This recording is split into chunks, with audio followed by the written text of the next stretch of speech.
In game Dota, cok. Ntar. Ini ngapain lagi si ayam anjing ngecek-ngecek Discord. Ntar ya. Lagu Dota gue kagak ada, cok. Masalahnya, cok. Ih, kok nggak ada lagunya Dota gue ya? Kok Dota gue nggak ada lagunya anjing? Ih, kok nggak ada lagunya Dota gue ya? Ngapa jadi lemparnya ke Twitch anjing? Goblok. Ini cara nonton in-game Dotanya gimana, cok? Anjing. Dotanya gimana, cok?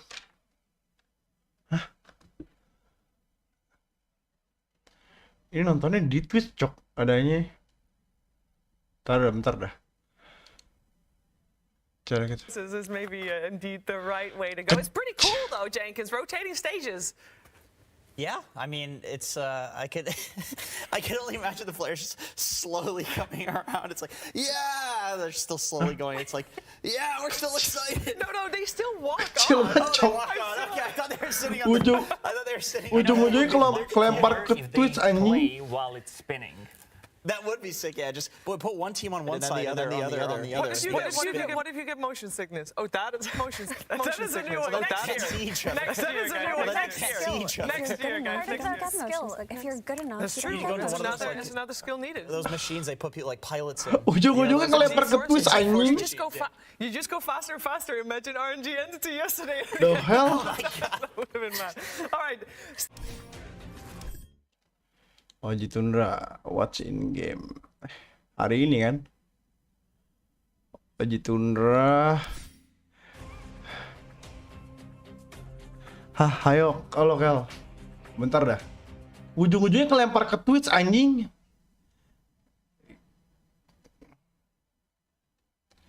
Loh, gue buka mau full screen ya. Ujung-ujungnya kalau kelempar ke Twitch, cok. Mau nonton di Twitch saya kah? Nggak apa-apa lah ya, sekali-sekali lah nobar doang ini kan. Apa salahnya gitu. Set.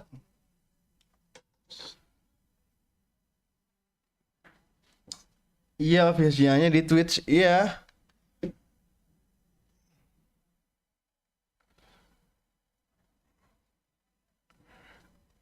Setahu gue kalau Dota gini and you can pick them as a support or kena copyright dah. you can do this switcheroo. Setahu gue ya, ada yang dari YouTube Dota 2. Enggak, kita nontonnya mendingan dari YouTube Dota 2 atau mendingan dari Twitch nih? Hah? Gue nonton ini tiba-tiba kelemparnya ke Twitch, jing. Jadi mendingan dari YouTube Dota 2 apa ke Twitch ya? Soalnya takutnya kalau dari YouTube Dota 2 takutnya dikira konten berganda lagi anjing. Sama ya lah di Twitch juga ada pasti kan. Ini apaan lagi si ayam anjing ngechat Discord? Isu belum bobo. Ya udahlah, day Very tweet saya lah. effective. She's also great at mitigating damage. She slows attack speed by up to 75 and prevents attacking with frostbite. Assuming she doesn't die immediately, but because Shadow Fiend's popular, he's not very good at diving and killing her. So she gets to control her value in a really effective way. Nanti videonya gue private abis ini sekali-sekali doang nobar anjing. Kalau di private kagak apa-apa video bro. Speed, preventing from attacking and keeping their heroes alive. That was a really good performance by Secret. We even got to see Beast Coast play against Rockori. It's streaking a bit here. So keep an eye out for those training heroes. They're going to develop over time as things change and the strategies develop and teams are on the edge of losing. Can they find a new solution to Shadow Fiend or whatever else? Maybe Shadow Fiend will fall off. Who knows? But I think we're definitely going to see some CM today. Thank you. I think so too. If only maybe on the ban side yesterday. We even had a first phase ban on Crystal Maiden. First one I've seen ever on main stage as a TI. But yeah, all that's going to happen today. We're going to see Tundra, and they are probably, as Purge mentioned, going to pick Crystal Maiden. What else are we going to see today? Is a great question. Glad you asked it. We have the schedule for today ready. We've got 4 series coming your way today. We're going to kick things off with 2 series in the upper bracket. Tundra and OG. This is indeed the only team left They've got to choose their opponent. Thunder chose OG. Gimana suara We'll see ini if, spektatornya sama follow suit suara with gue the ketutup other nggak? teams Anjing that gue chose nggak their buka Dota opponent. deh. Aster versus Liquid in the upper bracket after that as well. After that, we are moving to the lower bracket. E.g. Beast goes, LGD boom. Mampus gue setengahin lo anjing Shiver ya. Well, oh god, there's a lot. I will say first and foremost, Crystal Maiden, this is Aui's doing. He brought the scourge upon us and the tournament. Tahu Shiver anjing banyak bacot tuh Shiver ya. We have to Gue udah gedein suara gue Shiver, lu ngadu suara gue anjing. It's just depressing. Like either way, like I'm gonna be sad because Beast Coast, they got Matiin Dotanya. Matiin Dotanya, gue keluar Dota anjing maksud lo. Gue kalau aktif Dota kagak ada suara Dota, Jok. Percuma anjing gue kalau inian Dota nih gue keluar Dota dah. Kalau gue udah kalau aktif tuh Dota gue otomatis nggak ada suaranya. It's like please do not allow for this to be what has to happen. But we're here. Hokori went down, EG went down, so we end up where one. Ya lah, nobarnya dah. Suaranya kalau kabarin gue ya kalau kurang-kurang ya. Sacrifice the other. I mean, K1 said that he did it for. BC berat bisik lo. BC. BC berat bisik lo. Apa tuh BC? Sympathize. There's going to be emotions that both of these teams are going to need to control, and I think sympathy is needs to be dialed back to 0. They need to become bloodthirsty. And Beast Coast, in the lower bracket, that's what they are. They are the Grim Reapers of the lower bracket. Yep, they were the Grim Reapers of the lower bracket in the, what was it, the Animator? Takut berat PC lu mengecewakan gue, Kel. PC gue udah OP, Kel, dari semenjak pertama kali gue streaming dulu, bangsat lu ya. Lu jangan mengingatkan masa lalu gue yang kelam dah, Kel. And that double sucked for Virtus Pro as well because they were so close to making it. Fnatic beat them by half a point, I believe. That was the calculation towards the end. So that's gotta hurt for both teams there. Yeah, for Artezi. For Artezi, bro.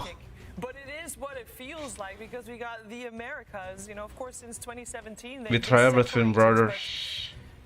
Still very closely related, of course.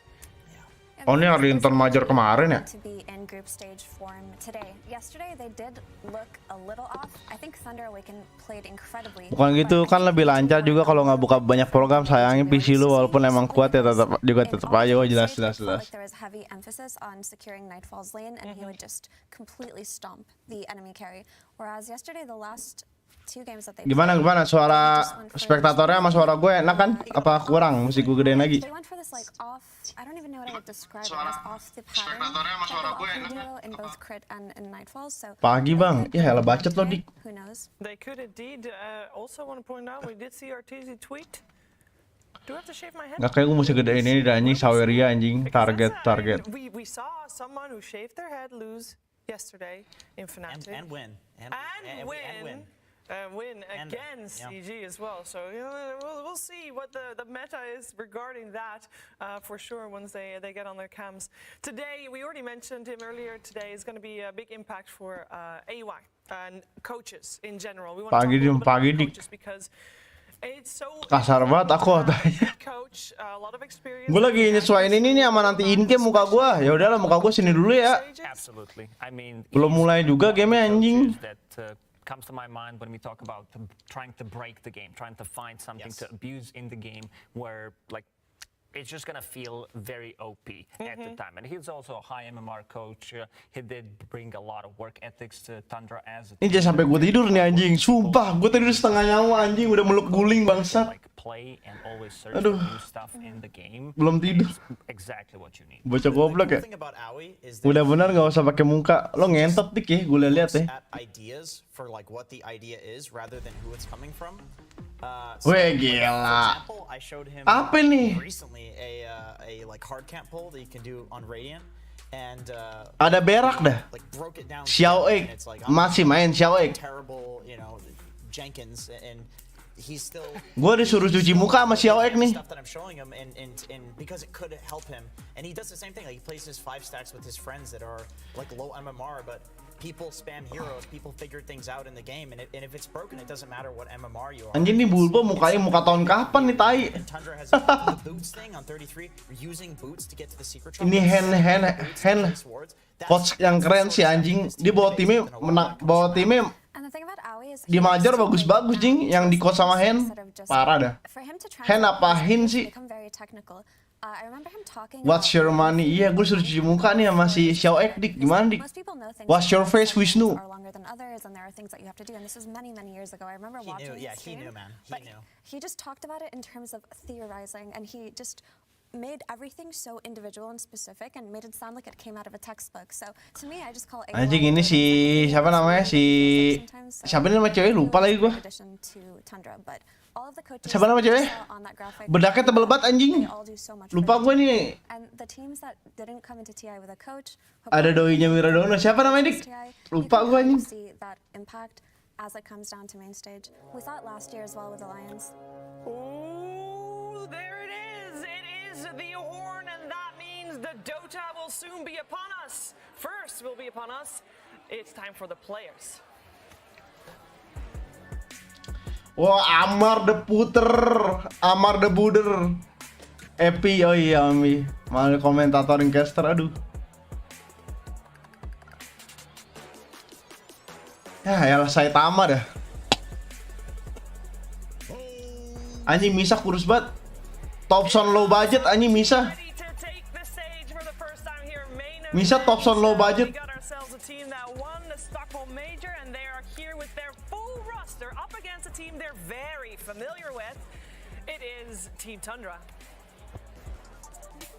Wah, nih. Ini bahaya nih. Tundra nih menang nih, fix Tundra. Dan ya itu nggak bilang ATM lagi. Waduh, lawan Saksa dah. 9. Waduh. Salah satu carry mid laner ter-OP anjing. Lawannya 9. Aduh. Sulit nih, sulit. And this team, Tundra Esports coming first in their group. They have chosen their opponents today and they are looking for revenge. That's right, there is so much revenge to be had, Effie. Aduh. Yeah, so this is really Oh ya Effie namanya Effie ya. Upper bracket berat-berat, yoi lah. Lower bracket juga berat-berat nge bangsat. Ada EG, LGD, Boom Esport ya kan? Aduh. Gue nge-cash game ini doang ya. Nanti sholat Jumat soalnya cok. Tapi Jumatan lanjut lagi lah. Tuh umur 25 tuh di sini bego main sama Oji. Gua umur 24 sekarang, umur 25 nih dikit lagi nih. Masih aja di sini gua boleh lihat. Anjay. Norwegia umur 24 tahun lah ya. Gua kira dari Australia dia.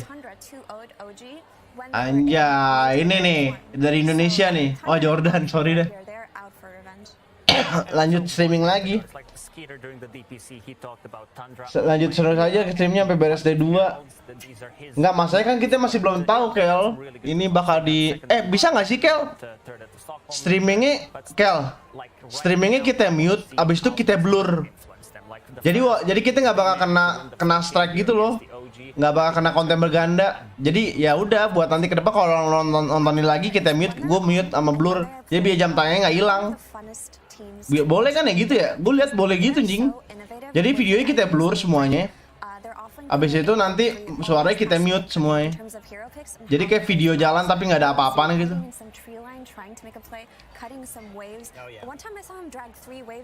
Kalau gitu, kalau bisa gitu, kalau bisa kayak gitu ya sah aja harusnya. Ya gue kayak gitu aja lah paling. Kalau gitu gue nyalain aja streamingnya. Anjay USA Tundra Esport snaking ya. Ini kemarin yang bikin gagal sama Sumel Topson dan lain-lain, kasihan banget ya. Skitter, nah ini nih carry-nya Tundra nih. Enggak sebenarnya gue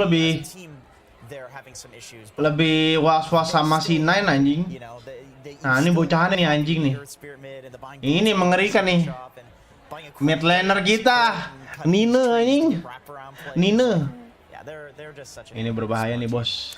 But also, Tundra is buffed right now. Ini susah nih, I don't know tuh. if you guys realize Mana their musuh, pattern, duh. but every time a game patch, Gue ragu sama, gue nggak tahu kenapa gue ragu tiba-tiba sama Amada for the Puder last deh. year and a half, they were always on top of the new patches. And yes, maybe this patch before TI wasn't that enormous. Buset, itu perut but it berlipat still gitu enough perutnya to anjing. give Tundra that advantage just based on the Dota mines that they have that we talked about in AUI, in 33.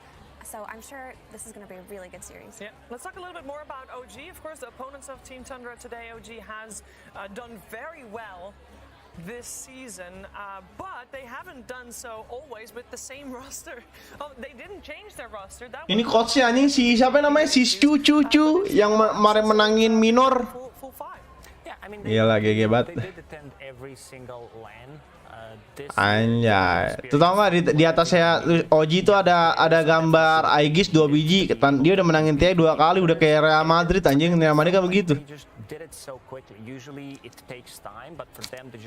Mana Sebastian Debs nih, sang motivator kita anjing. Adjusting to what they have, playing with Seb and Chu, and just still being able to dominate. Yeah, it's gonna be a fantastic series. Sepi banget ya TI sekarang ya. Fantastic draft coming your way right now. Kayak segitu doang anjing panggungnya. Pada belum datang kali, masih pada tidur. Masih pada kerja. Ya elah, Queen, lu udah pulang, lu udah kalah kan lu? Ini bocah udah kalah anjing, masih di sini dah. Queen, aduh Queen, anjing bocah mah pulang ya, istirahat gitu di rumah ya, masih di sini dah. Duh, Queen, masih di sini lu, gue liat lu. They're like, Giga if you can try hard about it. I think these are two teams. We're not Anjing studying goblok dah. randomization. These Gue players menghujat orang anjing streamer lebih songong daripada pemain TI. these teams too, Aoi, Seb, Juke, Iya juga ya. These guys are the itemization kings of Dota, in my opinion. You look at what Tundra brings to the table. Halo. You look at what OG brings to the table. They play around with their timings. They play around all five of them coming online at the same time, hitting the power. Dia udah kalah bego di group stage kagak lolos. Drilling it into your ages. Gue kira dia pulang, dia udah mikirin nasib. Now the draft is going to be coming Masih aja di sini gue lihat dia. early anticipation. Any standout heroes? I mean, we saw Purge earlier with the breakdown. He was talking about the Crystal Maiden. That seemed to be very important for Tundra. They've had great success with it. Anything else?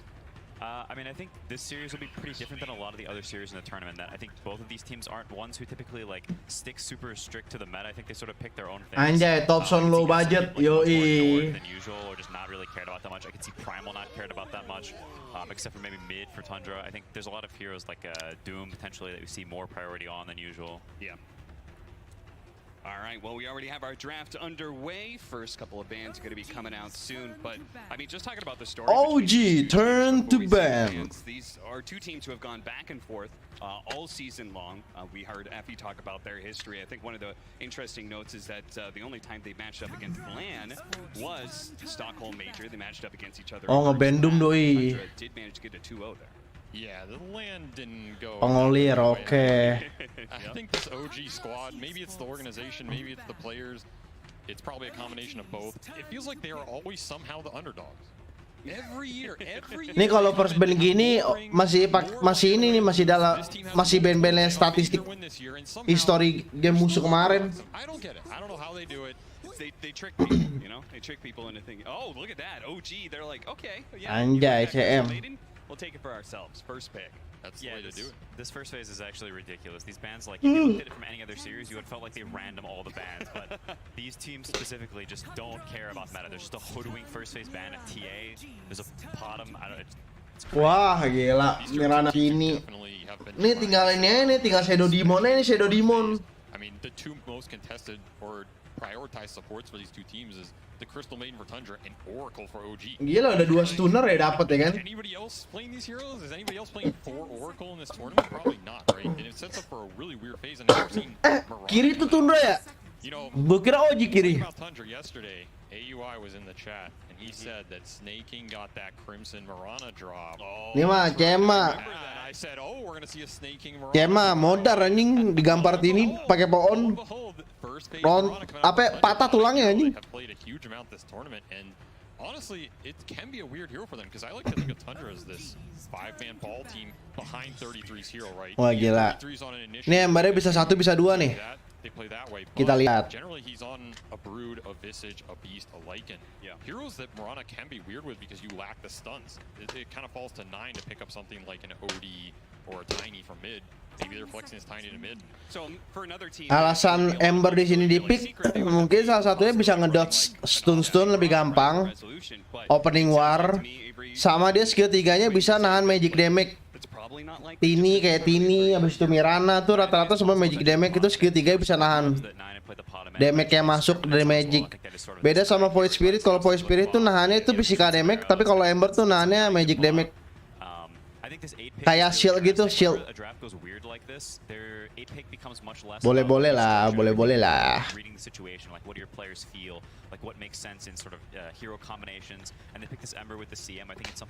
Ini tetap mesti ada hero yang naboknya sih mereka nih, siapa ya? Mid laner ya? Apa iya? Ya dong, di kan gue apa kan gue analitor. Analis Kalibata, anjay. Analis Kalibata nggak tuh? Gue hanya di Kalibata doang, dik. So taunya dik, kalau udah di luar Kalibata mah gue kagak berani gue. Ursa nggak tuh, ha? Tapi tetep aja bro. Kalau dari draft sekarang mah enak menang kiri bre. Pagi Prasetyo ngentot gue belum tidur anjing. Squishy backliner. Yeah. And it takes you a lot longer to kill her, and all of a sudden it's really annoying. She pops her ultimate, gets all that armor, makes herself a target. You have to go in and stun her. Like Quinn saying, combine it with something like an Ember that's going. Ini parah sih. Ini parah sih. And you still have to dive further to catch this backline. Aduh Razor ya. Very quickly. Ah, tai nanti kalau main gimana anjing? Nggak, nanti gue tidur Ted. Abis Jumatan gue tidur bentar anjing. Gue tetep nyalain stream. Muka lu nutupin layar, emang bocah ngentut deh. Baru inget gue, sorry dah. Nih, gue lihat di sini muka gue tuh cok tolol pada ya. Lo liatin gue tuh anjing. Live stealer, oke, Razor. Itu counter ban sih. Live stealer nggak mau ketemu dia nge-ban Razor. Soalnya Tundra bisanya nge-pick live stealer kan. Soalnya nggak ada Razor tuh live stealer tuh kayak lepas banget, makanya di ban emoji gitu bro. So tau aja dulu ya kan, mah. Bener kagaknya mah belakangan ngentot eset gue ya anjing. Bentar. They're leaving the Brood in as well, which is something we saw first phase ban versus Tundra a lot of this group stage. And when they got it, I mean 33's an absolute hero, right? Hero-nya Ahmad the Puder di ban. Nggak, masalah CM di sini bakal modar anjing masalahnya gue. Ember juga masih bisa modar ini ketemu ini masalahnya anjing, nggak prakare. Sakit masalahnya dah. Dagger Echo Saber sih Ember sama CM sih. CM mah mati, Ember mah sekarat paling ya. Tepatnya ini langsung nggak bisa ikut perang. Like Avery said, you structure the beginning of your draft to be like, you know, very sound against it. I think that's a pretty good way to play against them because you don't have to worry about all this garbage. You just like pick a well-rounded lineup that works for you that happens to be good against the general stuff they like. Now, do you guys think that Tundra, is it possible that they swerve at all, or do they stick with what they're strong? Kalau kata lo buat Tundra, Daxir bagus gak sih? Tapi Daxir jarang di-pick sih. I feel like Tundra is that kind of team, right? Yeah, I don't know if Tundra are much for swerving. Analis dong mbak, biar game kan saya mau belajar dari si abang. Lu nggak tahu gue pengen Bukna kemarin aneh. Yes. AUI is definitely a law-abiding citizen, that's for certain. Most certainly. I'm trying to think of what OG wants in the second phase because these bans, again, we're talking about they don't have to ban the Zoo. They're opting to ban Ursa, Lifestealer. These are like very specific carry matchups. It's also perhaps targeting Skeeter's hero pool because he has paid a pretty small hero pool this tournament. And we're talking about, you know, Lifestealer, the Ursa, the Naga especially. OG has to be thinking about it. Again, this opener. Alasan yang bisa jinakin Ember aja, masa sih kamu bohong mulu lo? Big heroes that Tundra wants. Bohong mulu lo. We're seeing this Mirana come out earlier. Maybe Tundra is going to be the one to swerve and just say, we're just going to take the fight to you. Aku nabak Winter Wyvern mid. Wah, itu mah metanya 9 tahun lalu bangsat, dik. Emang masih dipakai sama dia sekarang? Be, gila. to me, Ini bener-bener mereka pengen main early banget sih. Kayak gimana nih? that's what I'm feeling. If I see Tusk on Tundra, Kayak pengen banget nge-secure kill satu orang gitu loh. Pakai tas tiny Mirana gini. Lock down our heroes, aren't we kind of set then at this point in time that It does look like Neta is playing Poto. yeah. So maybe, or that Crimson. Ini ulti CMC gampang nge-cancel bro. Parah anjing. Lo mesti buat Aghanim shot cok CM. Lagi pula kalau Aghanim shot mah guna kagak guna. Very specific hero. Wah mantep nih Oracle. Honest, I think this might. I mean, we. Weh mereka physical damage weh pukna weh. Something they considered. And draft Pukna. Tapi kagak hitternya Ember doang ya. like this, you can sort of pin down a lot. Itu kayak bisa pos 3. You know, like heroes people might like. They probably understand. Bisa the scene very pot- well. Maybe they have some idea about Pot panda pot tulisnya bener ngentot. Like Avalanche into Arrow. Like Teddy anjing potem apa ada POTM. POTM. Terrifying lane. And potentially they're just trying to feed off this Misha CM and just sort of snowball things. Because Neta's a player who, you know, if you give him a lot of gold, he can play any hero. all right, Avery, you brought up this 4-position Oracle. Why are we doing this? What is Priestess theory? of the Moon. Could be a 4 Oracle. Oh, masa pos 3 Mirana kah? True. Yeah. So one of the things about OG is they have 3 Masa sih? cores who get the most Eh, farm. Emangnya dia lo Ted? Team in the world. I think we're used Offline-nya Tundra siapa sih anjing? 14 to some degree. 3 carries. Gue ingetnya cuma mid laner 9, carry skitter, supportnya snaking. So one of the things Offline-nya siapa dah? out in these well, there's the Sand Wah King. gila, OG has to Sand figure King out nih, bukan hero-nya Amar sih, cuman ya udah lah ya. Right. How do you bounce it with stuns? How do you bounce it with utility? And in some other past Gak, tournaments we Sand King. see there's a reason Seb at Stockholm was playing Wind Rangers and Shakers. 33, oh iya 33 ya, iya. There's a reason at this tournament their supports have been healers, double 4 staff buyers. Wah anjing coachnya hand bro. Wah bahaya nih coachnya hand lihat anjing. Nah masalahnya Sand King anjing bisa gue klik cok. Widih gila, bisa gue klik cok. Sand King 100% win rate. Wah, di pick dua kali 100% win rate. Oke.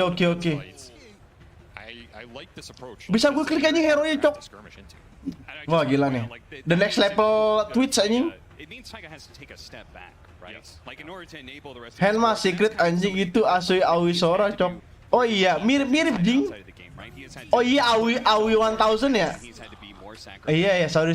to enable Aduh, all the new guys. selak dah. Yeah, I think that's a role that he's definitely. Bagus banget lagi picknya mereka dah. He plays, you know, Rubik every game. Aduh. I think more recently. Ini Dark Pack sih. Or Aduh. you're seeing, you know, these random fours with low net worth, like Avery said, buying 4 staffs. Duh, Stuff like this. hero bursnya kagak ada lah. This Lark pick is very cute. I think Bro. it sort of goes back a bit to Bahkan emang abang Kes tuh jam pura-pura bodoh deh ya. Yalah chill. Lane really well. The Sand can be very vulnerable, and if things Aduh. are control this Lark hero, he's running around at night. I think while OG does have a lot of like sort of defensive capabilities, Lo. the heroes also are very similar in terms of the way they deal damage. There's a lot of magic damage. It's sort of Udah very anjing Sand King mid. Lo Sand King lo taruh mid, offlane lo taruh Legion Commander.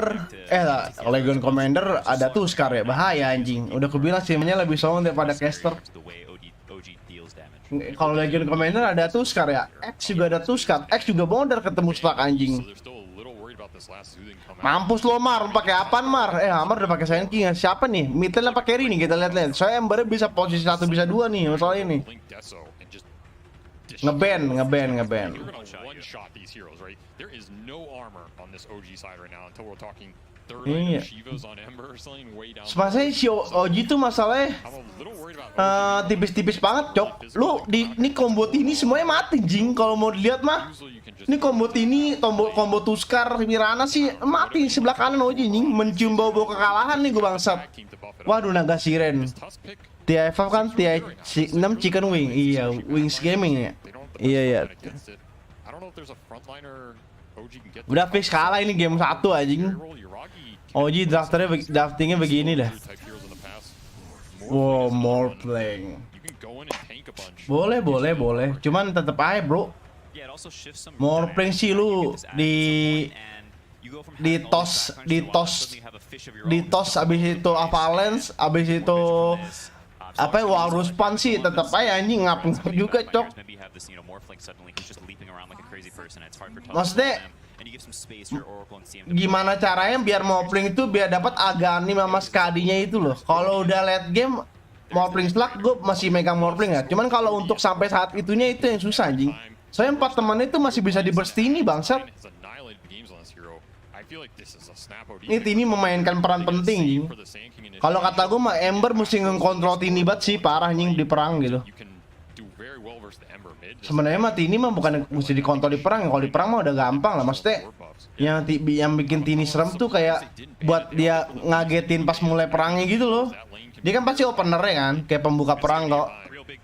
Bisa kok ada Oracle. Iya, maksudnya kan lo jadi Tini juga nggak bego-bego amat, pasti lah gila ngincernya pasti Oracle dulu, cok. Potentially giving 9 the game-winning hero. They stick with 33. They stick with the formula that has gotten them here. Amar Taiga. In previous tournament. I mean, Nine just wanted that Tuskar. He wanted it too bad. Yeah. But I think Visage was the other hero I'm considering just because Draftnya sulit nih, bro. Yeah, you have to play it into Oracle tinggal Oracle aja positioningnya, iya betul. Kita lihat ya gimana nih, tergantung match-up-nya nih Tini lawan Oracle nih gimana nih. Masalahnya agak anime apa ya, V6 juga bahaya anjing, masalahnya ngilang-ngilang. I feel like you can get out of it a lot of times, and I mean it's Tundra. It wouldn't be Tundra without a Wraith Pack. Ya anjing V6 yang performa game bikin cepet. Iya makanya nggak mau dibawa lama sama Tundra, cok. Lu nggak bawa lama ini game Tundra yang kalah masalahnya, cok. Tundra pengen main cepet ini. Lu main lama-lamaan mah Tundra bonyok anjing di sini mah. Gue bayanginnya Morpling Aganim. Abis itu ada Ember Spirit kan, Maelstrom, Aganim, EU segala macem, BKB, Sand King, maybe Aganim, Repressor, Sivas, ya kan? Itu susah sih kalau buat late game ke tim Tundra gitu.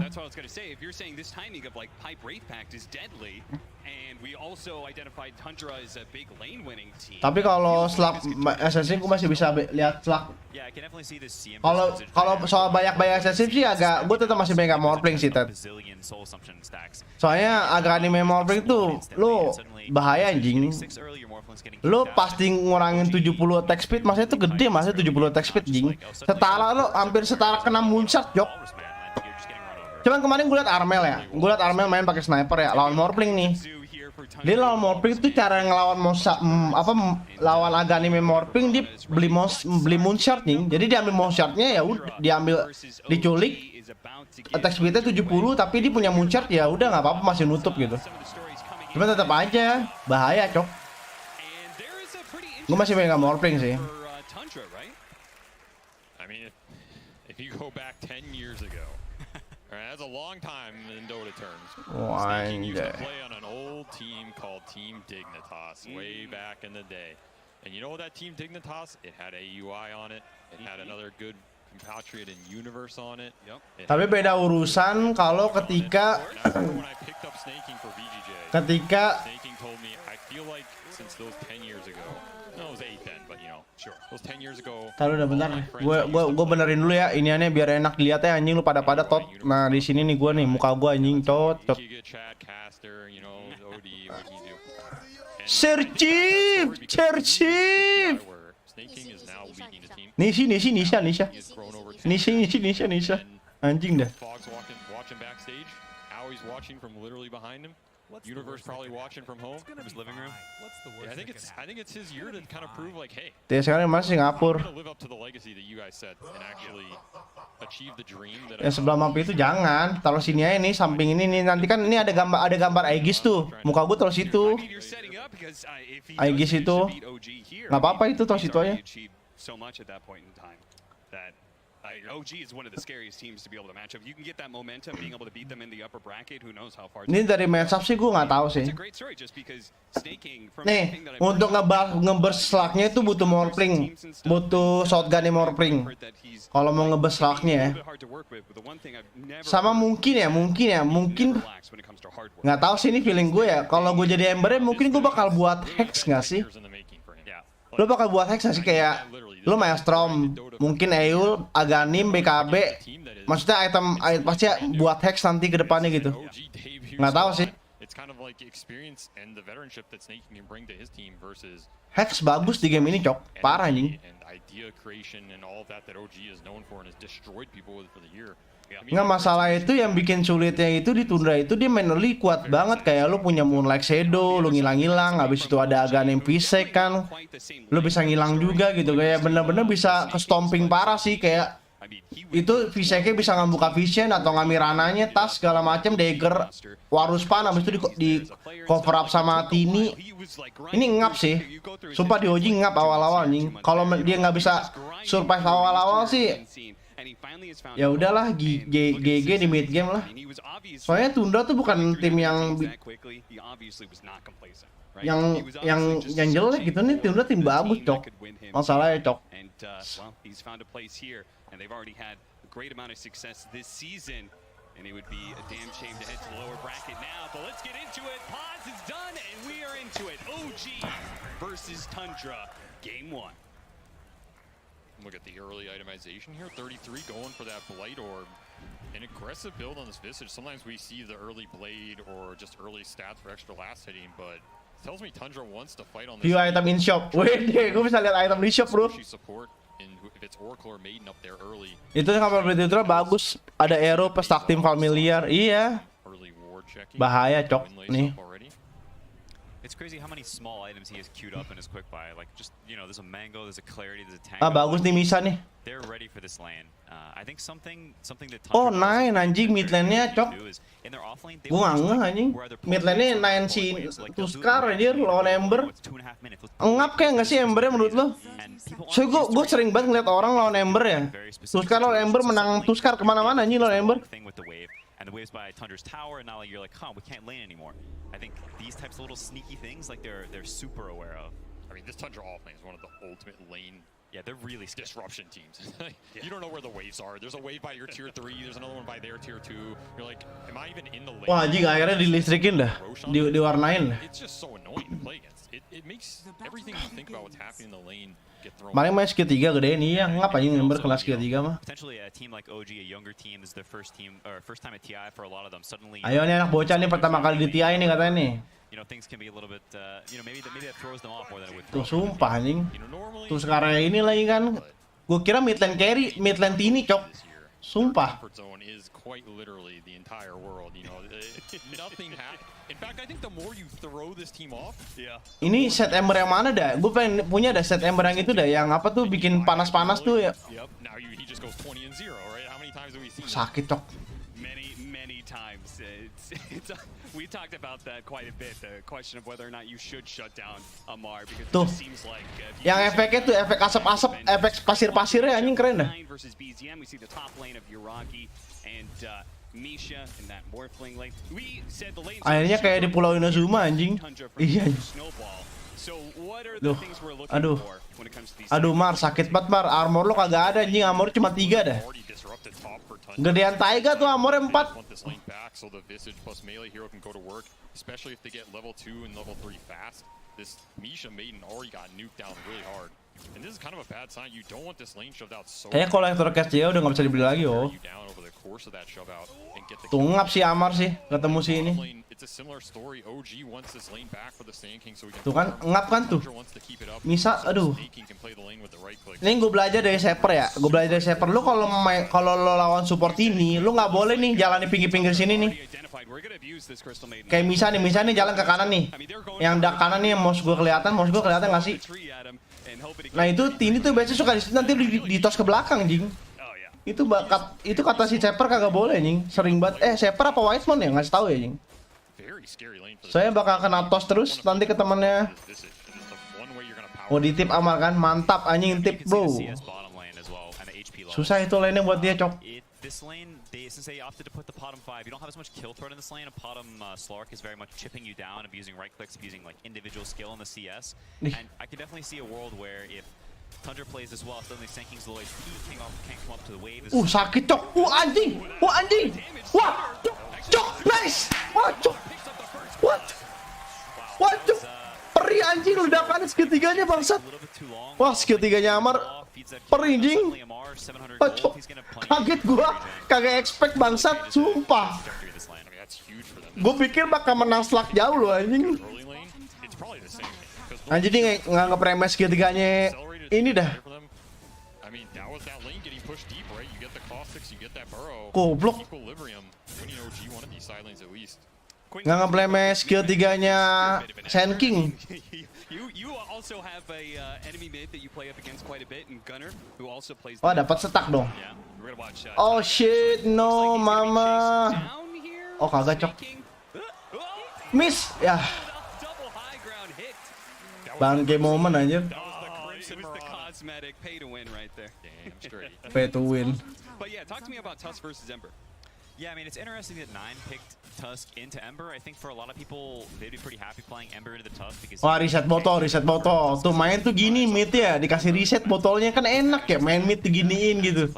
Supportnya mati ke tengah, botol nggak? Refill. Oh iya, itu kan enak ya mainnya. Aduh, tentram banget hidupnya BJM.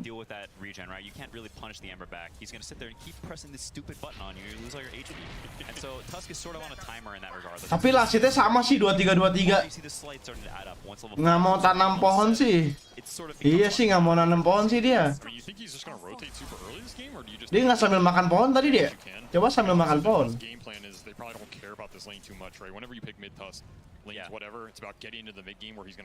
Ini kenyang ini BJM. Aduh. Yeah, I mean, a lot of that. Udah 2 bracer, bro. Top lane goes, I think that's where you're really happy to have a player like Netta in the offlane because your offlane is doing pretty well right now. You can look at the CS Morphling Awas. very low, not doing the greatest in the CS chart. Because if Morphling's having a good lane, it's pretty hard for this Tusk to go top. But now Morphling, he's getting a little bit low. Maybe Visage gets a 6 faster. Maybe suddenly Tusk, comes up here and tears the game open. Sakit cok. You're getting doubled up on Morphling. It's pretty bad. Another burrow strike bite. Yeah, Sandstorm doing some work. Snake King's gonna hop out of it to be able to finish off Taiga. Should be no problem. Ah, mati Amar kan? Oh. Ah. Stun Jing. Ya. Kok dia nggak mau stun anjing? Kalau gue jadi dia, gue stun ke atas Jing. Tuh kan harusnya tuh kayak gitu bro. Harusnya tuh menang setelah kemana-mana anjing. Si Sand King tuh harusnya ngep. Tadi oke ya Amar ngebunuh bangsat. Yeah, I mean, also some time where the Sork gets to sit in lane for free. Oke, dapat 1 stack setelah 5 menit, bro. Scary it is for Sand King, because now suddenly the Sandstorm chip damage, like Sork doesn't care. He'll run into it, he'll hit you a bunch, he'll take a bunch of that damage, and he'll reset. And suddenly, on Sand King, you don't have a way to regenerate that HP. The lane can start to get a bit dicey. Maybe Tusk comes there and ganks you and kills you, and you have to, it can get very hairy very quickly. So maybe the most important thing was the experience that he got out of those kills. I think it was a really big deal. Definitely huge. I mean, it's also about this Piranha doesn't want to sit down here and leech his XP forever, right? Yeah. At some point she wants to go roam, play on the Tusk, player on the Visage who's having a very good early game. Let the Slark get the solo XP, push him up to the level 6 path where he will abuse the Sand King on his own. This game is going to come down to these rune plays. Ini masih level 3 ada bocah dah. 6-1's coming up right now. Sox on top. Ngenekin skill 1, bro. They want to deny this Ember the rune. They will. Diambil. Ini berbahaya nih. Morphling nih. Mencium bau-bau kematian nih gue lihat. Oh kagak. Kurir aja. Sekali geprak tuh ya emang pohon beringin. Maybe the Morphling's HP levels. His net worth is, pretty on par with Visage. The scary thing about this lane, though, is that it only gets worse for Morphling. Once you get to 6, suddenly the dynamic changes, and Visage just keeps on you. You're morphing down, your armor's going lower, he keeps on you, your armor's going lower, and you kick out of this lane, potentially dive. That's super high HP. I think 33 seconds of lane stage this game. Yeah, like this is a hero that can get super abused. That's ideally what you want, but he's already just to level 6, 0 deaths. Kurang kali ya suara ini nih game ya. Gue gedein dikit tuh, cok. Because again, you are the core of these Tundra lineups. You want to get that Wraith Pact and the auras online. The faster you do, the faster you're enabling everybody else in the type of game Tundra wants to play. Yeah, I mean, you also know as this Visage, pretty soon there's a Walrus coming your way, and there's tower dive, and it's pretty scary for this Morphling. We'll see how much they try to react to this when it happens. I wouldn't be surprised to see 9 just make that. Gue salut sama orang-orang yang bisa main Morphling, sumpah. Gue kagak bisa, cok. Because again, like you said, I don't think he wants to just keep sitting mid against these slides. Yeah, I mean, you can see him squirming and dragging. They're trying it up, but the burst damage is. Untung ada raindrops, The raindrop that he had, so Yuragi will go full agility, try and get back some HP where he can. 8-minute rune is coming up. Amar is actually in the neighborhood. Maybe OG is going to put some serious Di effort fakta, here. di Now he's fakta. going to be chased down by the Ember. two supports. BZ Remnant jing. hoping to catch up and get a slight. Gonna go for it. He's going to go for it. Nih with the bunuh. remnants. And a little bit Lagi more remnant to lagi go. cok. Here comes Ah kontol, bukan remnant anjing. Play by him. Snaking. Long time Bocah Mirage takut kena player. mati He's juga going dah. all the way Ya back to udah lah. bottom. He's been playing this hero for quite some time. It's a little bit new on the 5 position, but he has some history. Mungkin dia nggak mau mati juga kali ya, kayak dia ngebunuh tapi dia juga mati kayak nggak guna gitu, ya udahlah ya. If you miss those, Apa-apalah. your impact goes down incredibly, but definitely bailed out his tusk there. Huge play. Gue marah-marah mulu dah, kagak sama pro player, sama orang-orang, sama teman-teman pemain biasa ya kan. Gue melin semua dah, goblok dah. We won't count those. Oh, they get the bounce. Here comes the rotation. Ngap kan tuh. Shows up. And well, we were talking about which of the Itulah sides early game power, bro. here at the Tusk, because we know he's going to rotate around. Choosing to shut down Amar a little bit. Do you think that's a player preference or about the hero? I think it might even be just based on the situation and Neta making the call. If you look at top lane, like, he doesn't really look like he needs the gank here. The Morphling's already left the lane. Neta doing some wave dragging shenanigans as expected. The tower is taking damage. These creeps, no one's getting the XP here. You know, maybe he calls, yo, you don't need to come top. Morph already left. I can come up by myself, you know. And Nine makes the smart play, gets the quick kill bottom. Now suddenly you've got pressure in all the lanes instead of just top. Yeah, 4-1. Tundra up by 1,000 net worth early. I mean, the big power play for me is going to be OG's supports cannot drag their cores into the game. Right? These are. Mau dibully Amar eh. The upside is once your cores come online. Nice. Nice dots, bro. That's why they're trying to get this blink on Amar. He's gonna do some Got the epicenter. He's going to throw it out here. He's going to do some ancient farming right in the nose of Tundra, apparently, while Taiga is going to be chased down by 9. Ini nggak ada yang konekin anjing. Able to save him. Amar popped the healing salve underneath this sandstorm, while the rest of Tundra trying to get the last hits. Got a sentry, it seems. Aduh. hold the aggro out of the sand. Woi teman-teman gue mana cok? Very nicely played, and he gets a little bit of damage. Now they see him. Oh, the pounce barely off the Wah mark. gila mantep cok. Nice Amar. Here to be able to help him out. Amar just on the slip. Bulus lagi cok. Nice. They're going to be able to kill Ski. Lagi. Ah nggak ada mana lagi anjing si bocah dah. Stun cok. Aduh stun. Nice. Lele bisa lah, bisa nggak sih? Aduh. Jembut. Bangsat emang ice pad-nya anjing. Jago banget orang, heran gua. Great fight for OG. I mean, we're talking about enabling the Sand King. Jangan senang dulu bro. Masalahnya network sih masih pada ngap ya semuanya. Going in this mid game. Now they have a very good fighting chance to get the Sand King online. Push towards this Maelstrom on Ember, who again, who's having the best game in this game right now? It's BZM. Yeah, he is very farmed. I mean, you can. Wah, ngap cok. Ya, ngap cok. Wah. Gila snaking sih parah sih. Tuh, itu yang gue maksud ya. Snaking kagak main anjing. Udah 2000 network lead ya kan, menit 11 ya kan. Tinggal tunggu aja nih waktunya nih. You know, sit in the trees and sit there and defend forever because you don't have detection. Snaking immediately up there has 2 sentries, puts sneaky one in the trees. Amar doesn't expect it, goes down. Like, that's really painful. You're 800 away from this blink. You already farmed your ancient stack. Like, where are you gonna get this gold from? There's more pressure from Tundra coming. Your mid tower is under attack soon. Your heroes are under attack. Your triangle, and the Sand King can't really contribute. You have to weather the storm here. You have to do it through this Ember too. Anjing. Like, OG needs to fight through this Ember right now. Lipe gagal panik bangsat. Keep this mid tower alive as long as they can. There's going to be some move to collapse on it, likely coming out from Tundra here in the next 5 minutes or so.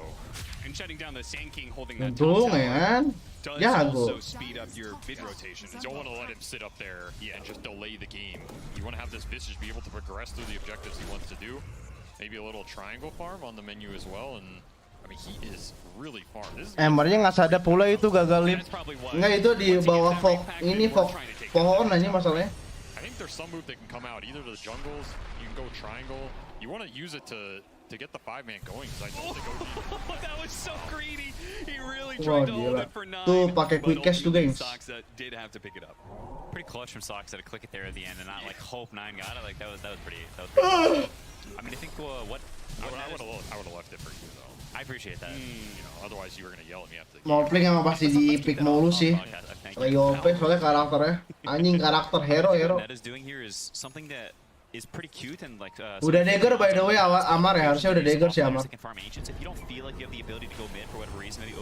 Harusnya dia balik sih, nggak mau nunjukin daggernya dulu. Biar surprise.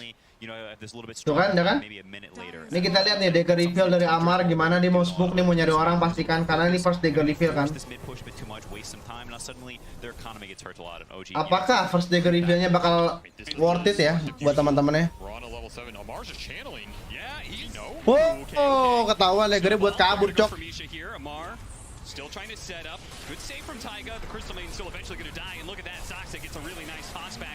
Oh, nice. As well. Taiga does what he can, but ultimately he's just going to be throwing damage. Ya udahlah ya, mati. Dies and gives another stack over to Skeeter. Sayang banget, Jing, dagger revealnya begitu. Ya udahlah, nggak apa-apa ya. Nice try, nice try. Game 2 langsung tetik GG-nya, tolong ya dibantu ya. They had the Sand King blink. They had the Ember Maelstrom. Maybe Tundra's a little too fast, caught him off guard, and that mid tower going down is really going to open up the map here. It's going to open up the Roche down the line more as well. They didn't get Gila, the mau fight. I think that's the selangnya kayak part banget, you cok. wanted more than anything, right? Like you want to be able to take that fight with the blink, with the Maelstrom around that tier 1 that can protect your supports. Instead, you just get collapsed on.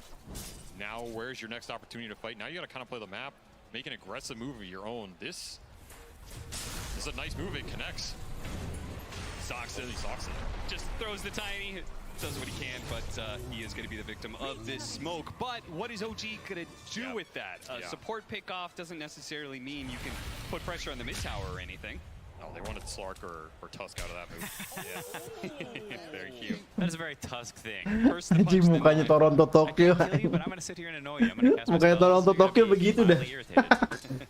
But there's more Anjing coming now. goblok. Yeah, I mean, the map being small like this, OG's heroes, they can really Oh, jadi strength, bos. Jadi strength, bos. Mama apa ini? Jadi strength, bos. The full party here. Everybody but Amar is hanging out in this Radiant jungle.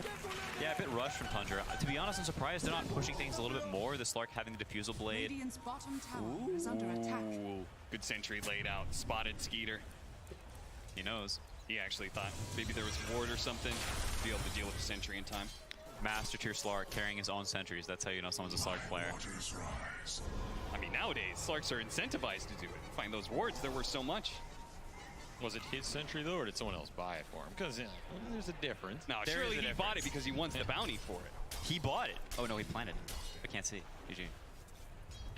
Kenapa tuh tetap bisa ubah ke STR? Enggak, itu emang sebelum dia kena stun udah berubah ke STR itu. Afterwards, Burrow strike in a second, but he can't get it off in time. That pounce just lasted too long. Sebelum kena stun dia udah ganti STR. This is a free tower push.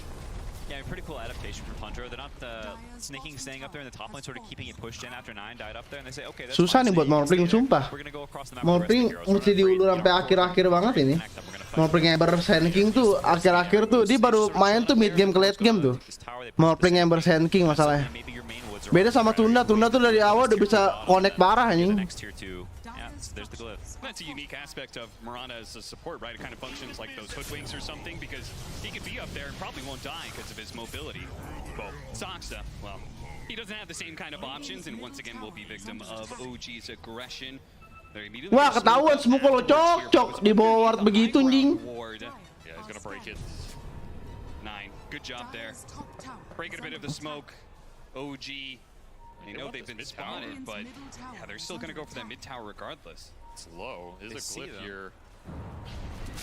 Free pick off on Misha, but there's going to be the jump. Wah, udah wet pack cok.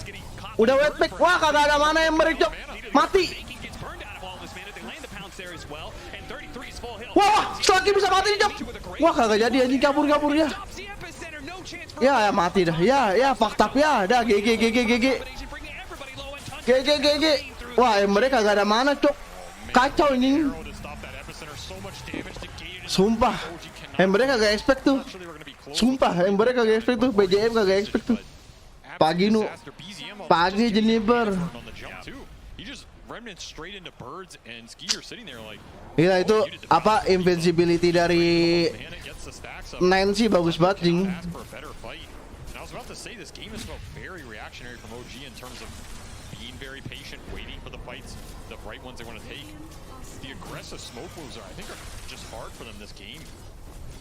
Tuh dari Nine sih ini Nine yang bikin ini nih tuh langsung bingung tuh Ember itu mau kemana bingung tuh langsung tuh digambar sekali mananya habis cok. she doesn't really do that much in this fight. There's not much she can do. Tundra really, Wah, pakai kena stun juga si Amar ya kan? Yeah, that was beautiful. Ya, That combination on 3 different heroes. udahlah. Nice try OG, go home OG. Right there. OG, I mean, this just, you're talking about how they really set the Lo mesti tempo. BKB kalau nggak EU sih Mar. Like they are Nih BKB bagus dah. This does.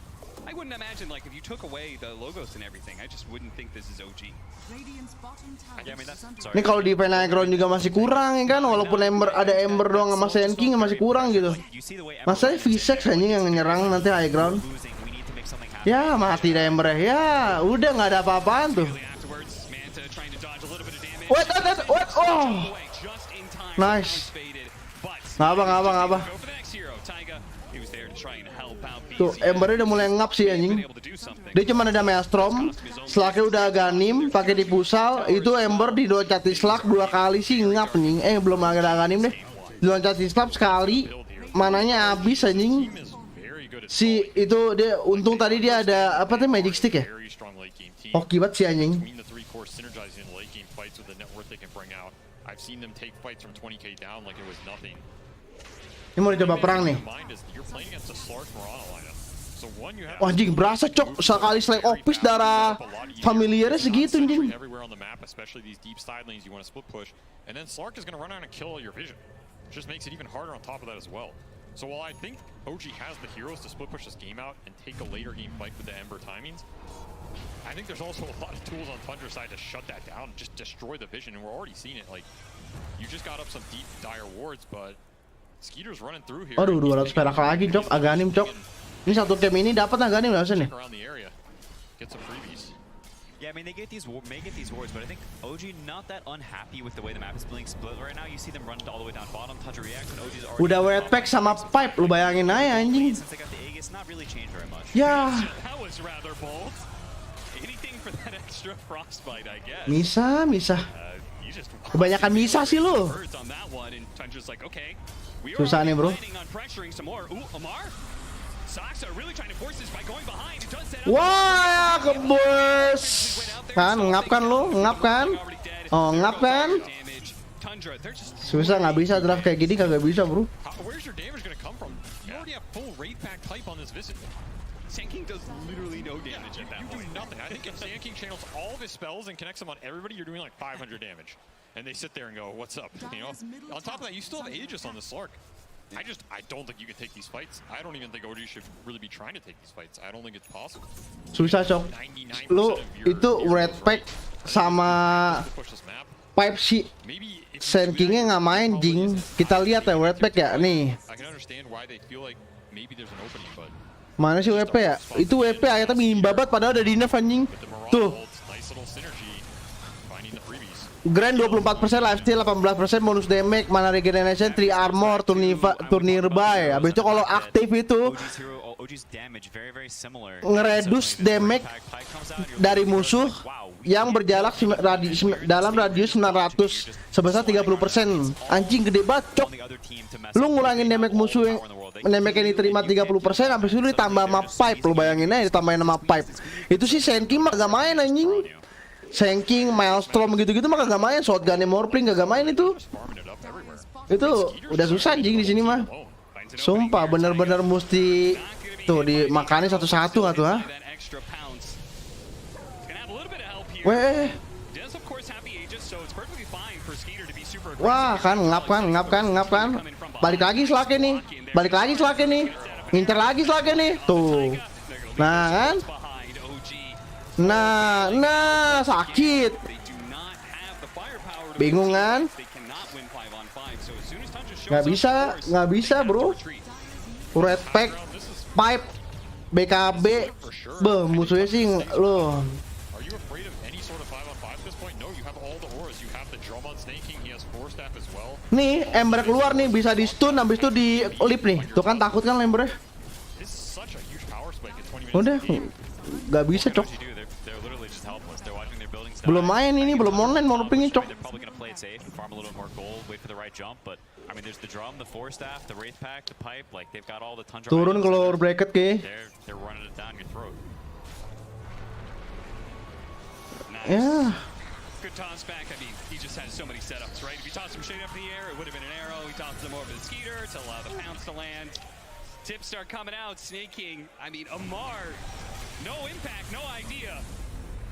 He has not had a whole lot of fun in this Sand King game, and I think so much of the story of this game comes back to the draft and where we were talking about how they Lagi yang gue pikir tuh kenapa Sand King ya? for Tundra's like zoo stuff and how they drafted a certain way specifically, and it seems to have put OG out of their own comfort zone. I mean, Amar. Mungkin dia nggak expect Slug kali ya, soalnya Slug tadi last pick bukan sih? Tuh belum mantap, belum Aganim gitu. Sedangkan sekarang malah si Morphingnya udah dituntut buat Aganim, buat Aganim, buat apa? Buat BKB gitu. Sedangkan dia butuh buat Manta sama Aganim. Last pick Pisek ya? Iya Pisek. Enggak, masalahnya Piseknya itu pipe sama Red Pack dan Ted anjing gitu, damage yang masuk sih kagak main. Ya. Oh. Nah GG, ketik GG bro. No. Kagak berasa damage-nya, sumpah. Tuh, epicenternya kagak berasa, cok. Oh.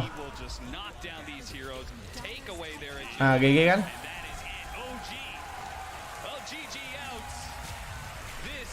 Dibilang udah feeling banget, mesti main cepat ini bocah. 24 menit kan game-nya anjing.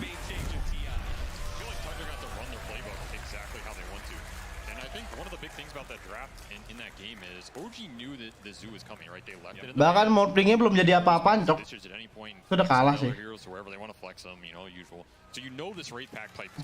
You know this is Tundra's game, but they had a huge amount of magical AoE, and I think if they're ahead out of the early game, you can take those early tower defenses and take the aggressive smokes to Tundra. FX kita ketemu FALV. Iya dah. Ketemu FALV dah. FALV tahu Dota dah anjing. Heran gua. Iya. Gue setuju. Gue setuju sama Queen. Ini efek apa? V6-nya sih parah anjing. Impact-nya gede banget V6. The Visage is so strong, he has such an early 6, he just kicked him to the jungle himself. You're in trouble now. Amar has to go up there to defend the tower. He gets arrowed by Snaking with his Crimson. And what are you going to do? Sebenarnya mulai nge-fucked up tuh pas lagi perang di Radian. Abis itu di bawah tuh. Iya. Di dekat teleport ini outpostnya Radian tadi tuh yang di bawah tuh yang Amar kena arrow itu mulai fucked up dari situ tuh OG tuh. Amarnya kena stun soalnya banyak banget tadi musuhnya pada sekarat tapi dia nggak sempat ngeluarin epicenter. Di momen itu tuh itu efeknya impactnya gede banget sih. Bikin kalah sih tadi. Mungkin kalau War itu menang tadi tuh masih ada kesempatan lah. Soalnya nih, lo main game cepat kayak gini tuh riskan bro. Kayak lo main game cepat kayak gini, main hero-hero kayak Tundra nih, lo kalah fight sekali, dua kali, tuh udah susah balikinnya anjing. Sumpah. Tapi untuk orang bisa ngalahin kayak draft Tundra yang kayak gini nih, itu susah buat bunuhnya. Karena kan emang hero early banget kan. Tuh lihat Amar tuh, damage-nya kagak berasa cok. Bahkan snakingnya berani loncat ke dalamnya epicenter, lo bayangin lo. Support padahal anjing.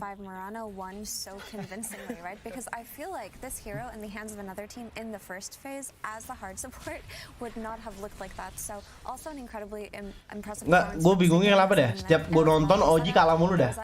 Apakah gue nggak boleh nonton OG gengs? Tai banget dah. Setiap gue nonton OG kalah dah, ngentet emang. Bocah babi gue tidur lah, tai dah. Udah gue tidur lah, tai dah. Bikin malu anjing. On the side of OG to kind of stabilize them and fight back in this game for them was the Sand King. And Tundra just focused all of their early game resources, all of their rotations to going down to Sand King's lane, killing Amar over and over and chasing him into the triangle at minute 8. And sure, maybe they got a return kill or two, but it just was not enough. That Sand King didn't come online early enough, and Visage was just able to take the entire map. I totally agree. That's the exact thing that I was looking at as well. I don't know if it's a Sand King thing or if it's an Amar thing that Tundra was looking to punish. But the way that OG likes to play Amar on this Sand King is they stack Ancients for him, they stack the hard camp for him, and he plays as a carry, farming those stacks to get his Blink Dagger. So they contested the Ancients, and he was so salty about that he epied them while the Ancients while Tundra was there contesting it. And then I don't care, I hit creeps. Exactly. Amar right there. And then he goes for the recovery play of sitting in the safe lane and defending the tower for as long as possible to get the blink, which is what you do on Sand King to get the blink usually if you don't have Ancient stacks. And Snake King was there already with the Sentry. So it's like Tundra was just like, okay, if we punish Amar with this Sand King strategy, don't let him get the blink dagger, we're going to snowball on them. And they did. They were right. Yeah, they also focused, Tundra focused on Amar in the ban phase as well to make sure that there was not really that Give him many. the Sand King, punish it. Sand King is like, okay, we can deal with the Sand King. You know, maybe you don't want to face the Razor, the Timber, or the Mars. Just remove those, and you got a manageable Amar hero, which is not always an easy thing to do. But it felt like Tundra had a very easy game. Do want to also take it back a little bit to the draft because we did open with the Crystal Maiden Ember on the side of OG Lacoste, and that's fairly unusual. First of all, to have Crystal Maiden first pick, but also instantly with that Ember, it didn't feel like that really had a big impact for them in that game. Definitely not. I mean, if you just look at the win rate of the certain heroes, like Crystal Maiden, yeah, she's really up there, but the Ember Spirit, like this hero always pops up when the games like really matter, and I feel like he tends to underperform as a hero. I don't think it's specific to like players playing it, because you know it's BZM. He definitely knows how to play the hero. It's just something about the hero at the moment that doesn't feel as good to play. Like other spirits definitely feel much better. I think Quinn pointed something out during the game that was pretty interesting about like Ember versus Tusk, and the fact that if the game is kind of like stagnant and both teams are just farming, Ember sits in a lane and just constantly sleight of fist whoever's there, and then pushes the creep wave out too now because the hero damage and the creep damage is the same. So that's really beneficial for Ember to be playing in a stagnant game, and Tundra did not give that to them. They were constantly contesting, constantly running in and taking the farm from the other jungle and not their own. So it's like a game like that just doesn't favor Ember, and I think the reason we see a trend that Ember falls off around TI is because there's a lot of 5-manning and running around and aggression at TI. Yeah, it is back to the drawing board for OG, of course, after that first game. Gives us a little bit of a breather as well, and we're going to have an extra bit of a breather with Slacks and Casey. Oh, I don't know about a breather. Dude. Hey guys, how's it going? Hello.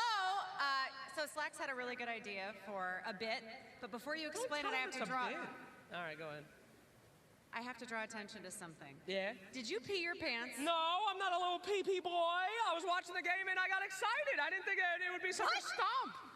Real excited. No, I did a Dota capitalist, you know, and wanted the water bottle deal. It was a bad move, but it's exciting over here. Very humid as well. Yeah. So we thought it would be cool to talk to the people sitting in these two seats. These two seats. Now, you guys at home might not know how close the audience is to the stage. I am literally walking on it. This is illegal. Don't do this, you people in the crowd. But you are this close, yet no one has decided to take what I call the Thunderdome seats. These mother suckers, you can almost touch a pro player. It's incredible.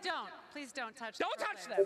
No, they have many diseases. But at the end, anyway, we thought we would find the two biggest fans in the arena for OG and Tundra, and they don't have to sit here. Don't worry. I forgot about the bit. We weren't supposed to tell them about that, but don't worry about it. All right, I'm gonna go find a Tundra fan. All right. Okay. Who's a Tundra fan? Oh, we got it, Bill. Oh boy. Deal? These boys seem excited. Hello? Hello? Hello. Can you name one person on Tundra? 9. Okay, all right. Actually, Tundra fan? Yeah, sure. Yeah. Oh, wow. I watch every match. Really, really, really? What do you like so much about Tundra? 9. Oh, okay, thank you. Very creative. In fact, the jersey, right? Yeah, sure. Yeah, Tundra. Okay, real fan. Real fan right there. It's the jersey he wear on J-Storm. It's his jersey. This is actually his jersey. His skin was in this. Yes, his sweat. How did you know that? How did you get your hands on this? I will show you 9's older brother. Oh!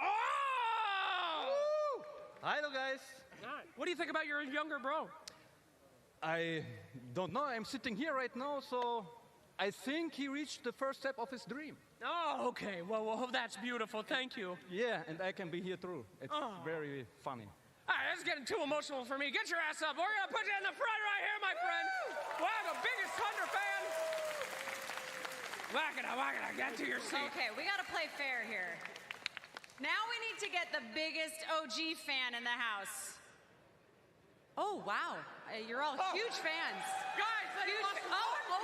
The fair weather fans, my God. Your scarf is upside down. Otherwise, it looks great. Can you turn it up? Excuse me. Pardon me. Oh yeah. No, get out of my way. Run, Casey. Get out of my... Oh, excuse me. That's a Pardon very... me. Excuse me. She went the Pardon me. hard Excuse route. me. Pardon me. Okay, Sorry. Excuse me. Pardon me. Excuse me. Pardon me. Pardon me. Excuse me. Sir, your name? Lindsay. And how long have you been a big OG fan? Since the beginning, since Monkey Business. What do you think about this squad's chances this year? I think they have a lot of talent. You know, they might be a bit nervous, they're a bit young, but I think they can persevere and they can really get going. Think we're going to push it to a game 3? Definitely. All right. Are you willing to sit next to a fan of not OG? Because you're sitting by all OG. Yeah, let's bring it. Yeah! Come on! Give it up, OG lovers! Come on up here. Watch your step. Oh my God, you're taller than I thought. I turned around like, let's go. Oh, hello. Jeez. All right. Okay. All right, international friendship. All right. Sit down. Sit down. Can we see a friendly handshake? Yes! Now don't move for the rest of the day. You two are standing right here. All right. Look at that. The community coming together, being BFFs. I'm sorry for this whole crowd. I picked the tallest man to sit in the front seat. We will. Can you scooch down? Just thank you. There you go. Hell yeah. All right. Who's ready to see this go to game 3? See? All right. We'll see if that can happen. Absolutely. Might go to game 2 though. We're gonna find out soon. Back to you guys. Thank you very much. Tell people problems by being in the front indeed can Mati nih bangsa beneran tidur ya. Kagak anjing, gua kagak tidur, Cok. because I think there's a lot of fans. Gua masih nonton, jing. Whether you're cheering for Tundra or Mana ya gunting gua ya? want to see that third game and FE adjustments. Where are you starting? I think for the most part, if you're going to let this Visage through, or one of these Zoo heroes through, you need to have more than just one solution. OG's draft really did fall apart when their Sand King couldn't have a game, so I don't think it was a matter of OG not playing well. I do think that in the first 10 minutes of that game, there were a little bit of moves that OG could have done differently, but first and foremost, just don't give Tundra their comfort, and you'll be in a much better situation already, right? We've seen all of these teams target ban 33's hero pool over and over. Just do it. It's fine. You know, forget about the Crystal Maiden. Yeah, because his hero pool at this tournament really is not that big. I believe he played 6 heroes only so far. So that's bannable. The whole hero pool that hit the You've got 6 bans. You do have, yeah. Simple. The math checks out. They're pretty much all Zoo heroes, too. Actually, you get 7 bans, so you get 1 extra. And also something I want to see for OG to a bit different in the second game is do not play Foracle. When I say Foracle, for Oracle, I want to see Taiga playing something different, you know, something that can play a bit more aggressive in your face, because they were like sitting back quite a lot. Having Crystal Maiden, Oracle, sure, these things, 2 heroes are really good when you're ahead, but when you're playing from behind, the game gets very, very, very difficult. It's pretty crazy if you compare Crystal Maiden Oracle on one side, Jenkins, and on the other side you got Tiny Mirana. Something doesn't add up there. Yeah, I mean, I think for the whole year, we watched a lot of Western EU DPC, and ini dia streamer juga anjing. Dia tuh nge-review game-game Herald, tau gak sih lu? on their 3 cores, and that he just does so much in all of the lanes, and so yeah, we'll hope to see that again here. The thing is, I don't think that the Oracle is a problem in general. I think OG have found something very cool for themselves, where they've found a 4 that can both be defensive but also be offensive, given that his lane goes well, right? Oracle can actually bust out a serious amount of damage at level 7, and they tend to pair him with any kind of stunning offlaner like Tidehunter or Sand King. It just went so badly for them that it started to look terrible, right? So I'm not saying gue cek dulu lore bracket teh anjing. for their own drafts, but kind of change what they're playing against. Just make sure you don't have a Zoo that can go out of control. Gue cek dulu nih lore bracket nih anjing. Mencium bau busuk nih gua. Lawan gaming gladiator. Aduh. When 33's hero pool got he wasn't there actually. But in one of the tournaments, I can't remember which one. It was one of the majors, I believe. Arlington, when 33 got target banned in almost every single game in the groups, they just were not winning games.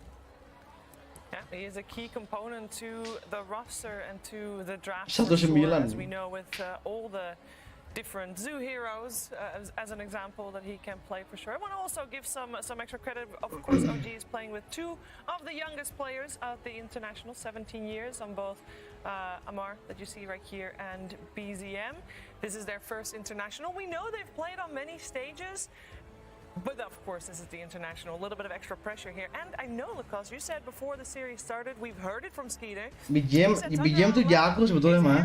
Sumpah.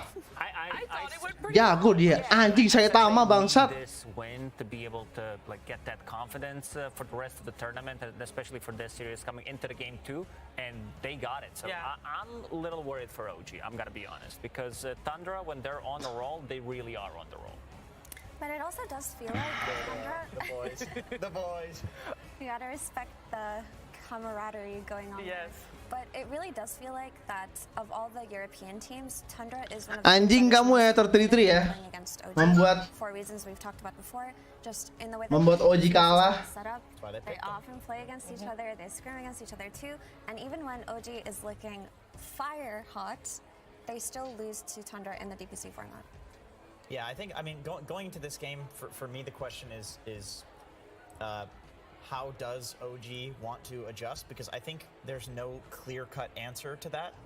Lo tau gak sih itu mereka pakai headset, the Zoo heroes intentionally with the idea that they tapi dalamnya ada earphone lagi, jing. Lo pakai earphone tapi pakai headset juga, jing. going throughout the group stages. And the question is, for me, do they feel like Tundra countered their counter too well? Like, do they go and pick the sand? Ini nih orang bahaya nih anjing, sumpah. Confident enough to just keep doing what's been working for them, or has Tundra figured them out and they do something different? They try to get the timber earlier or something like that. That's what I was thinking, actually. Yeah, when we were watching the game, Jenkins, you noticed something about the itemization, the starting items. All right, it is time for game 2. Let's get into the draft. OG versus Tundra Esports. Game 2. Tundra Esports turn to ban. Yes, drafting time. Continue your thoughts. Yeah, you're right. I did notice something about it. Back to you, Shiver. Great. No, we need to talk about something that I thought was the big elephant in the room. I was watching the draft, and we heard great analysis coming out from Purge earlier about some of the more contested heroes and stuff. Marcy ignored, Primal Beast ignored, Enigma only last. Yang satu buat musik, yang satunya lagi buat Discord. You know, I would really like for OG to pick something like a Marcy or a roaming style 4 for Taiga, and then just pick some self-sustained type of Timber Saw early on. I know that the hero isn't in the place that it used to be, but that really could be their best approach right now. It's comfort for ATF, and it also gives them an answer to the Zoo. Yeah, I think like that was my argument, or at least the way that I was thinking about what Lacoste was saying about the Oracle. It's not that the Oracle isn't like good at providing damage and contributing to ganks. It's that the Oracle's the +1, right? And Ayo, betting yuk 1.000 perak mau nggak lu? OG when he is the one to start things. Gue bilang OG kalah 2-0, 1.000 ayo. Mau gua kalau 1.000 mah. Would let him do that. Clockwork, something like that, would let him do that. Ini mah first pick pasti, ya. Thinking about this here, but Tundra, just go back to that Marana. It is a hero that Sox has played. It is now a hero that Snake is. OG kalah 2-0 ini. So now this hero can be put on either sideline depending on. I don't think this hero is the best hero in Dota, but Tundra are making it look really good. Yeah, I mean, something that we mentioned, Tundra is trying to break the game. Like, how often do you see position 5 Mirana? And also not starting with the arrows, starting with the Starstorm instead. Reading the recent changes, you know, testing things out. So, you know, these numbers are much harder. Enigma first pick mana ada di kagak ada Enigma di game ini anjing. But Jenkins always wanted to be a fool. But yeah, it was lots of mangoes. It was 3 mangoes on Slark. Mirana did start with 4 branches, 6 tangos, and the Fairy Fire, being able to like trade with whatever comes at her. And okay, this is a bit of an adjustment from OG. Yeah, very cute Primal Beast coming up. But I do like this more than the Ember already, because Primal Beast as a hero, right, he's flexible in that you can put him on the mid lane, the off lane, you can also have him played as a position 4, the way that Liquid have done it throughout the group Even stage. 5 is good, honestly. Yeah. So this hero can give you a lot, but also he's capable of fighting back with very little, right? His lane doesn't have to go incredibly well, even though usually it does. It does. And it's just so easy for him to respond to Tundra's early game aggression, right? He has this insane gap close ability that makes him just close off this distance. You never lack damage with this hero on your team either. Like, he does so much damage with Trample, and it scales too. And you also do have a hero that goes in without needing an item, something that did happen in the previous game where like Sankin can't just run in. You did have Crystal Maiden and Oracle as your supports, so you are relying on that Blink Dagger. This time around, Primal Beast can just go in, have an Oracle behind you, which means that you don't need to care too much. There's going to be Oracle that's going to save you, and something that Jenkins pointed out, you're always going to have enough damage. That's a really good point. And I just think that this Primal Beast can do so much with so little, even early on, without even getting runes. It's easy for Primal Beast to just walk back base, TP to a lane, and almost always Kill get somebody, a kill, get back to right? mid before the creep wave hits the tower. Searchy! Runes, it kind of really sucks for them, because you don't know if a side lane TP is going to translate to a kill. Because when you want to go back to your base, it's best to just go to a side lane, get a kill, and go back mid. A lot of heroes can lose so much by doing that, but Primal Beast isn't one of those heroes. Because Just runs over cliffs to get back. It's just too simple for him to do it. I think the big change to Primal Beast that made him good at going in without items, like you guys were mentioning, is the fact that you can use your Uproar during the ult now. Because when you go in and you use the ult, it drives a lot of the focus onto you. And so you just get max Uproar stacks immediately, and then all of a sudden everybody's slowed to a crawl. And you have this massive amount of armor, and yeah, just a massive amount of armor on the hero that has the highest strength gain in the entire game is it's a lot of HP to chew through. Do you know what looks like a really good hero for Tundra, though? I think they have played it once or twice too already, but the Shadow Demon versus the Primal Beast and the Oracle, while having Moran on your team, you got to set up for the arrow, but you also get Purge to just. The Purge stops everything that Primal Beast wants to do, right? It stops him from charging, it stops his Trample from doing any damage. You also have the Disruption to save an ally. It just gives you a lot, so I wouldn't be surprised if Tundra go for it here. Yeah, it's a hard counter to Oracle too, right? Yeah. The constant purge on the heals that are coming through when Oracle presses the ult. That one feels really bad to play against. And if you play 4 and get an early Ags, it just gives you so much more that you can do in the game too. And we've seen that Tundra doesn't mind giving up farm priority to the supports when they need to. Yeah, at the moment, most of the bans on the side of OG are targeted seemingly to 9. Tusk, of course, we've seen him on the Tusk mid quite a few times, Tiny as well. And now the Luna removed for Skeeter, and there's the Marcy. Oh, Marcy Primal Beast on That's one. Yeah. Definitely didn't expect that one to happen. Usually it's like either banned or you get one. It's actually one of the sickest combos in Dota too. Like, they happen to be the two OP new heroes, so that already is interesting to see them on one team. But the move speed that Marcy provides, and then throwing people back into Trample, it's one of the nastiest combos ever. It really makes it so that if this Primal Beast is going to be a core, which it looks like it probably is given these heroes, his scaling with Trample is going to be... It's just so Masih prima kayak tadi ada dua-duanya. Yeah, that looks like Lalu deh, suara gue pas nggak sih? coming out from there already. Of course, we have seen Tundra prioritizing the Visage this time earlier. Enggak, masalahnya skill 2-nya Marcy tuh nambahin movement speed, jing. Nah, si movement speednya si Primal Beast nanti buat skill 2 itu semakin cepat Primal Beast jalan, semakin banyak damage yang bakal dikeluarin sama Primal Beast. Ini combo bahaya sih. No, still with Tundra. No, we're pretty.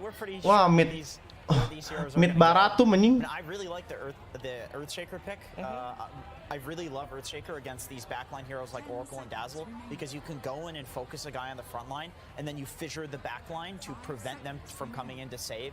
And then Marcy and Primal Beast also are two heroes that run into you and just just man up on you, right? And Earthshaker's like, all right, I'll echo slam you, no big deal. If I was an Oracle player in this game, Iya kan makin itu skill 2 ya. difficult time. I'm against Spirit Breaker, Shaker, like Mirana, Visage Birds. It just gets very, very difficult. Kalau gue jadi carry gue pick apa ya? I will say though that having the Spirit Breaker and the Earthshaker come out together, it looks like at some point in the game, in the early game, Tundra will lack a lot of damage.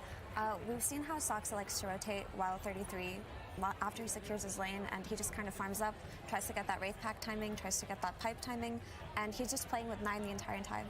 But between Spirit Breaker and Earthshaker, they actually don't really have that much damage, so it may be a little bit different to last game in that they can't do the heavily punishing plays. Ni hao. Kalau gue jadi carry gue mungkin bakal consider pick Draw Ranger kalau nggak Morphling lagi deh. Am I crazy here? How isn't this a god tier Timber game now? You're against Visage Birds. You're gonna get max reactive. When Amar was on strength heroes. panel, I saw I think 4 strength heroes, and Amar said, it's not a good Timber game. So I do. If someone comes to my mind, ketika lo ada Bara sama Earthshaker, oke, confident gue suka anjing. Oke, confident gue suka sama Yuragi. against Spirit Breaker, like you're gonna know which one is real. Yes. Draw nggak kuat itu Ranger gila. Lu pikir kagak kuat dari mana deh? If you have vision, but this is gonna be bagus bener sini. So Tadi gue sempat mikir PL gitu, cuma gue nggak berani kan. Kayak kalau gue yang main kayak nggak berani deh gue. Saya itu draw bagus skill 2-nya. Ketika lu dicas bala lu bisa skill 2, habis itu Alkarim Shard-nya itu lu bisa ngancurin familiar cepet banget gitu loh. Dan lu bisa jaga posisi dari Earthshaker, apalagi kalau lu punya blink BKB, lu tinggal free hit banget. Lu punya blink BKB, lu BKB udah blink, udah kuat banget di sini sumpah. Tuh Ranger udah gitu, teman-teman lu di depan tuh ada Marcy, ada Primal Beast, ya kan, ada Oracle tuh lu kuat cok, parah ini. Itu lu kuat banget sih di apa frontliner lu kuat semua itu, lu tinggal gimana lu aja dapat BKB cepat sama BKB akan in charge Hurricane Pike, Dagger, Daedalus, Satanik dah. Cuman dia pick PL sih, gua agak salut sih bisa milih PL gitu.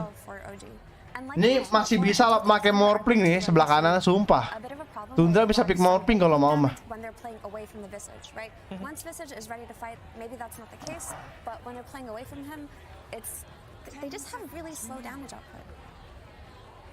Jangan Morphling deh. Against the Primal Beast. I mean, this is not the matchup that I've seen, but sounds a bit better than having Spirit Breaker on the mid lane. Huh. I have seen a bit of Spirit Breaker 4 position throughout the group stage, actually. Yes, there were a couple. I could see that being that. Sebelah kanan bagus, span bagus. Draw Ranger juga bagus buat Tundra. Morphling bagus buat Tundra. Lifestealer bagus buat Tundra. Walaupun agak ngap ya lawan PL ya, cuman Lifestealer masih oke lah. Siapa lagi ya? Draw, Span, Morphling.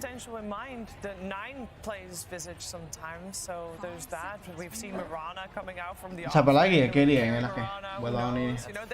If you're taking it that far, then I think there's everything still possible for Tundra. He also did that. Kling juga bagus, Kling buat Gleipnir.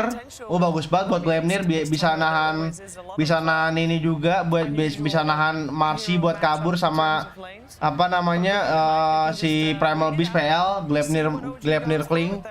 Bloodseeker oke ya, Bloodseeker juga oke tuh. Di combo sama Baratum, Earthshaker bikin dia sekarat kalau nggak setengah. Bloodseeker tuh bagus banget. Iya bagus, Bloodseeker juga bagus. Ya Bloodseeker juga make sense sih, Dik. Bloodseeker make sense sih. Di sini Oji nggak pengen troll Warlock ya. Tahu lah troll Warlock tuh skill 2-nya yang Whirling Edge itu imba banget anjing buat PL. Lo PL sih nggak main anjing ketemu troll parah anjing.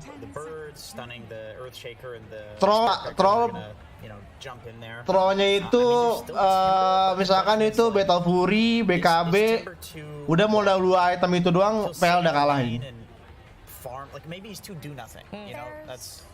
Masih banyak nih. Oh, live stealer. Oke, live stealer oke lah.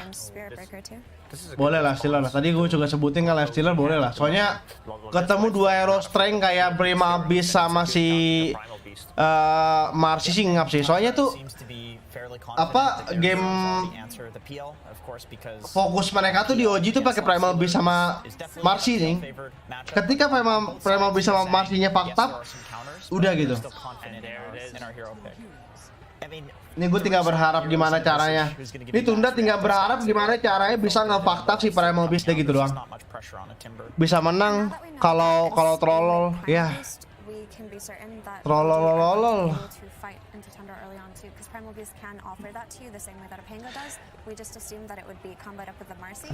Oke.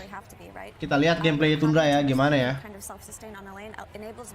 Ini Amar nih. Amar ketemu Timber sih. Amar ketemu Timber. Amar ketemu Live Stealer sih harusnya menang Amar dulu ya awal-awal ya. Kecuali udah late game, kalau udah mid game late game mungkin udah bisa dibilang menang Live Stealer. Saya udah ada beser kan. Sama Aganim cari Live Stealer tuh udah imba banget sih. Timber juga bisa TB semuanya kan. Timber bisa TB semuanya sih. Bisa lumayan bisa ya. Cuman Timber tuh nggak bakal tenang hidupnya selama Live Stealer masih ada gitu. Pokoknya di sini Live Stealer itu milih. Di sini tuh Live Stealer mesti milih. Ketika lo bunuh Primal Beast pakai Rex kan, lo pakai Rex bunuh Primal Beast atau lo pakai Rex untuk fokus ke Amar. Tapi kok feeling gua kalau gua main Live Stealer kayak dah, lo pasti milih Primal Beast dulu. Primal Beast tuh digampar Live Stealer tuh berasa bacok, berasa itu banget, pakai banget. Tuh Primal Beast sih nangis darah anjing ketemu Live Stealer, sumpah. Nah tinggal urusannya tinggal di Amar doang nih, gimana caranya Live Stealer abis bunuh Primal Beast itu masih bisa hidup buat bantai si Amar gitu. Soalnya Amar itu kayak frontliner kedua, frontliner terakhirnya si OG gitu.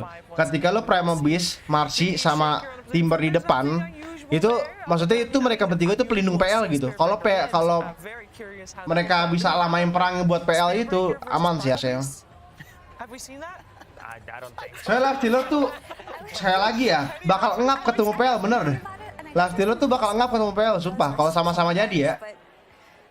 Cuma gue pengen lihat aja gimana caranya nih biar si Live Stealer tuh main nih. Mending nggak usah main bang, main lagi bang, lebih cocok jadi caster. Siapa dah? Kalau ngentot sih dik.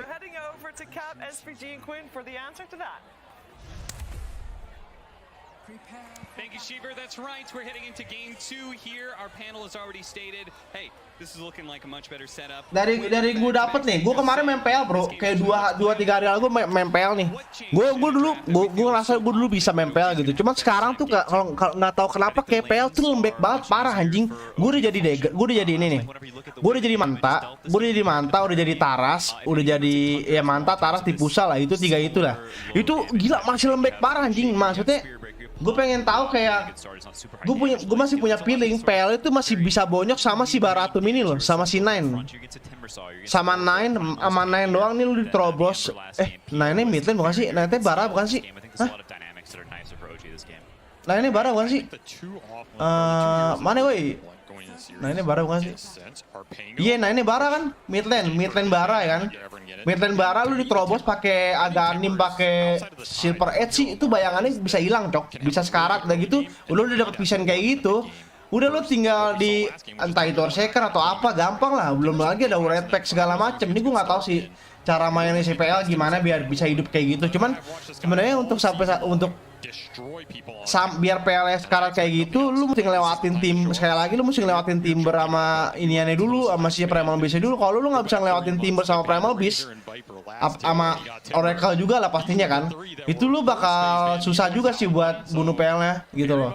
Lagi pula kalau lu ngincer Timber sama Primal Beast pasti harus ada Oracle kan, Oracle bakal nge-heal juga gitu. Sedangkan Timber sama Primal Beast tuh bukan hero yang lembek gitu, hero yang agak keras gitu. Sebenarnya Primal Beast sih lembek sih, cuman ya gimana ya, ada Oracle juga gitu. Jadi gimana caranya tuh, pikiran utamanya tuh dapetin Oracle, abis itu setelah itu ngincar Primal Beast, abis itu bisa setelah Oracle sama Primal Beast bisa dua-duanya udah mati, lu terserah mau ngincar PL dulu atau enggak Marsi dulu, itu Timber terakhir dah. Timber gue yakin agak lama untuk dibunuh sih.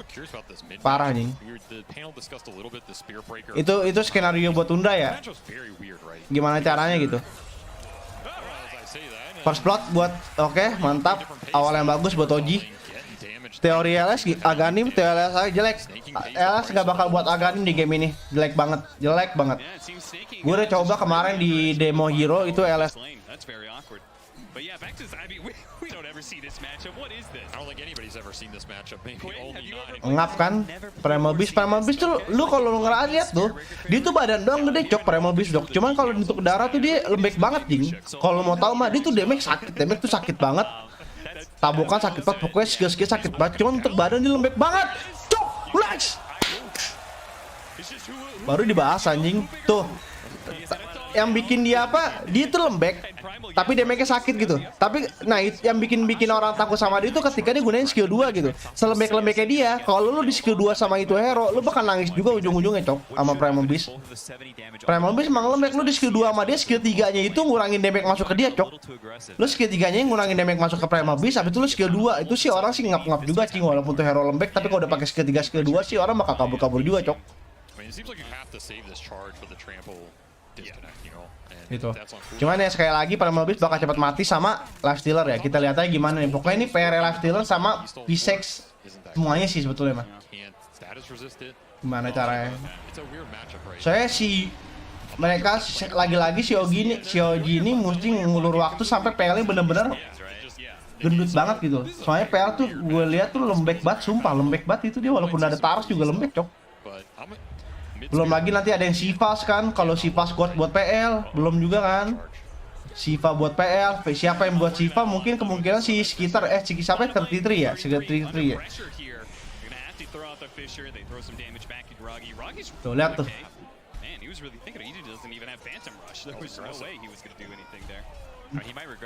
Bang, mau kalau pindahin pojok kanan atas? Oh iya sorry bro. No. Di sini deh ya. Di sini nggak apa kan?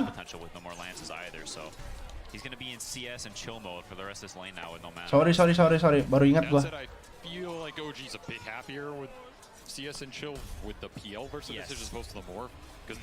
Ini Amar nih. Amar bakal tenang-tenang aja di atas, yakin gua 1000% Amar bakal tenang di atas. Jadi di atas tuh bakal ada jarang ada kill kayaknya. 2 lawan 1 Amar masih aman lo lihat tuh. Amar tuh masih aman 2 lawan 1, apalagi tuh dia signature hero-nya kan. Jadi ya aman lah dia tuh. Yakin gua aman. Tuh. Kagak berasa tok nabok Timber.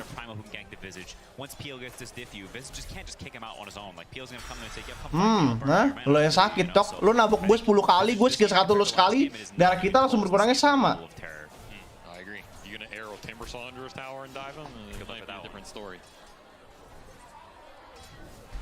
So it looks like OG, CS-wise, pretty happy with all their lanes. The Phantom Lancer, who's bottom of the bunch, really isn't that far behind. Mati nih, snaking nih.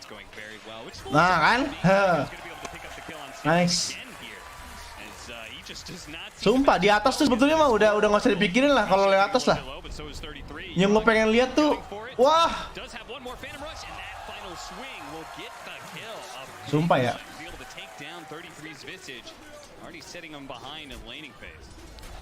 Gue masih nggak tahu sih bro. Kalau di late game gue masih nggak tahu sih menang siapa ya. Soalnya kita tuh nggak bisa ngeremehin Earthshaker sih. Sekali lagi ya kita nggak bisa ngeremehin Earthshaker sih gitu loh.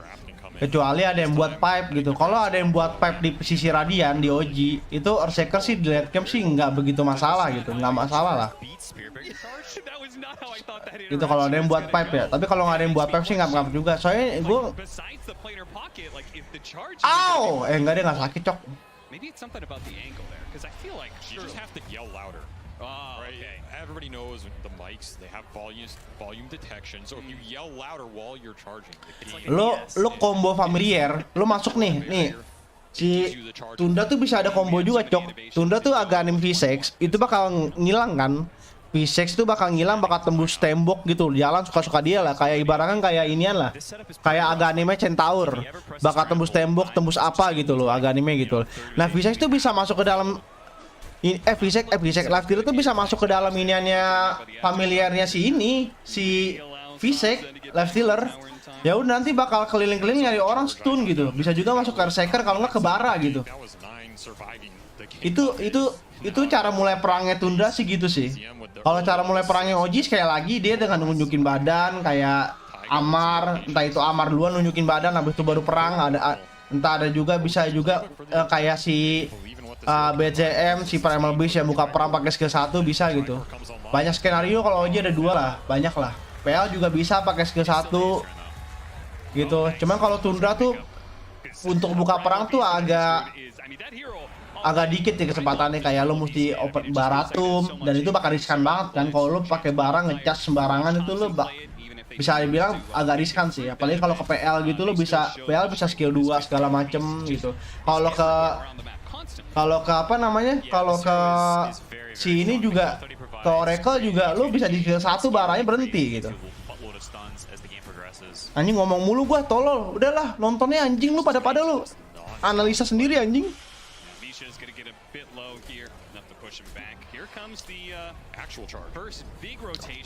Kena nih, Jackson nih.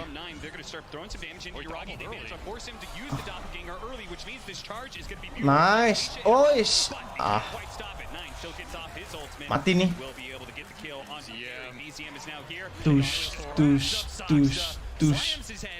Wah anjing nggak mati cok. Ya. Padahal rencananya tuh abis di skill 1 gitu dia pengen skill 1 ke Bara sebetulnya mah. Wah, goodbye Snake King, nice try. Susah kalau Amar dikasih Timber tuh susah cok. Tau nggak? Kenapa gue bilang lu kalau main jago itu hero, kalau lu main itu hero lu jago, itu lu susah cok buat dikalahin sama musuh. Contoh lu jago main satu hero ini nih, lu bakal susah dikalahin walaupun itu lawan counterannya. Contoh, misalkan lu signature hero lu misalkan kayak Timber, lu lawan counterannya apapun itu, kalau lu emang dijago main Timber ya counterannya bakal lu lawan juga gitu. Makanya itulah pentingnya lu jago main satu hero dulu gitu. Kayak lu penting kayak tahu kayak kemampuan hero lu sampai mana gitu. Kayak Aman nih udah tahu nih hero-nya mampunya sampai mana. Itu bagus sih. Aduh.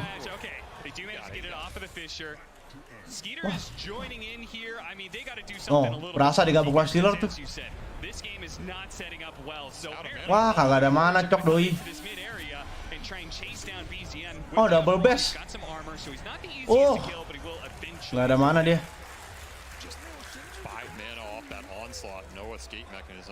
That's a huge pickup for them. That is the one core they can try and abuse, because the Phantom Lancer, maybe you kill him once more or whatever, but he is going to escape to the jungle. You're not going to find him for a while. Timber emang susah kalau lawan Ursa doang sih paling di lane lah. Lo lawan pakai MK, itu Timber masih kalah cok. Bener dah, percaya sama gue dah. MK lawan Timber masih menang Timber cok. Kalau tahu main Timber mah.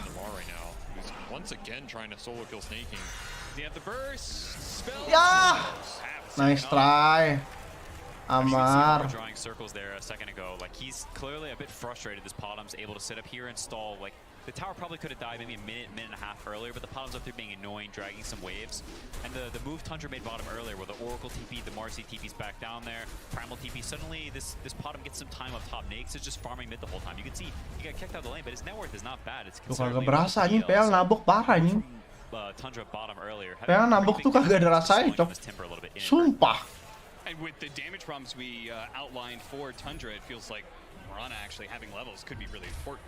Yeah, those levels in Starstorm make a lot of difference. I mean, the levels for both supports, like the extra Fissure levels. This Fissure is a pretty high damage nuke now, but you need the levels, potentially Shard, to really maximize it. Yeah, particularly with the 10 talent, we've talked about that. With the Shard and everything, it's surprising amount of damage. This is like last game, Amar moving down bottom to defend the tower against the 33 Visage push. Only now he can actually do it, right? Yeah. He is a much bigger boy with a lot more armor than that Sand King. Snake King, he went and denied the rune. The Fissure comes out, and BZM still managed to get the charge forward. Snake King is going to be grabbed up here. Anjir dibanting sakit banget cok. Bye-bye Snake King. Oke, Oji mulai ada perlawanan di game ini dibanding game sebelumnya, emang pasif banget. Tapi ini kita belum lihat soalnya Tundra tuh P6-nya belum jadi red pack kan. in the game because their cores were behind. This game, BZM, as we're seeing, they can use the Oracle early nuke damage to help them get these kills. OG has all the damage. Gue nggak tahu sih, kayaknya sih PL bisa buat Afterland sih. Double purge, right? You have Fortune's End, you have Timbersaw. Afterland Saganim kayak meta zaman beberapa bulan yang lalu ya. He's not just gonna have free bulldoze going Jadi in. agak biar mainnya di belakang doang gitu, kayak main skill 1 doang gitu. You get Yules once, you get purged once. Lo main skill 1, lempar skill 1, habis itu talentnya ngambil cooldown doang, udah gitu doang. PL main belakang doang gitu. Jadi di depan tuh Timber sama ini aja gitu. Wah, nyariin anjing, nyari orang cok. Amario in danger bro. Inside of 9, they're going to try and set this up. 9 actually popping out of that smoke. Taiga's already here as well. They're going to start scouting things behind the tower. They're going to go for Amar, but Taiga is behind him. They need to be able to address this Oracle and kill him quickly. They get that fast kill, and now Amar, let's see if they can chase him down. Saksa was on the other side of things. He's going to need to hit a lot of stuns, and the rest of OG, yeah, they're here. Amar turning around with the Chakra, the Moonlight Channel. Allows them to Wah, berasa mati nih WCM nih. Kan? Ah, nge-throw. Nge-throw kan? Ngap kan? Ketemu live stealer kan? Nah, BCM. Nggak apa-apa lah, dapat tower tengah lah anjing. Nice. This Timber TP bottom maybe looks a lot better than it actually was. I think if you compare it to like the games where this TP feels extremely powerful, there's not that much pressure on the next top. You see him just pour top. Oh, dia mau melihat Maelstrom. Timber is bottom. Like it's not like Tundra's forced to go there. They're not getting squeezed elsewhere. You know, so he's sitting there and he's not really pressuring much. He's delaying the tower some, sure, but at any point, Tundra has the map source themselves. They can make this move there, and it's a bit awkward for OG. Yeah, they're trying to run it back and get the punish without the numbers. Bagus banget sumpah. Double core commitment for OG. Nice try bro, nice try bro, nice try bro. That Echo Slam, nice try bro. Oh my god, nice try bro. That was the type of skirmish they were looking for, right? It has to connect between Amar and BZM, being those frontliners, getting in there. Dapat familiarnya dong. Like you said, Skeeter does get to push this top lane all the way to the tier 1. He will enjoy this time. He's catapulting up the net worth. Oke, diisi atasnya sama biru. Biru siapa deh? PL, oke, PL udah jadi ya. Udah jadi dia di pusalnya, tinggal diantar. Sekarang dia OTW buat SNY. Ya. Gue setuju sih sama opsi itemisasinya PL sih. Soalnya lo pakai mata juga kagak guna di game ini, cok. Lo mau ngedispel siapa anjing? Kagak ada anjing. Semuanya stun instan semua, kagak ada yang bisa didispel pakai skill manta. Jadi bener-bener SNY itu bagus sih, kayak status resisten, kayak lo biar cepet sadar, udah gitu nanti lo bakal buat taras juga, bakal cepetin di game lo juga gitu. Soalnya tuh yang nggak tahu efek manta ya, kita lihat efek manta ya. Efek manta tuh gede, cok. Efek manta tuh bagus sih. Kalau buat lo buat taras nanti ya, nih. Pertama lu naikin movement speed. Mana sih SNY anjing? Efek manta tuh, efek SNY nih. Tuh. Lo dapat strength, bakal buat lo tebel, dan agility juga yang dibutuhin sama PL. PL tuh butuhnya agility sama strength dah, itu aja dua dah. Abis itu status resisten 20% tuh gede kan. Ketika lo kalau di stun atau apa lo cepet sadarnya lah. Jadi stunnya biasa 5 detik jadi cuma 4 detik gitu-gitu lah. Attack speed butuh banget, attack speed, movement speed juga. Buat lari, buat apa butuh. Sama 22% heal regen dan life steal. Ini lu gede banget sih, regen sama life steal. Nama 22%. Dan lo abis ini pasti buat taras gitu loh. Jadi ya heal regen lo tuh bakal kencang banget sih. Parah. Dibanding lo manta yang bakal cepet hilang kalau ketemu hero-hero kayak gini. Lo bakal manta didobrak sama baratumnya udah hilang anjing gitu manta lo. Bagus PL. Itemisasinya bagus sih. Untuk item setelah SNY di pusat SNY sama taras, mungkin sisanya sih depend ya. Maunya apa ya? Bisa aja Bluetone bisa. Kalau mau Bluetone. Aduh ke bawah, cok. Waduh, dia bunuh diri, cok. Ya. Anjing sayang banget. Mungkin Beser juga bisa Beser. Aduh mata, aduh kuping gua. Udah beli white pack tuh si iniannya. Siapa namanya si Pisces-nya? Yeah, we see Yuragi. He's actually going SNY here. So he's going to build SNY into Heart. That is going to be extremely hard for Tundra to deal with. Meanwhile, BZM, he's just keeping his foot on the pedal here. Yep, trying to go for Zoxa. They do have Oke, nice. Wah, butuh PL sih.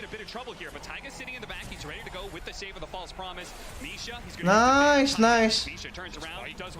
Oh, PL-nya nggak mau, dia nggak mau. Biarin.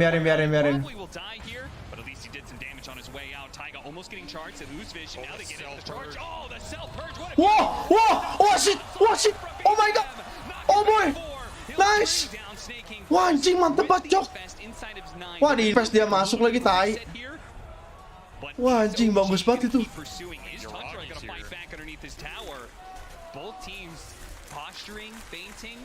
Wah, anjing itu sih kalau Amare damage-nya masuk semua sih. Wah. Team wipe itu, Cok. Buset, double damage nih, bos. Gila sakit banget, Cok. BZM outplay 9 game kedua ini. Oke, bagus. Game ketiga kan? Anjing udah jam setengah 11 saya dah. Orang maju mata ntar gue ya. You start looking at places where you can realistically get kills, and those places are few and far between. The biggest one being this bottom area, and OG is taking advantage and winning those fights. So where is Tundra going to open things up? Agak berasa, Cok. There's only one place Tundra can fight, and it's always Amar sitting balik here, balik. From doing that. Nine's going to TP down, but he's just stuck here too. He's trying to get the Shadow Blade, an item that can help them open up some of these areas, make it scarier for the PL to push deep.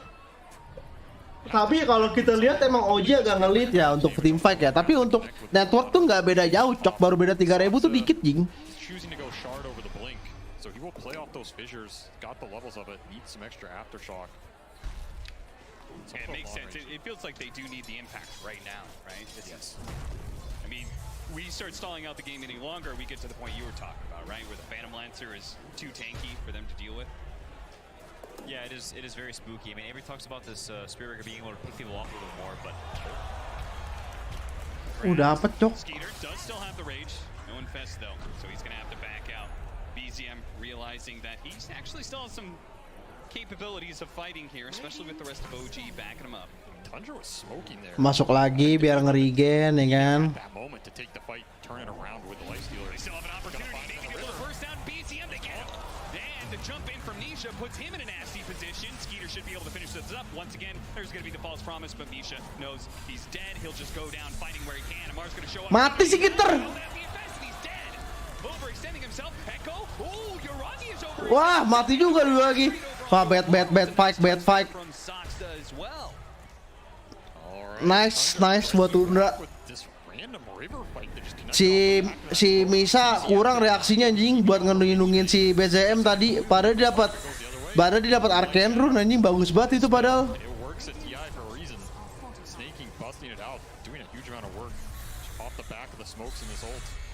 I feel like this Primal Beast just dies so quickly whenever Skeeter's in the... I wonder if he should build some sort of armor on him. I mean, he's only got 6 base armor. Yeah, he might need a plate mail, or maybe he just needs to come in late and not be the one getting beat up by the snakes.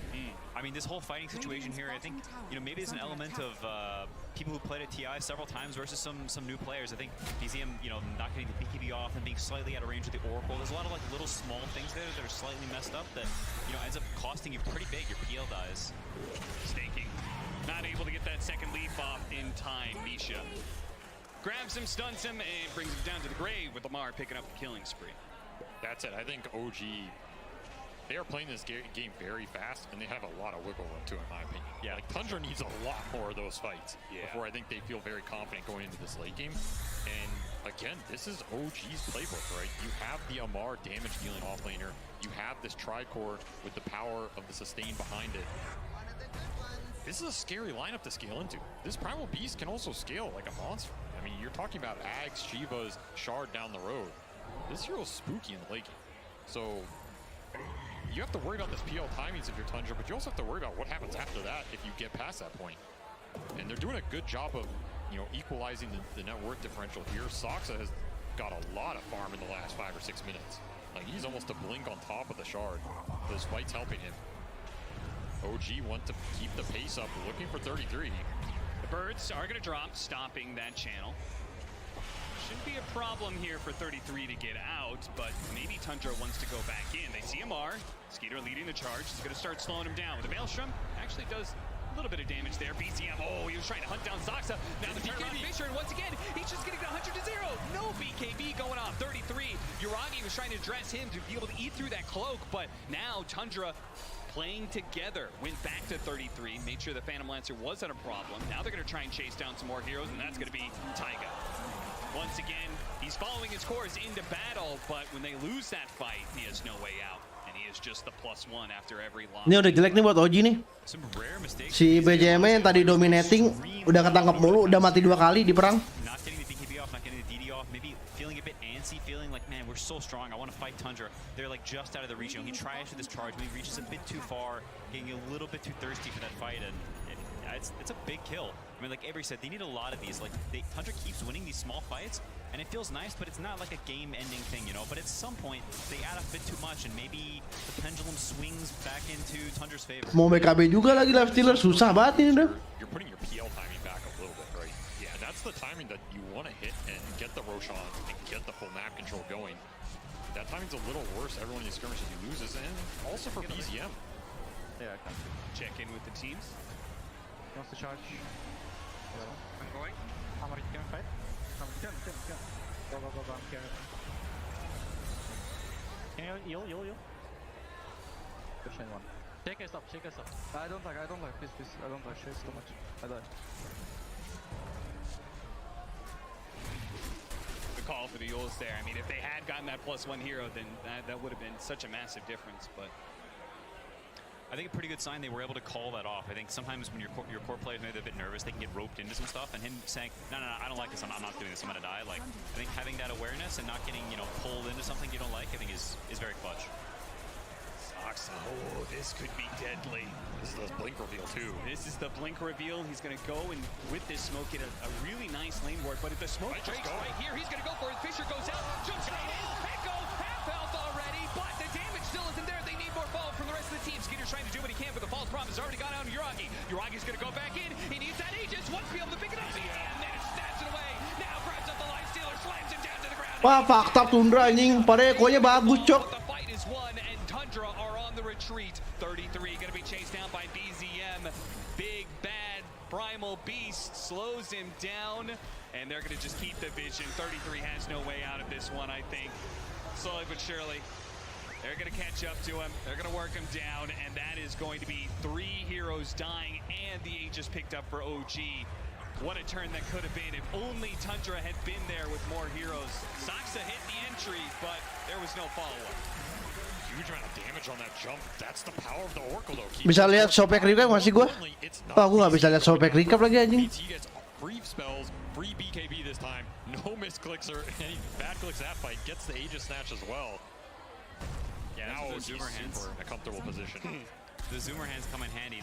It's crazy how much impact these fights where everyone is just clicking Roche and somebody clicks it first. Like, it has such a giant impact on the game. Maybe if Nakes takes that, the fight swings the other way. But you know, now suddenly Tundra's sort of in that position where they really don't want to take that fight. Shout out to BZM for that positioning there. Him being able to charge back in was super important. And even Misha is just staying alive in these fights for a huge amount of time. There's a lot of sustain on this OG lineup, and if you run out of damage, the damage from Tundra is pretty discreet. You have your spells you throw out, the fissure, the charge. They live through that, gives PL the turn. Aegis helps these fights stay even longer. Tundra need to think about who they're prioritizing these fights, who they're jumping, who they're going on, syncing the damage up with the stuns, and then maybe resetting, right? You don't want to get caught in a situation where you're giving too much time for PL without the control online. Maybe the one upside is Aegis is not on that Phantom Lancer. Yeah. Sekarang udah nggak ada echo, lu mau ngapain, Tok? But that said, I don't think Yuragi's too scared. ECF definitely isn't. No, he is not scared at all. They're going to once again do the turnaround with a Fissure and put some damage onto him. But of course, not only does he have Oracle, he's got the Aegis, he's got a BKB. Charge from behind. Out there. Ooh, this is interesting. Manage gets 2. The most important hero, Oracle, dies first. Wah, anjing dikena. BZM has already lost his Aegis. Tundra, this charge in from 9 may have just set them up for a fantastic team fight. The second part, he's going to get the charge on through. Doesn't actually hit the real Phantom Lancer, but the charge comes in from BZM this time with the onslaught. He's going to go for the BKB TP. sure he stays alive. Thanks to the uproar, that extra armor is going to go to work. What a disaster of a push. What a charge angle from 9. How did he get that? He was just an enemy jungle farming after the Lost Roche fight. Just comes in from behind. He had the charge on the Primal Beast you showed. Ends up catching the Oracle with the Infest. Don't mind if I do right there, sir. I mean, I think 9 quietly playing a really, really good game. I think keeping up this level of net worth on a Spearbreaker, especially after such a rough start, after the map being kind of scary, like him having this 10,000 net worth, having this BKB, continuing the scaling is really important, not only for like their continued scaling, but also just like it's so important for their heroes that he's able to have this net worth. I think 9's played a really good game so far. Yeah, Spearbreaker is one of those as a core, it kind of snowballs in that regard, right? If you get to the Shadow Blade, Aghanim Scepter and such, and you one-shot waves, then you just continue to build up on those items. But if you Gila sih tadi Nine nyetunnya nyetun 2 orang gitu nih. He's gonna maybe have to blow the BKB. Nope, the Fisher's gonna come through. Really good tap. Another Iseko. They're gonna change on Uragi. Oh, the offside. It's not enough to be able to save him. The BKB goes down from 9. They go for the invest. 9 can keep the charge going up, but he's immediately. Gila Nine sih imbabat anjing. He is looking out for that Oracle. He's got a head on a swivel. He found him, and now they're gonna be able to get the. Ada Agam lagi. 9. Really good save. I mean, Skeeter jumping inside him. Gila sih parah si Nine sih imbabat anjing. Being able to find the right hero to charge every time.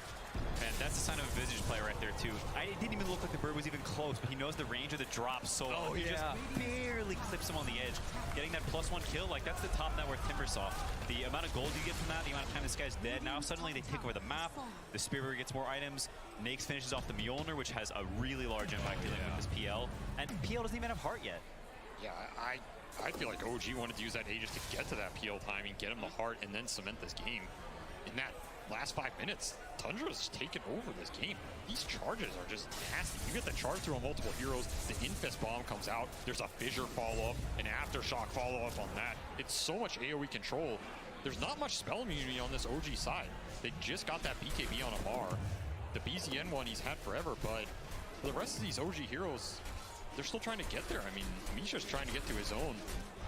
I almost feel like there's a little bit of a displacement between the Uragi and where his items are at and how he's playing. I feel like if he has the heart, he can be like kind of frontline like he's been doing, but without that, it's just so many times he's been fissured. They've been able to, like, as you say, charge through, and just a lot of like incidental damage brings him down to like half health. I mean, it's also about how OG wants to start the fights. It's a bit awkward for OG to find the opening. Yeah. You have this Shadowblade Breaker charging around the map. Everybody's Moonlight shadowed, like Haste Rune drummed around in the back line. You're not going to find the Shaker. He has Force Staff and Blink now. Do you want to just go on the Visage?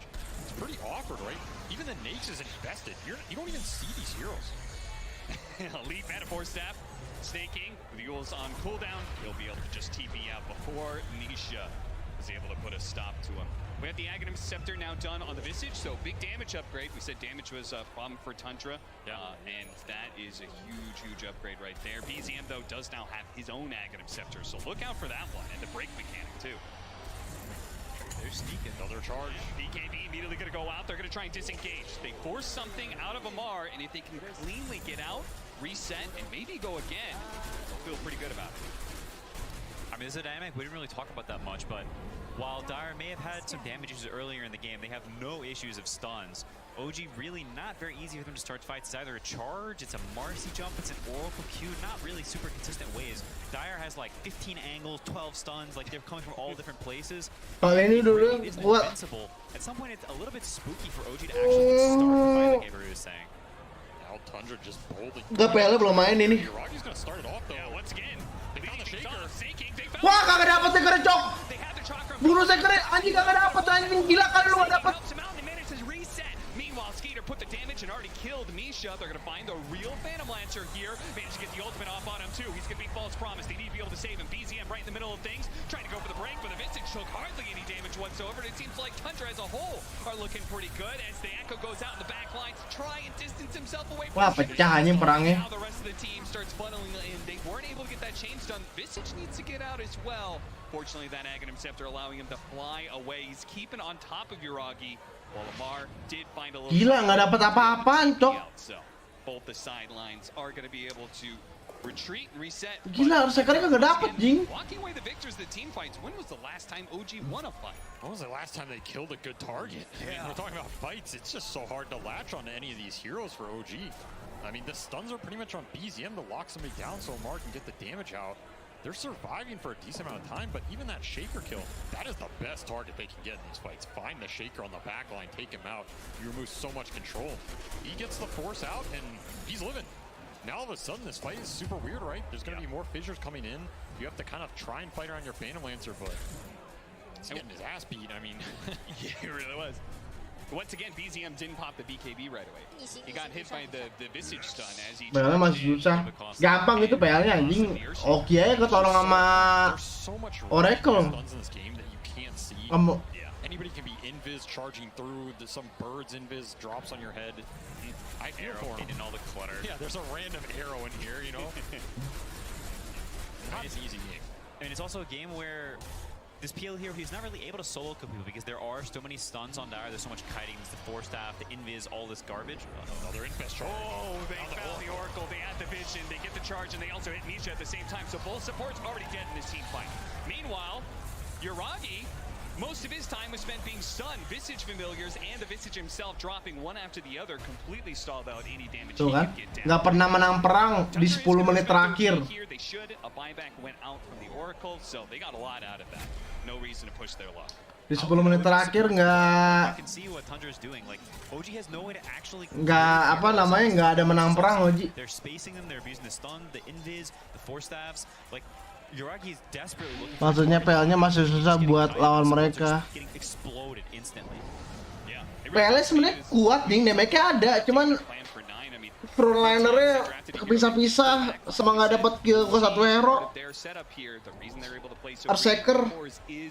Having these backline supports, these healers and stuff. So Tundra definitely came into this with the game plan of 9 is going to be killing Taiga over and over again.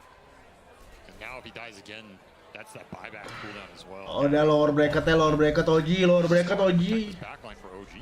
There's just so many ways to get in there. The birds. Dia gak usah tidur anjing. Get the charge with the infest.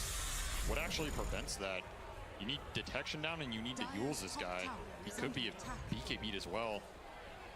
I feel like OG needs to get the 2 big items in this game. It's got to be Abyssal on the Phantom Lancer and Hex on Timber. That is a very far way away. If they get there, I think now you have the disable. Is there anything else besides items? Is there a way they can set up the fight? I mean, find the supports. Yeah. Well, the supports are going to be found. Nggak ada harga dirinya, Bar ditabrak sama inian anjing sama Bara. There's Tundra once again. Really abusing this Moonlight Shadow. I mean, Smarana as a fight position seems pretty value at this point. At this point, you have no issue with the hero. It is doing an insane amount of work in these fights. You have limited detection, especially most of the time, you know, detection coming out from your 4 and 5. This is not a 4 and 5 duo that wants to front line to plant a sentry or something. Like, you just instantly die. The core's got to do it because they're the ones who are up in front. Yeah, and we actually saw OG had a gem earlier in this game. That's why they got it, because they knew they needed this vision on the front line. Yeah. That was lost a long time ago. Taiga's gem in the hands of 33 Visage for a decent amount of time now. Not easy to take these fights vision-wise, and Tundra looking for the pincer maneuver here. Yes, they are. They found the real Yuragi. Can they get the arrows? Whoa! He does manage Doppelganger away to the side. They have the Fissure to stall it up, but at this point, 33 in the back, though. Oh, he is in the back, and he's going to be able to catch.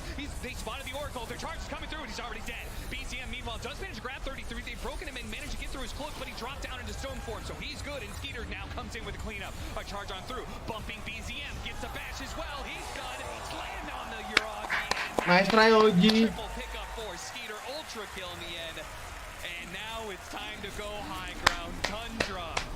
It was looking a little suspect in the first 15 minutes. We weren't sure if they were going to be able to pull through, but they had a strong understanding of how to play up against OG. 10 menit, 15 menit terakhir perang nggak ada iniannya anjing. Straight up tier 4s. Are we going to go for it? They are going. That's a Amar. Amar buys out Ags. He's trying to get the extra damage to dissuade this. Oh my god. The double chakrams are going to be thrown out. This could be really messy. This could be, you have a serious lead here. You don't necessarily need to do this. But Heal has to buy back here. It would be a disaster for OG's item progression. Let's see if they can hold. The double chakrams doing so much damage. This buyout of the Aghanim Scepter, it may just be what bails out OG, or maybe Tundra can't be done. Misha gets the just dead. He's managed to get up the stone fort. They've already cleared through the ages as well. 9, he's going to have to jump away. The Shadow Blade back out. Saksa spotted as well. Oh no, Tundra Now they're not even going to be able to get Elena Barracks off of that. They cleared out the tier 4s. No one fast. He's got an armlet toggle to work with, but he immediately gets grabbed. The charge on through. Denied. He gets canceled by the AoE stun from BZM, and now 9 is going to be in some trouble. Run down by the Phantom Rush. A chance to Wow, gila emang. Sumpah. Nine ini jago banget anjing bener dah. Nine nggak ada obat, cok. Don't get me wrong, but surely they would have felt very good having Elena Barracks up and not giving away those kills. Itu anjing, itu mid laner kayak tai, itu mid laner tai anjing, sumpah. They get that Phantom Lancer buyback though, so all things said, probably still slightly favoring Tundra here, just destroying that PL economy. I think you're happy to sacrifice your Lifestealer once for that, but it's so definitely feel good here. We need to blink, we need stuns, we need to farm hex. I don't reach, it's not about hex only. Oh, you're totally right, Avery. Stuns, big problem for OG. Yeah, they need this Hex, they need the Abyssal. The Abyssal's just off the menu now, man. I mean, this PL is never going to get there. So even more falls to Amar. That Axe purchase was pretty clutch. Helps him defend the throne there. He's on his way to Hex, but he is far. Wah, nggak ada buyback nih PL nih anjing. Trying to use this Lifestealer downtime as much as possible to get to that condition. I thought maybe 9 spotting Uragi there. I thought maybe they'd go for it. That would be a dieback like that. Could just be game. Once the game is on Amar, this game's on Amar. Yeah. Tapi kalau PL mati ya habis BB. Iya, makanya nggak ada BB. Kalah nih kayaknya Ted gameplay. Dari gue lihat mah susah, cok. Nah ini kejagoan anjing. You're gonna bet on one Timbersaw in the world to do it. It's probably this guy. Yeah, they need some like sneaky wards that Tundra like walks onto. They have some ward hidden in the corner, and suddenly Tundra's on vision, and Amar gets this blink angle where he double chakras the guy and insta-kibs the Shaker before he has time to react. I mean, the Marcy rebound huge as well. Like that fight, Misha connects with 2 or 3. That's their best stun, right? That's gonna set up the Primal Beast engage. It's gonna set up the Timbersaw damage. A lot of this game might be coming down to Marcy. Yeah, some of these earlier fights, just the charge throughs and the chain stunning that can come out. PL Bruton nggak kagak masalahnya anjing, dia mau buat ini dah. Mau buat butterfly. Get the combination of the right initiating stun and the damage to follow it up to win a fight for OG. This is a great opportunity if they can get it. The snaking kill, maybe not so much, but the Earthshaker does manage to slip away. Now the charge on through, they couldn't even kill the pot up. Misha is now dead. Amar's looking for something to be able to hunt, but look at Saksa playing the edges here. He's ready to go back in. The charge is controlling up BZM. He's not getting anything off. GG, PL nggak ada buyback. Wah, selamatin Dok.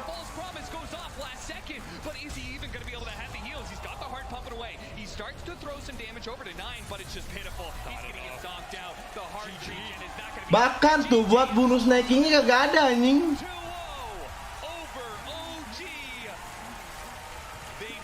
Dari tadi dia bunuh supportnya kagak nyampe, Jok. Parah anjing.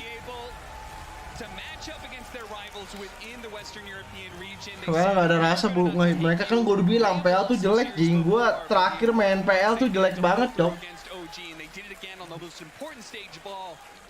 Main PL tuh, sumpah, gue terakhir main PL kagak ada rasanya tuh hero anjing, bener dah. Kayak di meta sekarang tuh hancur banget nih PL mah. The dark pact or whatever you want to call it has been broken to a degree and he's over to enggak sih, Nine nih anjing. Nih kayak konto nih orang nih anjing. Nine nih jago batai. Nine iba sih parah anjing. Itu orang mesti di ban bangsat dari Dota bangke. Maybe even them a little bit. Once those stuns start coming out, what a hell of a game from 9 on the Spirit Breaker. Yeah, 9 and Skidder both, honestly, just super high impact in this game. You talk about Skidder's laning in Nyx against a Timbersaw, and he's still like top net worth. He's highest damage. We expect low damage from suddenly just killing everyone. I think Skidder had like an insanely good game.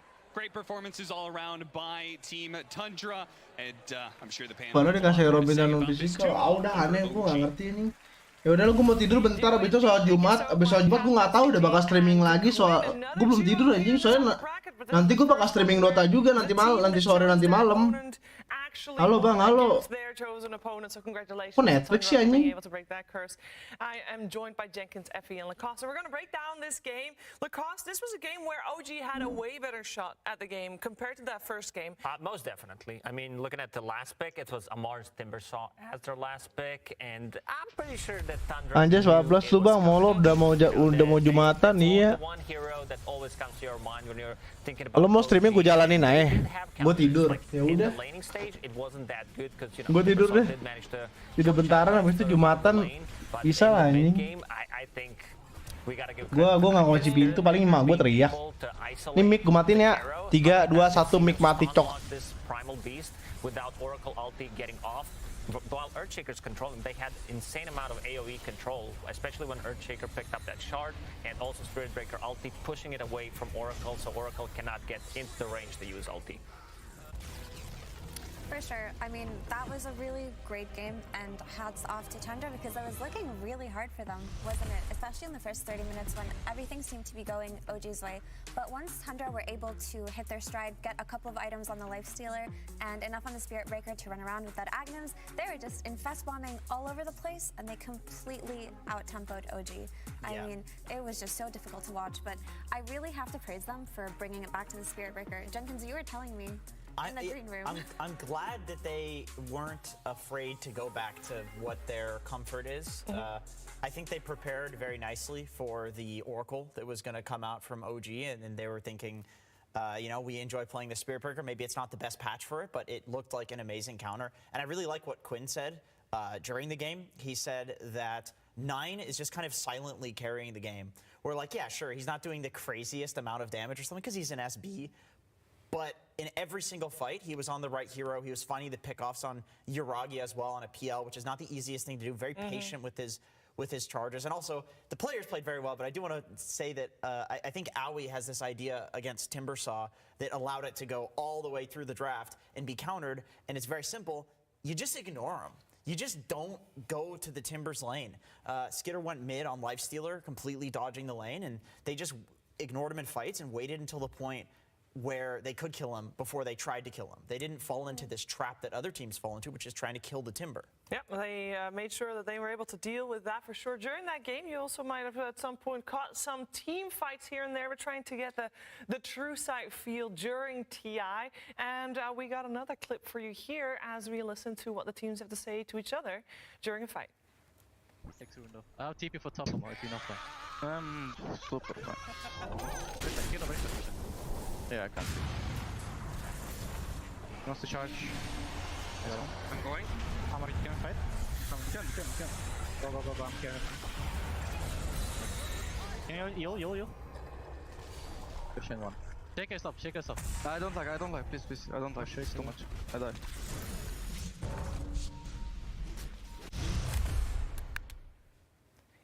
To me, it's very impressive to know that during a fight, there's 5 players, everybody's pressing their own buttons, having their own thoughts about everything that's going on, and for me as a viewer, it's always fairly hectic, and then the comms are calm. Yeah, there's like 2 people talking.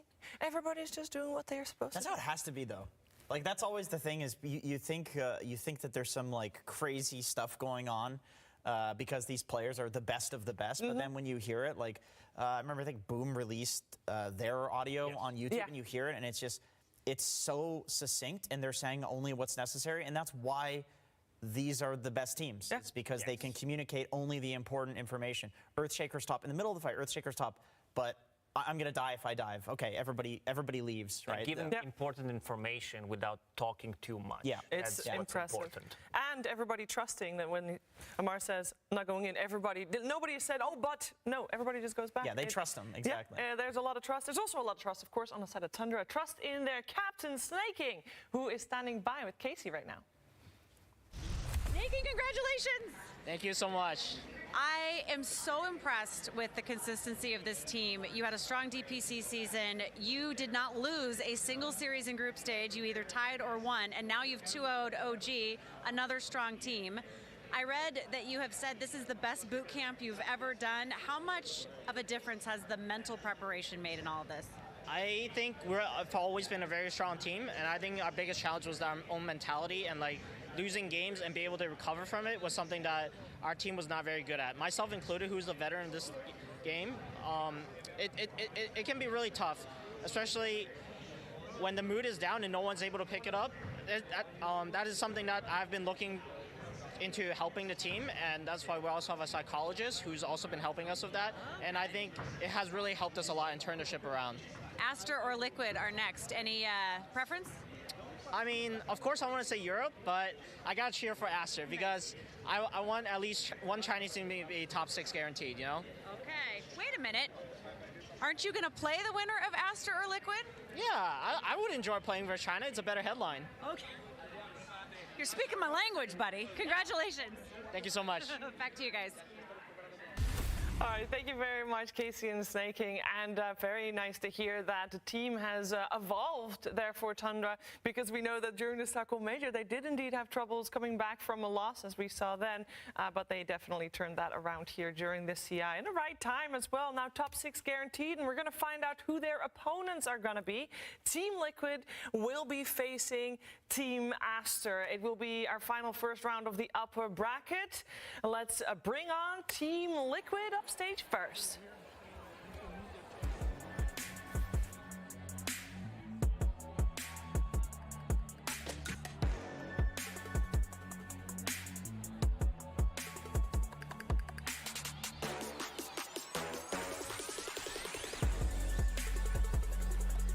Team Liquid.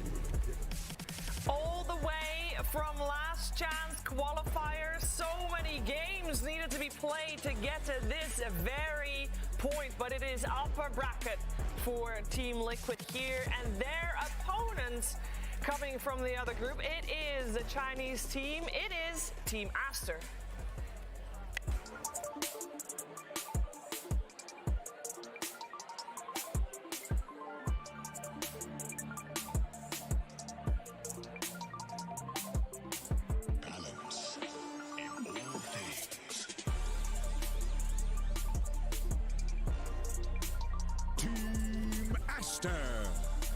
Team Aster coming fourth in their group. Of course, having some ups and downs during that, but when it counts, they do show up. At the moment, they are the last remaining Chinese team in the upper bracket, and so there is a lot of pressure on their shoulders.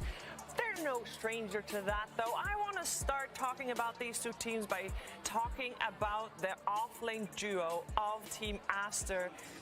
It is Baboka and XXS. Jenkins, these two teams, two players rather, have been playing together since what, 2015? That's Something right. silly in That's the right. same team every step of the way. 1,600 games almost, and 57% win rate between those two. They are the greatest bubbies in Dota history. Speaking of bubbies, there's yours. Yeah, he's actually, of course, did steal my name, which I had to change it back to Jenkins. But yeah, these two, bubbyism goes beyond any sort of other relationship you can have. They ride or die together, which is why they've refused to leave each other's side. They're even beating Fly and No Tail in terms of the amount of games that they've played together. Y and Faith Beyond, like all of these legendary duos that you can come up with. These two have played more than them, and it shows. It shows in their play and their synergy. And also another thing, Broodmother, very popular pick so far in XXS. In my opinion, this guy is arguably the best Broodmothers in the world. I think he's the best. I'm a fan, so I'm biased, but he's definitely one of the best. Yeah, and we get to see this team playing Dota on LAN, something that they didn't do for quite some time, missing out on the first, which was regional finals, second major as well, unfortunately, but then getting the third place at the Arlington Major and also second at ESL 1 Malaysia. So you know that this team is very hungry to prove that they're the best. Like, first of all, I think they want to prove that they're the best Chinese team, because we're always in the shadow of PSG, LGD, sometimes even RNG, and they have a lot of things to prove here. But I just have to say, I love this matchup of Aster versus Liquid, because a lot of people well, it depends on which region you cheer for, but basically Aster are the Chinese Liquid, or you could say that Liquid are the European Aster, because both of these teams have a history of completely dominating within their region, right? Topping their DPC tours, but then choking. The Aster curse. Yes, choking at LAN. But recently, Aster seem to have shaken off that curse entirely, because they've gone from third place to second place at the last 2 LANs that they played, and now we just have to see if they're going to carry that momentum, and it really looks like they are. Liquid, on the other hand, they've also had the same issue of not exactly playing that well during LAN events, but now that they're on this broken it. They've broken it in this tournament. Ever since Matu said that this is going to be his last tournament, it's like, oh yeah, we don't have much time to play with him. Let's do our best. And let's extend that as long as possible, for sure. And for Aster as well, I believe they even commented on the fact that they were not consistent in the international scene itself. They commented that they do feel better this year, that they worked on that, and all of a sudden they come in the top echelon of every LAN they attend. So it's very interesting to see what they can do here. So for me, this matchup is just who broke the curse in a more powerful and convincing fashion. We're about to see. But the funny thing about Aster is in China, they are referred to as the T team, right? And initially, we were told that it's because if you say Team Aster, that's what it is. But no, it's a meme from the Chinese fans who basically say, Aster go to LAN, they have to go home early and just drink tea while they're watching Dota games because they get eliminated. So they're definitely not the T team anymore. No, for sure. And you are very correct that Team Liquid indeed has also struggled quite a bit. Yes, this is the tournament that they've broken that curse, but that was all not in front of a crowd. So, Jacobs, we don't know yet how much of that curse is broken until this point, right? Because how much experience do they have with this 5 squad actually in front of a crowd? Yeah, so for Mickey, Boxy, and Insania, this is their second TI. They unfortunately missed the last one, but they've got some Jarex, Zai, Matumba. They've played a lot. They have the experience. Hopefully they can do it. Hopefully they can do it. We're going to find out how first game is going to play itself out together with our draft panelists. Let's get over to game 1. Team Liquid versus Team Aster. Game 1.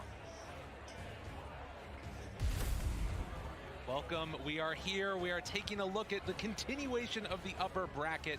Aster facing off against Liquid. I'm joined with two wonderful people here to break down the panel. Trent, Gunnar, how you guys feeling about this matchup? I think a lot of teams might not expect these ones here, but they're killing it. After group stage, they were able to make it happen. Yeah, Liquid's looked really good in groups. They've dropped a couple games, but they also took games off EG, when they were looking really good. And they've just been looking good. They look better every day, even since last rounds. They're a team that likes to really build up that fan base and that hope. You know, I feel like everyone gets really excited. There's a lot of that Liquid fan energy coming out, right, in every LAN. And they struggle with that, much like, you know, the Aster org, the Liquid org, similar sort of stories in the past couple of years, trying to make it happen on LAN. So this is their chance. We're out of the groups, then to the big stage. It's time to win some games. We'll see if they can make it happen. And of course, the panel went over so many of these different storylines that we've got to keep our eyes on. For Matumba Man, his last TI here is what he's been saying. For Aster, they're trying to sort of pick up from the pieces of last year. That, you know, this organization, they also have these players that were getting so close, top 6, top 4 respectively on their previous teams, and now looking to go even further here. We'll see if they can make it happen. Draft things that you're interested in seeing early on. Morphling, Shadow Fiend, where are these teams going? What's happening? Had a rough day yesterday. yeah, it's a lot losing, but I think Mickey's still 100% win rate on the hero during the tournament. A lot of those record streaks are getting broken on the stage, though. You know, a lot of things are being broken on this stage. Yeah, a lot of brackets, mostly. I think the length of the games. You know, crazy ones. I think probably it's going to be more of a Liquid. They have the Lone Druid. They have a lot of specialty heroes, I think, for their team. Matu, Lone Druid, they play Primal Beast, they play Shadow Fiend. They both play Brood. Yeah, they kind of have to deal with the Liquid on the side of Aster, whereas Liquid can focus on their own game.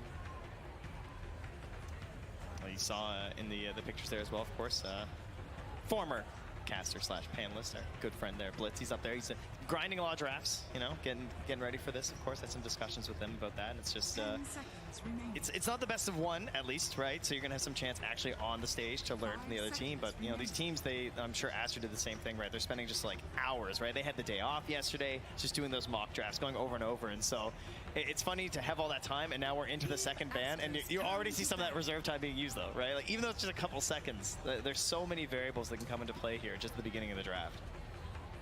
Yeah, you kind of see someone bans something you weren't expecting the ban, you don't know what to do. I think the bans are fairly standard. Marcy's in the pool and Dying's in the pool. And they give it to him. I think this is the thing, right? We saw the series today, earlier. I think Marcy went untouched throughout a lot of it. So they take the Marcy now, and then Aster are going to run back for the Sven Lesh. So we've seen the flexibility of the Sven and the power of getting that shard with Warcry, what the support can do.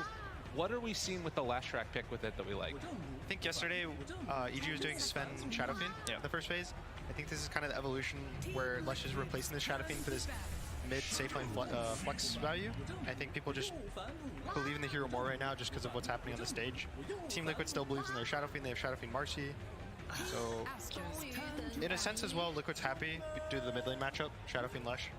Yeah, I think that's probably what I would take away from this first phase, that both teams probably have something that they're very comfortable building off of. They're very stable blocks that they've experienced a lot of during the group stage, whether it's through their own games or even just seeing it around from all the other teams. Definitely no surprises right now. A disappointment as the Pudge does get banned, unfortunately. They both have supports which can go both lanes. The Sven and the Marcy both go 4 and 5, and they both have cores that can go in the mid of their safe lane. Even the Lesh can go in the off lane. So it's just an open draft. People just pick heroes that they're confident that they don't have to worry about the next 3 heroes. The hardest in drafting is when you get to the later picks. You're forced to pick a certain type of hero, a certain type of strategy, and when you're able to just have good heroes and just keep picking good heroes, you just feel very good the whole time. And it's Liquid who have that hot seat for this one as well, since they are going to be with the they get that double pick in the middle, but the final pick is going over to Aster, so they have to be a little bit more cognizant of those lane matchups that are potentially coming out. So a couple other interesting things to watch, taking away some of that cheese, the Broodmother that has been so prevalent all over the place. And then, of course, on the other side for Aster, they're taking away the Matumba Man Lone Druid that I feel like if you're Liquid, you're going to take that almost every chance that you get in the second phase. But still with the very open openings, we'll see which way they opt to go next. Yeah, for Liquid right now, they want a core that goes in, which is why the Lunger and the Pudge are both banned. The Shadowfiend's going to end up being their carry. They have a Marcy already to buff it up. So looking at maybe some Mars, some Legion Commander even, just anything that will go in and body for the Shadowfiend in the fights. And that's primarily what Aster's going to try to ban and try to prepare their pick for. I feel like for Liquid, they're 3-4-5 as well. Like they have such like their identities stay very stable as the players. Like they always tend to play the same heroes themselves, right? You're gonna have, of course, Boxy looking for this. Like I always look to the clock and the Tusk, but the Marcy, of course, when she gets in, you want the Marcy. You gotta be there for the sidekick. But he's always able to set up these great fights for them. He's never afraid to jump into the fog when he thinks there's gonna be a good follow from his teammates. And that's where Insania, he plays like the exact opposite. He's like almost always way back on that 5 with that Disruptor, or your Witch Doctors, your Dazzles, the saves, Oracle. Yeah. So one thing I was wondering about is we saw as an answer to this like Marcy Shadowfiend before, the Lich or other sort of buff ups, physical damage heroes. Do you think that that's something that they need to address at all, or is that something that Aster might pick up here? It's a great like hero out of this phase, like something that doesn't really reveal much. It's just a 5. It's a classic answer, as you said, versus the Shadowfiend, the Marcy. Pretty common. I think even a Winter Wyvern, it gives you a BKB cancel for the Shadowfiend Requiem, but they go with Crystal Maiden. This hero's a lot of success even today. Yes, yeah. She keeps on winning, so it is it is different though, because like we're talking about like this Lich as being something a little bit more defensive, and it's like looking to have some answers. Crystal Maiden is sort of the opposite when you're playing as a 5. Like I tend to think of her as like more of offensive potential. Like she has more capabilities in terms of just like even like running to a lane, doing a quick push, doing some ganks. So not this little defender to maybe enable this Leshrac more. This is more just like we want to kill a hero at the start of this fight right away. Again, since Liquid want this body strength hero generally to be in front of the Shadowfiend, Crystal Maiden will be able to see cast spells. So in a sense, she's good versus these frontline heroes, and she's a little more sad when she has to play versus the Void Spirits, the Embers, the Storms, and just jump her and kill her for free. But instead, Liquid now going to take this, what has often been a off-lane Death Prophet ranged hero, does have that flexibility to go towards mid as well, depending upon the matchup. And at least at the beginning, Liquid, a lot of big teamfight ultimates versus Aster, a lot more like poke, prod, get in there, try and annoy you a little bit heroes. Yeah, and the last game they played this with the Shadowfiend, they did it for Matu. And ended up being 14-3 and 19 ending the game as that Death Prophet, absolutely crushing it with Mickey having a great game with Shadowfiend as well. And that's where they had Zai making all the space on their Brood, but of course that's been removed. And no surprises here if we get Insania regular, but oh, there we go. So the one thing about the Shadowfiend is you either beat him by running at him and killing him, or by outranging him. So here's now the sniper picked, and this is going to kind of dissuade the Shadowfiend from going mid. That's a very hard lane matchup. So the Shadowfiend's probably going to try to want to go to the safe lane as well. Death Prophet doesn't want to lane versus sniper. So that's probably in the off lane now. So Aster kind of, without seeing exactly what they're doing, has a feeling of what Liquid wants to do with their draft. So they can ban, and they kind of can force Liquid into playing their game now. I mean, in a way, that is one of the downsides of having such like a well-defined, incredibly strong group stage, is that people get a ton of film to look at and try and adjust and see if they can come up with answers to what you've been building. Yeah, you just keep winning, so you never had to adjust, and then they know what you're going to do. True. So now for Liquid, they're going to aim for... Now they have to probably aim for a Spirit that goes in. I could see a Mars being pretty nice for them. It's good versus the Sniper, it's good versus the Lesh. Maybe even in the mid lane, it can lane the Sniper. They are all in the pool. I mean, we got what? Our, quote-unquote spirit heroes. We got our Pucks, we got our Storms, our Void Spirits, our Embers. They're keeping an eye on that, though, just saying, there's so many spirits to ban. Might as well just look for the other options that are in the pool, perhaps. Sometimes if there's 3, 4, 5 heroes that fill a similar role, you'd rather just ban the ones that do the special one. Yes. Like the Naga. Nothing really can replicate what a Naga does for the draft, because they're going to get one. Yeah, right. You can't ban them all. And Aster, they have the last pick, so they're going to end up getting to choose whatever they want. I think that this Lesh is probably going to go to the offlane. Sniper will go mid, and then they're just going to pick a mid response to whatever Liquid pick on 23. Yeah, I was going to say, I think it'd be interesting to try and run like Lesh mid. It doesn't really feel like it would be that great with a Sniper, because you kind of want to be like the big dog, when you're playing Leshrac, and then having a Sniper on your team, that can be a little bit of conflict, because they tend to really need a whole lot and a lot of support. Kind of the same way Leshrac is looking for that help and support whenever you're playing in these fights. I can't help but notice a ton of physical damage, and still having that Sven Warcry right now for Team Aster is going to be a little bit tough for Liquid to do damage, I feel. Is there anything else that you guys can see as a steroid, or do you not think that's as much of a problem? They're going to look to make it work in a different route? It's not too concerning, just due to the fact that they have so much team fight on the side of Liquid. Okay. They have the ability to kind of control heroes or kite heroes very easily. Disruptor and Shadowfiend are some of the best heroes right now at kind of elongating these fights and always constantly catching heroes, slowing heroes. It's more an idea of whether they can win the fight after their BKBs. Leshrac's one of the best heroes right now if you can survive the BKB duration. And Liquid doesn't have the best way to save their heroes. I feel like Liquid can just go anywhere right now. I would like to have a little bit more vision for the Disruptor if possible. I think something like a Zeus could be nice. It gives them magic damage, it gives them vision. It doesn't do the front line or the catch job that they might want for the Sniper, but that's actually exactly what I wanted. When you have enough vision, that sounded really stupid. And if I said Zeus, I'd get flamed. But you can do it, so that's good. He's a go gunner. Yeah. Sometimes when you provide vision, it's enough to kind of make up for not being a body. Yeah. To the fact that it lets your supports cast spells. Yeah, if someone just dies, what lineup doesn't matter, If it's 5v4, it doesn't matter if your lineup's a little bit stranger. And the Marcy already kind of has people to play with. The Death Breath and the Shadowfiend both do want to walk in, so he'll be able to rebound. And I think vision is probably the most important thing Liquid need. Vision or catch. I could see something like a Void Spirit as well if they wanted to go more of a get in there route. Yeah. But it doesn't pair that well, I think, with either of their supports. Getting down to the wire here in the reserve time for Liquid, and the last pick is going to be the Mars that you talked about. So do have that catch. We'll see if it's going to be enough. Also, a good way to stop the damage coming from Sniper with that arena. Always super helpful. This Leshrac, yeah, I really hope it's not Leshrac mid. I feel like it would be a very sad Leshrac mid. But maybe they're going to feel forced into doing that. I think they might end up just putting the Sniper mid and the Leshrac even in the safe lane.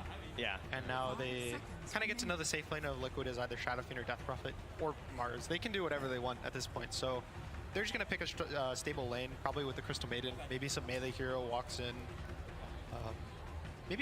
Oh, Tiny's banned. I was going to say Tiny could be very nice for Aster. To me, it looks like if you get jumped as Aster, this is going to be a very bad fight. So I feel like, I mean, you can say the opposite as well, right? If Aster can just find something for that initial grab, start the fight off on good footing, then it can be very hard to find that sniper in the backline or something as well. So I'd be thinking more offensively, I guess, if I'm Aster right now than defensively. That's been the entire theme of the draft so far, starting from that CM pick. I think something in the sense of vision also works for Aster because of how Sniper really likes playing in vision. Also, Sniper has a lot of night vision, so maybe a Night Stalker for the side of Aster. He can always pop darkness. I believe he can still fly over the arena during his ult, and he catches the Disruptor, the Death Prophet. So I think go for the Pango. Okay. Pango's very nice versus Mars. Anytime you have a BKB built in versus Mars, you can always just dodge the arena. You can dodge the Glimpse with roll up. It provides this go-in here that they need. He's like that combo breaker, it looks like. If they grab Ori, right, it's going to be up to XSS to try and get that save. Look at that. They do put Ori on the Leshrac. Zai is going to be playing the Mars. A couple of switch-ups here with regards to the entire draft. We'll see if it is going to be enough, as both of these teams Would absolutely love to be able to win this, move on in the upper bracket. For Aster, it's going to be the last Chinese team coming on in the upper bracket, and for Liquid, for 3 of these players at least, it would be the best placement they've ever had at TI. See if they can make it happen now. As we get ready to go into game number 1, Team Liquid facing off against Aster. So big thoughts, at least as far as this early laning stage goes. Is there anything that's super concerning? I've been really liking the Sniper. Right now, every time I see Sniper, he crushes the lane. Shrapnel Max is so much damage and slow. But I think the Liquid level 6 timings are really strong. Disruptor, even without level 6, just playing with the Death Prophet, kind of forcing you, and you want to have to defend your tower versus the Exo, and he glimpses you back in and you die.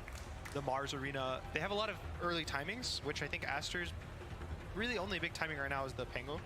So I think there's going to be a lot on the back of the Pango to constantly defend the towers or has his team walk to him and always start the fights. I'm looking forward to see how Boxy performs as well in terms of like heading towards this mid lane. Like all these concerns about the Leshrac and what that life's going to be like for this hero in this game. Marcy, obviously someone that can punish some of these more vulnerable heroes in that mid lane. So it's going to be interesting to see just how maybe greedy he kind of gets playing in the lane itself. Well, we're heading out across the map. It's dancing out. They're ready for that one for There's sure. a smoke prepped as well, so they might just look to smoke in the dire jungle. And Liquid's already smoked. It looks like they're probably going to walk to mid and try to have some lines being drawn. All right, got ourselves a little pause to start this game, but surely we got underway in just a second. Rotating booths and the settings still need to be fixed, guys. Unbelievable. We got it. No, it's going to be an interesting thing to watch, I think, because you've got every single one of these Aster heroes have like a little weird, pokey, team fighty spell, which I like. You know, whether it's the Sven stun, you're throwing out some Pango stuff, it's all really nice there. And then meanwhile, on the side of Team Liquid, it's like you commit those big ultimates, and once those are down, it's sort of probably going to be the point where Aster want to look for a fight. I think it's interesting that there's an opportunity here to play a little bit aggressive on both sides, but I also think that both sides would really like to just kind of like chill out for a while, you know, get some stacks going, farm it up. So this could be one of those games where things are very relaxed. But to me, if there's someone who's going to be like running the show, it's probably going to be Boxy on the side of Liquid to try and get things going. And if it was for Acer, probably has to be XXS on the Pango. Yeah, Liquid's, their big time in this game is the triple BKB. Mars, Shadow Fiend, Death Prophet, all want their BKBs, and then don't die to the Lesh, don't die to the Pango, the CM. Yeah. They kind of all just can walk away. And on the side of Aster, no one really wants to buy an early BKB on their team. The Leshrac wants a Bloodstone, the Sniper wants to go all of his range so you can't even catch him. So it is all on this Pango right now, to whether he wants to go Diffusal or Blink, try to set up with rolls and catch. And the scariest thing right now is how much Liquid can do with their BKB timings once they get it. If they can Roche with the Exo, if they can take all their towers with the Shadow Fiend, it's going to be a lot of grouping, and Aster's going to be happy just playing the farm game. Well, you can see the decision right now from Aster to wrap around up on the top side. We'll see if Liquid do run into them there or not, as Boxy's already heading on up to place a ward up on that high ground and just holding steady in the mid lane. Pichu's leading the charge here, just holding that hammer. And now drop down a ward in the jungle as they're going to start heading down this hill. Pichu spots out Matumba Man, a quick little sight, and yeah, the pings are there. They immediately realize where they're at. Just need like one more step. Yeah. Just a little bit more that way, and maybe they get the follow-up Split Earth. So no chance for a kill there. But do get some wards down. Liquid's unlikely to get taken away since they're sort of staying on their side of the map. And it looks like it's going to be a trade-off of 2 bounty runes apiece. Liquid has this nice deep ward next to Roshan. I think it's pretty cool because there's a chance Aster swap their lanes up. They put the Shadow Fiend mid, the Leshrac in a side lane, and maybe Liquid will want to swap their lanes up depending on what they see. So now they get to kind of see where everyone's going. Fortunately for them, Aster's just doing kind of standard lane. Pango with the CM top, Lesh mid, Sniper's going bot. So nothing out of the ordinary right now. Besides the Death Prophet safe lane is a little interesting right now, this patch. It is something Liquid likes running. Yeah, I mean, you know, if they were looking, they're like, yeah, okay, they've just done this like very recently, so shouldn't be too much of a surprise to Aster. And it's actually interesting. We've seen some teams less willing, I think, to swap the heroes and the players. In a sense, like there's a lot of teams who would maybe put their 5 on this Marcy just because it's in that safe lane. Which Liquid is, you know, they're much more comfortable just doing something like this in this setup because they know that, like, for the vast majority of the game, they, you know, Boxy has this identity on the Marcy that they really want to achieve. The 4. Yeah, right, exactly. Which fits in how they want it to play for him. As you can take a look here mid, Shadow Fiend versus Lesh. Gonna get a couple of raise hits off on there, just get one denied out. So Ori, I think it's worth noting that this guy, I feel like last year at TI had one of the best performances that we've seen from him in the entire history of his play. And well, to be fair, Puck was really broken. I mean, yes. You know, this guy's a really good. No, not to take anything away from Ori. Right, but when that happened, he ended up getting knocked out by the rest of these teammates here, and then ended up, you know, coming together with them. We'll see if they can keep that type of success that they had last year going in this one. Yeah, there's gonna be a lot of eyes on the bot lane right now. Sniper, once he hits his level 3, level 4 timing, he has some points in headshot, he has some points in shrapnel. That's when they can just kind of run down the Mars. And the Disruptor, a lot of the time, he doesn't save heroes. He just kind of watches him die. So if Zai walks up a little too far, once the Sniper hits level 3, it could be a little scary. Yeah, I feel like since Undying started buying like 6 mangoes and decaying, doing the Disruptor thing just looks a whole lot weaker. You're just like, no, I can spam too, guys. Everyone's doing that now. Yeah. They just buy 6 mangoes on the support. They just spam the Undyings don't buy tangos anymore. Right. Just 6 mangoes, maybe a Sal. You don't need them. Easy peasy. Just moving on forward in life. They do get a little bit of pressure there. Pullback now onto Bobica as a couple of punches, but Tumbaman trying to kill him off. And won't quite be enough there, but even with all those mangoes, at least they'll have some pretty good regen on the CM to try and get back into the lane quickly. None of the supports have made a move towards mid yet. I think probably at the 4-minute water runs, we could see Boxy move towards mid. If he gets a jump on the Lesh, pulls him back, that's a pretty nice kill for them. Pretty easy on the Lesh. Certainly the most mobile as well, right? You know, I mean, we all know Crystal Maiden. She's not the fastest hero in the world. It takes a little while. Yeah, Marcy gives some flashbacks to Earth Spirit from a couple years ago when every time, every position 4, they pick Earth Spirit, they get level 2, they TP mid, roll kick, your mid laner's dead. It's a constant play, and of course both of these heroes very susceptible to getting kills in the mid lane, depending upon their positioning. So we'll have to watch for that and any of those early TPs. But for now at least, Aster looking good in all of their lanes, particularly the Lesh there. 4 denies as Zai, talked about it, is getting ran down a little bit by that level 2 shrapnel. Monet already playing a bit aggressive on the Mars. The boots pick up on Zai is going to be really important, but he ends up going for Raindrop Bracer. I think he just wants to tank up. The Disruptor does have slows and glimpse, so he has ways to kind of push them off of him. It's more so once they're onto this. Oh my God! Quick jump and kill, and that's the rotation we were talking about. Yeah, that's Marcy, right? You know, that's why this hero. All the phones popping up in the audience. Yeah, I see you all. Checking right away. Checking that email. Huh? Yeah. Oh yeah. That's what they do. Regardless, that first blood coming on out, and what? Someone got one. I saw they're celebrating. Nice, good job. As Matumbaman is also gonna get a little bit of pressure there on XXS, and the pullback. Boxy ready to dispose and finds the body blocks. This Pango in trouble. This is one of those heroes that really can't get completely abused in the laning stage. It's one of the worst feelings when you die after like Swashbuckle too. Zai, Chase, continued to run down. Monet right on top of him along with Pichu, but it's not quite enough. Dodges back behind the trees and keeps himself alive. Maybe a spear through the trees looking for a kill. Can they get it? Doesn't quite look like it as he was salving back up. Bobica dies in the top lane while this is happening, but 3-0 start for Liquid. All off the back of the Marcy rotations. He gets level 3, TP's mid, kills the Lesh, walks top, gets 2 kills back to back, and there's a lot of pressure on Liquid right now. It looks bots not the best. It's not terrible, but Sniper's having a great time down here. Their Lesh, the Shadow Fiend just kind of crushing mid now. Yeah, it's gonna be a really hard game as well. Like if Monet gets off to a good start, like trying to find the sniper in the back line, you know, we don't have one of those classic counters. Some of those classic counters don't feel like very good heroes right now. You know, you think about like the Spectre in particular, it's something that like used to be such an easy answer at the end of the draft. Like this, you would have been like, oh, easy, but that's a good way to do it though. You catch him running. A stun there. Ichu keeps him alive and well, and now Monet chasing, looking to run down Zai again. Another round of the shrapnel. He's got to run through it, trying to escape, but Zai is going to be brought down. Monet making quick work of that Mars. That was pretty much a defensive spear that he missed, right? Like trying to just like get the sniper further away when he went for the retreat. It's a really nice stun there to kind of break the glimpse spear off. Again, I think Aster right now, they're just playing for the Pango level 6. These lanes are not amazing for them, just outside of the bot lane. And they need the Pango 6 to be able to rotate to the side lanes. The Leshrac has some play on mid, but anytime the Shadow Fiend is just having a stable, strong lane, you don't really want to bring heroes to the lane and give them opportunities to get more kills.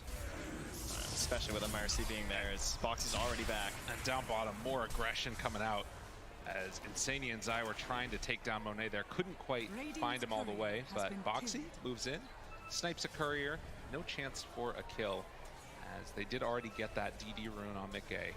And Boxy, like, he did run right through Boca as well, so they're going to know there's a ward here somewhere. Maybe he'll miss on the sentry because it can be a bit tough to find it, but going to keep an eye, try and keep an eye at least on these stacks that Bobaca's getting ready here for one of his allies.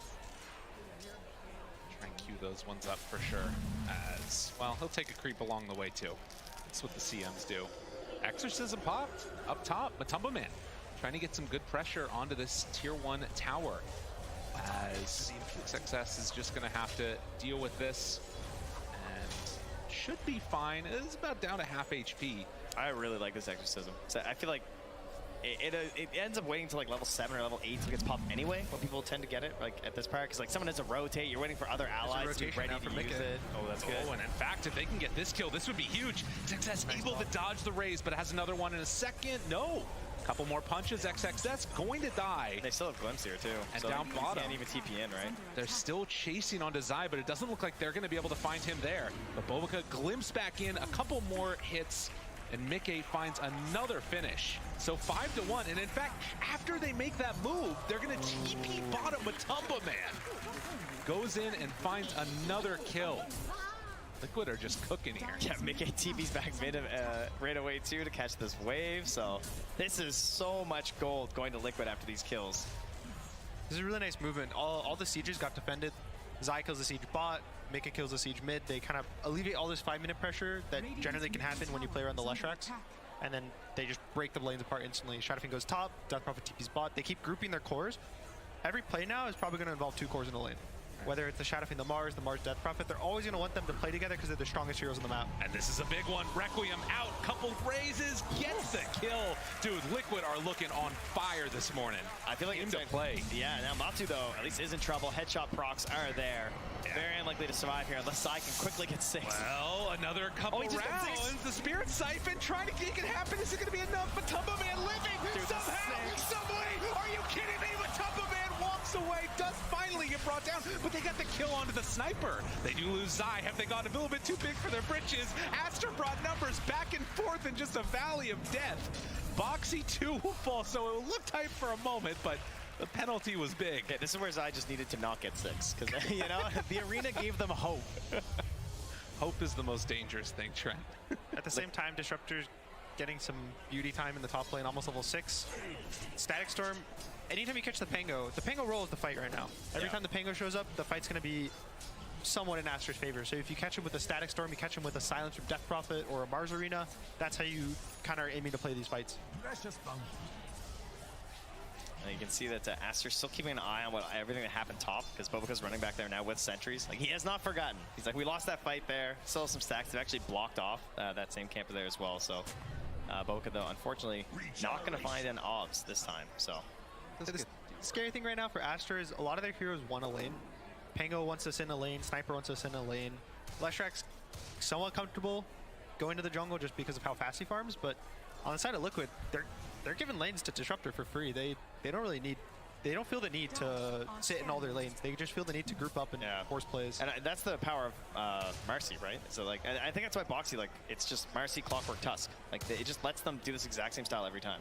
Scan was able to hit there. Liquid walk up the hill after the fact, and now going to try and contest this stack that's been built up a little. It's 3 camps, and one of them's the Mud Golem, so not easy to sneak that one. And in fact, Aster will zone back Matumba Man. You can see how confident Boxy is, though. He just is able to walk up hills, and if you go on him, he just rebounds away, and not much to do. There's no... on top of you, up top. Bobica gonna get chased, and the dual supports come in to kill the other one. Ori looking for a little bit of retribution here. Will run into Insania, and while they have Glimpse, he's not gonna get Glimpse that far. They move in, XXS. in trouble and likely to fall. So Aster make a solid move, able to claim a kill. It's good. This is what Aster needs to do. They need to group around. Probably the Lush and the Pango need to play together, try to force towers, force objectives with the roll. And anytime Liquid sees where the Pango is on the map, they can just go to the opposite side, force towers, force objectives. And Aster's either going to have to TP in 5 heroes and even still lose the fight, the tower, or they just commit to a trade. Yeah, now they're going to bring 3 heroes to the mid lane as well here, so perhaps some quick action. They do have smoke if they want to, but they're seeing that there's no real rotations down bottom. They don't necessarily need to join up, so gonna wait till they push this out a little bit here before they start playing a little bit more aggressive. I'm sure they want link up though with Zai since he does have that arena. Smoke indeed as Liquid head down. Will run into Pichu here. Zai playing dumb. Well, actually find him as they're looking for the other kill onto Boca. So get the glimpse back, pull him in, stun, keeping him away, and actually just dropping Ori. Ori just keeping in the middle. In some trouble. Ori likely to fall now in the middle of all of them. So they get 1 kill on the Marcy, but then lose their big bad Lesh. XXS shows up. This could be the fight winner. And with that, Liquid are going to get a little bit of a disengage. Zai trying to find a snipe with the spear. Doesn't manage to get it. And he too is going to get punished. But Aster, a little bit bold with the Lesh. They still get a couple kills in return. It's a very bold TP. Yes. There was I think a slight miscommunication with XSS because he sees the Pango there and he head roll and he's like, oh okay, like we're gonna have a fight together right I think here, he also sees everyone's going on the Crystal Maiden who's ulting. He's like, they're distracted. Yeah. They're on the CM. They're gonna have to use all their stuns there, and I'll have free reign of the fight. I think right now Aster, they need the Blink Dagger on the Pango, and the minute 15 shard for Sven is gonna be really impactful versus the Shadow Fiend armor and the Death Prophet. Can see right here as well that they did immediately change up and left. They're like, all right, Boxy, you got that one right. As the rest of the team. Yeah, there was a recent change now that the outpost TPs I think are default 7 seconds to start.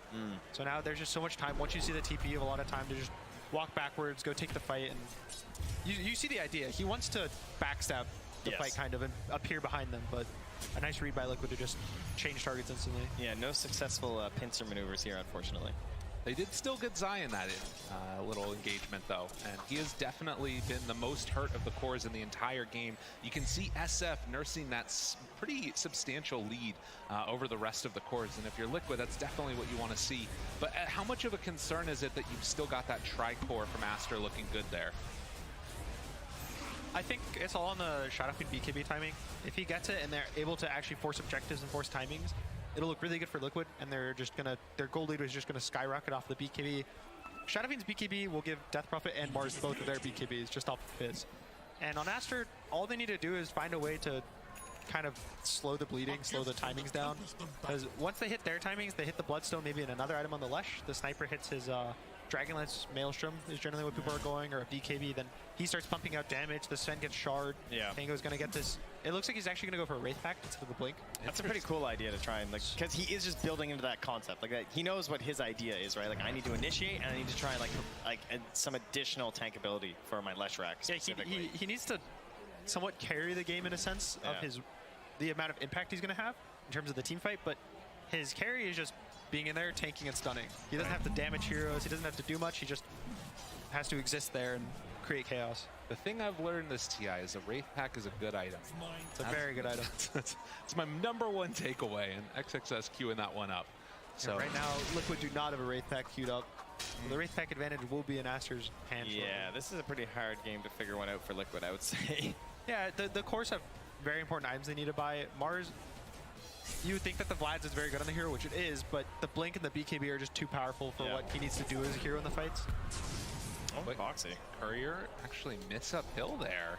Chasing, side, they throw out the stun, does a little sneak to the side for Pichu, and that keeps him alive. So still a very even game as we wait for these timings to come online. And Liquid hoping to control this side of the map with all the tier 1s now pretty much claimed. Yeah, I mean, that BKB is on the way here very soon for Mickey, right? And then they probably go up the triangle, get some wards down, start prepping towards a Roche. Liquid's, I would say Liquid's stronger in a sense of teamfight / like holding areas. Anytime Liquid wants to walk to an area, take it, say, like, this is ours, you fight it, Aster's gonna walk away. They're not gonna want to take these fights, they're gonna walk away, keep farming, hitting their timings. But Aster, you know, if Liquid walks too far Kok forward, cepet belum. gets a bunch of hits off. Gue nggak ngambil wudhu sama nyari baju. Their amount of aggression. They have to Baju control it. They have to matan. keep just taking the small advantages, keep building, and then at some point that's when they hit the Roche, hit the throne.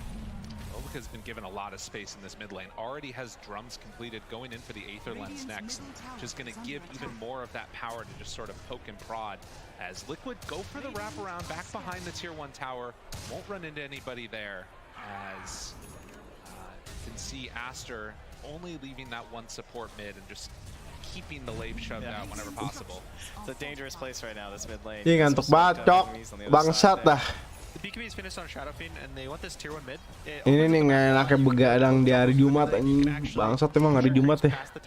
Nggak boleh begadang ini di hari Jumat, Cok. Inilah akibatnya lah, mesti sholat Jumat, Cok. Liquid right now, I think he noticed the Death Prophet went for Udah gue sholat Jumat dulu deh ya. Gue matiin nggak sih kameranya? So his game's not Matiin nggak sih terrible. kameranya, It's not gengs? going to be a fast BKB. Kira-kira. So he's not really going to have issues catching heroes with the roll or being forced to start the fights purely with roll. He just kind of has to be able to, you know, when Matiin lah ya. you roll in and save your team. Yeah. Or when they start kind of walking in up your hill, you start the fight with roll. I think it's just interesting because now I feel like they don't have much initiative. I think it's very Nggak hard. usah lah, apaan matiin kamera anjing. They have a good opportunity. It feels like it's going to be very difficult for Aster. This round, again, you've got the Blink Dagger done on Zai as the stun finds him just out of nowhere. Quick and easy with the smoke kill. Mickey was not prepped for that one. AFK Jumatan guys. Ntar ya. Just have a great ward. That's a great ward to have. That's just free fight. Oh, pulls him out. Oh, and pulled him out of the arena. Tries to get out of there. Ori now finds one. Zai in trouble. This fight has gone terribly. Gedein dikit suaranya nih. Buat lo pada nonton tuh. Matumba Man still surviving through it though. Can he do the damage the rest of his team couldn't? I don't think so. Matumba Man also starting to fall. Only the Pango has died. And on the other side, Aster taking out everybody but the supports. That was a nice, just chaining the plays. Yeah, it was so kill fast. in the same roll. He keeps rolling down behind the tower. He forces his play, and he does his roll. He goes in, he dies, he takes a bunch of spells. He forces Liquid to want to continue fighting, and the arena, the sniper, and the Lesh, but they have no damage now because everything's being used on the Pango. Yeah, instantly like running towards that mid lane, dropping that additional ward down to give even more vision because, you know, lacking that Blink Dagger, it is the vision, right? You know, talking about like it's poor initiation at this point because he went for the full Wraith back. It doesn't matter. If Sven can run up smoked and just throw a stun, that's like the best case scenario as a support Sven, particularly, you know, aside from your shard, that's kind of your other big thing, right? And you can immediately see that Mickey pinged out. All right, they've got wards up in this area. It doesn't quite connect though on any of those observers. We'll see if Insania is able to spot the other one. Yeah, it's this really nice deep ward above the outpost. Yeah, Aster has. It just has this tiny sliver of vision of the camp where they just saw a Shadowfiend. If he was like 10 units to the right, maybe he doesn't even get caught by that stun, but Insania gets the D ward. Wow. 10 to 11, and you can see the replay here. For a moment, I thought that it was, you know, maybe even Pango could have survived through that since Foxy had pulled him just out of the static storm, but it didn't end up matter. He was still silenced the whole time. They had to like chain the Death Prophet one additionally as well because of that. But yeah, Zai unfortunately not able to get the fight they want. Like because it took so long to take down the Pango, essentially, right? Like he had no follow-up from his friends in time. Yeah, they have the Lusher and the Sniper are very strong, so when you're forced to use spells on just a Pango, you're kind of letting these damage cores survive the spells. And like we said, Liquid is, between the Mars and the Disruptor, they're very, you know, 10, 15 seconds of the team fight. They do so much. They have so much control, so much fight, and then it's maybe on the Marcy to just continue to catch, maybe it's on the Death Prophet to just keep being able to run in, but this 10 to 15 seconds of Liquid's fight is their strongest. So when you just force that all on a Pango and you don't deal with the Sniper, he just gets free reign in the fight. I mean, the good news is, though, is that he didn't have time to BKB and waste his 9-second charge. There you go. All right. They still have the Shadowfiend BKB. The positives. Gotta look at him. Matu is also finishing his BKB up. He's about 300 gold away. Ooh, heads up there. Zai gets away just in time. XXS will not manage to catch onto that Mars. But a really good fight one like we talked about for Aster. There still is that bottom tier 1 tower that they have yet to claim. The scary thing I see right now for the side of Liquid is that Zai just has a Blink Dagger, no BKB, and he's basically, he has to be able to blink in and stun and preferably survive when he blinks in and arena stuns. But there's so many different things on Aster that can catch him to either cancel his blink between like the shrapnel or random swashbuckle, or maybe he just blinks and gets instantly stunned by the Pango roll. True. And it's just a lot on the back of him to, if he gets these good spears, these good arenas, it's going to be great for Liquid. I think that Aster as well have an like excellent read on everything that Liquid want to do right now. Like, you know, you pointed at the start of the game, like this is their timing. They want these BKBs. It is something that Aster are also well aware of. And so the positioning of their heroes are like always having like the Leshrac, the Sven, and the CM kind of like staying up front, while you then have this sniper just farming a little bit behind them. Pango sort of nearby as well, can join very quickly with the roll. They're shutting out that area of the map for such a long time that Liquid have missed out on that Roche timing. Max amounts of force staffs getting picked up for Liquid. They have the Dragon Lance completed, full one Hurricane Pike, but you can see as Aster ready to move on in, Liquid, they have an idea that this is happening, but it's going to come too late. Yeah, they had wards nearby, but it was too late. They might still look to fight. Aster might not expect this fight. Zai, he's running right into him. Monet there. Have it, but the BKB, it's out already. Matumba Man trying to survive, has the BKB running on top of Pichu, now trying to take down Monet. All 3 cores on top of him, but it's not quite going to be enough. The Static Storm, a good connection. The spear, they got him. Monet will fall. That's 1 life. Still a lot of exorcism left. And meanwhile, Boxy gets the stun with that rebound. Requiem up on the high ground, keeps chasing down. Monet in trouble, wanting to kill them all off. Does he have enough? He's surviving the little sniper. He's so strong. He's so big. What did it happen? Oh, Insania now turns. They didn't have enough for the 2nd life. That Warcry armor coming in from the Sven completely demolished them. And the root from Bulbaka, Liquid, they're all gonna fall. Pichu came in like riding from down the hill. He had like 10% HP. I'll save you. Stuns up on Mickey, runs over, gets another Warcry off, and they turn that entire fight around as they couldn't quite get that last bit of damage after the Aegis. It was looking really scary. Ori actually didn't get his ult off. So he got silenced with no ult running. He pops his Bloodstone, he gets silenced again. He doesn't get his ult off. So he didn't even lifesteal at all in that fight. He's like almost full mana. So he did 600 damage. Really big carry. Yeah. That is crazy. And it still took them so long to take him down. Especially the way it starts, right? Like they find Monet, he's forced to very early BKB. All he does is hit Zai the entire time. Zai's gonna back away. Yeah, into the bulwark. He's the back away. Wave of the step. Great force staff play there as well. But then Zai eventually gets the blink in. But on this reset, it's so hard to believe that with a Requiem from the high ground like that, they couldn't get this finish. Yeah, absolutely insane. And Pichu, he just comes like running in from the right now. He's like, there he guys, is. I'm here, don't worry. Just barely, and it's enough. Yeah. What a huge play from Aster as they are able to survive that fight. And again, very even in the live game right now. But things could start spinning pretty quickly out of control if Liquid aren't careful. Yeah, a lot of that fight I think actually was on the Pango, even though it didn't look like he had much impact. He rolls and it forces the Death Prophet BKB and the Shadowfiend BKB. Yeah. And they hit him, you know, Shadowfiend takes him down maybe 75% health, but he's fine trading roll for your BKB. He knows that if he uses his roll, he can still push race back, he can still be tanky.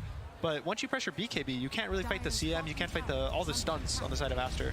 Yeah, and now after that Wraith Pact, he's already picked up the shard, and he's just about to get his Blink Dagger there as well. So, gonna have a whole other level coming from XSS soon. Well, Tier 1 tower taken bottom, and Aster, they are continuing this onslaught here. 4K gold lead. They're gonna see Zai in behind now, catching that next wave. Yeah. So there is a glyph here as well from Liquid. They are gonna pop it just to kill the wave, so we'll see how dedicated they are. Ori is a being BKB the now, first so Tier 2, yeah. It's very hard, I think, for Liquid to now fight, like, ever take a fight into Aster. Whenever Aster sets up, the sniper has heroes at the front to protect him, the Pango's gonna get his roll up. That's where it's scary. But anytime Aster walks into the stuns, the Disruptor glimpse, you know, they go too far hitting a tower and he gets glimpsed back, that's where Liquid just pumps out the damage. Oh, Zai, big play. He catches the Blink Dagger Courier. It was flying on its way out to XXS. Oh, that's real big. Yeah. So a nice little window here. I mean, again, there's no Roche for another 4 minutes at the very least, since that Aegis was immediately reclaimed. So likely to have a little bit of downtime here before a big push, but they could go for some type of a smoke play if there is that item timing that they wanted to hit, like the blink. Yeah, to me it buys time for Zai's BKB as well, right? Like, he's finding all these waves on the side of the map. He just gets it now. So if they were able to force a fight now from Liquid, and he knows that there was a Blink Dagger on there, it could be a great timing for them. 4 of them on the map, all of them up and ready. 8 and 9 seconds as Boxy also getting close. He's about 800 gold or so away from finishing off his. Yeah, and right now the vision advantage is in Liquid's favor. They've been seeing quite a few of these movements here from Aster because of the ward that they have, whereas Aster have nothing. They can't see anything that's going on that dire side of the map right now, so they're going to rely on these waves finally getting pushed out to see if they can spot something. My favorite thing right now is we're going back to the old days of Shadow Fiend, Shadowblade, Sniper, Shadowblade. Jeez, that was when I started playing Dota. Every game was just a Drow building a Shadowblade and Ricky's. It was just invis everywhere. I mean, still pretty strong when you can build up into that that break. Love to see that one. But Sniper, all of his attack range will be gone. So sad. I think right now Liquid still has a lot of damage, even though they're slightly behind. Force out that BKB. Zai might need to throw the arena if he wants to live here even. Bag it up, you know. Get on out of there, buddies. Do use the glimpse. Okay, no Ori here in this fight. Could take another one after. Mickey chasing. Invis. Monet is also gone and away. Can they do it? Doesn't look like it. That's a hard grab. After already glimpsing, of course. That was a cool little thing by XSS. So when he swashes without hitting them.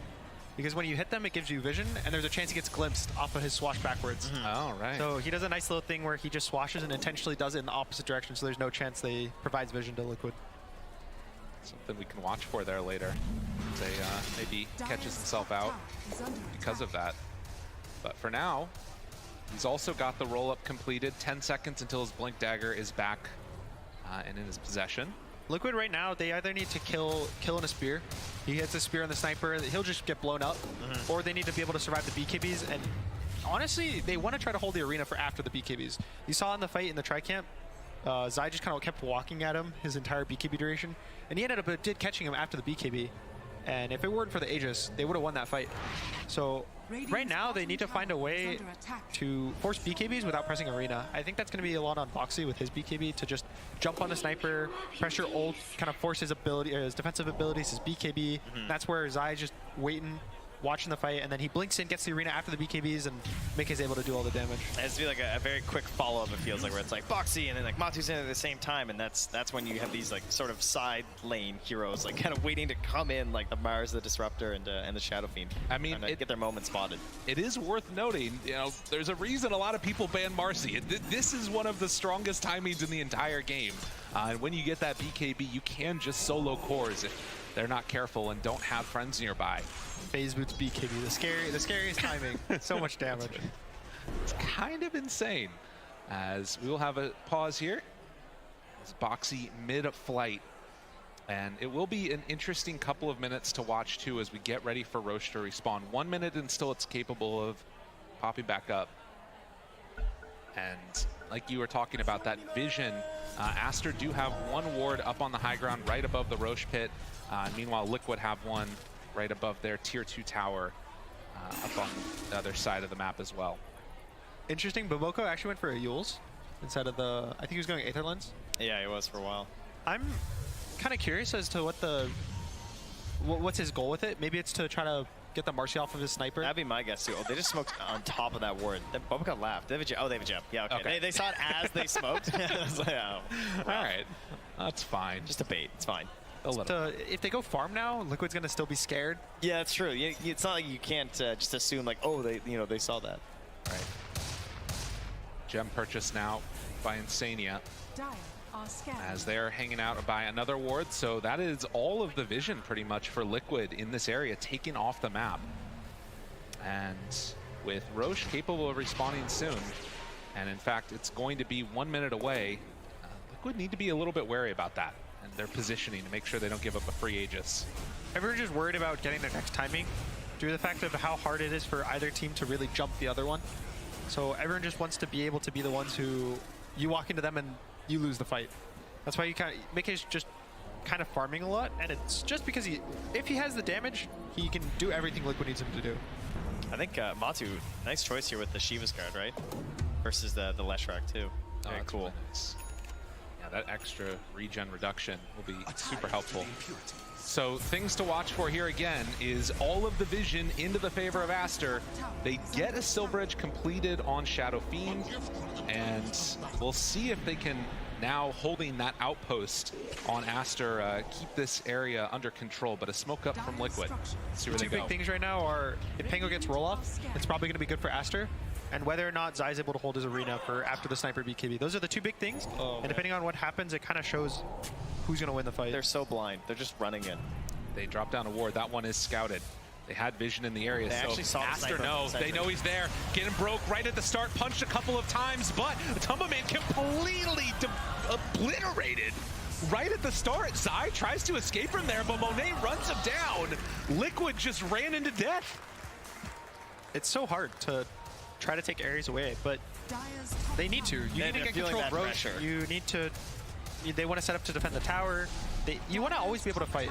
It always feels very stressful when you keep asking yourself, you're asking the team, like, hey guys, when can we fight? When can we take this fight? And you don't get an answer. Oh, that roll-up started just at the exact perfect time as well there, too. Thunder into the roll-up. Complete perfect chains done. No saves there in time. Not a whole lot you can do unless Boxy's going to find a shard or something here, right? Like, he is stuck and done. And that is a free Roche now. Side of Aster. Concussive grenade also picked up now for Monet.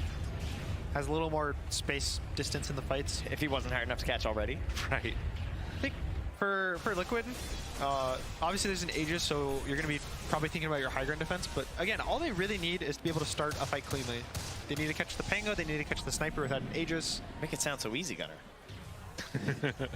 I mean, this is a tough one now, and Aster just looking incredibly clean. Each of the moves that we've seen them make around the map, it's been with purpose. They've had vision down early on.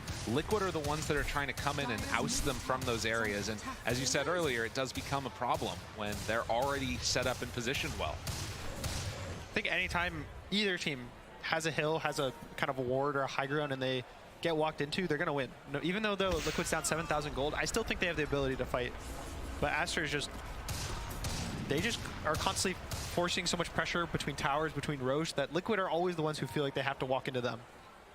An Aeon disc that I saw getting completed pretty soon too. I did see XSS has one. He has a one locked, so he's ready. He's pretty much prepared. The only concern with it is he'll still die to the static storm if he gets caught. Right. But now the Mars can't really spear him and just blow him up. It's pretty nice. Well, tier 2 tower gonna be hit. This is the last outer tower for Liquid. With that said, they've been in this position many times. This lineup has had plenty of comebacks.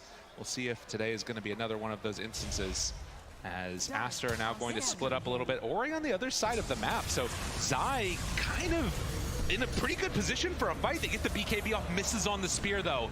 Pichu caught for the moment, roll back and forth, catching onto the Shadow Fiend. What a great roll coming out from XXS, and Monet, I don't know if they have the damage to bring him down. He's there waving, looking for a high five, and even without Ori, they take this fight perfectly. Chase down another, Matumbaman in some trouble, trying to get a little bit of separation, but they'll kill Insania to boot. And all Zai's, the fight breaks down, he just runs to the creep wave. XXS, he assembles it, and now in some more trouble. The ulti down, godlike Monet. Liquid do not have answers for this Aster lineup. It's the same thing over and over. Yeah. Aster holds an area, Liquid feels forced to make a move, they walk into the ward, the fight gets hard. Anytime, it's just Pango. Pango's always going to get his roll off. You can't walk into a ward and prevent the Pango from rolling up. It's kind of like they have the same weakness for both the Pango and the Sniper. Right? They just have no way of stopping the very beginning of the fight for their game plan to start. That was a nice concussive as well there from Monet for that initial distance. Making it kind of getting like baited in, right? Just like drawn further and further, and then XSS easy cleanup. Even if they hit the spear, what? They kill the Sven a little faster? Right. There's not enough control right now to deal with the Sniper. Monet has been playing such a fabulous game, and I think a lot of people, it was back at TI7, LFY, a lineup that he was playing on when he first really made a name for himself. And after a lot of those other really well-storied players retired, he kind of found himself lacking a place, and now he's found it with this group of players, and Aster looking to continue their dominance in this upper bracket. We'll see if Monet can keep it up. The rest of Aster can make the plays that they need. Ori blinks forward aggressively, won't find anybody, is going to be glimpsed back. XXS still threatening a roll. What can they do? The stun, it's there. On to Matumba Man. Yule Scepter keeps him alive. Ori trying to run down Boxy. Matumba Man gets out. They pulled them into a fight with roll wearing off. Can they do anything? But Sniper, he's still always there, ready to plink away. Ho, ho, ha, ha. Chase him down again. Mickey, Invis, everybody that walks forward is getting blasted. They're in so much trouble they can't even force a glimpse. What a freaking destructive draft from Aster. Butterfly's now finished for Monet. Look how much damage he's done. He's done quite a bit, yeah. He's done more than all the other cores of Liquid combined almost. So it was a really nice sniper. Again, you know, it solves the Shadow Fiend, it solves the Death Prophet. It kind of fixes these heroes where they walk in slowly and they just keep killing everything that stands in front of them because he doesn't stand in front of them. He stands over the hill, 2 yards away, 2 blocks away, just impossible. Well, and it was Matumba Man, if I remember correctly, that was one of the first people that was playing Sniper in this tournament. Yeah. He was one of the ones that showed the power that this hero can have if left unaddressed. And oh, he might be getting sniped right now. Now he's over in the jungle, caught and gonna be killed off. No help nearby at all, as they will bring down Matumba Man again. Captain hitting the dirt. No buyback either. Stun. Ooh. Oh my god. Ori gets the blink out before the right click comes in. There's even a BKB, it was on cooldown. Yeah, he's done a couple of stun. He's had some nice little split push plays throughout this game too. Kind of quiet a few times, but he has done a very good job of just like keeping up his own farm and providing the safer areas from on A for the vast majority of it. And Aster, keep the aggression going. There is not an answer. They don't have an Aegis, but they don't need one right now, as they will take down another set of racks. And you can see Liquid on the other side of the map just trying to farm up, get into that next set of items if at all possible. But Aster are not giving them the time. They don't want to force a fight without Death Prophet. The game can look a little sad, but you always need to make sure that you're giving yourself the best opportunity to win. So now that their Death Prophet's dead, you just have to give up. You have to play for the last racks. You have to play for the the winning the game. You can't just play for, you know, we have to defend this racks, guys. It feels bad. Right. You have to just make your sacrifices. So when you say you have to give up, you mean give up the racks. Give up the racks. Yes, yes, of course. Okay. Of course. Well, we'll see now as Blink, Boots of Bearing, Yule's on the CM.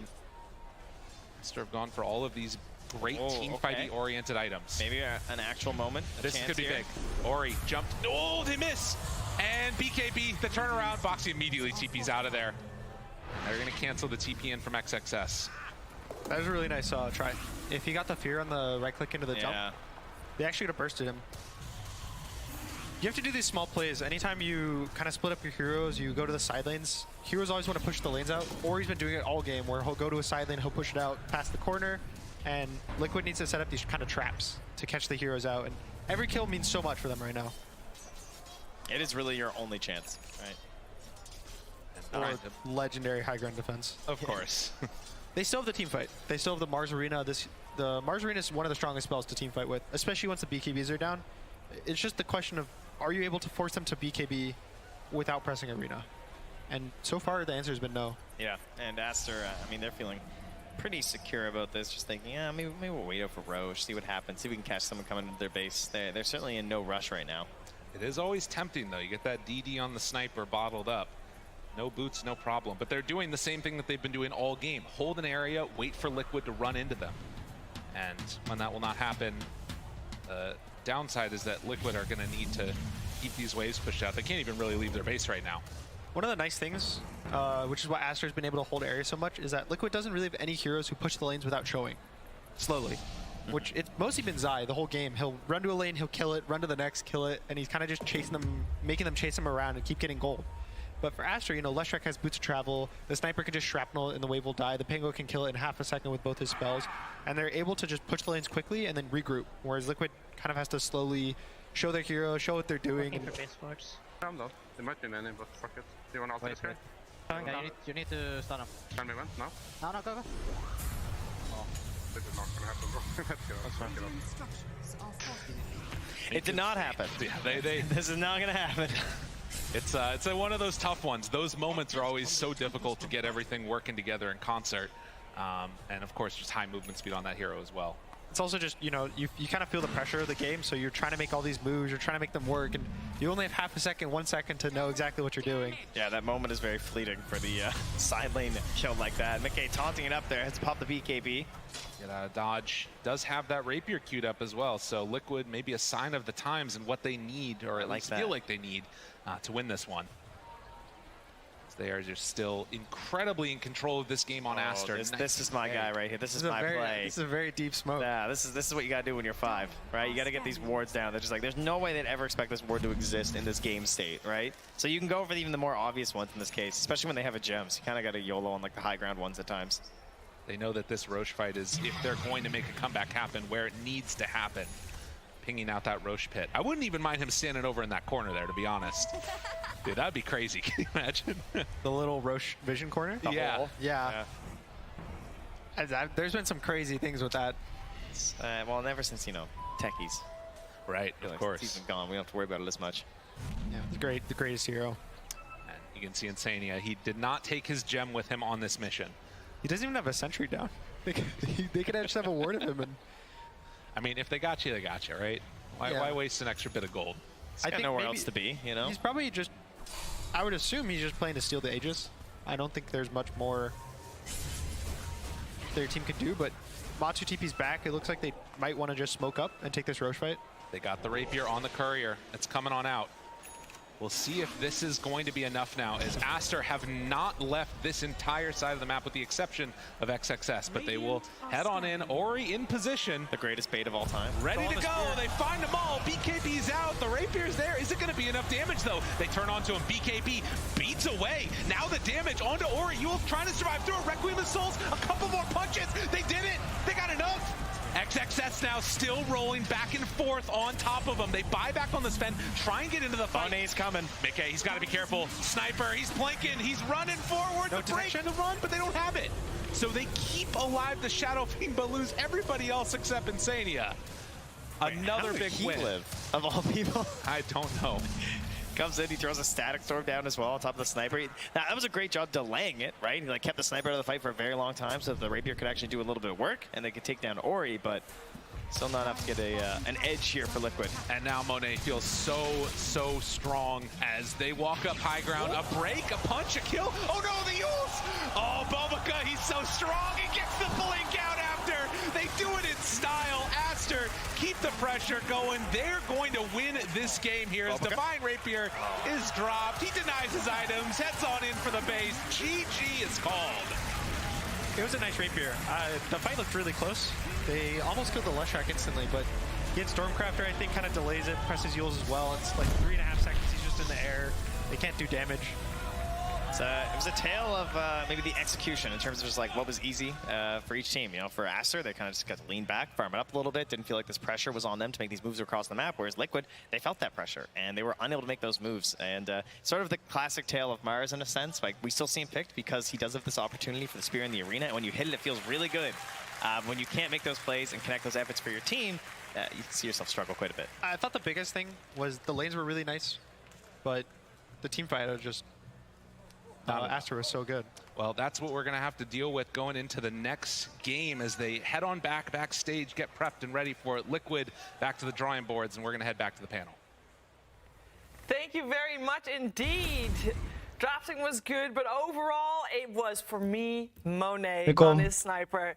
You can just sit there and you just peep away. That was basically the story of the team fights for me. There was, of course, a lot of protection and everything coming together very nicely. I want to also hear from analysts what they thought was the most important thing here with Jenkins, Effie, and Lacoste. Lacoste, sniper, peeping. How could he just sit there and chill? He had an extremely good front line. Like, you have this position 5 Sven. I'm becoming a really big fan of it, where the hero goes in, soaks up a lot of damage. Then you have Leshrac as well, and also Pangolier. With the Wraith Pact plus a shield crash, I think this is the fight that did change things around. They did have Aegis on Sniper, but the damage mitigation in this fight is just, it's way too difficult for Team Liquid to take a fight like this. Having a Warcry, like later on there was a Solar Crest, on top of that Sven, and yeah, he just kept peeping.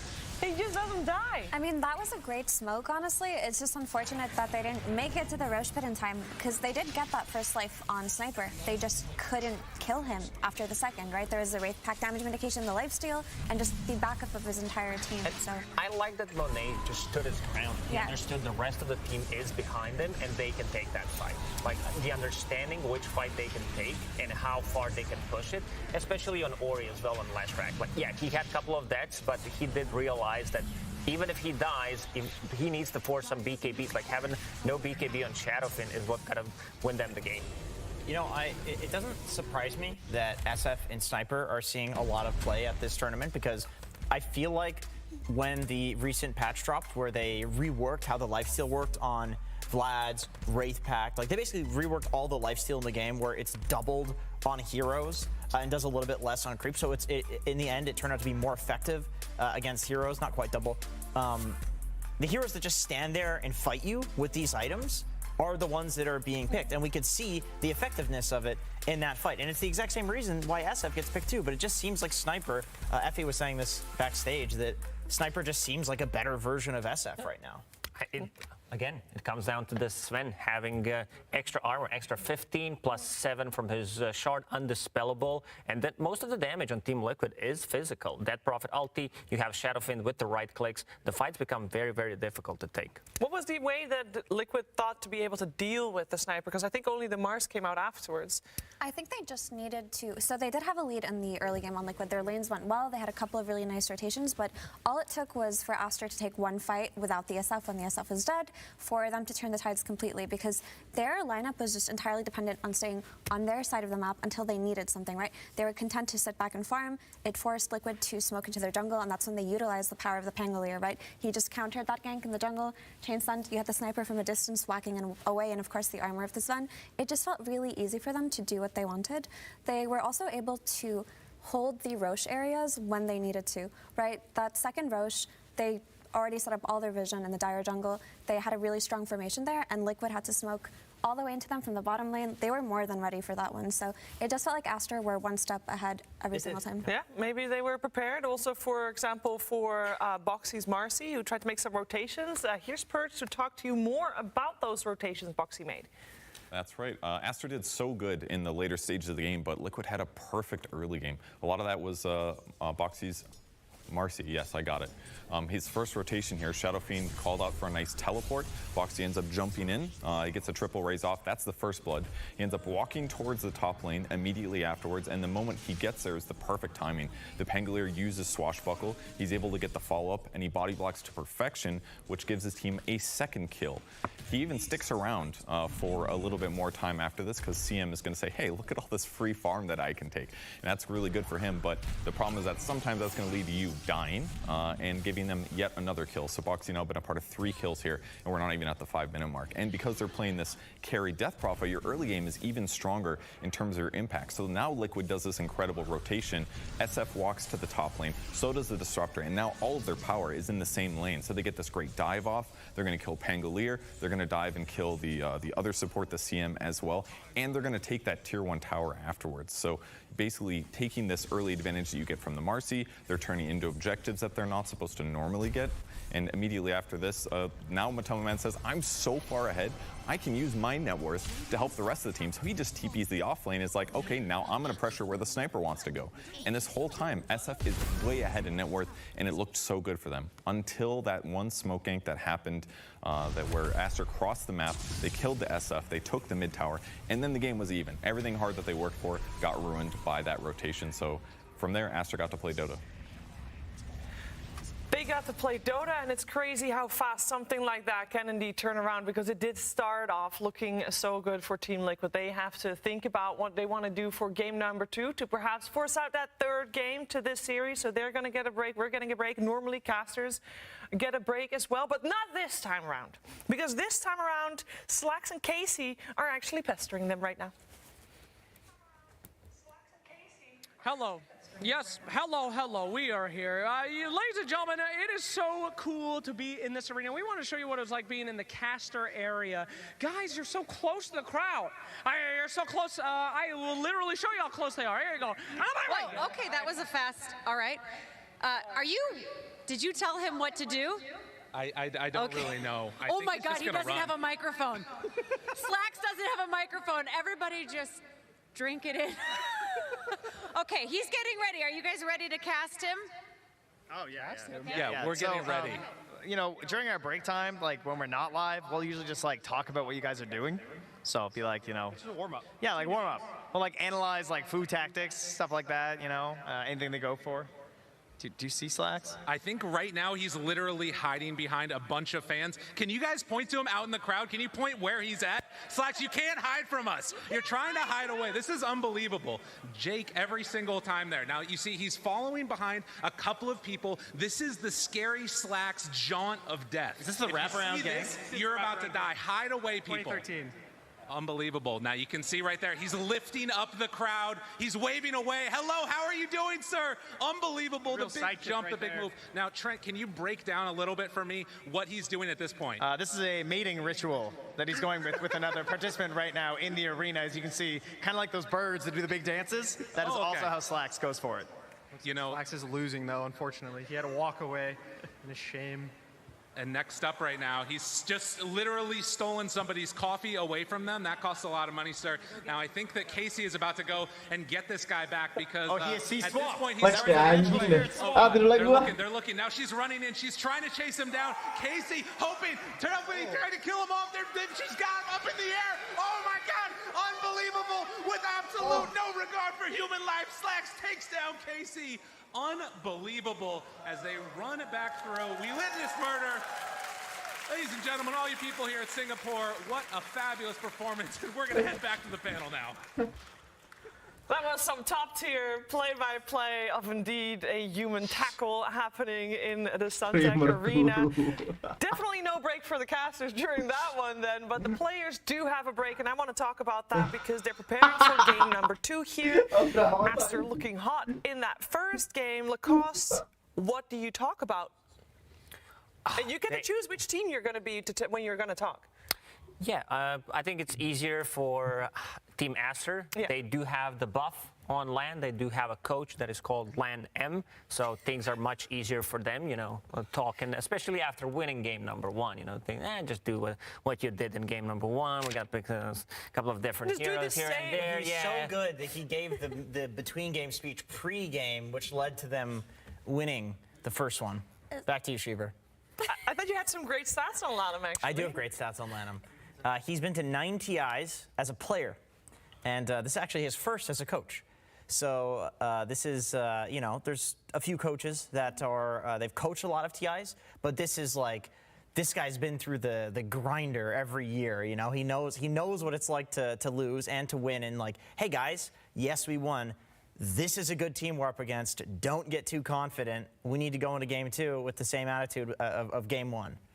Yeah, and then on the flip side of that, Effie, we got 3 coaches on the side of Team Liquid. Yeah, I mean, we've talked time and time again how powerful and how, like, family... Majestic. Say how family-like the Liquid environment is, right? They all feel like they're this giant family. If you follow them on any social media, it seems like their support system is out of this world, and they have each other to rely on even when times get bad, which is why they were able to make it this far, to finally make it to TI through the LCQ. I don't know how effective having 3 coaches versus having 1 coach is. Well, they actually have 4. Because technically BSJ is the Team Liquid streamer, and he spends a lot of time with them in the gym. Then what about Asa Butterfield? And Asa Butterfield, what about so that's 5. 6? And Koikva, 6. So they have a lot of... Oh, speaking of which, here's Asa Butterfield coming out. Jenkins. Anyway, these coaches, obviously, they all do something different for Liquid, as far as I know. I think JRX is the one who's helping with, is it drafting or gameplay? In-game. So when we're looking at the draft, it will always be Blitz joining them for the draft for that? And Jabs, I know, plays more of a motivational role as well, but he also helps with the analysis. Like, they all give different things to them, but they function as a unit. So I do think that what Liquid have seems to be working for them right now. It's just a matter of, will they bounce back from that loss? And I think that they will. They definitely have suffered far worse losses than that over the years. But to beat a team like Aster, you have to figure out a way to break their formation. Aster is such a formation-heavy team. They emphasize so highly on team fighting, on playing together, on holding areas of the map, and they don't really play individually like a lot of other teams do. So you have to figure out how to find the cracks in that kind of gameplay, and you have to do it now. Yeah, it's pretty crazy to, we just heard Perch talk about how strong Liquid was in the early 10 minutes, first 10 minutes of the game. They went so well, and then Aster still, like at the end of the game, it still feels like it was a smackdown. So how do you deal with that? Because that is not just draft. Yeah, I think Team Liquid needs to get Radiant because they do have 87% win when they're playing Radiant. That's insane. That's so high. They did play Dire this time around. I think at this point, they maybe try to look to fit in their Pudge or their Lone Druid in this game too. That's probably the best thing that they can do right now, and potentially put Mike on more of a playmaking type of mid, just to see how they can fight into Aster's tempo once they pick it up, right? Because the lanes for Aster aren't where the issues lie. It's afterwards when Aster finally group up. So if you can just pick heroes that can exploit that laning part and make it difficult for them to hit that stride to defend their high grounds, then you can potentially just run them over with something like a Lone Druid, right? You just take all their towers. Yeah, Matumba played one game of DP during the group stage. So, obviously it's something that he can play, but it doesn't really seem like a Liquid staple like the Pudge has seemed to be one of their favorites. The Sniper, the Lone Druid. I guess those heroes are not only are they heroes that have like the flair of something like the Death Prophet as a safe lane, which other teams aren't doing. It's like they also just pick them more and seem more comfortable with it. So. Yeah, I mean, I love the Pudge SF if they can get it. The problem is both of these heroes are arguably like first phase heroes if you do want to get them. Or a second phase banned. Or, yeah, then Pudge was second phase banned in the previous one because, of course, you look at Liquid's drafts, every single time they go for the SF, they try to get the Pudge as well. All right, well, we are going to find out what the teams have in store for each other in Game 2 of this series as we are heading to the draft. Team Liquid's turn to ban. Team Liquid versus Team Aster. Game 2. So far, every series in the upper bracket, teams that started in the upper bracket, all have been 2-0s. It's been sweeps, and I really, really hope that we're gonna at least have a little bit of a difference for this one, or if they do 2-0, that it's a close game. We like the close back and forth, and then I don't really mind if it's a 2-0 as long as it's good Dota. I mean, a little bit of a cop-out time. Give me a 100-minute game, 107 minutes. That sounds about right. I think Liquid will come out swinging this one. Well, let's see. They swing with the Marcy once again. We got Liquid the Shrek coming out for Aster. Openings in terms of bans are a little bit changed up because Primal Beast is still in the pool as well as Visage. Those are the two bans that Liquid did previously. And oh my goodness, they're going so fast, Lacoste. It is. It's going really fast. I mean, this is what coaches were talking about. They made the draft already pretty much. We also, like during the DPC, we talked about a lot about practicing, especially OG, because they did mention it a couple of times, I believe, when they talked about just practicing the draft. If they pick X and Y, we're going to do this and this. So that's one of the reasons why these drafts are going so quickly. And Insania was talking about it during ESL1 Malaysia when he was on panel briefly. He said that these teams, before they go into a game, their coaches spend so many hours just running through 50 potential openings of them. So they are prepared for almost everything that comes out. And when you see a team taking their time, it just is a discussion internally. Not that they're not prepared for it, but they want to go between some of the options that they are debating about between each other. Yeah, and I think there's an element too of not wanting to overthink something that you've already like broken down and analyzed. I mean, in True Sight, you can see a battle between the things that they had discussed before and new ideas that were happening in the series. So it is, of course, a balance, but especially I think it's true for the first phase picks because there are just much less permutations that can happen there where it's like, okay, we did the analysis, like let's just trust this. Once we get to the second phase, then we can start addressing some of the new things that we're seeing in this draft that we didn't address in the analysis because we couldn't, because it's just too many permutations. Yeah, I do want to point out I was wrong. Primal Beast is still banned out. I was just a little blind. That's all. We do have that first one is always hiding that first. It is. We do have Pudge banned out once again, and we do have the opening for Team Liquid. It's Marcy Shadow Fiend. They opened with it last time, but they believe in it still. Of course. I mean, these two heroes are some of the best heroes you can get in the first phase, right? They got first pick, so of course they go for Marcy. I don't think any team in that position would not want to go for this hero, but Aster already had their response prepared. We saw a lot of teams go for the Lich yesterday versus Marcy, and this is mainly because the Frost Shield negates most of her damage. Most of the damage that this hero provides for the team is through her sidekicks, so Lich can kind of erase that, right? So it makes it so that there's a minus spell in Marcy's arsenal, if that makes sense. And of course, the Leshrac is an Ori specialty. It's what Aster have played the most during the group stages, and it's what enables their style of gameplay where they can 5-man. It's cool that Sven and Lich are such different heroes inherently, but it seems that Aster is picking them for the exact same reason, which is just the armor versus Marcy, like you were saying. I was not super convinced by the Lich like prior to the tournament as a hero, but then you mentioned it, Effie, and then seeing it, it's like, yeah, Lich might go in and die, but he'll get his chain frost off and he'll armor somebody, and then Marcy can't just solo kill whoever she's going on, which she normally actually can do even as a support, and then you know that Marcy's going to be picked with another right-clicking hero, especially SF who has minus armor. Yeah, Lich prevents all that, so does Sven. One of the heroes that you definitely need to be careful about your positioning. You can't just run in and use Noah on someone, because that means you're gonna die. So it's all about using the frost armor multiple times, plus getting an angle on a chain frost, and that's about it.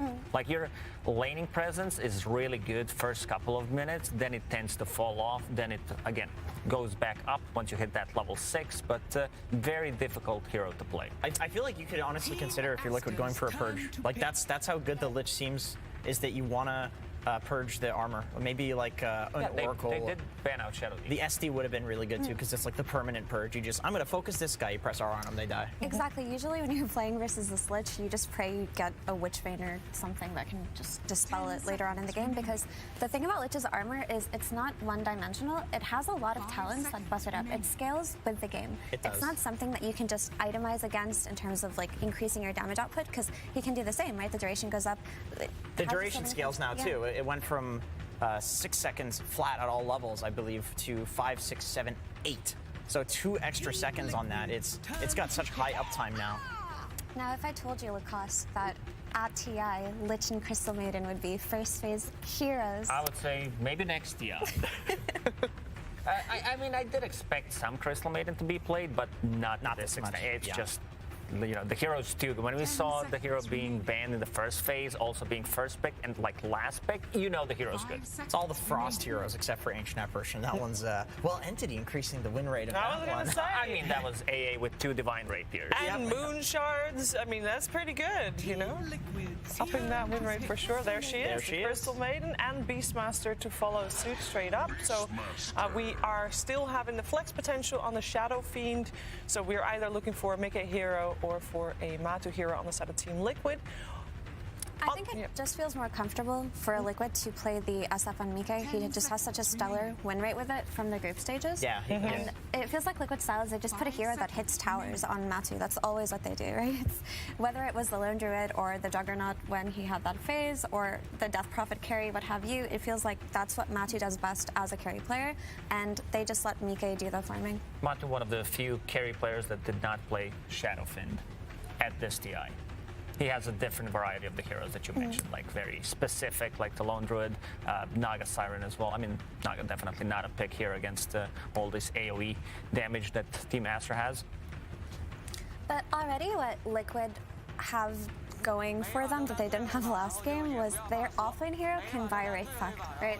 Their Mars. Yeah, it feels necessary. Mars needs a lot of items before he can buy a Wraith Pact. He needs to be able to get a blink, oftentimes probably a BKB, maybe even a refresher. And at that point, you're playing versus a Wraith Pact and you don't have one on your team, and we really saw that effect last game. Like, the Pangolier bought it, he didn't care at all, and it did so much for them, so already looking better for Liquid. You know what Terrorblade needs? More armor. Pair it up with Lich. He's literally immune to physical damage. So they do have a Beastmaster. Shadowfiend is a mixed damage, but having Marcy, like Crystal Maiden, they might be a little limited, especially the damage that goes through BKB. If they're not able to just focus down this Terrorblade, he could easily take over the game. I think Liquid probably wants to put the CM with the Beast and just spam out axes in lane and play off of magic damage against the TB instead of putting some Marcy Beastmaster, which makes me think that Matumba's hero will probably be some ranged hero that can play with the Marcy in lane. Or it doesn't have to be a ranged hero, but some hero that would like to play with Marcy in lane. Is Sniper still Drow in the seems pool? really Oh no, good. Sniper's banned. Drow seems amazing here. It's really good against It's Lush. banned. Ban. Oh, okay. The only ranged heroes other than Death Prophet that he played, I believe, is Luna. Luna, but it's terrible against Terrorblade. Yeah. So what are your traditional counters to the Terrorblade? The only one that comes to mind is a PL. PL, but you don't want to play into Leshrac. No. Yeah, that's a. They that's covered a lot of They did. stuff with this Terrorblade Lesh Lich. Something cool that they could do, but we said that Matu still hasn't played the SF, but if they just put the SF on the safe lane with the Marcy and pick something like a Zeus for mid, they would have a hero that lanes well versus Leshrac, something that And then defends it owns towers, and then TV. something that would absolutely crush TV. So from this angle, that's what's looking like their best option. That but looks, yeah, that looks reasonable. Even picking up something like a Storm Spirit, because there's a limited lockdown on their side, but I like the Zeus option a bit more. I'm sure that Matu can play SF. I'm sure he can. I mean, sure. Yeah, if you're at the moment a position 1 carry player at the international and you don't know how to play SF, you got a problem. I think. But this might be the only team that might not be true for because of how much they lane swap. That's the thing. Sure, they do run a Shadow Fiend safe lane sometimes, but then it's still Mickey playing it. You could just have Mickey play it on the safe lane with the Marcy and then just give the TB counter from the mid lane to Matu. Matu? Yeah. Sure. There was one interview stuck in my head during DPC when they picked the hero for Matu, and he was like, yeah, I did not play that hero for like 3 years. It was Alchemist. Yeah. That was actually at the major. It was at the major. He played it for the first time. But he would play that as well. I mean, They won. It's Matu. He's had a long career. I'm sure he knows how to play Shadow Fiend. Yep. Another approach that Liquid could take is to just try to play really fast with like well, Lone Druid is banned, but they could go Death Prophet again if they're still feeling confident in that, and just try to end the game relatively early. They are discussing what they're going to do here. Well, they don't have a lot of time left to do so, though, because this is already their reserve time. What about some QoP, like safe lane QoP, or, okay, heavy physical on their side.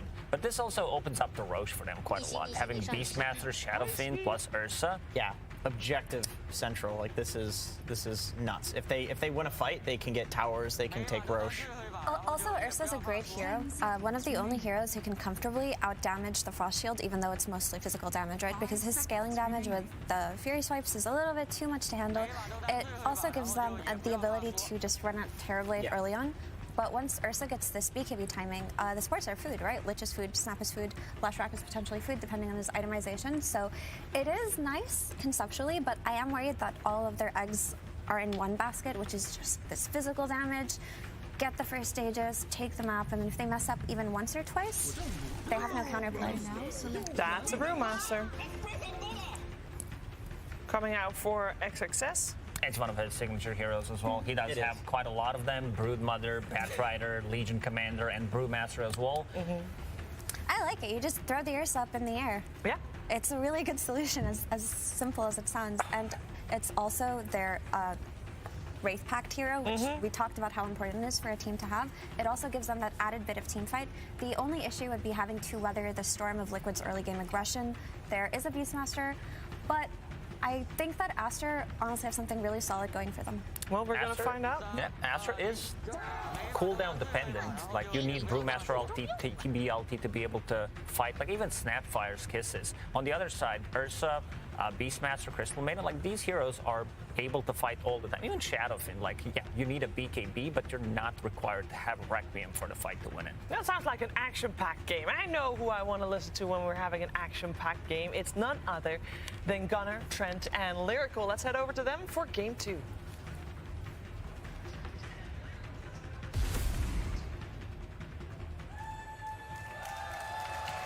And welcome back again. We're here taking a look at game number 2.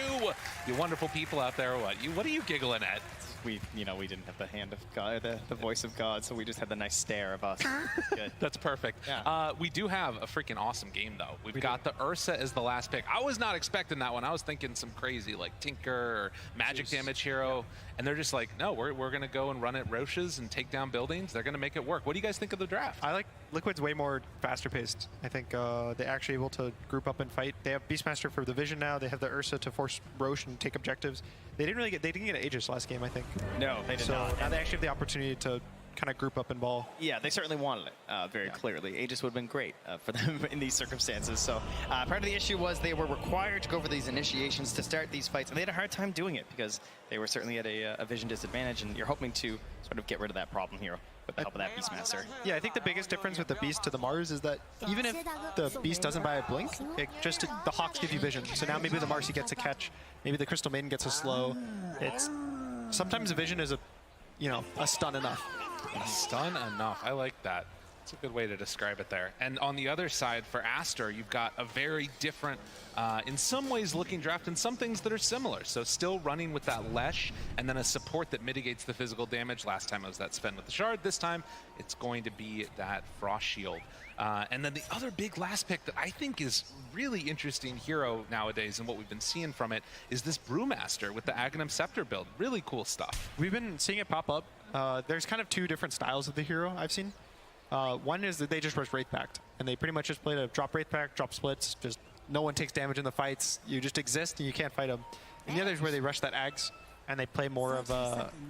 It just gives them a lot of plays. Either you can have the Fire Panda to farm, you have the Earth Spirit Panda to kind of just give you vision, give you a stun, or you have the Wind Panda, which catches, it dispels. Very nice for a lot of the Liquid heroes. Kills all the summons from Beastmaster, purges the Ursa, can lift the Ursa. The Storm Panda itself was actually probably the best thing about Brewmaster in this game. Yeah, and that's very interesting too, because that's been a long talking point in terms of the Wind Panda and like this idea of like, oh, you can get rid of the summons and the dispels, but of course you were always limited to it being during the ultimate. And then in that downtime, you didn't have those options. But now with the addition of the Aghanim Scepter build, it's actually something that can be far more reliable on the hero. And at this point, it's actually brought him into being one of the more reliable heroes with a dispel. Right. Yeah, which again, the Ags is where you can choose one Panda to always have, even if you're not in the ult. So you can just kind of run around the whole game with the Panda, and it's leashed to you similar to a Lundred Bear, where if it goes too far, it gets silenced. But look at that wall of text there. It is a very complicated hero, if we're going to be real about it. Okay, here's my big advice to Dota players. If you think a hero is too complicated to play it, just play it. Yeah. Okay, you'll get better. Everyone has to start somewhere. So don't be scared of the complicated heroes, because they're really fun. I think I just teared up a little bit when you said that, Trent. What a brilliant thought to end the day off. Just don't be on my team. Okay, all right, got it. No, you had to ruin it, didn't you? As we take a look at this mid lane, a couple denies there coming out from Mickey. A similar story to what we saw before. And then the big mix-up again is that Terrorblade that got taken by Aster at that 4th pick for them. And I'm kind of a little bit concerned if this game goes later, what tools they have to deal with this. Is this a game where Terrorblade can just carry if it goes late enough? It can. He's the type of hero, especially for Shadow Fiend. He can steal the aura, which is actually very, under talked about, where you just steal this minus armor aura from Shadow Fiend, and that's one of the big things. He does so much damage because of that, and now you have it. And he does do the same thing where he outranges these Shadow Fiend type of heroes, and he can kite the Ursa, but Team Liquid just does a lot of heroes that will latch on him and can just kill him either through Sunder or even after the Sunder happens. Yeah. Like the Ursa, the Beast, he gets roared, he gets attacked by the Ursa. Ursa presses BKB, and he's just kind of sitting there without much save. It's not a safe looking Sunder this game. If it gets off, I feel like there's still a lot of concern that can be there for you. Still have the stacks of Fury Swipes even after that Sunder, so. The biggest reason, one of the big reasons they pick it in this game is Beastmaster is one of these Zoo heroes. He has summons, he pushes lanes, he gives a lot of vision. And when you're constantly pushing lanes, the creeps just themselves give you so much vision. If people are farming them, if they're not. And so now that the fact that he, by himself, is able to summon illusions and kind of counteract that and even push into the Beastmaster without being there, it kind of evens up the vision game for Aster. Yeah, it makes it so that you're not caught off guard as much by the Beastmaster, because they want to take you off even footing by just trying to upset your lane, so someone has to rotate and go deal with that. And so if you can do it with the illusions, you're gonna be a lot happier. And it's another case of potentially even getting an aura taken from a Beastmaster. The biggest question is pretty much gonna be the tempo and speed of Liquid. They have Beast and Ursa and Shadow Fiend. They're all heroes that hit these very early 10-minute, 15-minute timings where once they get that, they're able to fight for the rest of the game. Just keep fighting, keep fighting, keep fighting, keep fighting. And Aster, again, this Leshrac, they always want to go Bloodstone. They always want to hit this nice mid-game timing where they're just constantly getting stronger and stronger. And whether or not he gets the Bloodstone in time is going to be the big question. We'll have to watch for that. How his laning stage plays out right now, a little bit behind the SF. 17-5 versus the 12-2. Nothing to super write home about, is they're doing some more of the lane pull shenanigans up top there. And the other big thing to watch for is, are we going to get some stacks? Because both of these heroes deal with it really well. As XXS just getting beat down by Boxy Marcy still an incredibly strong hero, and you can see he doesn't even feel like he can connect that fully through. So a bit of a tough one. Will get the Cinder Brew ignited and follow up with the cookie, but you can see XXS just wants to keep farming. While Boxy is going to head off to the other side and maybe make that rotation towards mid. Yeah, we see this nice move by Boxy. He does this a lot where he kind of pressures behind the tier 1 tower, either like trying to aggress on the pulls or just bully the offlaner. And because of that, he ends up in the tri-camp. And now he's just behind the mid tower. Chase, a couple punches, and Ichu able to pick up that first blood. So while everything's happened top, down bottom, take care of business. And you can see even Boxy, he just secures the water runes now. So that Mickey's they're gonna try to fight in the water runes. Oh, good stun. He steals it away. Bobica, but they pull him back. Ori, he's in some trouble. A couple more hits is all they need. Looking for the long range one. Can they bring him down? It is there. Mickey hits on 3. And Boxy maybe even gonna look for more from Bobica. We'll see how it goes. But that's gonna be at least one of the water runes picked up for the SF. Some flashbacks in the last game.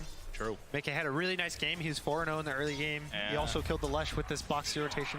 Boxy was all over the map again as well, securing kills everywhere. This is the Marcy factor. Yeah. Anytime, every game, especially with Marcy SF. That's why we keep seeing this combo so much.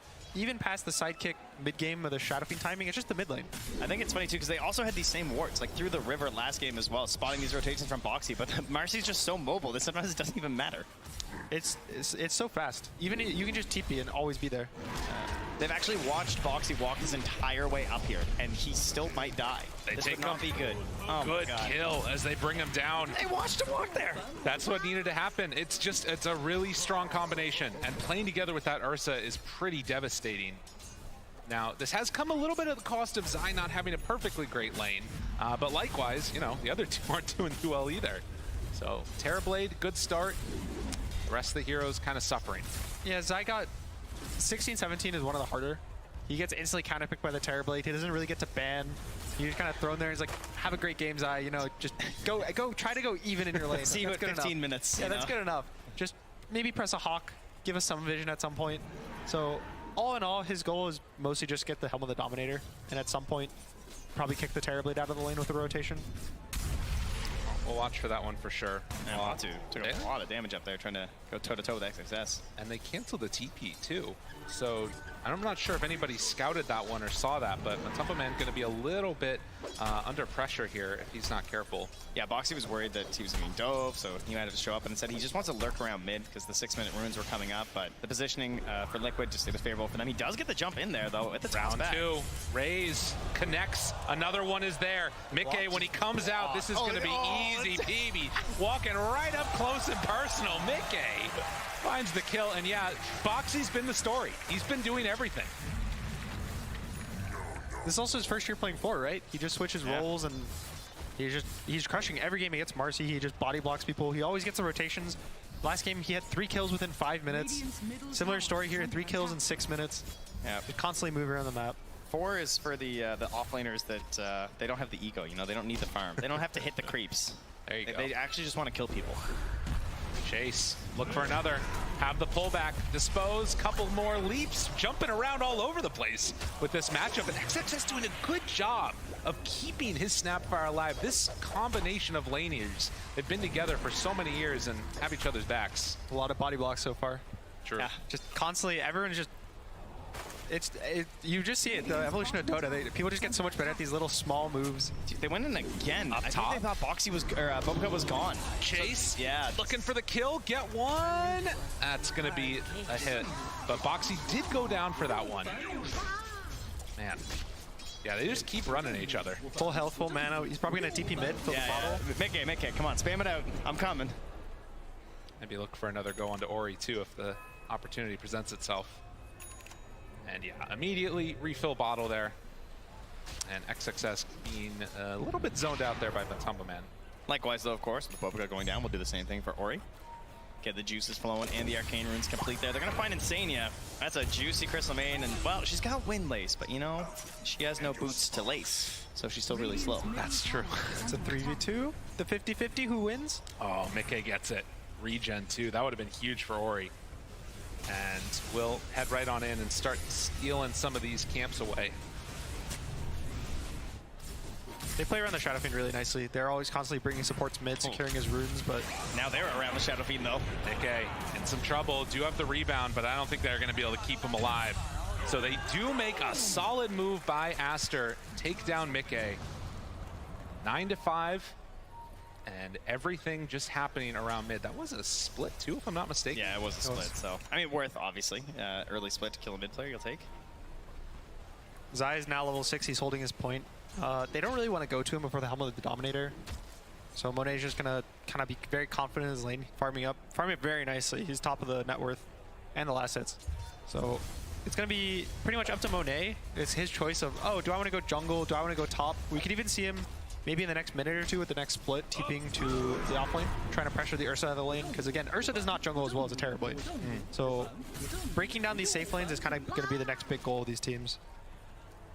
Well, they are bringing a couple other heroes up to the top side now. CM making the rotation as Boxy is already over there. Don't know if that's going to turn into anything. I feel like Boxy is just trying to force a TP. Like, yeah. He's just been under a ward for a long time. They do come and skate it out. Nice job from Insania. Gets the D ward there with the help of the Courier. Doesn't have to waste his Crystal Nova mana because he needs every little drop of mana you can get on the CM. It feels like everyone's trying to force rotations without making them.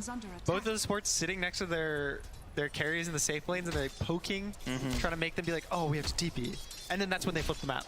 Yeah. But right now, everyone's just being very careful, being calculated. No one's doing anything too crazy. No one's diving towers. I swear, this is the longest I've seen a TB in lane in quite a while. Ooh. I feel like every time I'm watching TB, he's getting set. I mean, he usually was like more of a draft priority, I guess, right? He was being banned more often, so now that he's picked a bit later, actually getting a chance to farm the creep waves is pretty crazy. And in the meantime, Zai is just farming up that stack right there. A nice little injection of gold for himself as he's going to try and claim the rest of these. 3 points up in the axes. And the CM aura certainly helping along the way as there's also a good ancient stack there. So this is going to be the Helm of the Dominator coming out for Zai while we are still waiting for that push out of that safe lane. And you can see that Monet has made a bit of a rotation into the jungle now. So this game, Liquid is actually going to play for a slower timing. If anything, it looks like Matu is going to go for a Battle Fury on the Ursa. So they're playing to not feel pressured. The one really nice thing about it is now Brew cannot end a split early. The Axe doesn't give you the ability to end the split, so it's always the full duration. So once he gets BKB Battle Fury, he can just clear through the Primal split, and there's nothing he can do about it. Big smoke down bottom, and Aster won't manage to find anybody except for maybe Insania here, who's hanging out mid. They run into him. Cookie won't quite connect, does have the split earth, but it's not there either. So Aster miss on everything. But Zai, in the meantime, you see he's going to finish off that ancient stack. They'll use the glyph here to take down the tower. They are glyphing as well for the Radiant, though, of course, because mid lane, they got the Catapult, they got Shadow Fiend, and Boxy's hiding behind the trees, but it's a Brewmaster, and he goes instantly for the split. And Boxy gets a little bit of a separation, haste away from SF. They're clear and clean and out. He was trying to hope to dispel the haste, I think, but Mikkei got away, and Boxy kind of made the space for him to be able to run. Yeah, there was even a sentry down too in case he tried to go for like a Storm Panda play or something. Monet makes a move. The worst to like not get a kill with a Brew split this early. I feel like you defended the tower, right? It was a one hero rotation to ensure that it stayed up. I think it also feels good just because they were able to make a move to their safe lane and take the tower. So again, now Monet's kind of, once you take this offlane tower, your carry's able to freely leave the lane. It's a lot easier to push the lane out so that you have way more time before your tower gets hit. So now he can just TP, he can farm the Ancients. Snapfire ulti down onto Mikkei, trying to catch him. Slowed down for the moment. Boxy under fire will get brought down, and Mikkei dropped the Requiem. A quick connection for the kill. As, again, supports die, but a bunch of big ultis used on Aster. Okay, it actually feels crazy to me that an Ursa takes the 1.75 mana regen with a Battle Fury and a Crystal Maiden on this team. Yeah. It's really the reset time's that bad? Is that how bad that talent is? It depends on a lot of the matchups in the game, mostly. It's more if you can't really latch onto a hero. I've seen it a lot for like a Medusa, because when she pops her Stone Gaze, you have to reset. Right. You have the ability to take these really long fights. But I think Liquid's kind of hoping to just be able to roar someone, he gets on them, and that's all that matters. He just will kill them in a roar. He just wants to spam. He just wants to farm it up on this Ursa. So Matu, just all the mana in the world for this bear. And you can see that Zai also going for a little bit of an unorthodox build from what we've seen before on these Beastmasters, going 4-4-0. So not really opting to get that physical damage boost up. They still will get some good pressure onto that bottom tier 1 tower here now. Yeah, a lot of the time where Beastmasters, when they're getting early picked, the idea was that you'd pick an illusion hero because that would be able to kill the boars in the lane and it would kind of, counter them. So the change was that Beastmaster started maxing axes because the illusion heroes have high armor but low health pools. So it's pretty much just a change to deal with the Terrorblade in the lane. That's why he was actually able to last it, and that's why his game is actually not terrible. If anything, it's actually better than the Brewmasters. Yeah. Right. So it was a nice adjustment to the lane in the game. Bounty. So Aster, as they move up towards the north, Boxy runs in a Boba cut. The instant turn. Everybody's afraid. That tells the tale of this game, huh? Yeah. We're just relaxing here. Vision-wise, it's Liquid have a slight edge in terms of those deep wards. It's kind of been the constant throughout this whole match, but Aster feeling comfortable enough still to make this move to the top tower. Even with the lack of vision, they can always just send out some illusions if they've got some questions. Dire's top tower has fallen. Radiant's Down middle bottom, tower is under Success attack. queuing up, trying to finish off that Wraith pack again. Are fortified. I think, again, this game, Liquid is going to be the team that's playing for controlling areas of the map. Shadow Fiend doesn't have a jump, Beastmaster doesn't go blink for a while, Ursa has a Battle Fury. They want to hold either their jungle with their Ancients or they want to hold, probably the Radiant big jungle in the bot lane. And on the side of Aster, they just hit their timings and they want to just keep going. Every time they have Split, once they have this Bloodstone, once Monet, every time he has meta, he's able to walk into Roche, he's able to walk in towers. So we're going to see Aster's going to try to do a lot more of the aggressive plays, and Liquid's going to try to keep getting their timings, keep farming up, play a slightly slower game, but they always want to be ready to fight. I feel like these fights are going to get pretty wild once they start happening, though. Like, yeah. Look how this Lich wants to play this fight, right? Yeah. Like this Chain Frost just bouncing around, as well as the Frost Shield, doing so much work in this game. The Lich is a similar replacement to the Sven from last game, where it just kind of enabled his team to walk in and just never die to the physical damage, specifically from the SF. And now there's SF and Ursa, so there's so much physical damage that this Ori's able, with his Bloodstone, I think he can probably just walk into 4 or 5 heroes and probably survive. And like they need to clump, right? Like the Ursa, the Marcy, and the Beastmaster, they tend to really get in there. And so Even all the summons. that Chain Frost goes in there, like hopefully the summons are gonna have to tank some of this up, right? Yeah, for sure. I mean, that's going to be the thing that they hope to have happen. The other thing to watch for, again, is that whereas Sven in last game, you had that AoE extra survivability. For this, it's just that Frost Shield and a single target. So maybe can, change up their target prioritization a little bit depending on how it goes. Ooh, excess rating. Okay, they get out the ulti. Can they get away on Matumba Man? With everybody rotating in, this was a nice move by Aster, and they'll take down the bear. Huge kill. This is where Liquid would typically run right out. They're hesitating, right? They're thinking about it. They start going, they stop, go, stop. Can they find one in return, though? Insania right on top. The stun, it doesn't connect, but the Requiem very nicely played with the Dispose. Double ulti for the kill, and now more chasing going on as they do have a stomp available. XXS kind of in a weird spot now. Connects with the stun. The rest of the team trying to catch up and get into position. They're a little ways away, but they got him. The pullback. Have Dispose for round 2. Pull him in. Insania's there. Cookie for round 3. Can they kill her off? Yes, they will. And at the same time, Mickey takes that mid tower with the help of a catapult there. So Liquid getting a lot done in those moments after losing their Ursa, taking advantage of the fact that Bruce Split was down. Another interesting adjustment I see is that Mickey actually went for a Falcon Blade this game. I think usually the Shadow Fiends, I think even last game he went for the Dragonlance before the BKB. So I think that's also kind of an indicator of how they want to play. Generally you go Dragonlance because of the value adds when you push towers. Oh. Bitten off a little bit more than they could chew there on Ori. There's no SF means not an easy chance for a kill, and of course, as we saw, the Frost Shield makes it tough. But now Roche is starting to and there's no secrets here. They're seeing everything with the wards they have down on Aster. So they're going to move their way right to the pit. Starting to build up. 2 stacks so far. They hit him with both. Chain Frost round 3. Can they get him? Yes, they will. Ori goes down. Now looking for more. XXS backing away and does have to run. Look at Boxy go. X, dude, still chasing. He's so low. Such low HP on Boxy. Trying to get away. Might just be able to do the rebound. How is this hero fair? Oh my god. That was so sick. Zai was trying to send in the Centaur as well to help. That space created because this Roche is going down.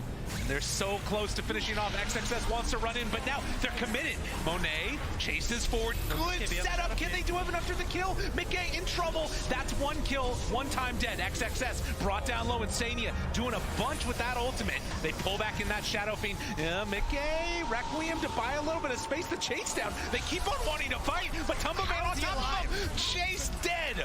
Monet. He doesn't have any more Metamorphosis left. I don't think they can chase anymore, but Liquid, they win the Roche, they win the fight. Oh, Boxy. This guy, I don't even know how he does it. No HP that entire fight, keeps coming back in for the rebounds, abusing those low cooldowns. And Liquid, I'm sure, getting a little bit worried there as that was starting to end, but taking down XSS and really, again, punishing the lack of ultimate on the Brewmaster. It looked a little scary. Mickey's BKB was cooldown, so when he dies the first time, there's a chance they burst him, but no stuns, I think, were available. And also something... This was so long ago now, it feels like, when this all began. So much damage from the double damager.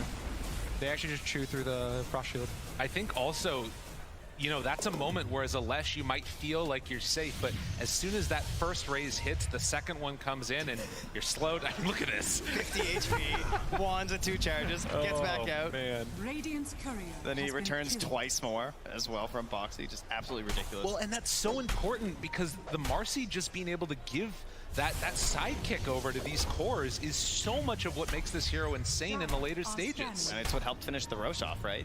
And then this is where things look scary. Tina gets have a full ulti. Thing just keeps on going, helping to bring down XSS despite having the Frost Shield on top. And then manages to walk out as well at low HP. I think one of the cool things, which is it's actually what started this fight, and it's why Boxy lived, is that he is a casual cloak. There's actually 3 of them in this game. Both Ori and the Lich, I think, yeah, have the cloaks right now. So you can see a lot of the teams have started to do, they pick a lot of these early game damage heroes. Even Shadow Fiend does so much magic damage in the early game. Not just these casual cloaks can turn these fights. He has 50 HP. That's purely because of the cloak he buys. And it turns the whole fight around. Boxy being able to live there. Yeah, well, he's feeling very magical right now as Mickey eyeing up the Arcane Blink as well. It's come up after this. Has the Fairies Trinket, so the full mage build is in effect.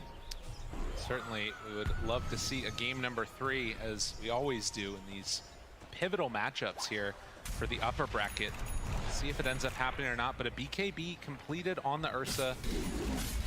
And the next couple of minutes, I want to see where this item progression goes for the Terrorblade. What he ends up looking towards next. That Scotty, obviously, really important for stopping any of that extra regen you get from the sidekick, steal all the rest of it. Yeah, the Scotty really puts the pressure on your initiation as Liquid, because if the fight's not good, you don't get a great burst on an important target. That's where a Terrorblade can really start turning around this fight with that Scotty. You just get kited out, you can't finish things off the way you want to. I think it's probably going to be a BKB after the Scotty, just to never get feared by the Shadow Fiend. If you get BKB off before you get roared and the Lich armors you, you also probably won't die. You always get your Sunder off, but now we see a smoke from Liquid. And that Radiant scan connected, so they knew this was coming, and instead they're trying to counteract it. They are going to make the call to head down for this bottom lane. They run right into Mickey. He will back out of there. Zai also still standing steady, but everybody just back behind the tower. Now, Terrorblade is not here. Can TP into the fight? Might be a little bit scary. Insania. They just saw the Leshrac Root, chase, Mickey, big ulti, but he doesn't get it off in time to stop the split. It might still be enough. Matumba Man trying to beat through those Brewlings, but they didn't get the Earth Panda. And now, Snapfire Ultimate still has Enrage. They get all the big ultis out. But the doesn't BKB feel the worst for Aster. They used 3 ults, but they at least got the fight to be forced. They used Liquid to press their BKBs. They defended their tower, so they might even look to smoke up and try to catch the Shadow Fiend off guard. Feels scary though without Bruce Split. Yeah, it's not easy to have a good fight. I guess the danger of having the the Leshrac and all the power that he can bring to the fight, if they can get on top of that SF, could be pretty huge. They're just going to play the game to get this Leshrac BKB. He's going to get it in 300 gold, but yeah, this Arcane Blink on Shadow Fiend is pretty interesting. I think the idea of it is either A, to try to burst the Brewmaster before he gets ult off, or B, burst the Terrorblade before he gets spells off. It's pretty much just a bursting tool to kill one hero. It's similar to the Yule, Butcher Travel, Blink, 1000 HP Shadow Fiends that were running around back in the day. Those are still in all my games. What do you mean? Is that not cool anymore? It's not as cool these days. Well, apparently it's pretty cool. Mickey is making it. He's going to no Yules. No Yules, no Boots of Travel. Okay, fair enough. It's a little mixture of a build. So this one, it actually scales relatively similar to how the physical does in terms of strength, but in a very different way. So Boxy setting this up. Expose, big jump, big burst. Does have That Wraith pack down. Versus Mercy. That's just and immediately just going to run away. Is under attack. But bottom lane, they're getting some good pressure onto that tier 2 tower. We'll throw out the Frost Shield to keep it alive a little bit more against the Helm of the Overlord. Man, they get punished for the lack of ability to chase as well. Without the Brew split there, like they couldn't do anything. They just walked away. Like Mercy and Ursa, they're all just kind of like hobbling up there with a Terrorblade and Leshrac, and they just gotta watch them go. Yeah, I actually think Ori might buy just a blink this game, just so he can blink BKB and try to force a fight to happen around his hero. Because Brewmaster doesn't really want to buy a blink. You don't want to blink in and then try to ult in front of the entire enemy team. Terrorblade as well just wants to exist somewhere in the back of the fight. And the supports are just ranged heroes. They don't want to go in. Yeah, XSS's blink is just going to be him getting an Aeon Disc. And, you know, hoping that lets him get his ulti off by just being in the middle of things. More blinks in tow as the Ursa is going to finish his off. Coming out on the courier now. Still hanging on to these mid towers too. Zai has purchased an Aether Lens instead of a blink, which is pretty cool. It means that he doesn't have to enter the fight. It's a little different because now it seems like they're not trying to play off the roar. If you don't have a blink, it's hard to just say, I'm roaring this guy, go, go, go. Okay, goes right away. Frost Shield, keeping Ori alive, all that damage mitigation, the stun comes forward, but they got him. The burst was there, Matumba Man was not prepared. That Shard Cookie Hop looks so goofy. Like a big old arc up in the air. Sinister Gaze. Pretty This strong. spell is so, it just like, the cast point of it is so fast, it always catches people off guard. I think even to this day, people are still surprised when they get Sinister Gaze by a Lich. Yeah, I would agree. Usually they're like hanging back or they just die right away. You don't really expect him to be a Shadow Shaman. This Arcane Blink is now going to be completed, and with Roche capable of respawn in another minute, we'll have to see what the avenue is that they want to go. But Shadow Fiend queuing up to Aghanim Scepter afterwards, so max burst potential. A interesting option, and definitely going to need that Terrorblade to get into the BKB now and have reactions. The level 20 timing is also very good when he goes Magic and Ags, because it increases the amount of time you can be feared. I think by like 1.2 seconds or something max duration. And the fear goes back in. So once you Arcane Blink with an Ags, it's about 4.5 seconds. Ori, they got him. He's dead. Completely destroyed. It happens in an instant. As soon as that stun hit, we knew. It's funny because like Cookie's a save, but like even if the Cookie's there, I don't even think it's going to impact in time, you know? The travel time of the Cookie's too slow. Yeah. It's 0.8 seconds of cast point for the Shadow Fiend ult right now. Just like that, you can see the value of this Arcane Blink. I don't think I've seen an item to get picked up and then used immediately that effectively before in a while. Well, unfortunately for Liquid, it's not the dream scenario where it's an instant Roche or something for them. It's going to be a bit of time, but halfway the minute and a half timer. You can see queuing up already some of the answers to this Arcane Blink. We saw the Aeon Disc coming out now for the Brew. That's going to need to be the answer. Radiant's middle tower. But he's finishing up his BKB. He's just been kind of silent past couple minutes. I think he's just farming. He's pushing out lanes, dealing with the Beastmaster. And there hasn't been really much. Again, Astra doesn't have the greatest jump. Ori has queued up that blink. He is going to try to be the guy who goes in there and starts the fights for his team.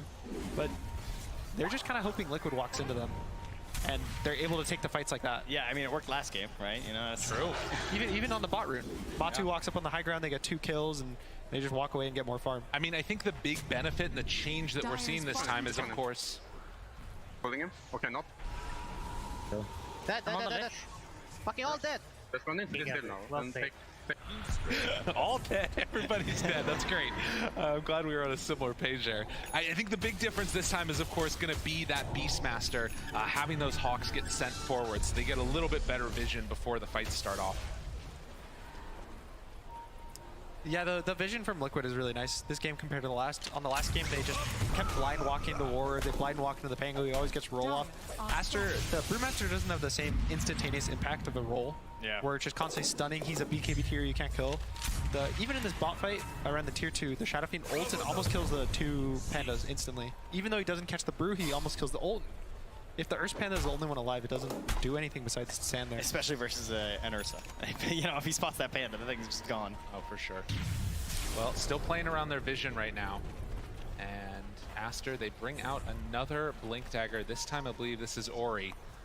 So, mass amounts of blinks, looking for the outplays.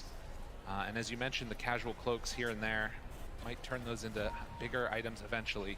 Smoke up as they're going to head up north, as Roche has respawned. we'll have to see if there is going to be that big pivotal fight or not around this We'll war. see if the evasion can save XSS here. He's got the talent for the +1 brood up for the evasion. Sense and danger, moves right in, finds everybody, 4-stack, gets some separation, will get hit with the stun. And that will be the death of the CM, but do they still want to fight? Expose, pulls back XXS, looking for a chase. They buy back on the CM.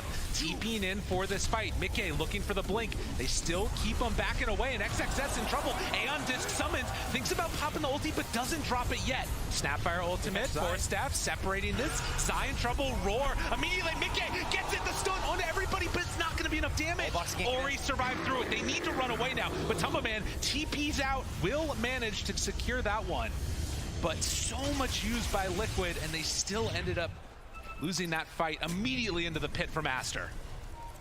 It wasn't enough damage on Monet. He has the Titan Sliver, so it takes a little less magic, a little less stun from the fear. And they don't want to give this up. This isn't how they want to go out right now.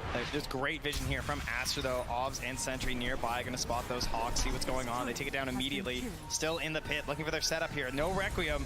Tumbaman, jump forward. Boxy right on top. It's not quick enough, though. They went too early.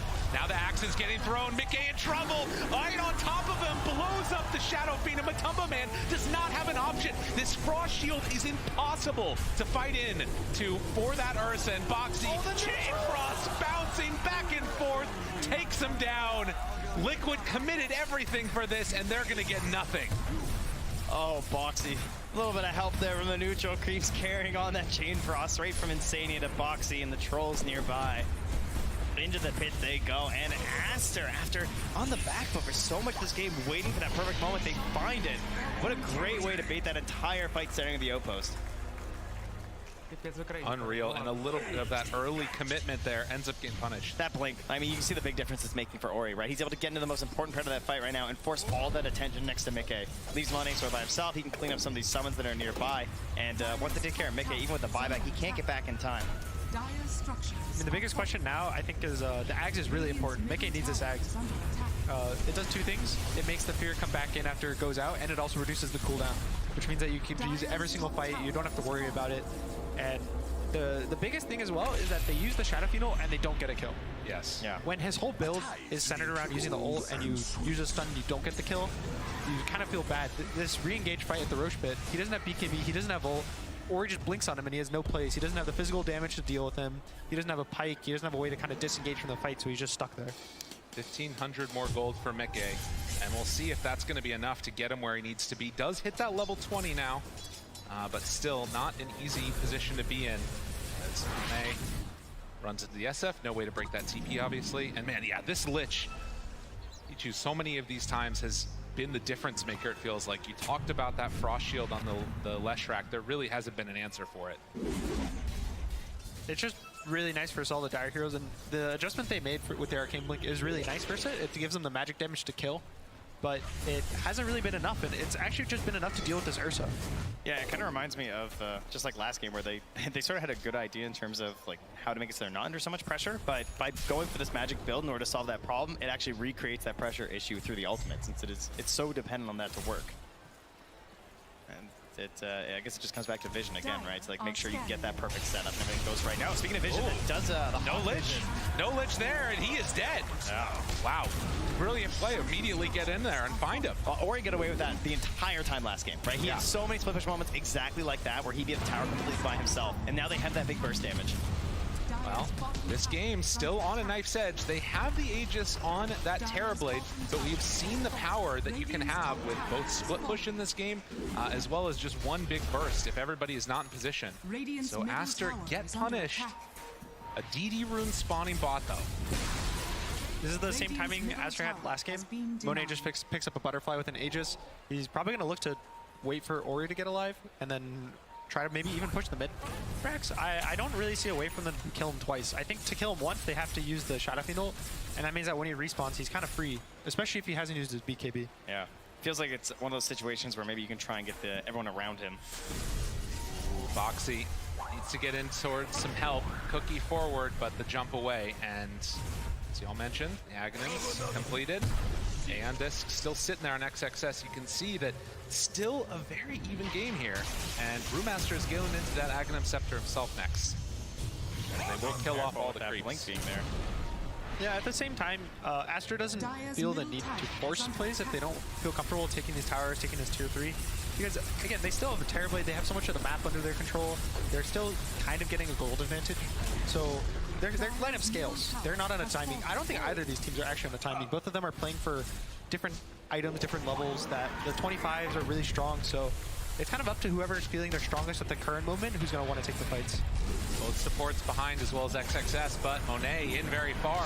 Gonna get stunned. Matumba Man goes forward. They don't want to drop the Requiem for nothing. Rooted, Manta. Matumba Man trying to deal with these illusions as Monet down to half HP. And a chance, a burst, and oh, but the Sunder!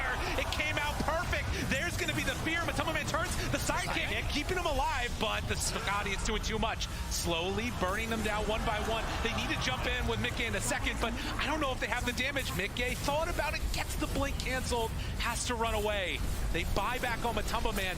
They're coming in for the racks as Aster want to siege this down and take a substantial lead in this game. 8K gold lead already. Monet builds it up. Manta touch to get away. They don't have enough. Sunder 7 seconds off cooldown. If they're not careful, he's just going to be able to get another round of it. And in fact, he's just going to walk away. Aster, come in, get what they came for, secure that first set of racks. Actually just like teasing with the Aegis the entire time there, right? Trying to commit you to this bad fight so you can jump on Monet, get you convinced that, okay, we can get the kill without using the Requiem, right? That's what we need in this case. But Aster, the entire time through the series, like the way that they read the fights, it feels perfect. They correctly analyze the threat levels that are coming from each of these heroes and the positioning by Ori. Like I feel like he's playing on that perfect little bit of risk, right? He's assessing where can I blink in where I'm so close up to my allies, but I'm creating a major problem for side Liquid. And that's what happened to Zai. He just blinked on top of them that fight, forced to throw out a roar. They couldn't coordinate any of their efforts. That's what gives them the racks in the back. It's also, they use the Aegis at the most annoying timing to push with an Aegis. Yes. There's about 50 seconds to a minute left on it. Oh, yeah. So you kill him and you're like, okay, well, we just wasted spells. We didn't gain anything from this. It's not like, you know, he had 4 minutes left. It's about to expire, but then if you don't deal with it, you just take the racks for free.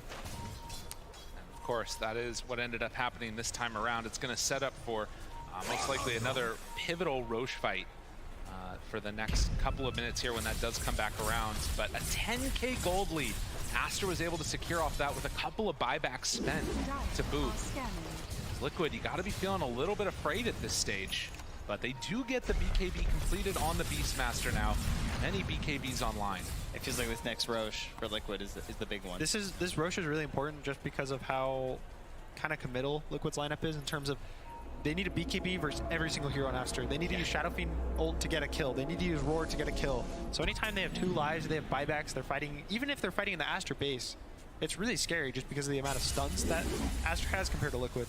And Liquid currently no gem, so no way to try and go for D-wards or anything, and there it's a pretty valuable vision still remaining outside of Aster, so we're spotting out like when Zai's rotating through those Ancients. That could give them the edge when it comes to prepping and setting for the next Roche fight. Scythe as well there too, so all that pressure of the perfect fight for Liquid. Great item for breaking that up. You know, your combo breaker's the Aeon Disc, but at the same time, you're gonna have that Scythe just catch someone off guard in engagement. They instantly smoke out. They're gonna try to catch them in their own jungle. Just Roche isn't alive. It can't even start spawning for the next minute, so you just want to kick them out. This Blink Scythe is just, it's careful. Insania, it's the first one they find. The cookie away, that gives some vision, but they're barely able to catch. The Sinister Gaze is enough. So Boxy will go down.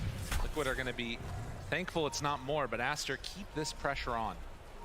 And they know where they are. They saw the couriers moving through their ward right now. That's why they're running up here and catch that ward from Liquid as well. Get the D ward up on the high ground. As Aster continue the bully.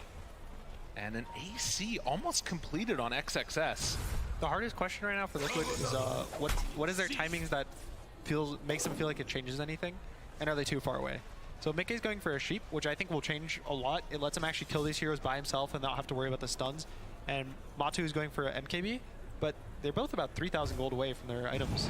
And I don't think they'll have the time to wait for these items, so they have to decide whether are they giving up Roche and taking the items, or are they going to try to force a fight and just take a proper positioning fight, which is also another option because, again, Liquid can win a fight based on positioning. Yeah, if they get that big jump. If they get the jump, if they get the burst, the Terrorblade dies, maybe he doesn't have a buyback. He is buying out right now. He's actually buying a full Daedalus, so he won't have buy if they kill him at this Roche fight. Well, it's a similar timing here as well for that Aegis, but halfway through, so see if they can find that positioning, and yep, Daedalus is there delivered. And you can see the Hawk scouting for the Roche respawn time. It is a minute away right now. As Aster going into the pit, they check it. That was spotted by Liquid. And it does look like they'll have at least a little bit more time now to get in towards those items. Not sure if it's going to be enough, as you said. Also, something cool is Monet has a Blink Dagger. So I think his idea is, even if you blink on the Shadow Fiend, if he doesn't get the Arcane Blink buff off, his ult is not as strong. He can't use it as fast, and you kind of force it so once Shadow Fiend can never get gone on if they want to win the fight. He can't get clipped by anything that cancels his blink. He can't get hit once by the Shadow Fiend or slowed or anything. He has to be able to be like completely free and get a jump when he wants to get the jump. So all these Blink Daggers on Aster now, and both the cores of the Lesh and the Terrorblade are going to kind of cancel that out. It kind of, unfortunately, it feels like a lot of their cores feel that way, you know? I mean, I guess Zai is the one who can maybe be in there a little bit with the help of some creeps. It's pretty much the only one. And of course, you see those Hawks flying over the top. They do scout out that Aster is sitting in the exact same spot where they were last game. They get into the MKB for the Ursa. A couple of other items getting picked up. They're putting down floor rugs. They're hanging some nice decorations on the walls. Some great pictures of the family, you know? Really furnishing the environment. It's nice. But there's a, oh, interesting. The Timeless Relic is given to Insania, which is really nice for his slows, and then the Spell Prism for Mickey. Looking for a big wraparound here from Liquid, as Aster on the other side of it. We'll have to see if they want to head on up and find a way in the pit, but the Terrorblade already seen that Roche is backed up. Monet's just going to keep fighting. They're waiting for them to come to Aster. They just need to catch the right hero on Aster. If they catch the Brewmaster, sad, he has a hand disc. If they catch a support and you have to use your ult on him, it's also kind of sad because now you can't use him on the cores. So you have to catch the Terrorblade or you have to catch the Lesh. Aster's just in such a nice position that Terrorblade illusions are breaking everything so they can't sneak Roche.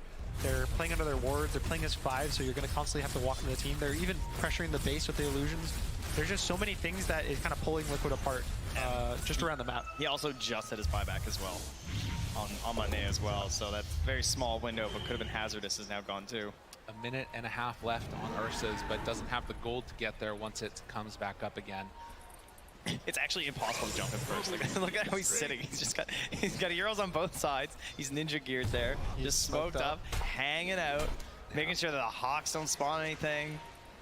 He's not the guy you're going to get. They fully recognize it's the only way they lose this fight. This is the most defensive play that I feel like I've seen from a team in forever. It's because they know. And that's after last game. Exactly, right? The exact same thing. They know that this is the only way it works. And there's creeps hidden in the tier 4 towers. Like, Liquid need to deal with this. They're literally going to lose their base if they don't make a move.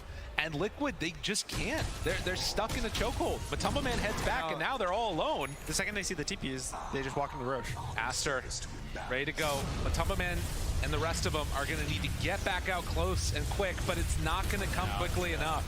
I believe it's Shadow Fiend himself who says, outplay. You know? Unreal. That's how this feels. Such clean Dota being played by Aster. Oh, he wants that Agnes Blessing. He's taking it. And now smoke up from Aster. We'll see if they make the move. I'm the Shadow Fiend now. I got the Terror Wave. They find one. It's XXS. That's not who you want at the start. Ori moves on in. BKB already out. Matumba Man runs away the Terror Wave. Walk forward. The Frost Shield. It's not quite enough from Matumba Man. And now the Hex. The turn. They chase him down. They kill him out. No buyback for 2 minutes. And just like that, Aster take a dominant control over this game. 20k gold lead now with that Aghanims in tow and the lift up there. They found Mickey. Can he manage to escape? The BKB runs on in, pulls him out. Nicely done. But the chase on the Marcy. And they're ready to go for the next round. Up to the high ground. Aster, they can feel it now. Zai's in behind, but no roar here. Just has to watch, see if they can find a plan. Mickey just in the fountain. Open for something. Matumba Man does have buyback and 400 gold, but it's not going to come soon enough. Aster, they're not going to give him the time. The Force Staff keeps Insania alive, but on to the tier 4 towers now. Aster, the last team in the upper bracket from China. Head on in. Mickey goes with the big ulti. Is it going to be enough, though? XXS pops it immediately, turns to fight, looks for some more. Monet, he's actually not hitting the throne right now. Here he comes. But they move on in, and Monet, ready to battle, heads on towards the Ancient. They start beating away at it. Eyes on the prize. The Chain Frost back and forth between the two of them. And with that, wait the fear, they move away. Another round of it, jump forward, but GG is called. Aster, they win the game, they win the series 2-0 over Liquid. Really nice performance from Aster. I think, especially the way they play the mid game, the late mid game, when they are slow in their holding areas in the map, and they force the lanes. Always pushing the lanes out with the Terrorblade, always forcing Liquid to have to TP back, make moves out, and then Aster's always getting the things that they want. Yeah, Monet played a fantastic macro game there on the Terrorblade, right? Like, both this concept of like how important he is in the fights and where his position is in terms of the stack of the priority, the kill that needs to happen there from Liquid, and always being in a safe position, but still keeping those lanes in a state where they're always in an advantage. And again, that patience. I mean, I don't even remember last time I've seen like that early in the game. That was like a 60 or 70 minute play, you know, where you're sitting there for that long. But to do that at this point in the game was very impressive. Well, Aster, they keep up this momentum as like we said, last Chinese team in the upper bracket. Liquid will drop down now after a really powerful group stage. Going to have to collect their bearings and get ready for those matches as well. But for now, as the players congratulate each other, we're going to head on back to the panel.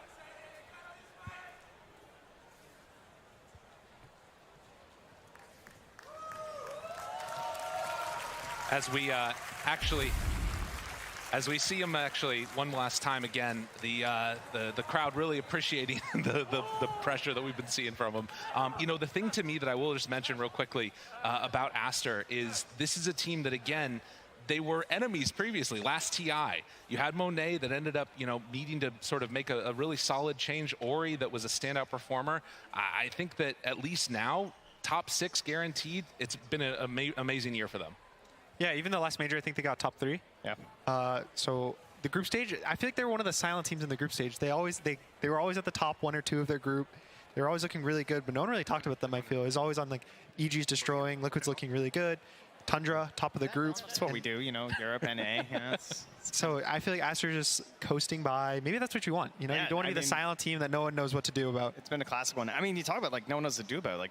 Like, what is the big thing we always bring up? It's like their positioning, the team fights, which is very kind of like an abstract concept. But if you start to watch that and like watch the replays, you really do see it. You do see like it feels like the communication is incredibly crisp and clear, which is something that, you know, obviously we have a language barrier there, so don't necessarily know what's going on. So it's very impressive to see just like how consistent they are in that regard. It would be really interesting to try and find out if that's something that like they've worked on. Well, we might be able to find that out now as we head on back to the studio. Thank you very much, guys. Yes, so Aster claiming a really important victory there, 2-0 over Liquid. They'll be moving on to play Tundra. I'm here with T-Governor, and of course that means that, yes, Liquid will be, I believe, moving on to play Entity in the lower bracket. Was that an expected result for most people? Yeah, I think Aster was looking like a very strong team. I think coming into this, I know the panel before mentioned how Aster and Liquid had kind of the same pedigree. In the regions, they were dominating, and then when they get to LAN, it kind of falls flat a little bit more. But Aster, at least in previous time, has, I know they've leveled up a bit, getting third previous, or 2 majors back, then going into second place, and, you know, in this game specifically as well, I think Liquid, they got, you know, the Roshan around the 17-minute mark. They had a little bit of maybe like a momentum play to go for, but Aster, they just had their patience. Their Brewmaster itemized really nicely, going for this just Tranks, Wraith Pact into Aeon Disc, super unkillable, being able to just soak up that initiation. And then, of course, I think the hidden gem so far of TI is just this Lich. They mentioned it again in the cast, this sinister gaze, the cast point on it. You get caught off guard so many times. The amount of times that Matu would be blinking into these vulnerable positions, get instantly gazed, and then it's like, wait, how I don't have the damage. They've already forced stuff away. They've disconnected. And yeah, unfortunately, you see on the kind of the scoreboard here, Matu wasn't really able to get that Ursa game that kind of dominates and gets you through these, you know, game 2s of a best of 3s. And yeah, only 4, 4, and 3. But yeah, very much Aster, Monet, the 8-0-6. 8-0-6, yeah, perfect game. And of course, the Cyclone as well from XSS, another way to control Matu. You know, Matu's been one of these players on the team that really is like, yes, I will trust, I will play what you want me to play. You know, there's a little bit of there was a cheeky kind of, you know, moment in the group stages where he got another Slark. Another one. But, you know, what do you think about this Ursa kind of, you know, and Matu on it? Was it too much for, you know, because he is one of the best carries out there and one of the most versatile. Was it, you know, would you have preferred to see him on something else? I feel like in this draft position, they've already got the Shadow Fiend, the Beastmaster. When they're 23 picking an Ursa, it is kind of sending a message to Aster, which is we will take these early Roshans, we will try and just be in the face of you, right? They have so much damage with a CM Marcy support duo as well. So I think they were just fully subscribing to their idea of we want to just dominate this kind of mid game and then try and just remove you from the game. And we've seen time and time again now that these teams, they fall flat in this just converting the game that quickly because teams are getting so good at just drawing out games. Well, we're going to hear a little bit now from Aster, the victors here, as we're going to go to a winner's interview with Casey. We're here with Picho, formerly known as Siamese Cat. Congratulations. This is your very first TI. You're playing with a bunch of veterans. You're playing with Burning as the owner of your organization. What's the best advice that some of them might have given you for playing as well as you've been playing this entire tournament? 啤酒这是首先恭喜你们赢了这场比赛，然后这是你们第一次，这是你的第一届 TI， 然后也跟很多老将一起在那边打，包括也有 B 神作为你们的整个组织的领导，然后就想问你，他们有没有给你什么忠告，有没有给你什么意见，让你发挥得如此好？我觉得其实我打线下赛或者打 TI。我的气场感觉完全凌驾于我的4个队友之上啊！感觉他们都是我教他们线下赛应该要怎么去打，要怎么不怕，要怎么不怕打线下赛，不惧怕这些场外因素什么的。然后我觉得我的第一次打 TI 这种经验比他们可能还多一点。All right. So even though this is my first TI, I feel like I'm the one who's actually giving all the advice to my teammates. I'm the one telling them, not to be afraid, not to be fearful of the opponent, to go for it, and it doesn't matter win or lose, just go for it. So I feel like I'm the one giving the commands to the team and telling them what to do at this point. Nice. Congratulations, and thank you so much for talking to us. Xie. Back to you guys. Thank you, Casey. Yes, and welcome back to the studio. Huge win for Aster, and really they're the kind of almost torch carriers for China right now, right? PSG in the lower bracket, RNG out. We're going to be quickly getting into the next game. It's going to be Beast Coast versus EG. How hyped are we? Massively. We got to see, is SA going to take EG out of this tournament? Who knows? Sorry, I interrupted. People saw it because they're ready. And why shouldn't they be? This is TI. First team up, it's Beast Coast.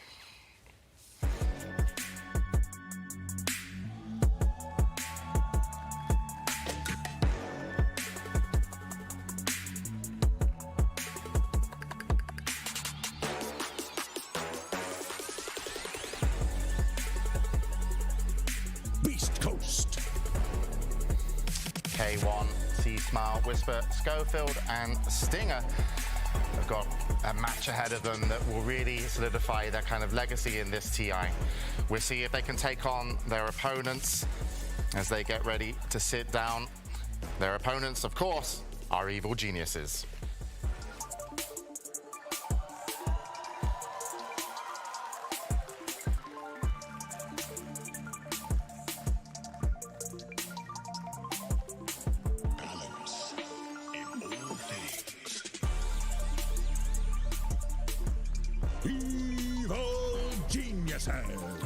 Representing North America are Easy, Arbed, Nightfall, Crit, and Fly as an organization. An amazing group stage performance. Certainly I think, wherever you go in the world, they are sometimes just these crowd favorites, and a lot of it is due to Arteezy, but, Crit really stepping up, and there we go. Okay. We've seen what's happened here, but that's and now I don't get to interrupt you, Sheep. Sorry. This TI has been quick. It's not only quick for us, production. It's quick for the games. Many 2-0s. But this match coming up, hopefully not a 2-0. I want to see it go to 3 games. But what do you think, Sheep? I mean, I love watching Beast Coast play. I think they're one of the most fun teams. So if this goes to 3 games, I'm absolutely stoked for that. They're just so kind of freestyle in how they play. A lot of these other teams can look a little bit more meticulous. I think Liquid kind of strike as a team. Like K1 thinks that too. Oh yeah, this team plays by the books. But Beast Coast, they're crazy. Schofield will just be like on the other side of the map to his team, trying to play some deep ward down and feeding. And that's just like a common thing, and it works for the team. Yeah, if Liquid, if they're in the class, if they're the nerds, like Beast Coast, they're the rebels. They're sitting at the back, you know, they're just having fun and they're doing their own thing, which doesn't necessarily have to be a bad thing at all. No, yeah, they picked the low percent win heroes to get beat Hikori to get here against EG with the last pick Bat Rider. T, what have you got for us? No, I mean, it's also the fact that they currently have the second biggest hero pool at this TI. They've got 53 unique heroes. You compare that to EG. EG's all the way down in 13th with only 41 unique heroes. Of course, you know, we're getting to lower bracket. That versatility might either be your Victor or the Bane that kind of holds you back because you're getting a bit too creative. But I think it's always fun to see Beast Coast just in the moment. If they feel a hero, like I remember speaking to Chris like at previous majors, like, yeah, I wanted to play Venom mid. I told my team in the draft we're the best of one. I just picked it. We just played, you know. So it's just very cool seeing these like just wholesome moments of if they believe in each other, they're just gonna pick it and see what happens. And Arteezy is squeaky clean balled. Oh, very cool. Yeah, he's done it. The madman. He's trying. I mean, we'll see in about 2 hours, 3 hours if it actually worked or not, but... We'll see. And then, talking about the offlaners here, Sheeps, you know, you kind of...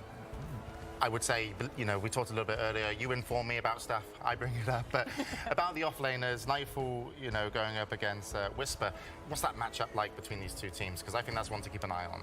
I think they are both insanely talented. Whisper constantly topping the charts of MMR. Like, he is just by and far like the best player on Beast Coast team. And Nightfall has come into EG and really kind of taken up this mantle, this play style that we've seen in the offlane, where he's more of that carry. And I think EG in the past struggled really hard to work with that playstyle. It felt like they were kind of having this power struggle between Arteezy and Nightfall wanting to be the carry. And this tournament, they've really adapted to it.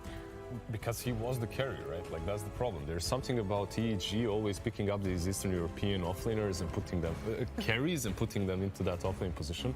Nightfall, last TI, what was he? 5th, 6th with VP. This time around, he comes in with EG, probably looking towards making a little bit of a better run. Yeah, no, certainly. EG certainly have it in them to go all the way, even if it is the lower bracket. What they've shown in the group stages was amazing. But match up to, you know, head-to-head here, Tiga. These teams have played before. They have, and first of all, if you look at EG versus South America, they've got like a 65% win rate in the last 2 years against any SA team. Like, EG's got SA's number, but against Beast Coast, not so much. The last 3 times they've met, only played best of 2s, draws every time. So this is very much an even series, not like, you know, historically EG versus South America. Yeah, and it's not like they played against each other a long time ago. It was at the Arlington Major. They played in the groups. They tied over there as well. And even though I have a feeling that the general consensus is slightly favored towards EG, it's Beast Coast and it's lower bracket. Like, they're the lower bracket kings. Well, we have to see what will happen. Is I do believe that the players are almost in a lobby, and there is Bulba, of course, the coach. How you know, Bulba's been in with a while. I mean, every time I used to go to TIs, if I saw Arteezy, I saw Bulba. You know, they were always together. But you know, how has that kind of dynamic, you know, moved forward?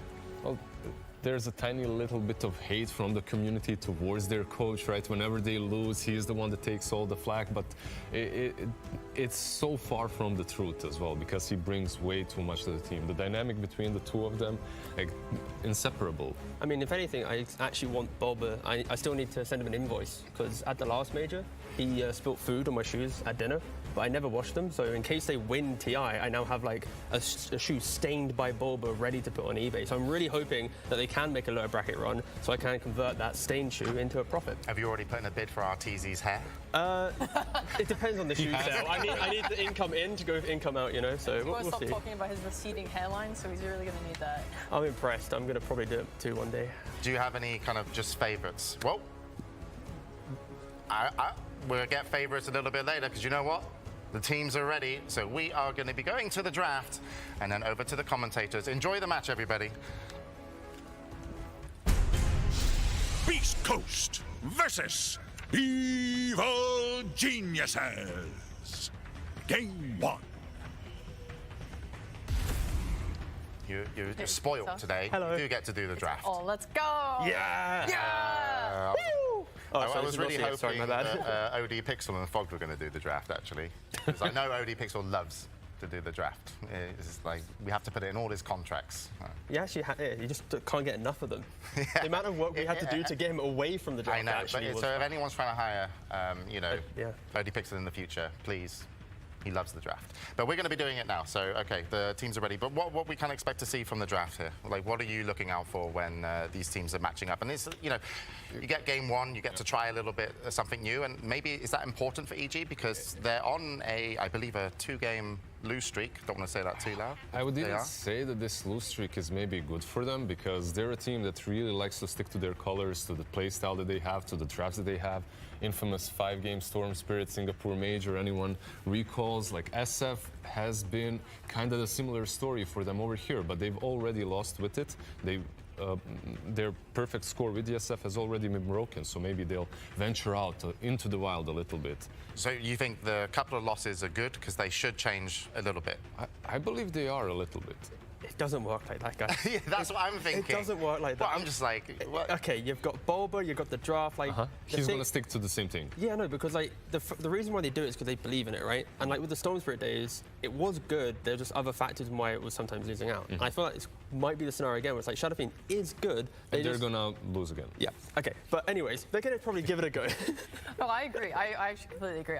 You don't just give up on a strategy because you lost with it a couple of times. There's so much in play. They've had time to look at the replays and see what went wrong. And obviously, as the tournament goes on, people do sort of figure out these heroes. That's why you see the snipers and the drows and other sort of long-range heroes that have come out to fight against each other, right? People are figuring these heroes out. And you have to adapt with that.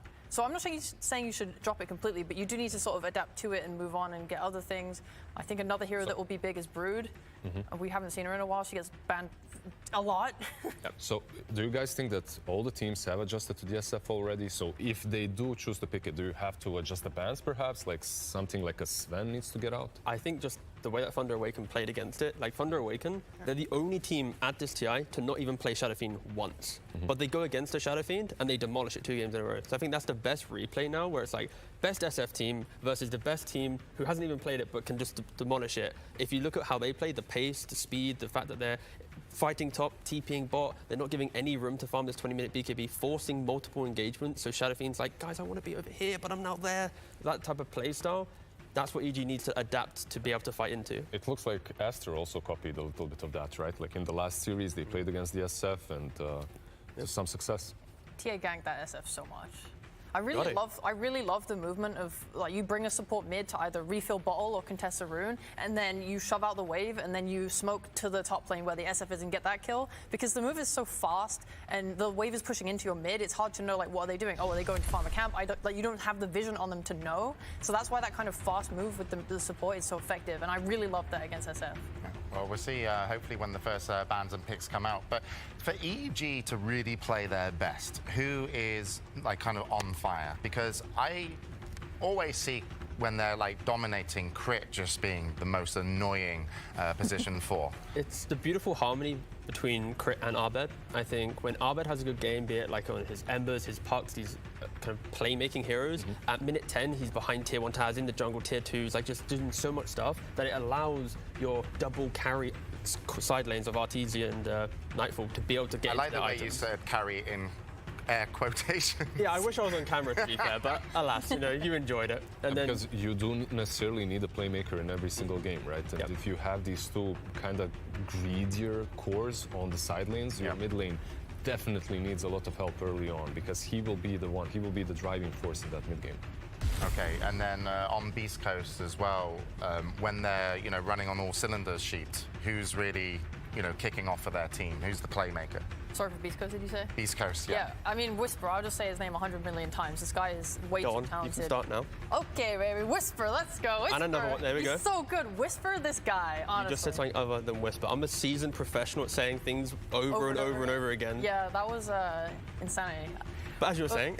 No, I think that he's really strong, and what he gives as well is he lets K1 play his comfort heroes. When we saw PL, we'd think, oh, it's not so good of a PL game, but because Whisper is dominating his lane, it gives that space to him to get the net worth needed to reach his hero's timings, because a hero like PL can be run over. We have seen that in other games. Because Hector is just going to pick whatever he wants. He's going to pick it. He's got his Sven carry, his Wraith can carry. He feels something and he goes for it. The way he describes his play is like, it's like a ranked game, and you just go on instinct. You know, you just start going, go, go, go, kill this shit, and then you run at them, and that's like what his comms are like in game. No, you'd be surprised at how many players still play like that, just by instinct. Even in the drafts, like when they give input, it's like, yeah, I feel that this hero is good, and I feel that it isn't. It's not necessarily that strict, like, okay, he's bad because of this, this, and this. It's more like a feeling kind of a thing that you get after playing 100,000 games. It's almost like a wise man once said, the beauty about Dota is anything can work. Exactly. No, Tell, there you go. You are a wise man. That's definitely not verbatim. Okay, so yeah, looks like we're actually getting some bans in, so they are going to be on the way for game one. So I will let you guys focus on the heroes and what potentially could happen and listen very intently. I mean, ban-wise right now, Thunder Awaken probably going to look to the Thunder Awaken, that's my favorite team. Sorry, Beast Coast. I'm Brood, right? Oh my gosh, my teeth. Yeah, Beast Coast, sorry. I was looking at stats of Thunder Awaken, but yeah, Beast Coast, because the Broodmother and the Primal Beast are the main prominent bans against Evil Geniuses. So most likely, okay, giving it through. Switching it up a little bit. Which is fair. I guess the reason there is EG is second pick, so potentially wanting to second pick a Broodmother is like a strategic opening where Beast Coast, okay, if you do that, we still have pick 8, the final pick of the first phase, to respond to it. It's not as disastrous as EG being first pick and getting to close out the first phase of a Broodmother. And is this Slash, is this Silencer now being banned out by EG? Because these are the ones I see being banned out against Beast Coast most of the time. There's a lot of heroes. The ones you mentioned, I'm always scared of Marcy. Marcy as well, yeah. Yeah. I don't know what they want to give away. They have to obviously think if you are letting something like a Brood through, you need heroes that deal with it. The old counters don't feel like they're as effective anymore because Brood's kit has changed so drastically over the patches with all these different reworks. Oh, damn. Okay. That must be, so because Beast Coast have the last pick of the phase, I think they are thinking that EG want to take Broodmother and they want to get rid of a counter that they feel is the most problematic that could be picked. And Hector has been playing Nagasar in this tournament, so it is definitely out there as a threat. Yeah, 100%. And EG, when they have picked the Brood before, their bans instantly after have been the Naga, Tide, and Ember. So of the three, they picked the most prominent one. So EG really kind of warning Beast Coast, we're probably going to go Brood. Yeah, and this Crystal Maiden pick, I think, is really good as an opener because we've seen Crystal Maiden and Jakiro primarily as the pos 5s that help to deal with the Broodmother on the lane. Because one of the reasons the Broodmother is so strong right now is because of the heal that she gets from Insatiable Hunger. She is able to trade in the lane and then use the heal afterwards to get back up to full health, as well as take trades with it, secure last hits, and all of this relies on her being able to hit. So if you have supports in the lane with spells like Crystal Nova and Jewel Breath that reduce attack speed, then that is really good against Brood lane. And are there any like carries that can match up against the Broodmother right now? Usually you'd want to have, like back in the day, it was the Trolls, right? It was anything that makes her miss, anything that makes her unable to get her HP back. Are there some new ones in the meta right now, T? I mean, it's pretty much the, I'd say it's the offlane department. You can go for like these axes. You can even throw like the mid Pangoliers and stuff. They picked a Mars because you can eventually put in there. Like Broodmother is like a two-pronged assault where you want to have a really strong lane against her that you can kill her before she hits 6 and gets the spiderlings, and then you want to transition that hero out of the lane, and then you want to put a new hero in there that has the levels from elsewhere that can then defend the tower. Exactly, defend the tower and the spiderlings. And the cool thing as well with the Brood Hoodwink, for example, is once Brood inevitably wins the lane, having your position 4 that can also just be super active on the map. So previous combos for crit have been a Shadow Shaman. Now he goes for a Hoodwink. These heroes, if they play within territory that's easily controlled by a Brood, they get to play such a free game because they get to run between the bot lane to the mid and bot and just kill anything under the protection also, of the Brood. there's an additional thing that you get from Hoodwink, because you don't actually have to play on the Brood side, right? Like, as a Hoodwink, you can play on your own, you can defend the tower forever. Meanwhile, Brood is assaulting your side, while a single Hoodwink is defending the tier 1 on top. I really loved watching Brood this tournament as well because she is so versatile in what she can do. I've seen Broods that haven't even taken the tower yet using their webs to connect to mid and play around there. So if the supports are playing around mid, it's easy for Brood to connect too. I think the most important thing for Beast Coast right now is to make sure they win this lane against her and kind of shut her down. So Brood, one of the reasons that everyone is picking her right now is because you are able to get a really early Wraith pack and play around damage reduction. And then you can buy this pipe afterwards, which nullifies most damage from the enemy, and you get this Wraith pack timing around 13 to 14 minutes, and it's really hard to deal with. And another thing, to look at is in the group stage of TI, if Brood got her Wraith Pact pre-16 minutes, the score of her win to loss was 12-1. If she got it after 16 minutes, it suddenly became much more even, around 7-9. So making sure Brood doesn't get this early Wraith Pact timing is huge, insane. It's very telling because if the Brood does get that level 6 fast enough, she's usually rolling over the lane and you cannot stop her that easily, right? Which is why you get that Wraith Pact a little bit earlier. Also, it reminds me of Enigma, the way you play the Enigma, but you don't have to rely on that black hole. You aren't just the Wraith Pact and the Eidolons. You bring much more to the table. I'm just trying to get over the fact that she enjoyed watching Brood. I mean, that's like saying you enjoy Tinker. To me, I enjoy watching Tinker games. So I think the way the hero has evolved over the years is just really interesting to me, because she used to just be, I'm going to dominate the lane and buy carry items. Yeah. And she sort of reminds me a little bit of Nature's Prophet of like Arlington Major patch, where everyone was picking him because he was so versatile. He could push, he could connect to fights, he could carry and scale, and Brood is sort of similar to that. Late game you can go for more carry items, or you can go more utility with this Hex. And there's something that I've noticed from this TI, from how the game's evolved. Breaking smokes seems to be that's why we saw a lot of nicks. Brood still has a little bit of that in her, right? Like as a hero, or not so much, would you say? I'm okay being wrong, Sheep. No, you can tell me I'm out of it. You're right, and like I wouldn't say wrong. It's like she uses her spiders as the main primary source of vision, because they changed the way the control group works, so now you can send out spiders everywhere across the map. So it's more about knowing where people are or where people aren't, so you know if there's smoke. Yeah, exactly. It's always giving vision, and I love being wrong and right. You're beautiful, James, no matter what. At the same time, like. She brings even more than just the smokes because of the way the Shard and Axe have been reworked. Oh, the Axe as well. So with that Axe, it's not only about you can even catch in with heroes. So it's not only about breaking smoke. You can set up traps. It's basically a more annoying techies at this point. Yeah, and to give reference, the Axe, it's this like invisible snare that you place inside your web so you don't see it, and then you walk into it, and then you suddenly just get rooted, and then other people get rooted, and then you can just spam so many. And if you get into an aggressive position and you're putting them on the high ground entries, you're mentioning smokes. Even if you do get a successful smoke out onto the map, you then walk into a high ground area, but you're instantly rooted, and then it tells EG, guys, they're there. It's so much aggressive vision through indirect spells, basically. And the Sven being picked up here. T, you've been a coach for teams. What position would you rather be in here? Would you rather be, you feel like EG of kind of, leading the way on the draft, or, Beast Coast have got plenty of answers? I think right now EG is just making a statement with their draft, because they are picking heroes that are forcing Beast Coast to react. So when you're entering a lower bracket game, not having full control of the heroes that you want to pick always can be a bit more annoying. And in this situation here as well, it's like EG picks up the Sven, so now you can't give K1 his Sven against a Broodmother who could be an aggressive laner with CM. You just take it away. Beast Coast, okay, now we're going to think of another hero to pick. So yeah, EG just being really forward thinking with this draft, so I think I'd probably lean EG right now. Meanwhile, Beast Coast, they snap up. No pun intended. They take that snap. This guy. Yeah. When I made a pun, everyone just shit on me and called me a wannabe Lacoste. When he does it, ugh. The delivery, the smooth, silky tones. Yeah. That's true. It was beautiful, though. All right, so. Oh God, he got silky. He's got more. He's got more. It's versatile. It's versatile for them, but most likely it will be the support here, right? Or maybe it can even be played on mid, because they have done that in the past. The Sapphire is very versatile in this region. It was more Thunder Awakened last sort of DPC tour in Arlington, where they were playing it on multiple roles. Off lane is usually like where I've seen it, but it strikes me more as a support here, because you want to pair it with that Mars. I think one of the concerns right now for Beast Coast is, we've mentioned the itemization of Broodmother, the Wraith Pact, the Pipe.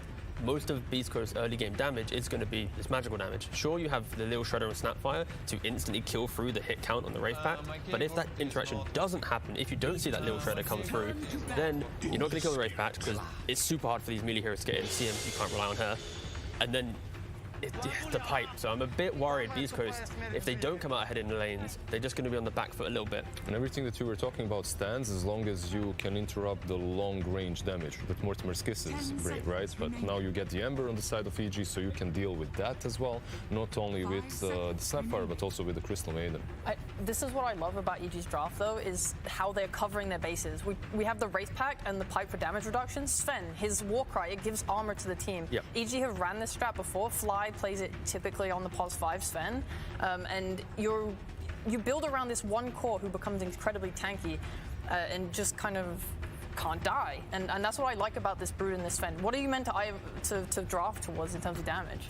I think, we've been praising EG and how they've set up this draft to be super aggressive. The flip side will be, if Beast Coast does survive through this very mid-game centric kind of annoying lineup, their heroes with BKBs, items, and just scaling in, they will always have the team fight. They will always have the we can just hold this position and fight you if they can get around this Broodmother Ags and stuff. But it's still very much leaning more towards EG of the team that should be able to set the pace of the game. Unless their lanes go disastrously, then sure, Beast Coast, they have a plethora of damage, but... Oh, I just want to say, actually, we talked about the snap flexing a bit. I'm just realizing it's Beast Coast, and I know that Schofield hates ranged fours. He has played the snap, and he can play it, but he heavily prefers pause. Some Chris Luck snap, or...? Well, I'm thinking it might be a mid-Mars and an off-lane Snapfire with the Tiny. That would make the most sense to me in terms of their players and how they play. It's 5 seconds. It's what makes sense to me for Beast Coast. That sounds way more fun for sure. Like I'm checking here, they have played it already at TI. They played the offlane snap, they played mid snap. There's a lot of flexibility with the hero, and they need something that provides more aggression, because like if you put Mars mid, you're going to secure his levels. So we mentioned how the Broodmother needs to have that anti-wave clearing hero to go against her. That's going to be the Mars now. If you put it in mid, it's easy to transition that Mars from the mid lane to bot. It's not as far as the off lane to safe lane. So I honestly like that adaptation. The only problem that I would see with that is that you're kind of tying up your mid laner, the one that's supposed to do the most in the mid game. To one lane, tying him up to one lane that's just defending against the Brood. For me, the best way to do it is some 4 or 5 that can just spam out the spiders, make it annoying for the Broodmother. But then again, the new Brood is kind of difficult to stop that way. And EG does have the final pick in the entire draft, so Beast Coast, they're going to be entering this final phase, kind of picking a little bit of blind here. Yeah, there's still the Troll available if they want to play the lane that way against the Brood. Hector does play a lot of different heroes. Who else is still in? Do we have like Faceless Void? Is there not like a Pudge scenario here? Yeah, that could work with the Vanguard rush. Yeah, exactly. Just go for some Vanguard, get an Ags, you park yourself there, you're aggressive in lane, CM Pudge, you have the root, you can then hook. So before Spiderlings come into play, there's some kill potential in this Brood. I like that a lot. And they don't necessarily have anything great against the Pudge at the moment. They would have to answer that with the carry. I actually do like the Pudge idea quite a bit. It's kind of like a hero that you can kind of dangle in the middle of the fight, and all these like spell casting heroes, they're not going to be too aggressive for EG as well. He can also be way more active earlier on, and he can be an additional hero that can park in front of the Brood once that Vanguard is up. A tanky enough hero to allow like time for the rotations to come in as well. That's another thing. Is if you pick a weaker carry who dies so quickly to a Broodmother when she hits 6 and that pressure. Would you be worried for their burst amount of damage? Or is Tiny Snapfire good enough? Yeah, I think that's good enough. I think Beast Coast, they're playing a game where they want to try and be really aggressive in lane, and then sure they will fall victim to not being able to play as quickly as a Brood and Ember, but they'll eventually just scale into the game nicely. No, they go with the Slark. This is it, right? Like, as Sheep mentioned, if he wants to play that Slark, he's going to get his Slark, he's going to play his Slark. And this hero has been picked quite a bit recently. Like in the Chinese region, they switched up the whole kit on the hero. Like first item Radiance, that's been the flavor for at least a couple of months. Not going to happen here, most likely. Hopefully not. But we mentioned how EG doesn't really have team fights. They're relying on kind of annoying heroes to just win in these mid-game engagements. Slark's the hero that if you survive that style of play, you can dominate. And EG... I feel like TB was the answer almost no matter what. They've done this so many times before. They've done the Brood, they've done the Terrorblade. Yeah. Their play style is get into the enemy side of the map. Terrorblade skips waves, Brood skips waves. You have no map to get out on. It's a classic thing EG's done a lot of times before. It's a good carry-to-carry matchup. So who do you fancy just based off the draft, I guess the question is? Beast Coast is so good at spellcasting, and their entire lineup is just spellcasting, running around team fighting. So I think it definitely plays to their strengths as a team, but this late game is a little dicey. I'm worried there's not enough map for Beast Coast to play, where they rely surviving for long enough to get items, and a Terrorblade and Brood, they can really choke you out of a game just through just shoving waves into you. Yeah, I'm gonna go on a whim here and go with Beast Coast. I have some faith in the lower bracket SA Slark. You don't believe in the boldness? Well, there was one guy that won going bold yesterday as well. So. See? Are we overdoing it? No. I'm just quite excited. I know we get to hear a little pre-game interview from Bulba in a moment, so I'm just waiting for that to come through. But well, it is mid tiny. That is one thing we got wrong. Oh no, he's still got the headset on. I was like, if he's walking over, he might now be able to hear us. Oh, let's say hi to Bulba. Yeah. Hi Bulba, enjoy your interview. But again, he's got the headset on, so well, we'll wait a minute. When he's ready, I'll know, and then we'll send it over. But it's definitely for a game one. It really seems like EG, you think, controlled the draft.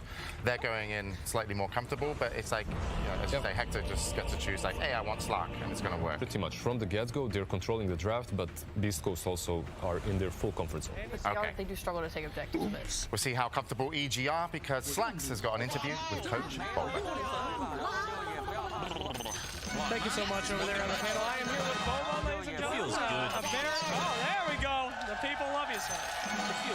Very confident draft. First pick Broodmother, and then countered by Beast Coast by a lot of AoE. Do you think that you guys are going to be okay? Are you happy with the trap that you have spun? I mean, hopefully we're happy. I think we're happy. So yeah, we didn't expect them to give us Brood. So, but I think we haven't lost with the hero yet. So yeah, let's see if they have their ideas good enough. All right, fantastic, sir. Well, I think the crowd has a lot of confidence in you guys, so thank you very much, and we wish you the best of luck there in Game 1, and we will get right to that now with Owen and Fogged. Thank you very much, Slacks. Yes, very much looking forward to this one. Evil Geniuses versus Beast Coast here in the lower bracket. We heard it there, Fogged. You know, Bulba very happy that they're able to get the Broodmother and be able to build a draft around that. Would you also agree there's reason to be confident in getting that through in the way they've closed it up at 3G? Or do you feel that Beast Coast will have the means to deal with the Spider? Does look like they have a lot of answers because they've seen it so many times. We've seen them play it, I think, 5 times. They did drop one game, I believe, versus Liquid when they had the Brood, but they do have so many answers. It seems like every single one of their heroes is to respond to that, and also to respond versus the Wraith Pack build that we've seen pretty much every game. They have the Snapfire. Of course, you have that little Shredder to kill it off, so it does look like they answered it pretty nicely, but let's see what's going to happen with that last pick Terrorblade. Well, let's get ourselves into the action. Here we go, ladies and gentlemen. Game 1 of Evil Geniuses versus Beast Coast. And in terms of the way that they ended the draft, Fogg closing up with the Terrorblade, what does that sort of say about EG's strategy overall in terms of the timings and strength they're going to look to play towards against Beast Coast? Just doesn't seem like he's going to be able to get enough distractions on the game because he has this Brood, he has this Hoodwink, he has this Ember that's going to be causing problems across on the other side of the map. So maybe it feels like he can get all the space in the world as this Terrorblade to be able to get this scaling. But looking at the draft, of course, from Beast Coast, they have a lot of answers, of course, too, for TV. Mars has traditionally been seen as one of those heroes, even though it's gotten nerfed a lot of times, has done well versus TB, and they have a plethora of burst damage and nuke that we saw work pretty well versus these pretty squishy agi cores a lot of the time. On the side of Beast Coast, obviously, finishing with that Slark pick here for Hector. If you get anything here as both teams. Look how much information they're giving. Just because that Slark standing on the high ground, that night vision, can see so much. They can actually sneak into this enemy jungle nicely. And indeed, it's able to pick up the ward there, Gojira. See the battle begins. Stun here around the mid, K1. Not going to want to stand around too much. I don't think I've ever seen that happen, actually. At least not in a TI. No. Get their mid ward just walked up and snatched because of that night vision. Yeah, well. So, all right, that's going to be pretty cool to set up. They'll be happy with that one, Beast Coast. And look at this approach. The start of the lane right away, they're going to actually put the pressure onto the TB. I think they look at this lane and they're like, this is a lane the TB can definitely get punished. This Mars, this Snapfire, they could definitely shut this down since there's just a Sven behind him. All right, let's see how it plays out. Yeah, I can't believe that happened. See if it has any sort of implications on the way they're able to set up this early vision, and indeed the lack of it that EG might have these first few minutes around certain areas. This is that melee versus melee matchup, so sometimes, it can be like a range versus range where you want that high ground ward to be able to play with them to pull creep aggro and stuff like that. So it's not that, of course it sucks to lose your ward, but could be worse if it was him like on a range or something like that in a disadvantageous matchup. So the way that this lane starts down bottom, so which core is going to be happier at the beginning? out of K1 and Nightfall down here. It's pretty tough to bully out Brood nowadays. With the new way that the web works, you don't really get slow ever. You have so much health regen. When you get that second point in web, even if you drop low on HP, you're pretty speedy, and you'll be able to get that, of course, that HP regen that builds in. So I don't think Nightfall should be too worried. He also has crit always behind him, so I would say if anyone has to worry, it's Stinger more than anything in this lane. Sure, yeah, has to be careful how far he steps up, especially once the level 2s are there. Crit could look for a quick setup and have that damage. It's just a lot of harassment that comes out with the Blightstone and then the spam that's going to be coming out from the Silken Bola.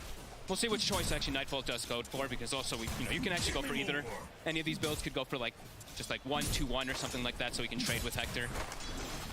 K1, we should say, of course. Of course, on this top lane then for Arteezy trying to lane against the Snap Mars duo that Beast Coast are putting against him. I mean, is he going to be fine up here, or is there potential for kills to be found by Beast Coast? I mean, from what we've seen, these Svens are able to secure lanes pretty nicely, but it looks like yeah, good setup here. They will indeed.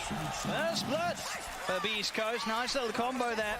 Of course, between these two heroes, Snap and Mars, they'll be able to pull off much more of that to come here in the laning stage. And they can do that to Arteezy pretty much any time too, so he always has to be careful. It's a death that's kind of needed in a way. Like it's gonna happen there for the Sven, and it's better that he dies than the TB dies to this big burst damage that comes out from these two.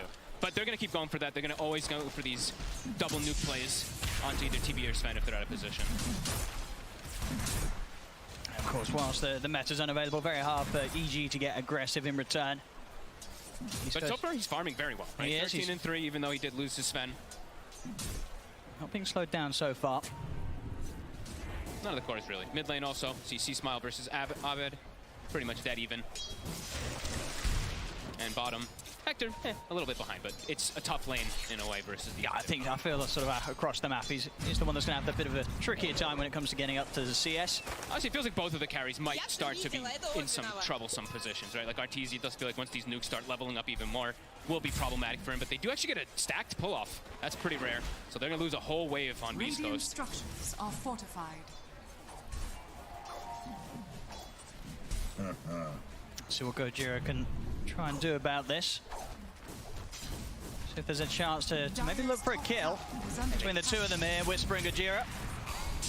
Gonna set up onto Fly, but quick with the Mango and the stun, make sure the Whisper doesn't get the chance to line up any follow-up. That hurts though. They lost literally the entire wave there to that double pull, and Arteezy's able to free farm under the tower, so really good play from Fly.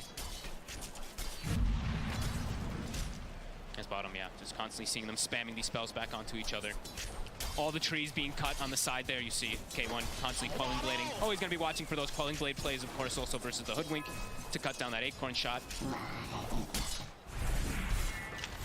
On the top.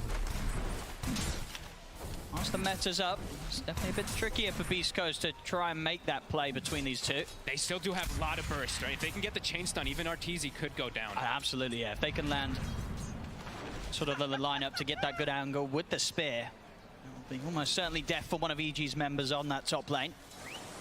And they are hanging on to a lot of stick charges up here too. 5 on Gojira and also 9 on Whisper. But lingering pretty low on HP. I'm not opposed to taking the occasional bounty. Down bottom, K1 able to rely on Stinger to continue to bring in the regen whilst he's working his way towards that 6th set of tangos here. Picked up. They then get the angle. Looking to follow up. It's another kill. Beast Coast combo here proving to be very strong, and as best as EG are trying to avoid getting caught in these situations, flying Arteezy, Beast Coast still able to find these opportunities. Yeah. It's pretty unavoidable. Like, they have the CM aura, so they're always able to spam their spells up here too, and they might even go for Arteezy. Top, they he's on his own now. Underneath the tower. See if they can do this here, but Fly back in action and TP at the ready. He'll manage to turn up and make sure that the dive cannot continue, but really feel it already. Beast Coast finding these great chances to just get under that tower and aggressive. Right, Cookie as well, under to Whisper to close the gap, but the stick charges will keep Fly fine. Beast Coast will have to reset a little bit. They're starting to fall low on the two of them. But the rotation's coming in. Look how low these heroes on our EG are. I mean, yeah, Fly and Arteezy have to be careful. Here we go, Chris. He's looking for Fly. He saw him? Be able to catch him with the avalanche. He can. Fly's not going to be able to run away from this one. He'll pop the war cry, but a final blast from Gojira gets another. I mean, in the rune, he's going to be able to. Oh, with the remnant. Oh, he's in and he's out. Arbed will manage to still pick that up before Chris swings back towards the mid. That would have been some pretty fortunate scenarios coming in. Of course, Rune spawning top right when he's rotating. Does get the catapult last hit on Chris Luck. Good start for him, level 6 early on. Quick, easy rotation. Doesn't find the Terrorblade, but again, finding the early kills, 3-0 ready for Beast Coast. And the bottom lane, they actually haven't died. They've weathered everything. And as you mentioned, your Slark, sure, he's a bit behind the counterpart, 400 behind the TB, 800 actually behind the Brood, but they haven't died down here. No. And this was going to be the toughest part of the map for Beast Coast in this laning stage, no doubt about it. So they're dealing very well with the pressure and the setup that EG set up against them. And now with this movement from Gojira, they might find a chance to make a kill onto Nightfall. And with the pounds to blast to follow up, into the cookie, and indeed the spider's gone. Beast Coast, they are doing an excellent read of where they can make these plays in this laning stage here. They're not letting a kill miss them at all here. 4-0 now. It's similar to the way that we saw Thunder, the approach that they took versus EG, just this constant aggression. It's really nice moves coming after them, and now K1, soon to be getting level 6, so should be able to withstand down bottom on his own. Yeah, really smart moves. And we see a pretty clever ward, of course, too, from Gojira. Actually places it in the river down bottom after he makes the rotation. So gonna spot any rotations that Crit makes as well. Maybe guarantees that 8-minute power rune for Chris Luck if they do linger in the area.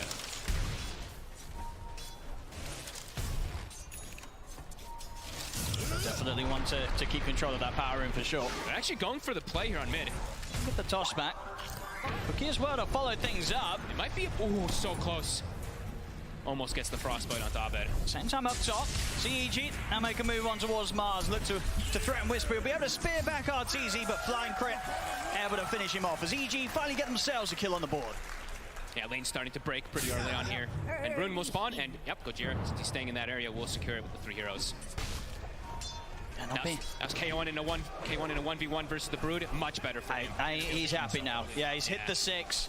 So when it's Nightfall alone down here, K1, very little to be concerned about.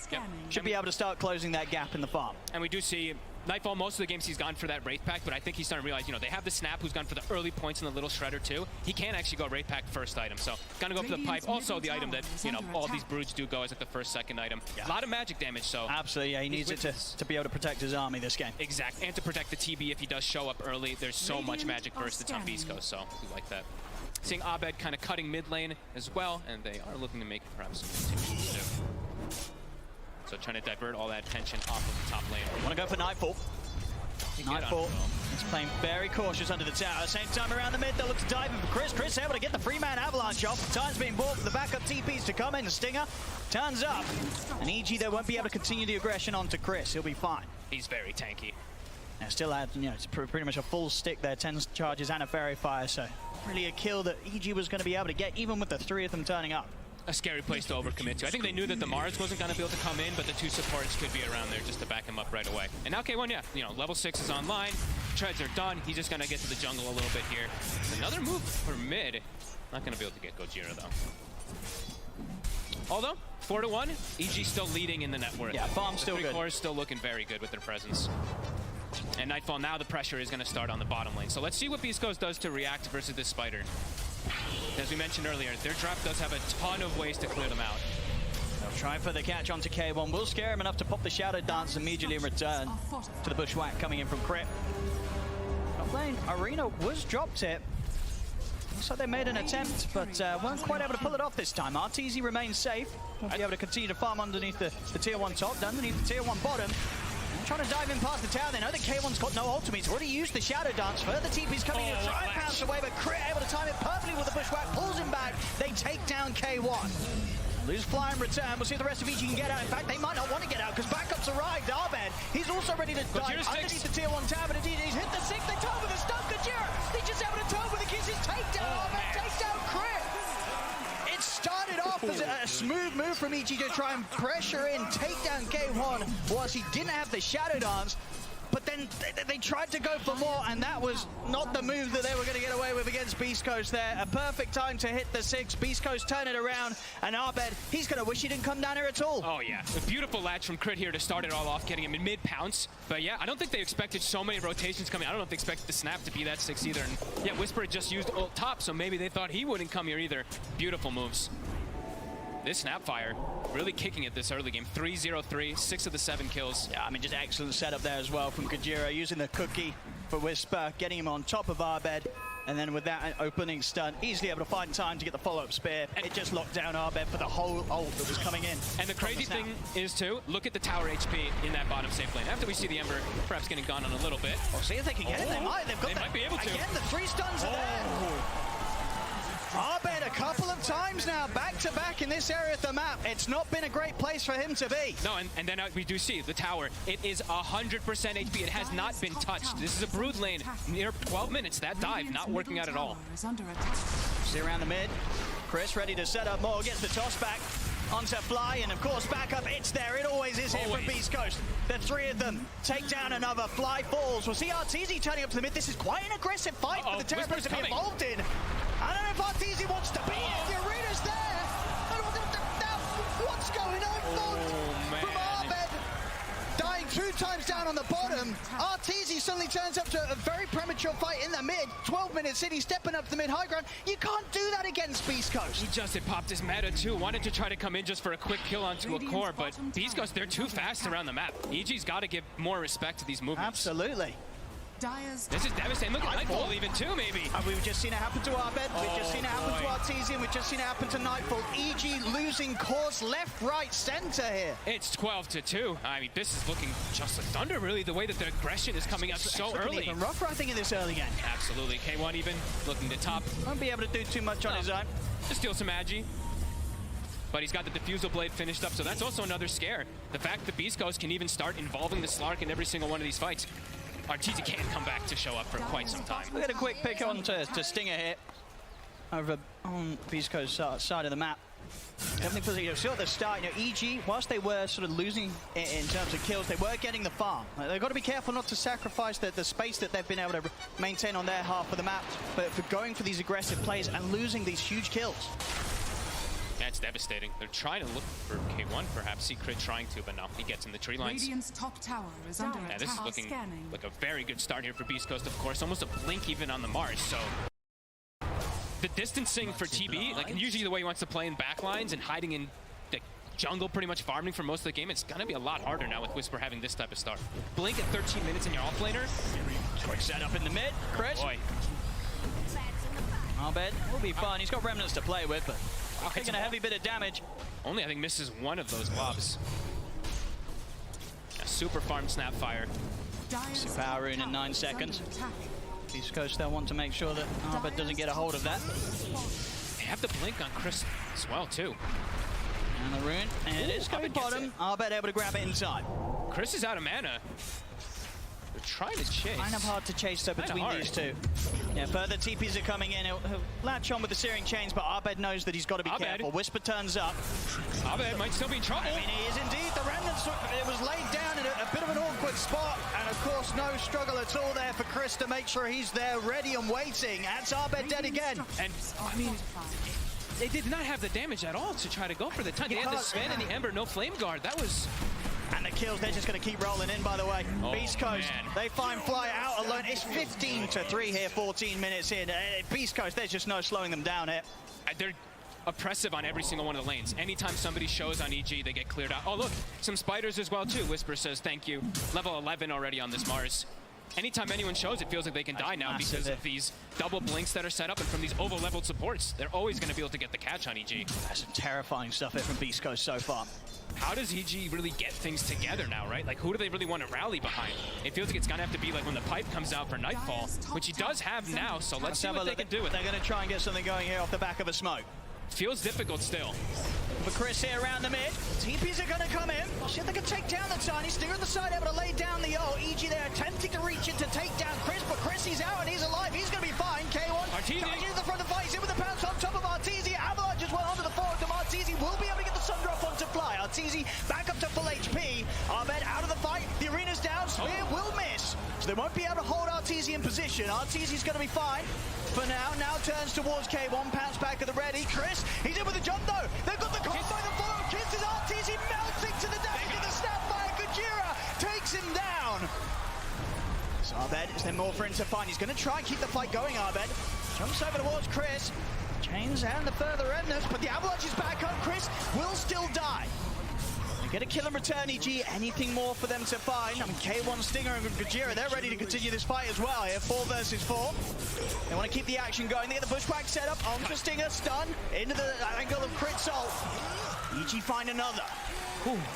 I mean, they're pretty durable. You're definitely seeing that pipe coming into play. This 30 HP regen Broodmother just never getting low. Two-man cookie into the blast, but no further ability to send them back under the tower quite yet. So EG, they may lose Arteezy in the fight, but they do take down 2. Yeah. It started, I mean, it looked almost kind of disastrous at the start, but I think the Sleight of Fist actually canceled Whisper's Blink Dagger, and then he had like a little bit of an awkward jump with his ult and spear. That's why it ended up missing. So he's still going to keep going for these plays too. Yeah, EG, they're trying to play with the momentum that they were able to start get going a little bit around that mid fight. Do end up losing crit bottom. It does feel like EG is actually more cooldown reliant. Even though they're playing into a team that has like Mars ult and the CM ult, it does feel like EG has to be pretty careful if they want to, because it feels like they have to invive Arteezy when they go for these type of pushes, and he needs to have meta available. So yeah, it does feel like they have to play pretty slow on the side of EG versus Beast Coast, which is scary, because Beast Coast is not going to play slow at all. They're going to just constantly look to hunt. It's going to continue to accelerate too, because K1, he's got a couple components finished already of that Aghanim. 3 pieces done.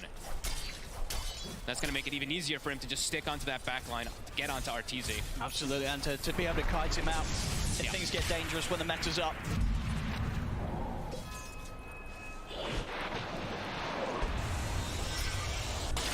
Okay, Whisper opts to go for his shard early on since he's playing versus that TB. Tends to be one of the most valuable options when you're playing versus Illusion Cores. And he's very farmed, so doesn't hurt him too much to go for that this game. See Beast Coast ready to set up around the mid. Let's see if they can get the combo off onto our bed. We're going to try with a slight error and immediate reaction. They still find the Avalanche toss combo, but that quick little dodge at the beginning, meaning that their full lockdown couldn't quite be there from Beast Coast. Arbed will be fine. I mean, Kajira's going to go with the kisses. Whisper tries the arena, but won't manage to get the catch. This time, EG able to dodge the combo. Still to the side, though. Fly will be finished off. EG, they try and attempt to fight with the arena being missed. Arbed, Remnant at the ready, will be able to dodge out of the range of the Crystal Maiden ultimate. EG, they'll keep their distance for now. Arteezy looking for an opportunity to step back in on this, but Beast Coast, they're out with the retreat. They pop the smoke and keep their distance. That's a fresh meta. He just popped it. This could be dangerous position here still for Arteezy. He could still just get popped. He has the pipe aura around him. He's going to need that near him. But all this time, the meta is just taking down. Not getting any farm, not getting any pressure either. His tier 1's still standing. All tier 1s on the side of Beast Coast standing. What have we here? Saw a quick move there from Chris and Whisper down towards the bottom. Maybe seeing if they could catch out whoever turned up to clean up this bottom lane. It is Arbed. Not the spear just yet. But they definitely have enough damage to control. The max frostbite is at the ready. Yeah. If Arbed shows again, that could be Beast Coast key to go. And here we have it. Chris is in. Have a large toss. Spearback TPs are coming in, but it's not going to be soon enough to save him. Arbed taken out by the combo once again from Beast Coast. It looked like he kind of maybe saw them, maybe thought he was going to be tanky enough, but no, way too much damage, way too much control that Beast Coast does to have down here. Again, just continuing to make all these beautiful plays. And I think that is going to be, yeah, the Axe is going to be done now for K1 for Hector. He's having a phenomenal game, and they continue to shut down Abed. 0, 4, and 3 on this Ember Spirit. See what sort of a defense EG can put together around these tier 1 towers. Now the Beast Coast are amping up the pressure on these lanes. I mean, it's pretty astonishing, right? The team that has the TB and the Brood are the ones that have been able to take a tier 1, and they've actually lost pretty much all 3 of theirs in a second here. Beast Coast just really bringing that early action these first 20 minutes. Not really giving any opportunities for that Brood. As we mentioned, as Bobo was talking about it, they've gotten this Brood a lot of the times, but Beast Coast, they answered it pretty much with at least 4 or 5 of the picks in their draft, and so far you're seeing it work pretty damn nice. Absolutely. I mean, we saw obviously the other day in the series that EG played, right? Both games, they were able to get their hands on this SF that they've been winning through the group stages throughout, and it was clearly something that Thunder Awakened had planned for. You've got to ask yourself, with the Brood being let through this game, it's probably something that Beast Coast had a pretty good idea of how to deal with, and so far, it looks pretty good. Top lane, Whisper and Chris continuing to just pick up these kills wherever they go. I mean, as long as Beast Coast pretty much have a combination of any two of these heroes, they've got excellent kill potential. Damage and control more than necessary. Whisper continues to have this crazy game. He's top net worth still, somehow, on this off-lane Mars, 8-1-7. I think it's something we've gotten used to, of course, with Whisper in some of his games where he just totally pops off, but this is ridiculous. EG finally able to get some pressure onto the Tier 1 themselves, bottom. This Tier 1 should be gone. No interest here from Beast Coast to do anything about that one. I've seen K1 get into the triangle. He's got Arteezy at 0 mana, so they know that Arteezy can't fight now for the next few moments. They might look to pressure even harder. Or they might even just look for him. Dire's top tower is under attack. That's the full BKB right now here, Arteezy, so we'll feel a little safer in the team fights as long as he's able to get it off before that first jump. They might just walk in triangle though, right? Because yeah, Terrorblade, no mana. They know he can't fight. They're going to just try to claim this area, maybe get some vision in the area too. Everyone very afraid. They're like, let's rally around the pipe. Everyone stand near Nightfall. Make sure that we're okay versus the burst damage. EG, you see that. I'm thinking about trying to set things up onto Whisper, but not an easy hero to go for at all. And he's got a BKB coming out in the courier right now, so even if they try for it the next time, they might just get fully surprised and turned on. He's just so farmed on this Mars. 209 last hits. Smoke up from EG. They want to try and take this fight already. The Whisper's in. He's able to get the combo there. The two-man spear onto Arteezy. The avalanche forward. Oh my. It's Arteezy and Crit caught out by Whisper. EG, is there anything they can find in return? They're trying to go for the Stinger. They will be able to take out the CM. K1 on the backlines has gone straight for Fly. Another spear pushing back Arbed and Nightfall. Arbed did have a remnant of the ready to get out, but Fly won't escape. Neither will Nightfall. An avalanche from Chris puts a stop to his TP out. There's 4 dead on EG. They're trying to get out and look for these fights. But Beast Coast, they're just prepared for them every single time. And this, of course, is the problem with how good Beast Coast is at jumping EG. Arteezy just doesn't have the chance to get his BKB off. Look at this jump, Whisper. Perfect chain stuns every single time, and they all are just following up each other perfectly, right? Chris comes out of nowhere and just cleans it up. That's just amazing, really, from Beast Coast. Every time, more than prepared for every single fight. Now they get a Roche. So smooth here from them. The kills, 24/7. Look at Gojira, right? I mean, for me, his early game has been absolutely ridiculous. Him and Whisper, 7-0 and 13 on the Snapfire. He's kind of set that whole tempo from that bottom fight with the kisses. Yeah, they're really crushing this game right now. EG, and we said, maybe that pipe was going to be something they could perhaps try to rally around. It has not been the case. I don't know what the next time is. Yeah. They fight through it. Sure, the magical's getting reduced a bit, but they've still got a heavy bit of physical, a big old punch, of course, coming out from the Mars, the Tiny, the Slav, after the stats build up with the Essence shift. A lot of things that EG have to be very, very scared of if Beast Coast are the ones starting the fight. Yeah, it's like they have this Sven who's got this war cry for Arteezy, but Arteezy's like, I don't need armor. I need to just survive. I need more HP and some type of more magic resist, but they've got really all they can do for him. And Beast Coast just keeps getting onto him. Whisper, every single one. So for EG now, they did try and smoke out, look for a fight with the BKB on Arteezy. Now that there's an Aegis on K1, do you just have to hold back on that plan, wait for the 4 minutes to pass, or do you still have to take that risk, try and make that move? I don't know. I don't know what they can really do. The pressure is so immense, really, from how ahead all 3 of these cars are. Who can they really burst down? It's got to be like some type of support. So pretty difficult at the moment. Beast Coast just really controlling the map perfectly. I don't think you could ask for a more crisp 24 minutes. Oh, it's been kill after kill after kill. Kill a minute, right? It really has been, yeah. And it's not like it's on the supports every single time. Sure, Fly, he's got 8 deaths. He's got a lot because he's had the soak for the TV. But look at the deaths on the cores too, right? 0-3 on Arteezy, 0-4 Abed, 3 kills on Nightfall. It's been great pressure on every single one of those cores from Beast Coast.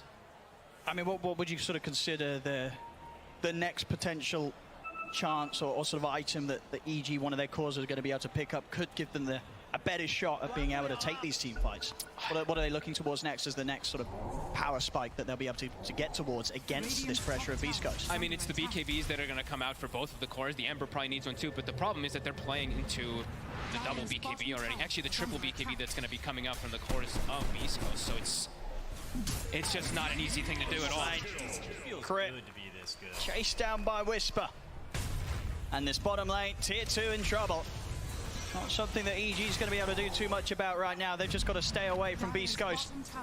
Scramble towards these next items on their cores and not prepared to fight. It's like they have to avoid fights, and even when these situations get into the point where they have to take a fight, I don't know how they're going to really do it. They're going to have some complete miracle where the Tower Blade's able to sit in the back and just wail on targets, but even then, they're so durable. These cores are just so tanky on the side of Beast Coast, and they're not easy to hit either. You know, that Slark has so many different ways to just reset in and out of the fight, and he doesn't even have Shard yet, so that's going to make it so even everyone else is going to be a lot slipperier too for our TZ to stick on to. We'll push back the TP just from Crit though. The rest of EG able to continue to stay out on the map at least. Still being able to farm despite Beast Coast being as close as they are to EG's base right now. And swing over towards the mid. Beast Coast look to push towards another tier 2. Again, attempting to force EG back into a defensive position. I think we're going to see Beast Coast start to be much more aggressive in a few moments. Stinger trying to go for him here. He's able to put the Ghost Step to get a bit of the ultimate off. RTZ will manage to put the BKB in with the meta. They're able to take down Stinger. He has to run though. With the BKB, he just has to book it. A meta BKB to run. That says everything about the current game state. And Whisper now godlike on the Mars. He almost, I mean, he's on his way to his refresher. He's pretty close to having it already. That is, I mean, that's definitely the most farm Mars I think I've ever seen. 14k net worth at 26 minutes. That's insane. This is crazy. Level 18 as well. Dire's courier. Immediately kill the courier too. Nightfall. Oh, smile. Chris Luck here. DD in the bottle, ready for the next jump. He's got the Echo finished back up to it, disassembling it for BKB. That's a huge amount of burst between the magical and physical. If he jumps any target there, they're probably gone. Maybe Arteezy survives through it. And the thing even is, that, he's going to be left so low after Chris is in and done with him. The thing is, too, they can jump pretty recklessly on all 3 cores because they can probably just BKB reset out of the fight right afterwards. ZG now kind of having to watch their T2 just drop while our TZ tries to farm some farm, but yeah, BKB on cooldown, meta on cooldown. The whole map is Beast Coast's. I mean, even if he had those, the map is still pretty much there. Mid K1. He knows now with the Zags, and of course with a minute left on the Aegis, he can start to tease around with EG right underneath their tier 4s. Look how spooked they are. He forces the Wraith Pack, but that's how scared Nightfall is, even though he's at his tier 3. And we mentioned earlier, of course, that Wraith Pack is going to get cleared every fight from the little Shredder. The setup on a Chris, good force stuff there to get Chris out of the combo, away from the sharpshooter. Early kiss is being thrown. Bit of a whiff. Chris is falling a little low, he's holding on to the BKB. And I bet he's thinking about committing towards some Chris there, but jump forward. In fact, it's K1 that's going to be the one jumping on him, and now there's a follow. They'll be able to keep him locked down. Oh, he didn't jump.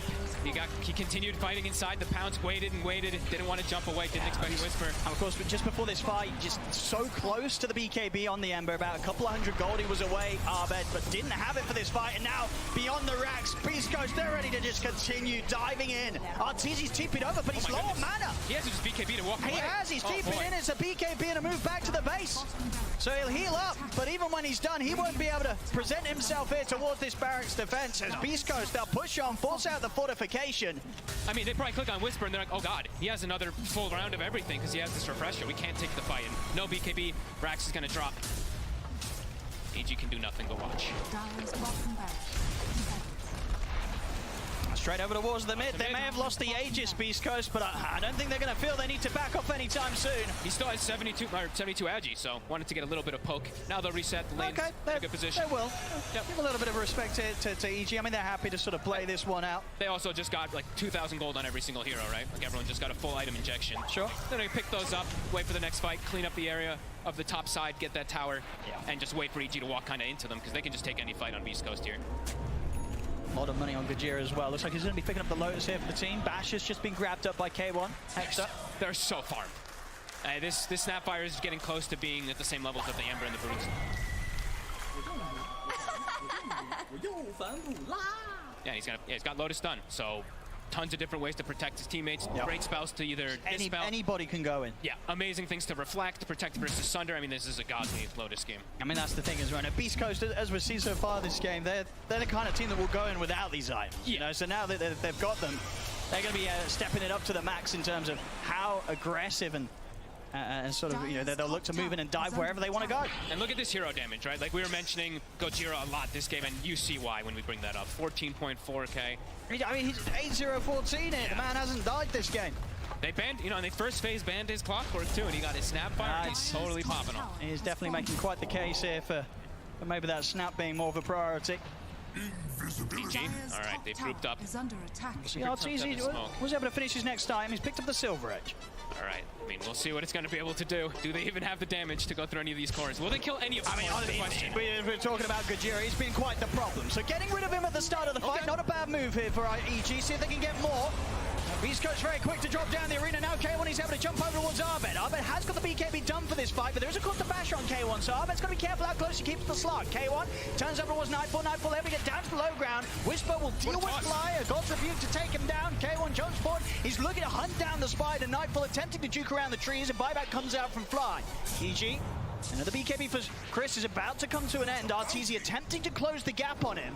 They want to get one of these cores so bad. I mean, Chris is getting pretty low. Town with the avalanche, but RTZ is able to finish him off. Stinger as well looks to be in trouble. Pops the Ghost Scepter. They'll block him up. RTZ will claim another double kill for Artur. All right, seems like the plan is get on top of the Snapfire, remove Gojira from the fight. Not a bad plan. Not a bad plan at all, as we saw there. They only had to commit one buyback there, EG. Fly getting back in on the action. I mean, it's the first time EG's gotten anything going their way. Absolutely. So they need any type of momentum. It's still a long ways and still needs, I mean, quite a lot more of those, but at least they finally do get a kill onto that core. As you say, a different approach to the fight, one that we haven't seen from them, or at least them be able to do so far this game. Getting Gojira, killing him for the first time this game, and did end up giving that bit of an opening that, I mean, as we saw in the damage numbers, once you sort of remove the highest DPS hero from the team, things are probably going to go a little bit better for you in these team fights. Yeah. Yeah, they were able to get a good wraparound and just good connection because the Mars ult also didn't connect perfectly. And saw Slark a bit low mana. They all just were a bit awkward about going for a full commitment on the fight on Beast Coast. AG still needs quite a lot more of those. Even though you see TB, he's getting close to that Mars net worth. He's actually ahead of the Slark now. As we said, there's still a lot of things that get on him. Still a tough game for him to carry.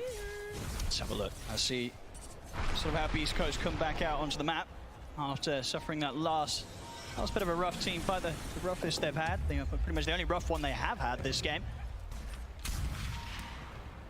Of course, they're straight back over onto EG's half of the map. They know that they still have this lead 13k advantage, 30-11.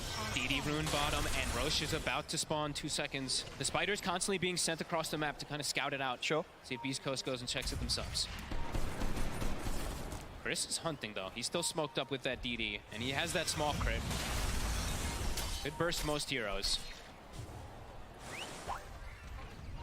And yeah, they're probably going to go back and check that Roche in a few seconds since they have all these wards set up. They have all the lanes in good position. Chris still kind of looking for something, but he's just going to catch the next wave. And now it's scouted. EG, they've hit the timing here with the smoke themselves. They'll try and get over See what towards they can this do. area, knowing that potential is there for Roshan to be back up. So many eyes early on RTZ. If he can actually just stay alive in the fights, he does a fair bit of damage. He's crit with the jump. I mean, it's not a bad jump again. They found Gojira to start the fight. They're in onto the snapfire. They're taking him down. K1 turns over towards Crit. Crit trying to get away with the pounces in. Whisper goes in with the arena, but the BKBs are out from EG. We see Abed look to chase down Stinger. Stinger will die before the TP is successful. The BKBs from both sides about to come to an end. So he's able to continue on further. I mean, but now the BKBs, I mean, it looks to be they're going in themselves now. See, having the meta still going, they feel they're stronger around the pit. They were able to eliminate the 2 supports. Whisper still has another round of ult. He's gonna refresh. He does get seen. The illusion's on him. Chris is in with the jump. 3-man avalanche. There's the arena. Will be able to lock down Abed with the spear. They've taken out the Ember. Abed does have a buyback available if he wants to commit towards this Roshan fight. And Nightfall trying to escape the arena, but he's trapped in. Takedown by the God's Rebuke. Whisper dies in return. He'll immediately buy back to get over towards the Roshan once again. But Roshan is falling fast into EG. Chris is in with the jump. RTZ is pretty low. The top goes there. The line of the spear. RTZ goes down. As EG, they attempted to finish off the Roshan, but they didn't respect the buyback there from Whisper and the ability for Beast Coast to jump into the pit once more. So many ways, as we mentioned from earlier, it's just tons of ways for them to jump in and out of these fights as K1. What a pounce, gets the catch. They're able to reset, right? Even though they lost Gojira, didn't have the buyback, Beast Coast is able to reset in and out of the fights a few times, and they do get that catch. They get it onto Abed, and then Chris gets the perfect toss-up onto RTZ. The excellent calls here continue from Beast Coast in terms of the moves that they made. You saw no hesitation from Whisper with that buyback. Yep. A pretty admirable fight, though, for being 14,000 gold behind from EG. Finding a pretty decent decent chunk of kills, but now they're going to lose some pretty massive objective damage, maybe even losing all of the racks here. I mean, it's going to go down pretty fast here to the right clicks. Yeah. Oh, Chris on the tiny. And K1, he still has some stacks too, so top. They've got one more glyph. He's respawning, but no meta when he's up 30 seconds. And they only have one more fight as well, EG. They're going to have to pull everything together here for this last stand against Beast Coast. It's Beast Coast. They'll give the respect, they'll back it up. Further big items being picked up. AC's complete here for Chris. Yeah, they're like, we don't need to really fully rush it here. Pick up these items. Still have Aegis for a few minutes. Almost a Hex finished up also on Whisper, so. EG looking to maybe take advantage of the fact that Beast Coast might be kind of chilling back here. Maybe they can catch something big. The moves they do make at this point, they seem risky, but they have to take these risks, EG. They're sending the only way they get back into the game. Yeah, they're sending the spiders to scout all over. We're seeing them Nightfall up top lane, so they're trying to find somebody bottom side. And look who it is again. It's Gojira. He's able to get the 4-star off in time to break away from the bushwhack, but still RTZ chases him out. A further force and a jump with the cookie will dodge the sharpshooter, so Gojira this time will live. And now EG's got to run. And they certainly have it. The Snapfire's alive. Things are probably going to go rather bad for EG. As Fly goes down, RTZ holding on to his BKB for now. They know where he is, though. Whisper, he gets the spear. Oh, BKB is there from Artesian. Immediate response is the bashes are there from K1, though. Artesian needs help, but he needs it now. The bash is there. The silence as well. Artesian goes down. No buyback available for him as Beast Coast, they're ready to go for more. Arbed able to BKB TP out. But EG, they've got to try and hold here with just the 3 of them against the full 5-man push from Beast Coast. No Artesian for nearly a minute. That's mega creeps for sure. Arteezy stepped up, got speared. I know this was fight that they tried to get a catch onto the snap and they were fully surrounded. The 2 times they've managed to come out top was when they've been able to catch Gojira. Outside that they couldn't, and indeed they'll tap out. There's no coming back from this position. GG is called. Beast Coast here in game 1. Looking as hot as ever really here against EG. Couple outside of the 2 rough fights, it was pretty much perfection from really Beast Coast from start to end. Yeah, I mean, I have to give so much credit really to this top lane, right? Yep. The Mars and the Snapfire, they really set the tempo for this game. I mean, Chris Luck too, of course all of them had their parts in it, but that top lane for me, they were doing everything. They were making moves around the map, they're setting up the kills. Whisper somehow top net worth majority of the game. That was quite a performance really from Beast Coast. It was. They just constantly shut them down, and it was all 3 cores, right? Like we mentioned, it wasn't like they're getting all these kills on the supports, they're getting the kills on the big targets. It really was, and it's something that we've seen in the past from Beast Coast. When they get themselves onto the main stage here at any sort of LAN, they just pop off to another level. The way they're in sync with each other, it just doesn't get any better. And EG, they're going to have to step it up coming into game 2, because this game 1, Beast Coast are going to be on a bit of a different level here as they'll get the first victory in this best of 3. Back to you guys in the studio. Thank you, OD Pixel and Fog. Yeah, Beast Coast coming out of the gates super strong here in game 1, defending their towers, dominating their lanes, making all the rotations, all while simultaneously keeping their hair. What a victory. Guys, do you want to break down a little bit? What did you think about the game? Just an incredible game from Beast Coast. Like, they identified how EG needed to enter this game, a strong lane from Brood, getting the early towers and kind of choking out the map. So Beast Coast were like, let's just dumpster our lanes, let's just dominate this early game, and then this EG entire concept just never came online, so you didn't get to see EG play their style of game, pretty much. We were quite excited about the EG concept, and I think Bulb even said, we get to play around, our Brood. We're quite happy. They looked like they were setting the pace of the draft, but then it all, after the draft. The concept is good. But in Dota, you can have a good concept. If you lose 3 lanes, you're not going to win the game. It doesn't matter. And they did get dominated quite a bit everywhere. Later on in that first rotation towards the bottom lane, it needed to work. If that doesn't work, they all just crumble. And exactly that happened because Whisper and Gojira, they had such a good start. They had levels on time. They could rotate. And this is exactly what we're talking about right here. Yeah, and this is the where they overstayed their welcome. I think you were mentioning. And Sheet, whisper, whisper, whisper. Whisper, whisper, whisper. Whisper to me. Let's go. He's way too good.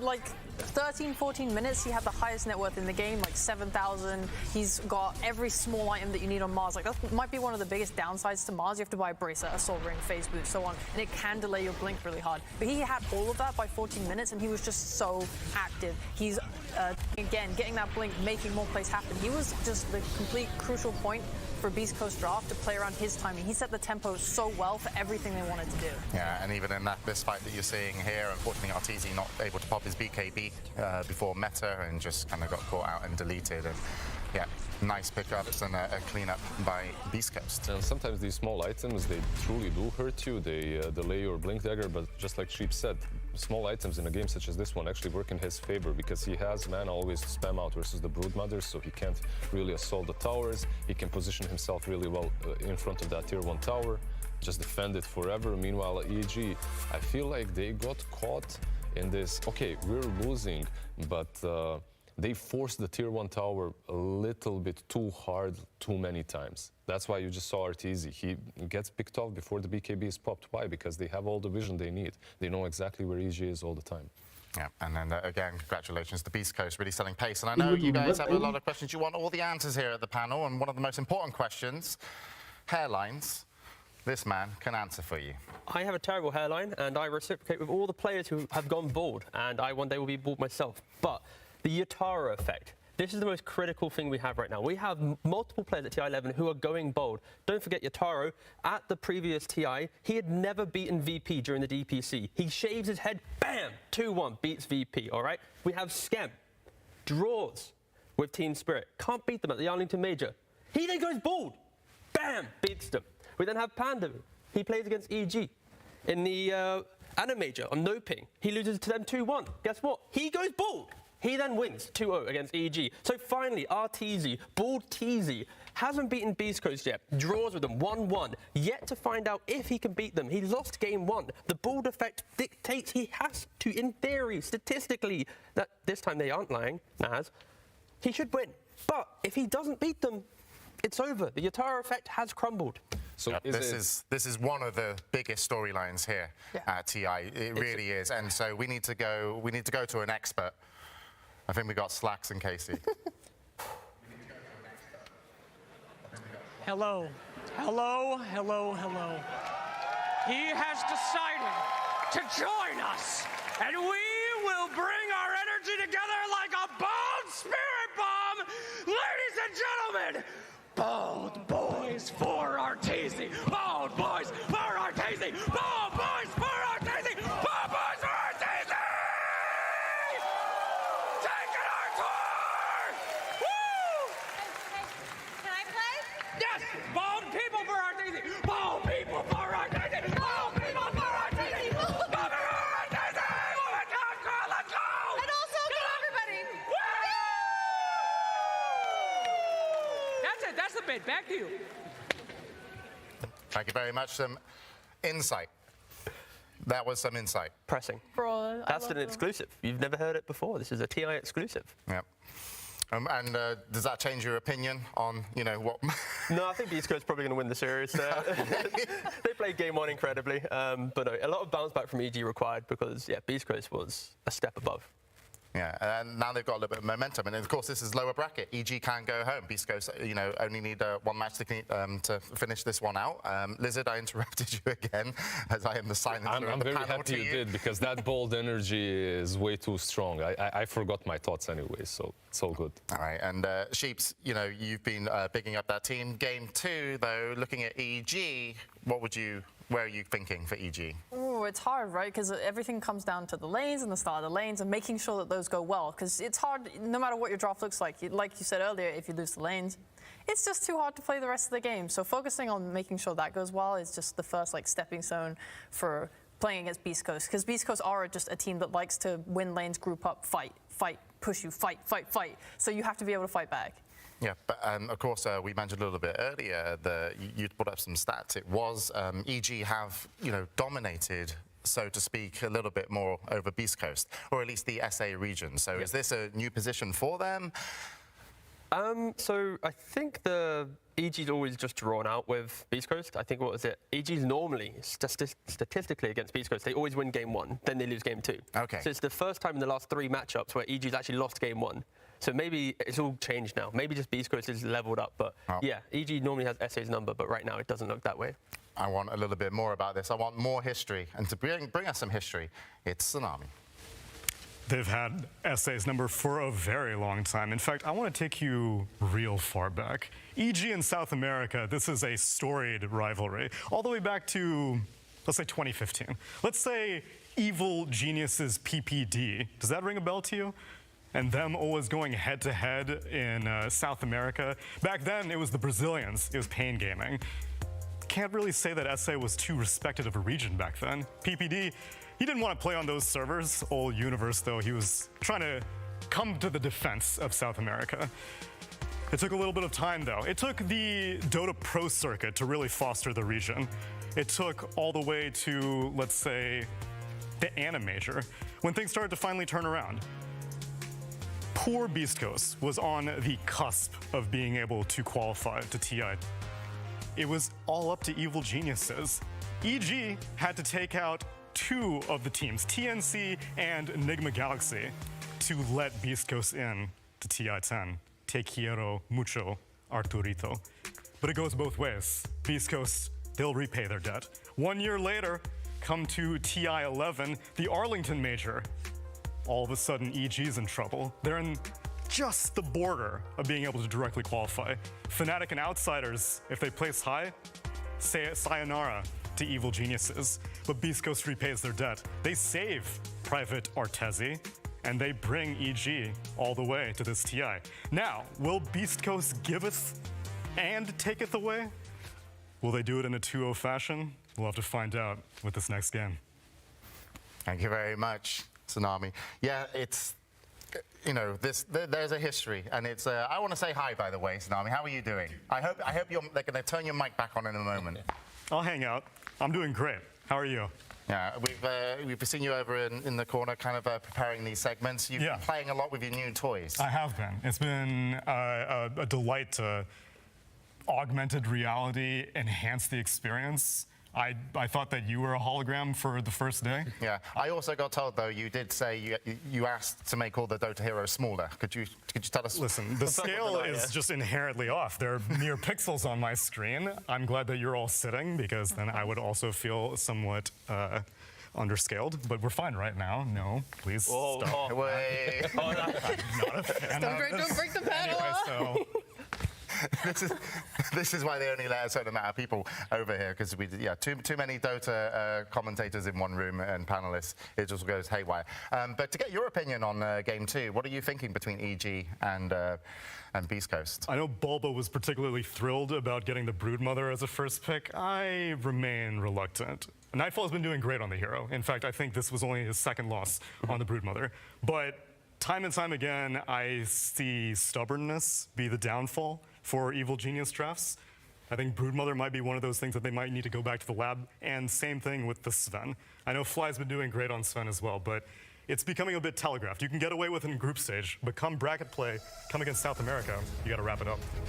All right, and the teams are on their way out. Thank you very much, Tsunami, and we look forward to getting more AR and more Tsunami, and hopefully Purge in the future as well, as the teams enter for Game 2. This is potentially the elimination game for Evil Geniuses.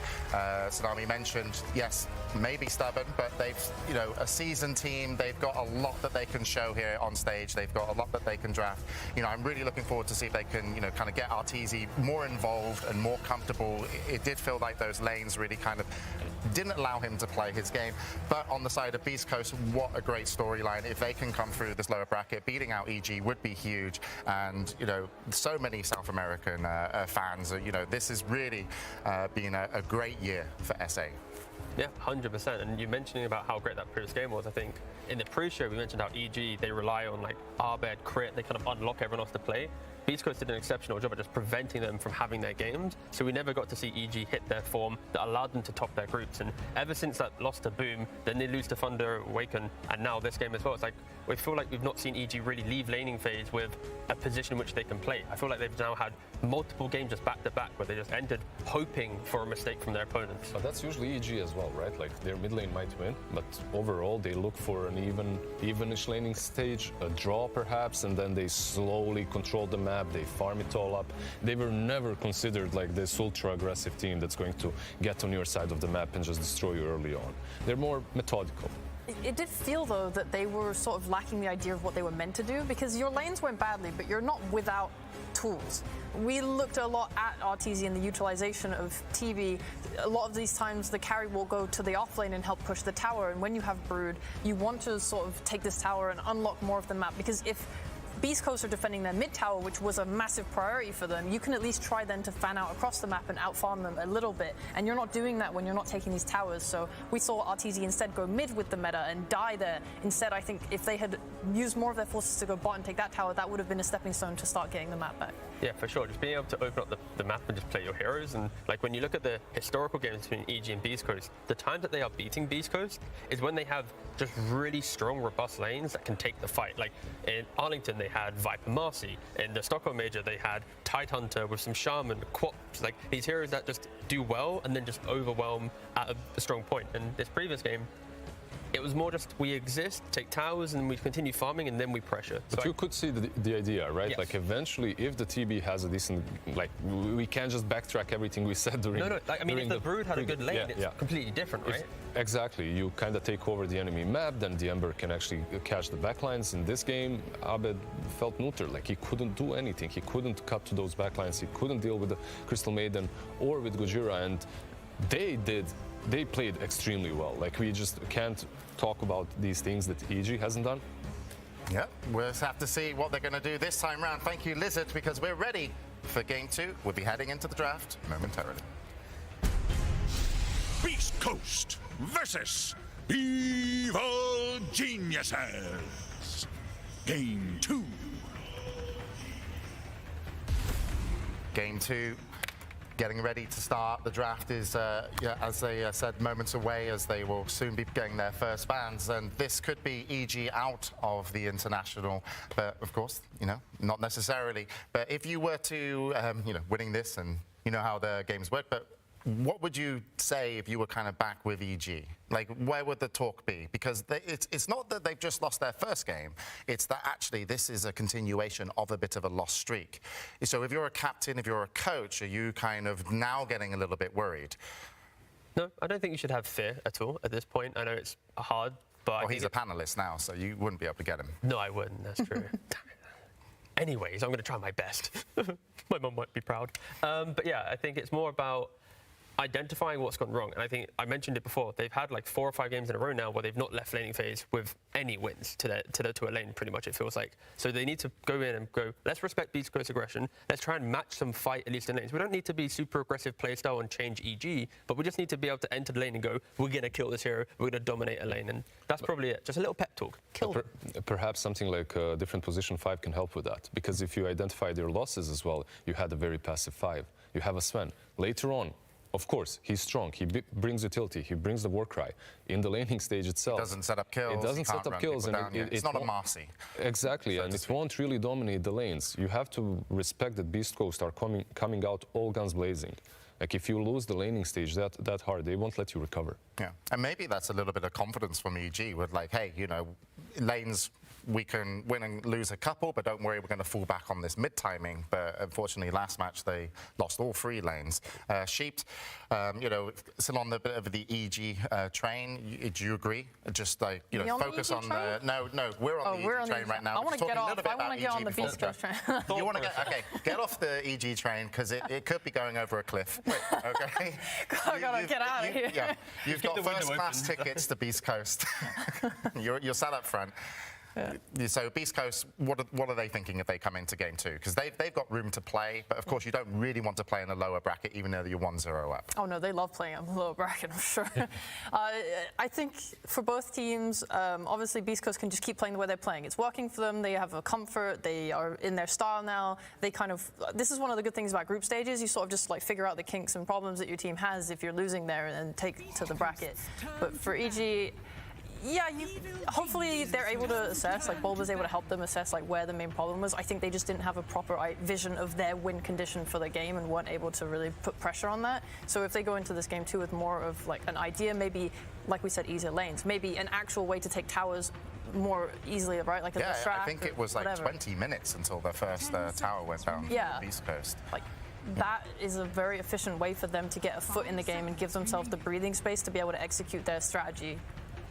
I just love the fact that we enter this draft and it's instantly 3 bans, like one after the other. And then it's like the final ban is let's think about it. And this time the adaptation is simply EG is going to be first pick. So Beast Coast, they now need to pick 2 heroes, respecting the fact that if EG wants to continue the Brood train, they're not going to be able to counter pick after seeing Brood. They're going to have 3 bans will occur, and then they get to go for it. So Brood's in the mind of Beast Coast once again. And there's so many heroes as well, right, that have to be in your mind. It's the Brood Mother, it's the Marcy, there's also the Lash, there's Enigma as well that's in the pool, that's unpicked.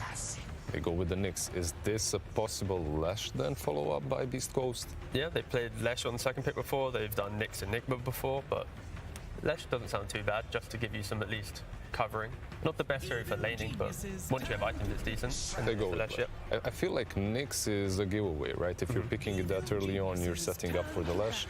Meanwhile, the Crystal Maiden alone might not prevent you from going Enigma, but Crystal Maiden plus Dawnbreaker or anything that's left in the pool, that's decently good against Enigma, and you can't really lane there. We've seen PSG LGD even like Fade Beyond. He picks that Enigma. If he gets countered by one hero, it doesn't feel that impactful. Yep, a refreshing change. EG, they have the opportunity to go for the Brood, but no, they just go for a Beastmaster. They're seeing what Beast Coast is picking up, sorry. You pick up this Beastmaster, you play around him. We see the value of Nyx Vendetta. If you can't actually, if teams are grouped up, it's kind of weak. So now it's forcing Beast Coast to think about that a little bit differently, and emphasis on countering Beastmaster on the lane. By the way, did you guys expect Crystal Maiden to have as sick of a win rate as she is having at the moment? Like, what's happening here? Before she's TI? got an Arcana coming. Oh, okay, I see. Another one? Do you know in the team meeting before TI starts? Arcana for the wolf. Well, I thought, for the she little turned into a wolf. Is that not? Oh, it's Is a that persona. just? There's a persona. Yeah, yeah. I'm sorry. Wait, she's actually I spent so much money on. I spent so much money on my battle pass, but I haven't Would got be it. happy. Yeah. I think her win rate makes sense though, because she's just good against a lot of the heroes in this tournament and secures so much of the safe lane. Like this Enigma having one of the biggest like ban rates and pick rates, right? CM's just nice against him in the lane, and the same with this Brood. Like all this attack slow that she provides and the kill threat in lane, it seems to be really nice. We've totally seen a shift in POS 5s going from these old Warlocks and Dazzles and stuff that just secures the lane to we're just going to try and kill the offlaner, and CM's great at that. Yeah, did you expect that? Because the moment they nerfed Region, everyone was all in. Like, all in on the healers, right? I thought that was Everything switched weird, up, yeah. because we didn't used to have this meta of sharing salves, which meant that Dota was used to be in a playable state where we didn't rely on just healing. So it made sense to me Carrie's that got we too did move to pampered, this. all right? Yeah, exactly. Carrie's got so pampered. All cores got pampered. Bottle refills, salves. This is the finally supports get to play the heroes they want to play. I'm just happy that bottle buying didn't ever become too popular. You mean the because POS 5? Yeah. I remember there was a month in which my mid lanes would ping me, buy me a bottle. I'm like, bro. I'm pretty sure Celery did that to It's Boom not a couple happening. times. Look, James tried that as well. Some carries like to be bottle fed. Not going to name names. Sure, that's what you like. I say carries, but you know, I like the gratitude that Carrie gives me when I buy Of course, one. the joke did not land. Continue, panel. Sorry, this has been derailed. I'm not going to say that. Let's go. Continue. No, I like this moment of awkwardness, actually. I'm just going to continue saying nothing.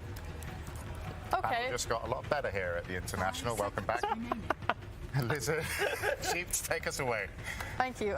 So this current opening from EG can really snowball into a Death Ball type lineup. It can be the complete opposite of what we saw last game, where they were more, okay, we're waiting for this late game timing of TB with our mid game Brood timing. This time they have a Beastmaster. There's a chance he gets counted in the lane, which could kind of slow their timing down. But if, we've seen like Visages pair up well with the Beastmaster. Marcy's still in the pool if they want to go for an aggressive support that can rotate on mid. You can really start to apply a lot of pressure to these lanes, because Beastmaster, even if he has a rough lane, he can still skill the boars, get 2 boars, go jungle camp if you need to. Like Zai used to play a lot like that. And the utility that he brings, right? Like, if you're thinking about all of these Bat Riders and Lash Racks that are really strong right now coming from the mid lane or the off lane, you can use Beastmaster plus an additional right clicker to actually wear them down through the BKB in those early game fights. Like, the Bloodstone will not help you versus someone ranged just wailing down on you. Yeah, there's a lot of range heroes that are quite nice to play against Leshrac. Like you have Terrorblade, Drow, Sniper. All these heroes are still in the pool and potentially to be picked up. SF is the only one that's gone right now. And it synergizes well because Nyx is Sniper as well, right? Yeah, Sniper.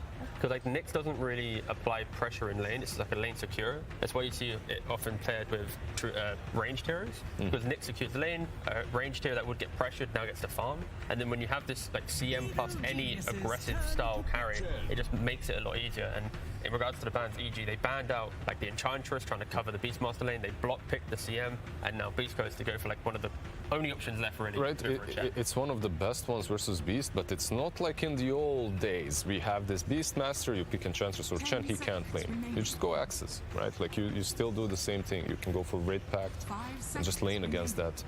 Perhaps not as easily, but it should be completely fine for EG. Yeah, there's a lot of versatility with Beastmaster for sure.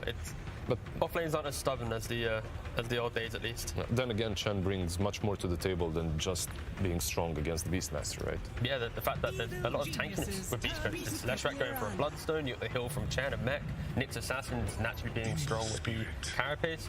If they commit to a fight and they're not getting that kill in that moment, the secondary fight, the prolonged fight, that's where they might struggle, and that's why they go for these more skirmishing heroes. Are we hyped for Crit Mirana? 10 seconds. I am, yeah. That doesn't sound pretty hyped. No. That was like the first thing I'm thinking is how easy is it for them to use a lot of like arrow setups? Because stuff like OD, Kunkka, all this stuff, like any actual stun is really good versus Mirana, right? But they don't have an actual stun outside of Primal. Not Primal Beast, the Roar from Beastmaster. They have 2 roots, so when Beast Coast start to buy like Lotus Orbs and Dispels, it's a lot harder to get these guaranteed arrow setups. I feel like if Beast Coast pick Kunkka themselves, like right now, that is all the damage mitigation required to be strong enough that you can brush off EG's aggression. Like so you would lane Nyx / off lane and Kunkka mid? Yeah, Is like, that the idea? exactly, yeah. Like that type of idea, and you just... I'm a bit worried for EG's damage. It's the same as last game, right? If they don't come out ahead in lanes, having the CM Mirana who can't find kills, your Beastmaster who can't pressure towers, Embers, it could be the same story if Beast Coast come out ahead in lanes. One thing that James did talk about earlier is crit and how if he's on fire, EG is on fire. And this is a game that's a perfect setup for him. Like on the offlane, you're playing with the Beast, but also versus Chen, you can deal with him. Plus, you can rotate toward mid because it doesn't look that great. Like you have Ember, but that's more than enough setup for a Mirana, for a crit Mirana. Chains into arrow, this Leshrac can really suffer on the mid lane. But it could be off lane because if it's Beast Coast. Yeah, of course it could be. Whisper is one of the guys that made Lesh off lane like really good. He took the idea from Brax, made it his own, and he's played it in Arlington. He can play it again here if he feels like it. It applies for anything though, right? Like chains, arrow. Yeah. It is really nice, but this Naga pick is. I talk about the dispels. There's one right there on this carry. And you also have this kind of double set cover because Leshrac now protects the Naga where EG obviously can't go for a PL pick, which is another potential option into Naga. Pacing-wise would have been a little bit weird for EG. So just the synergy of Leshrac covering the illusion killing heroes and then this Naga's in lane, it kind of doubles down on Beastmaster where he needs to go axes for the magic damage to apply pressure, but that build feels good for a little bit of lane, but then you don't really farm later because you don't have the boar. It just forces Beastmaster to be a clunky hero, less tower pressure. So yeah, Beastmaster really just put themselves in a decent position. Do you think he was going to do it anyway because of... For sure, but it's like... Because of the Chen? It now even feels like it's a must, right? Yeah, okay. This Naga pick looks really good for lanes and the things you highlighted, but in the game it can be obviously really hard. You're playing into the magic damage from all of Crystal Maiden's AoE spells, the Starfall. This Maelstrom on Ember Spirit is going to cause problems as well. It's also harder for Naga to skirmish and fight with her team the same way Slark did last game, so her participation is going to be probably a little bit worse this game, which means this last pick, we don't know yet if it's Whisper or Chris Luck, but that's going to be very pivotal in making sure that they have a good tempo running. And it's hard as well because Nyx and Chen are not typical playmaking supports. Nyx is pretty strong, mostly because the game's like slowed down and you can find more pickoffs, so they're probably playing more pickoffs in my opinion. But do you think that just because they're a little bit slower, you have this slash from the offlane or the mid lane to actually push the tempo, and then Nyx can actually set up, run behind the towers, Chen can actually force, be that meat shield for Edict? It's doable, right? But I do like their bans quite a lot, like Pudge and the Alchemist, okay, the Lifestealer pick. Ooh. That's a little bit aggressive from EG, I would say, right? Like they're going a little bit all in earlier on. A little bit, yeah. They're relying on, we're going to play this, Ember has a good game, Livestream gets a couple items, and we want to try and fight and win the game before Naga even gets to her items, because like Naga v Livestream, even in pubs, like Naga in pro pubs is beating Livestream consistently. Like this isn't like some, gotcha, your carry's going to have a bad game. Is there some sort of an item build that you can go for, like back in the day, maybe a Mjolnir or something like that? Probably not. Suggest some Radiant situation here? I hope not. I mean, maybe a Radiance or a Maelstrom. There was a time in which you could go for Radiance. Like, why is Pudge even banned out here? Because naturally he builds items that are good versus Naga, right? Can Lifestealer do the same? Probably. In theory, yes, because the items don't feel too bad on this hero. It's actually so hard to think. I mean, it might Slacks too? I can hear Slacks. It's kind of nice though, you know, if you're going to have if you're going to go crazy, get a good voice in your head that's really... I just thought I was going crazy. No, you're not. That's because I know Slacks is going to... We're going to be lucky after this because we are going to get an interview with the Beast Coast coach. But the last pick then coming out from Beast Coast is going to be that Brewmaster. And, you know, don't worry, it takes years, but you can ignore Slacks.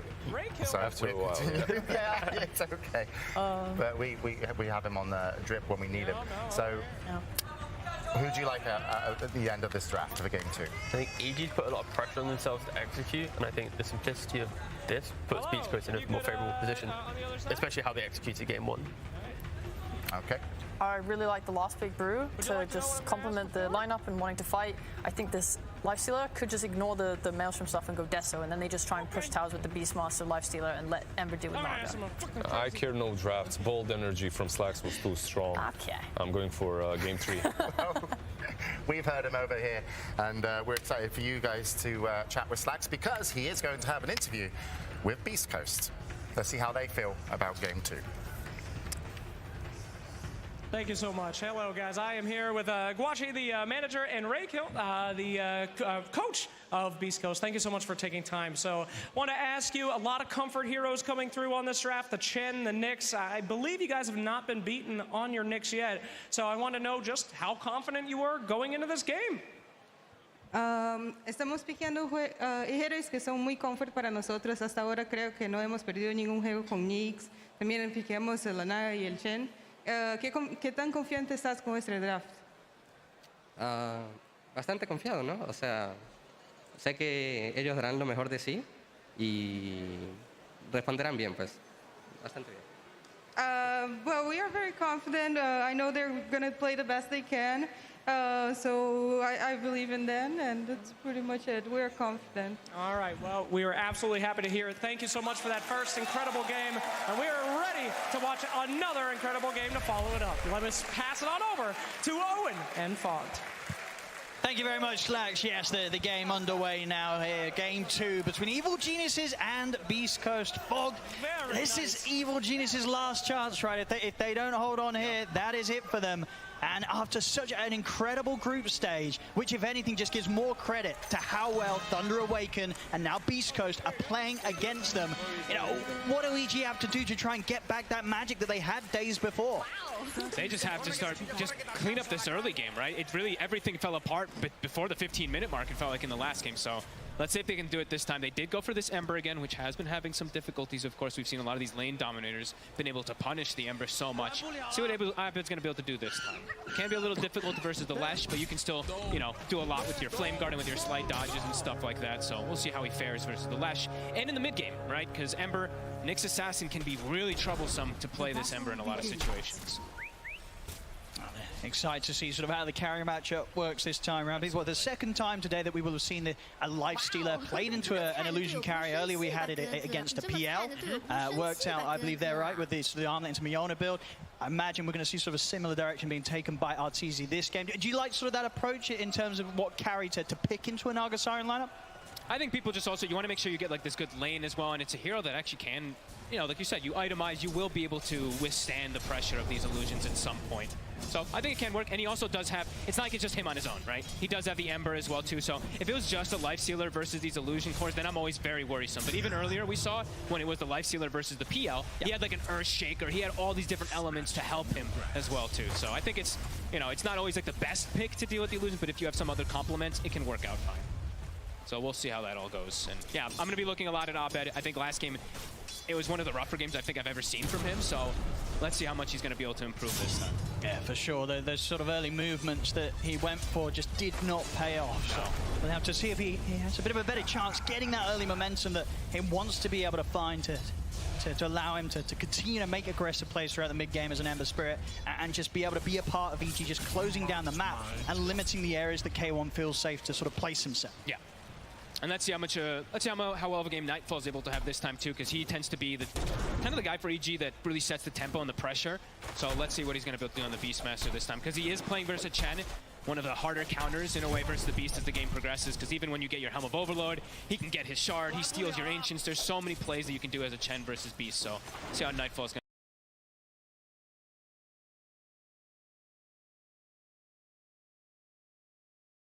to adapt versus.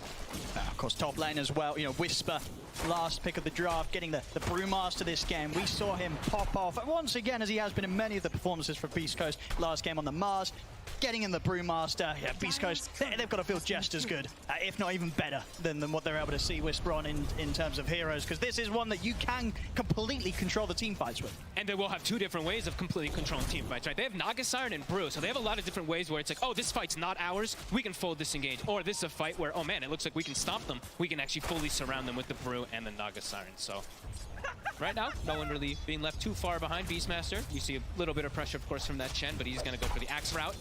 Not having any of those summons early on. She'll be able to catch up. But Naga Siren, it does mean K1's just going to have a full free farm lane, which always tends to be pretty problematic when K1's able to do stuff like that. That being said, RTZ is also getting his full free farm. And we are seeing, of course, the switch of like 5 Mirana again, right? We've seen him multiple times now today. Crit playing it in the top lane, and we have the CM playing bottom. And as was mentioned in that pre-game interview too, you know, Gojira, Nyx Assassin, very much one of the supports of the tournament, it really feels like, in terms of heroes. I mean, what makes this so good right now? He's still got a Mango and a stun back in 7 seconds. I mean, he might be a little dead. Maybe he can get the deny. No, won't be able to do so. So Crit will manage to chase him down and get that first blood. 5 Mirana, ladies and gentlemen. You're going to start seeing that in your phones probably. Looks, I mean, honestly, if you go for like the chase when people are pulling creeps, it's pretty good. You do pretty decent, right? The harassment and stuff. Nicely done from Crit. And now also, so looking at this mid matchup, we see the Ember doing pretty well. He actually has potential to get rotations from the Arrow from Crit too, if they do get a connection. And he actually hits. They do. And with that, the Flame Guard's up. He'll run down Chris. Won't look to dive the tower, but you saw the potential there, Chris. Very fortunate he was able to get the stun off himself at the same time, so the damage was limited that Abed could get out onto Chris during that stun from Crit. I was gonna say, I wonder if Abed does look to grab an early point in change to set up for these type of early rotations, but I mean, didn't need it that time, but Chris will get some help, of course. Gojira coming in, and they will be double checking these runes. An arrow connects again. Crit able to take that one away. Some good early positioning here from Crit. I like how he's playing it too, because he knows now Lifestealer's in a 1v1 matchup versus the Brew, so Arteezy's just fine. He's going to be able to free farm. Whisper's going to get farmed too, but Arteezy's under no pressure here. Actually getting some decent hits perhaps onto Whisper. There's a lot of creeps though. Like 2 waves, over 2 waves adding up. Anything that Beast Coast heroes can do with that sort of pressure that's going to build up underneath the tower with these waves? Not with these 2 heroes. The Brewmaster and the Nyx going versus the Lifestealer, it's pretty difficult. They can hurt Crit a little bit, but I don't think up here they can almost ever pressure Arteezy. And that's the reasoning why we did see that Lifestealer pick, you know, we were talking about so much. Yeah. They have this Naga Siren and everything. It's not the greatest versus Naga, but in the entirety of the game, versus Lesh, versus Nyx, and even versus that last pick Brew, pretty good game for the Lifestealer. Just the Rage in general is going to be really effective. Oh, for sure. And of course, because that Brew was the ultimate last pick, you would imagine when Beast Coast were grabbing it, they weren't expecting it to be able to have its strengths in the laning stage. No, right? It's for all the other parts of the game, so absolutely. This is all as expected for Beast Coast in terms of the outcome of top lane. Yeah, and it's for like the itemization of everything too in mid game, because he's going to go for this Wraith Pact, maybe in this game, because he is playing versus Mirana, and Mirana is kind of a Wraith Pact killer, so maybe he will opt for a different type of build. We'll see. Right now he's got the Urn queued. You have learned nothing. And there's just a crazy amount of wave pulling going on here. It's mid lane. And Gojira is just completely abandoned top. He's like, I can't slow down our team. Yeah. So all 3 lanes. I mean, it makes sense, right? Yeah, because Whisper's still going to be able to soak up the golden XP. Yeah. I'd rather would get the solo element of it, so he can get that 6 as soon as possible. Yeah, and he can pull the lane himself, and there's not really a way that he dies to the Mirana and the lifestealer. He can just, you know, drunken haze and run out of there. Oh, and the same to be said, you know, in turn, you know, Crit, he's like, well, I'll head around the map and continue to just hover around the mid lane. Huge play from Gojira. Stops the TP back from Abed from the low ground stun. That new stun cast range, that's 750. Pretty much everything there. The movements. EG will still be able to maintain control around the 6-minute power rune. It is a haste rune for Abed. A pretty important one, really, for him to get, because he did get that TP cancelled for the fill-up. Smile. Chris Luck will go bottom. We'll be able to get his own bounty rune to fill it up. And we do see K1 now starting to get some jungle. A slight lead in the laning phase here for EG. Nothing too crazy. About 200 or 300 on each of the counterparts. Does mean this is Helm. Helm is pretty much done. Down bottom for the Beast. And he does actually start skilling these boars, so the Chen's going to be able to turn them against them.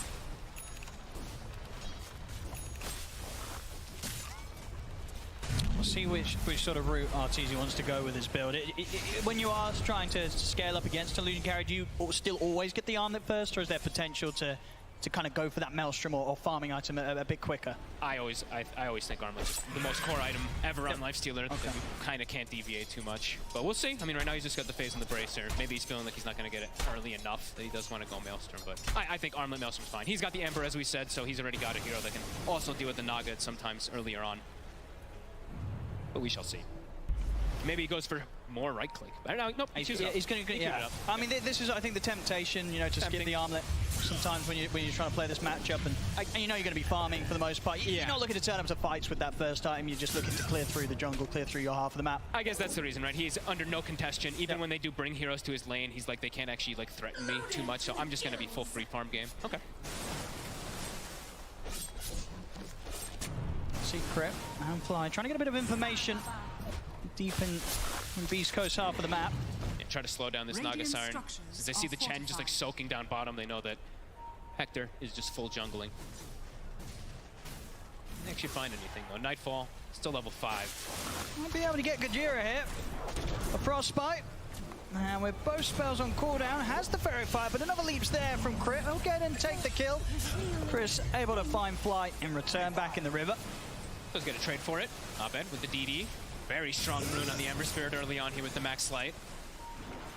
Chris has got to stay right back. Yeah. I mean, he knows that if Abed hits another slight, very likely that Abed will dive the tower for him. Yeah, Chris gets right back into the triangle. Perhaps you just wait for that one to disappear before you walk back toward that mid lane for sure. Yeah, but that does mean tower pressure. Abed and Crit able to hit mid tower. TP to mid. Will he get the bottle refill in time?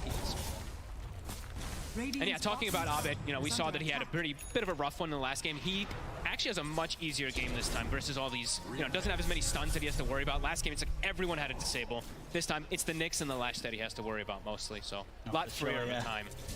But Carapace is really annoying. It is very much. Bottom Nightfall having to drop the roll straight away to give him a chance to run. And a Whisper. Primal split to the ready, and already a bit of a body block coming in with K1 and the micro of his illusions. Leaves no escape for Nightfall. So Raw expended. Wasn't able to get out alive. At the same time, at another entry point of the jungle, they find Crit hovering around the stairs. So a couple of kills for Beast Coast as they make sure that EG does not feel too safe coming back over to their half of the map. And Whisper, he actually used the Thunderclap, totally missed the neutral creeper. Otherwise, he would have probably been able to kill it a little earlier. Might still be able to get it with the next one. But making sure he actually was maximizing when they used the split to kill the Beast. And oh, the bird! Okay, can't get it. When he used the split to kill the Beast earlier, he actually used the Dispel to kill the Boar and everything too. So he actually maximized quite beautifully on this brew. At the moment, sitting the lowest of the cores in terms of net worth, but if anything, from his previous performances are to go by, you know that Whisper's going to be catching up very, very soon. Always ends up incredibly rich here, even from the offlane position. And he wants to be a little bit more like active of moving around just because he doesn't want to sit in the lane versus a Lifestealer so much. So look for these constant kills and pressure on lanes. Yeah, and of course we'll get to the point in this game where it's K1 playing a Naga Siren. He's going to be soaking up all the waves. He'll be taking the majority of the farm that presents itself on the map. So a bit, sort of a different spread of value that you'll expect to see grow for each of Beast Coast cores this time round.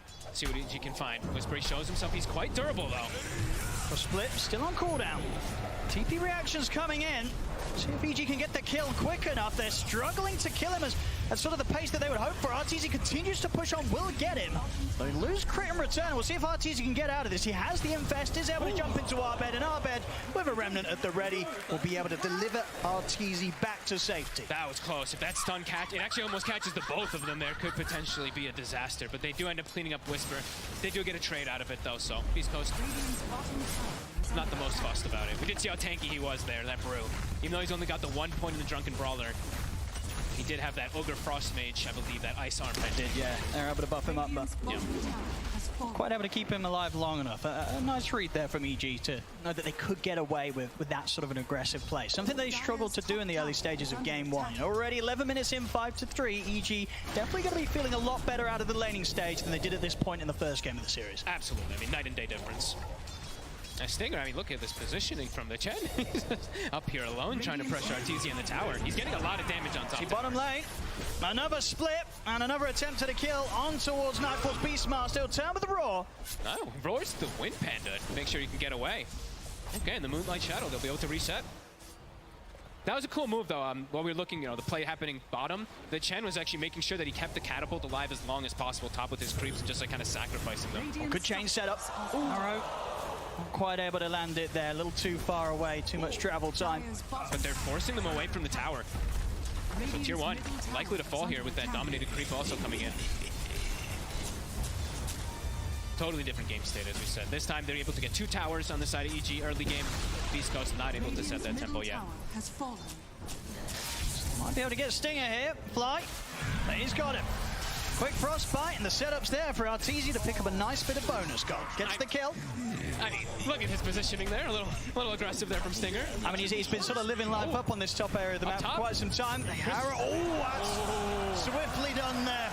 Arrow is already coming in, and Arbed able to make sure that Chris is held in position for it to hit bang on target. I mean, these two Beast Coast heroes completely in no man's land. Nobody even relatively close to them. The ward, of course, coming into play there from EG, kind of seeing that the Lesh was alone in that top lane.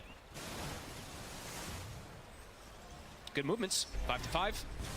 Still seeing the Nog at the top, but not by too much. RTZ is keeping up. And he's actually going to go back for the armlet. Yeah, that's for sure. I mean, as you said, armlet, you always want to have it on Lifestealer, but of course going for it this way around the Maelstrom into the armlet when he knew that he was going to be able to play this whole top half of the map completely uncontested, you're going to end up with the 2 items quicker than if you did it the other way around. I mean, it's cool. Yeah. Now they have double Maelstrom, so the Naga sign for the early game is showing up. Pretty difficult for Hector to really do so. Dire's middle tower is under attack.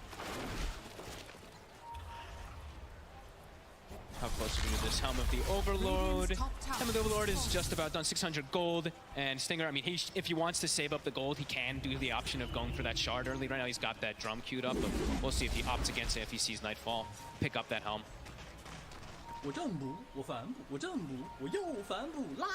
Say they get around mid.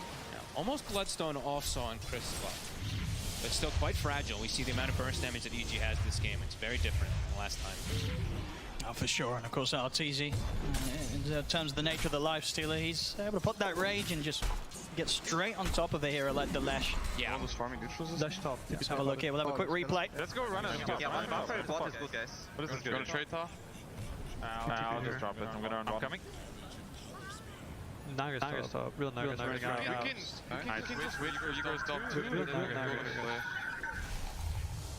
we go. Some very calm communication there between EG as they make that movement up towards that top lane, get the kill. Yeah, they're just kind of, it sounded like they're mostly just calling the positioning of where all these heroes are, where the Naga always keeping tags, of course, of where K1 is. Because if they look to make an aggressive move, have to be careful, because that song can come in, things can get turned around, so keeping tabs of where K1 is definitely going to be important. Quiet game, though, in comparison to last one, 5-5. Yeah, which I think will come as a big relief to EG. Very much in the early points of last game, the struggle was just kind of keeping Beast Coast under control. Beast Coast were getting away with so many kills, so many aggressive plays. This time around, EG able to match it and get that little bit more value from the map so far. Slight lead here, 1K gold advantage. At some point, they definitely do want to apply a little bit more pressure. They will, of course, have these like Maelstroms and Mjolnirs, of course, for the Naga Siren, but we see how much you can actually just like cut the waves. They don't want to constantly be like dealing with all these waves at some point that Hector will be addressing, so we'll see what they do. Because their lineup, it's a little bit more pick-off oriented, you could say, on EG in comparison to Beast Coast, which when they do have the Brew ult and they have the Chen ult, it's a lot more team fight centric. You can see here with these moves, EG trying to find which area of the map K1's playing from with his main hero, but good read from K1, he'll back out of the map completely, so they won't find him. He can be fight ready. He's actually gone for the Diffusal build early on here on the Naga Siren, so could even look to, if he gets like a grab onto Abed ever, that could be pretty much set up for a kill. And now the Roche. Okay, yeah, I mean, the Beastmaster in his army. Decent damage as well from Arteezy.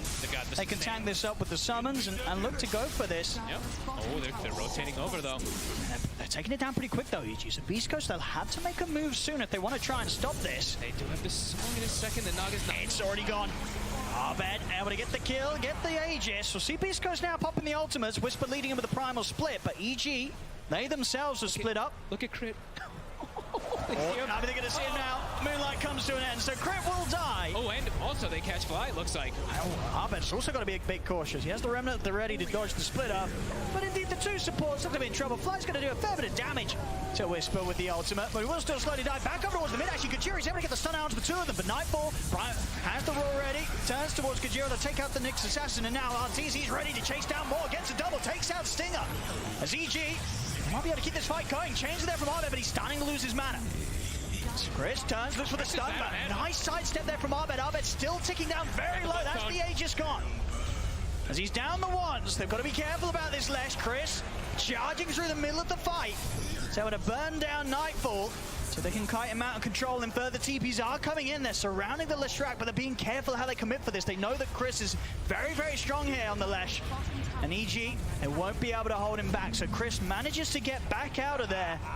A nice bit of action for EG overall. Sure, you know, Beast Coast, they're able to take that Aegis quite quickly out of the hands of Abed, but Arteezy able to turn up, get some kills. He's got a continued clean scoreline here, 4-0-0 on the Lifestealer, and enough money to pick up that Sanj. So now between the Maelstrom, the Armlet, and the Sanj, this Lifestealer is pretty darn strong. 17 minutes in, he can absolutely turn up to the fights as we've seen, and he's not easy for Beast Coast to deal with. No, absolutely not. Chris, got the arrow on him. Kajira's ready to back him up, turns with the stun.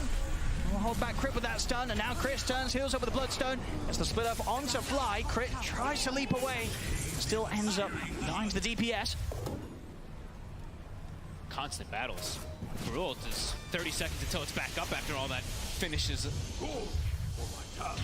And honestly, I mean, out of all of it, it looks like Chris actually comes out most ahead. Right? That's that true, I guess. Bloodstone coming back up at the end of the fight, able to replenish him and kind of walk through and reset. Pretty huge for him. He's actually overtaken the Ember now. No, for sure. Once sort of, yeah, the first heroes are accounted for, the ults have been used, Yeah. Raw goes down. You know, we saw how confident Chris can just walk through the middle of the fight. Yeah, make sure that he's in position to be kicking out as much damage as possible.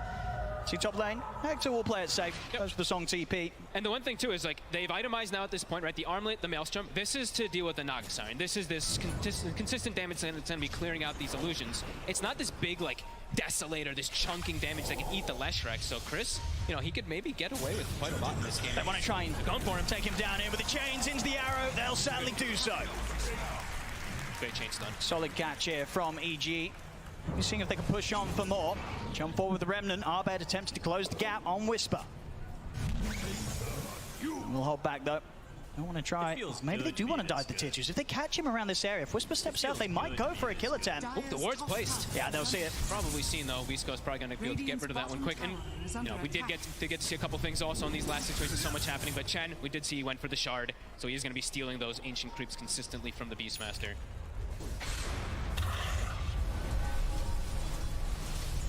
Chris needs to be a little more careful how far up he is alone. Sure, he's got the hand of God in some situations, but it's a lot of burst damage still from EG. Especially if they have everyone on top of him like that. Dire's top tower. Very close game, 10-8. Radiant are scanning.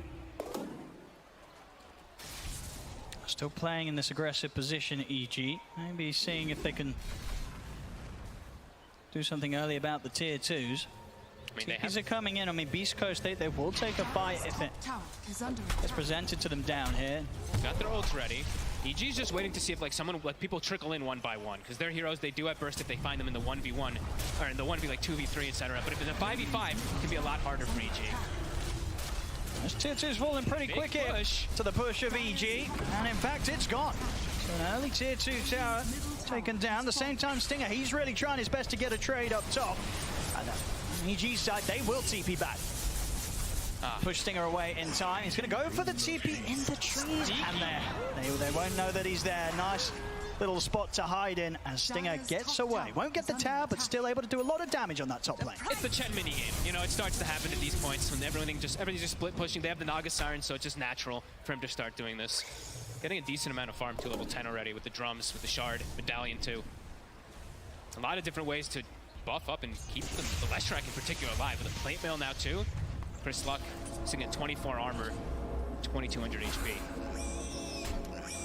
CLT was considering sort of what route he wanted to take. Does opt to finish the Mjolnir. Also was thinking about the Halberd and the Skadi. I mean, what would you sort of imagine is top of the list from next? Does he want that bit of evasion, or does he want to have the Skadi to kind of deal with some of this sustain that the Lesh is able to survive off the back of in the fights? Could depend on how successful the next fight is, right? Like if he gets a couple kills, maybe just choose the Skadi. If not, maybe just wants the Halberd. It's a really good Halberd game, so he probably wants that anyway. Versus Naga. Naga never wants to build the True Strike. Hart now finished up, K1. He's going to be pretty hard to kill, even with that Mjolnir. Yeah. Being able to sort of split the fight with the illusions, get them on some of the supports. Now, RTZ's going to have his work cut out in terms of trying to just clear through this army that K1's going to be involved in the fight with. They'll have to stick on him for so long, and he does have a lot of different ways to bail him out too, right? The Brew, the Sleep, the Hand of God, of course, from the Chen. See what EG can find. Fest is inside Abed. He doesn't have the BKB quite yet on this Ember Spirit, so still has to be very careful of Carapace. Yeah, Gojira playing nicely around the sentry they've got down. Means that EG won't manage to find an entry into the fight from this spot. Gojira mostly is just like playing either around the Naga or the Lash, just waiting with the Carapace, right? Because if that instant jump comes, he Carapace and they can turn it right away onto the Ember Spirit. See what they can get to with this smoke. EG were pretty aware of this, and indeed with the scan hitting, they'll certainly make sure that everybody's back under the safety of their structures underneath their towers. So Beast Coast not able to get a catch this time. Having to avoid fights a lot though. Look at the map state. Look at the way that they're able to just keep everything forced in onto the side of EG. Beast Coast. This Naga Siren's starting to be a problem. It is. It's not easy for some of EG's members to deal with these strong illusions with that heart. Yeah, I mean, it has to be either the Lifestealer or the Ember to clear out the waves. They can't be at every single one of the lanes. As top now, Glyph is popped, but that is the tier 3 Glyph. Actually, I'm lying. It's a tier 2 Glyph. I'm sorry. I thought the mid tower was there. So we'll have it reset at the very least. This is the thing, though. If EG don't find fights and kill score stays pretty stagnant, you are going to see quite the difference in what K1 as a Naga Siren's able to clean up from the map. Yeah. In comparison to Arteezy on the Lifestealer. Already 3,000 gold difference, and that will only grow unless EG can make some sort of move. But the thing, it's just difficult for them to look for the move because, as we said, you know, their lineup, it does want to look for these pickoffs, but when your lanes are all getting shoved There's in, so much pressure for you to find any of these pickoffs. And Beast Coast, really, they're sticking together quite a lot here. Yeah, now looking for even go for this next tier 2. K1's been just microing the illusions perfectly on this sort of mid and top lane. 2 lanes consistently held right up to the high ground of EG.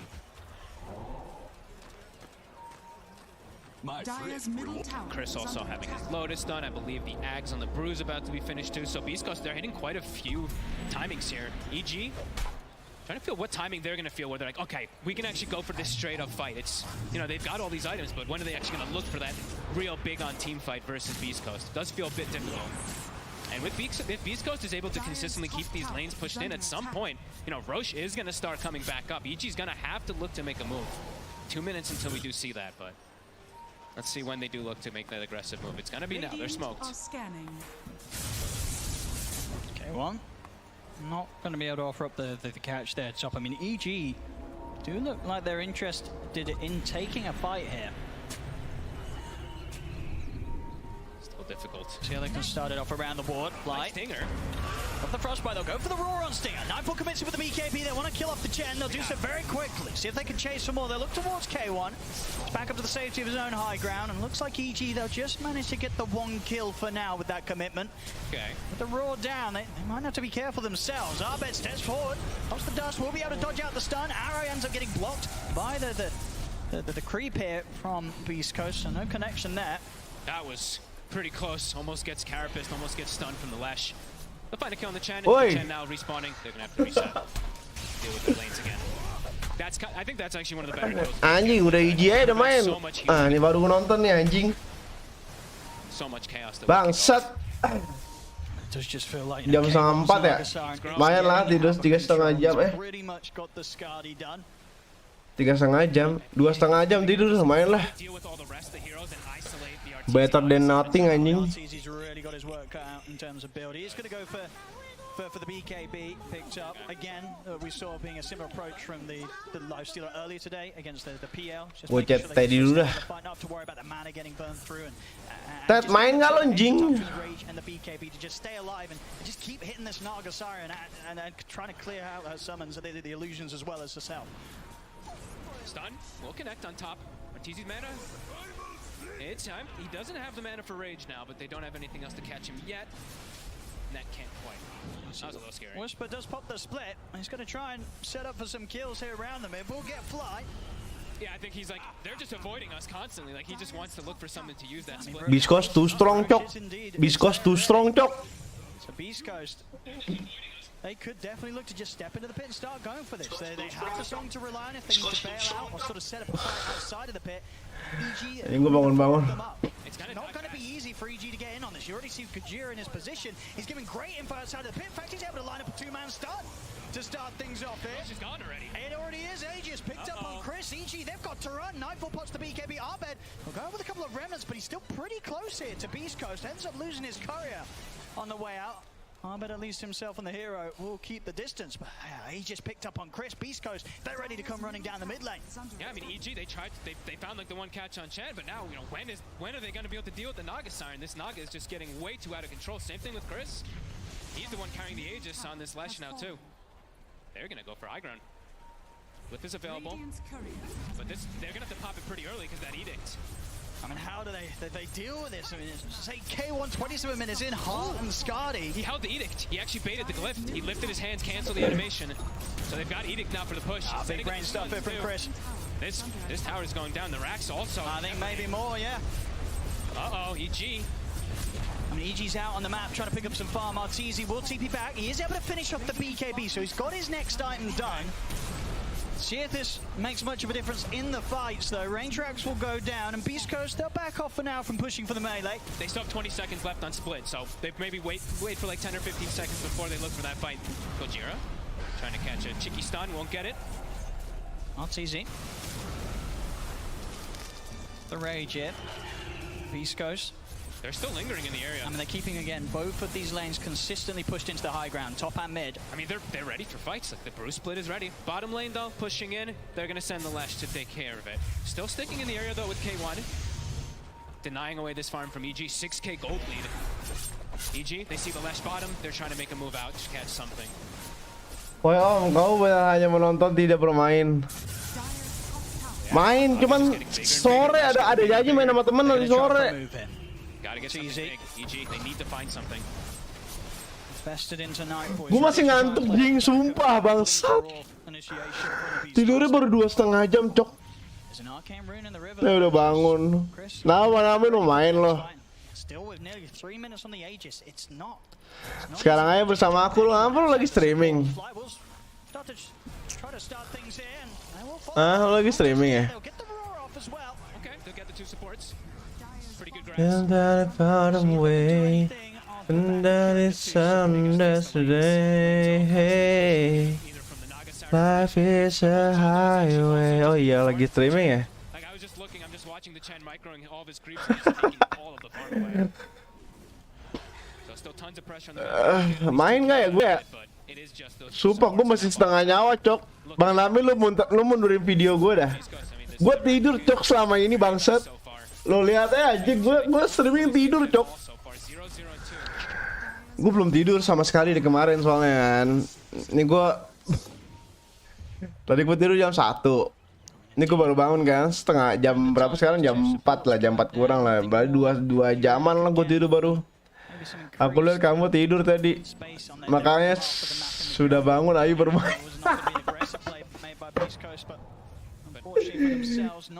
Anjing, masih setengah nyawa anjing, parah ini, sampah banget judul streamnya kan. Nggak bisa bobot tapi hilang anjir.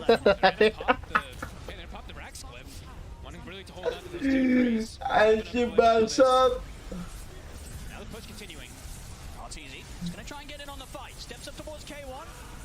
Jadi mau main.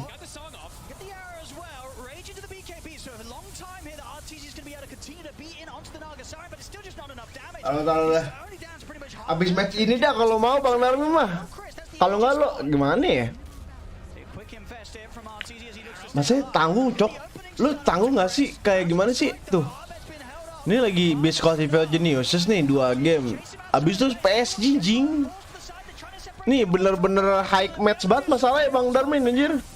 Paling gua tidur. Nggak Bang Darmin, kayak aku nggak main dulu deh. Soalnya aku tidur cok parah jing. Maksudnya gue tadi tuh tidur tau nggak ngapain nih? Gue nungguin inian sebetulnya. Nih, ini kan nungguin Aster nih. Ini masih main cok. Gue nungguin ini dari tadi nih PSG boom. Duluan aja Bang Lami tungguan. Duluan. Gue masih setengah nyawa gini jing. Gue masih pengen lanjut tidur. Gue ganti judul streaming gue dah, tai. Bentar. Gue ganti judul streaming gue dah. Anjing. Nonton bareng ya, tapi gue tidur. Nonton bareng ya, tapi gue tidur. Ya Allah. Nonton bareng ya, tapi gue tidur. Mampus lo ya. Hah? Udah menang. Menang mana? Sumpah cok. Nih. Lower breaker tuh serem banget jing. Maksudnya tim-tim yang dijagoin tuh pada turun ke bawah semua. Yang sisa secret doang anjing di atas. Sumpah. Lu Indonesia, Bisco, PSG, Boom, OG, GG. Tim Liquid, NTT kayak ini di bawah malah serem-serem cok dibandingin di atas. Di atas nih anjing nih tiba-tiba kenapa pada kuat-kuat dah tim-tim ini dah. Gak apa-apa lah jadi ada juara baru kan dibanding ada juara lama. Perang cok. Wah gila mantap Kewan.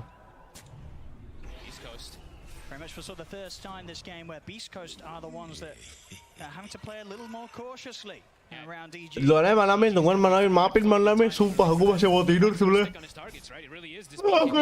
Foto pada lu mau tidur lah.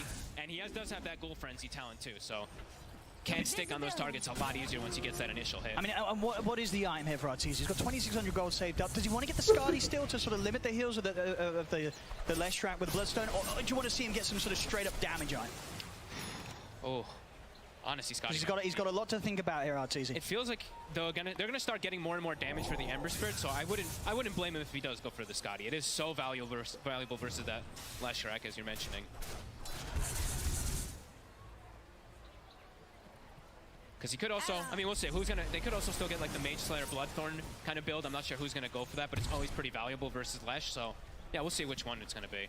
Look at this. Abed, he's actually got his shard too. Again, a quick kill on to Gojira. So Abed, he's got Ags plus his shard, so watch for these remnants. Level 18 also, of course, was hit in that last fight. So his damage is gonna be a lot higher versus that Naga Siren too. EG themselves, they might have a bit of a Kalau gue udah bangun gini biasanya gue banyak ngomong nih bangke. Creeps in on the mid lane. Dire's top tower is under Good Tapi gue masih dua. towards the move that K1's making over towards the mid. Looks like they'll still. Dia gue turun ke bawah semua terus dia lapar kalau nggak salah nonton He video. keeps a remnant there, goes back, is starting to clean up the counter push. We'll get a bit of setup in the area. Nggak tahu kayak gue masih dukung ini sih. Kayak menang masih antara Boom dan Boom. Look at the illusions out. Turns now over towards Chris. The Rage finishing. Arteezy's got to be careful. Gets caught on this flip. Will be able to force him back to safety. Infest into Fly. He's fine for now. He's gone. Arteezy trying to go for round 2, but as soon as he comes out Infest, they catch him with the opening stun. Will manage to get the BKB off, and with that BKB duration, stays on top of Stinger. Arteezy now godlike. He's ready for more. Turns towards Kajira. Rage at the ready. So after the BKB comes to an end, Arteezy can continue to push on. In fact, no, he's going to opt to use the rest of the Rage to TP out. If he gets bashed, I don't even think K1 actually got the hit on him there, but that was close. They actually got the stun there. Gojira, the two-man stun, it catches the Lifestealer and the Beastmaster in the back, so kind of splits the fight up. EG do get pushed away. I mean, yeah, RTZ making the correct call at the last moment to get out. Yeah, that was realized that the fight was not going quite as good as maybe EG felt they could get it going. Choosing the right moment to bail out. But now, 3 heroes dead on EG. And we do see that RTZ actually has gone for, I believe it was the Basher. Yeah, but he's going to go for the Abyssal to stick on target instead. See if they can hold back K1 here. It's onto the barracks. His BKB's cooldown, so RTZ does have to be a bit careful how he uses his rage. Absolutely, we're seeing the rage alone. Itu naganya belum 25 ya? In the midst of a team. Hah? So many chain stuns that can come out from Gojira as well as the Lash. Yeah, we see this one again. Itu naga siren belum 25, Cok. Lo kalau tuh naga siren 25 tuh Livestream sih kagak main anjing. Nih, lu lihat nih naga siren level 25 tuh. Bukan, Cok, mana anjing talentnya bangke? Agan kali ya? Channel naga siren channel forsal ability oh, udah kagak ada anjing. Udah kagak ada anjing talentnya bangsa.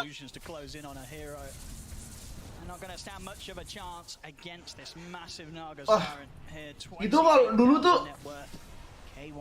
tuh naga siren tuh talentnya tuh skill 2-nya tuh bisa tembus BKB, nggak bisa di dispel. Makanya gue bilang tuh kalau misalnya kena skill 2 naga siren, si lifestealer itu nggak bisa pakai rek, nggak masih keikat. Kalau level 25 makanya talentnya dihilangin anjing. Wah, di red bro, di bawah bro, di red bro, red Dota.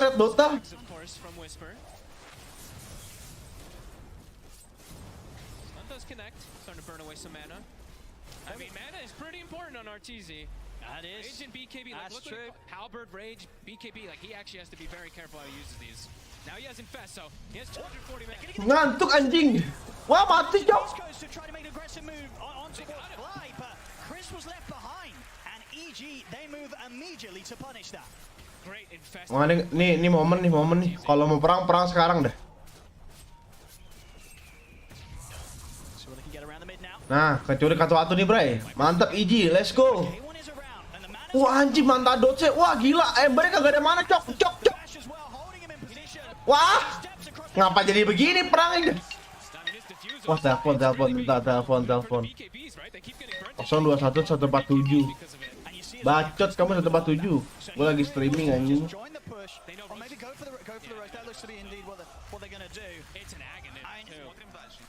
Nah, gini kan enak nih calon-calon ada juara baru ya. And I mean, is this one where you give it to the Naga Siren? Probably, right? Because he can just net the Lifestealer through those spell immunities. I think certainly so. Ada Aganim nggak tuh Lestrak? Aganim, hey. Ini Lifestealer kagak main, bro. He takes everything. Oh my, okay. Takes the cheese and the angels. I mean, he did buy back, you know. He wanted to make sure he got his money's worth. That is quite fair. Definitely could see the argument though for the Axe on the Naga Siren for that. You know, that of course ensnare through the spell immunity, but. Okay, also about to finish up a Bloodthorn. I mean, he's hitting critical mass soon. Maybe that's also why he's probably like, I'm gonna buy an Aghanim soon, perhaps. Nih enak banget Lestrak spam skill 1 anjing. Langsung jalan tertutup bersih, Cok. Oh, Naga ya kan bisa split push kan, berani split push, bro.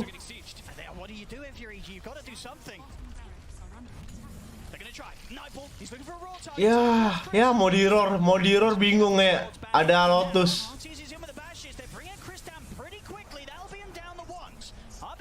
Udah gitu doang. Wah, naganya.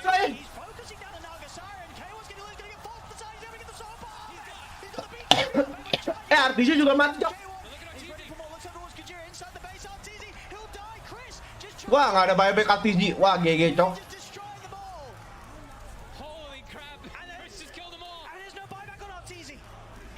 Biskos. Anjing pada teriak, udah seru banget kayaknya di sana ya.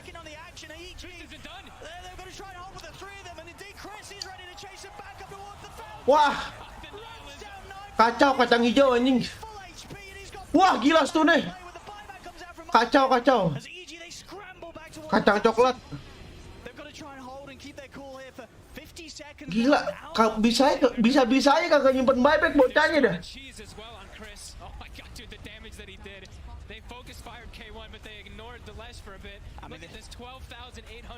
This is at least going to be the mega creeps here. Can they really slow down Beast Coast for this 30 seconds? I don't know if they can. I don't know if they can. 30 seconds seems like a big window. This Edict is about to come back up. It's got the 25 talent too.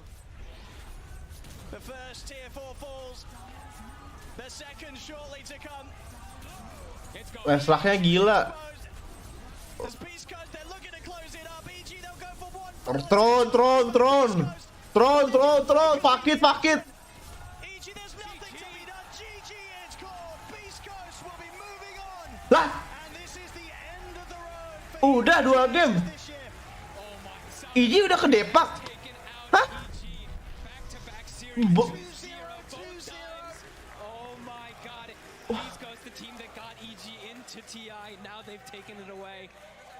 Oh my god. Makanya jangan tidur ya. Wah gila kalau gitu udah gue tidur lagi dah. And then the second one, a bit of a different approach, more sort of just focusing on and K1 becoming this incredible beast that couldn't be dealt with. He was just at the top of the farm and far ahead for the entire game. It just got too much at the end of the game. You know, EG able to pull together pretty much the better defense that we've seen out of both of these series, but it just still was not good enough. Once again today, the South American teams coming out on top, and Beast Coast just this is a team on LAN. It's so hard to prepare for them because they just hit another level when they get out there in front of the crowd. They power up off each other. They play out for each other so well. You can see, as soon as the Naga Siren has a little trouble, Chris comes in and just slams things. I mean, wow. That was an unbelievable series. 22-20. This one a lot closer than the last game, but still, Beast Coast. Wow. Yeah, it was across the board. Every single player there from Beast Coast just falling perfectly in sync with one another, and then just right up until. Udah berarti sekarang siapa lawan siapa dah? Tinggal PSG kan ya? Iya dong, tinggal PSG dong. Iya. 3 PSG. Ini 2 jam lagi tuh mereka langsung main apa gimana sih? Hah? Tadi pas Aster sama Liquid kelar, ini langsung main Ted Kel.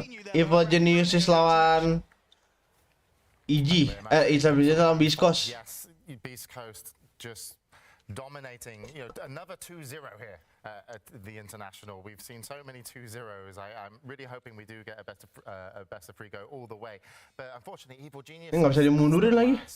North America. Iya, beres sedikit. Nggak bisa dimundurin lagi ini videonya. Bener-bener live dah.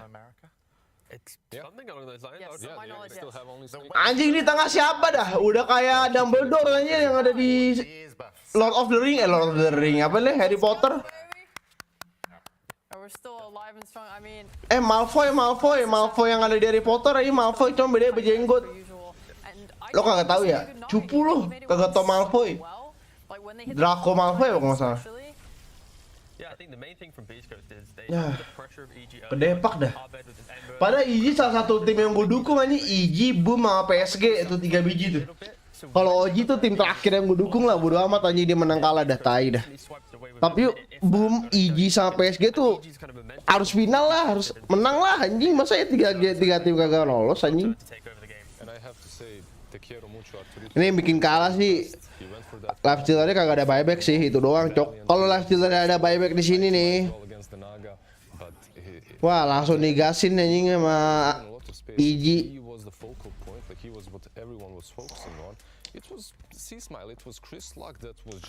Gila, event Geniuses tuh yang dominasi di group stage bangsat. Padahal nih lu lihat nih di group stage tuh peringkat 1 cok. Nih group stage tuh dia owning parah anjing tuh 702.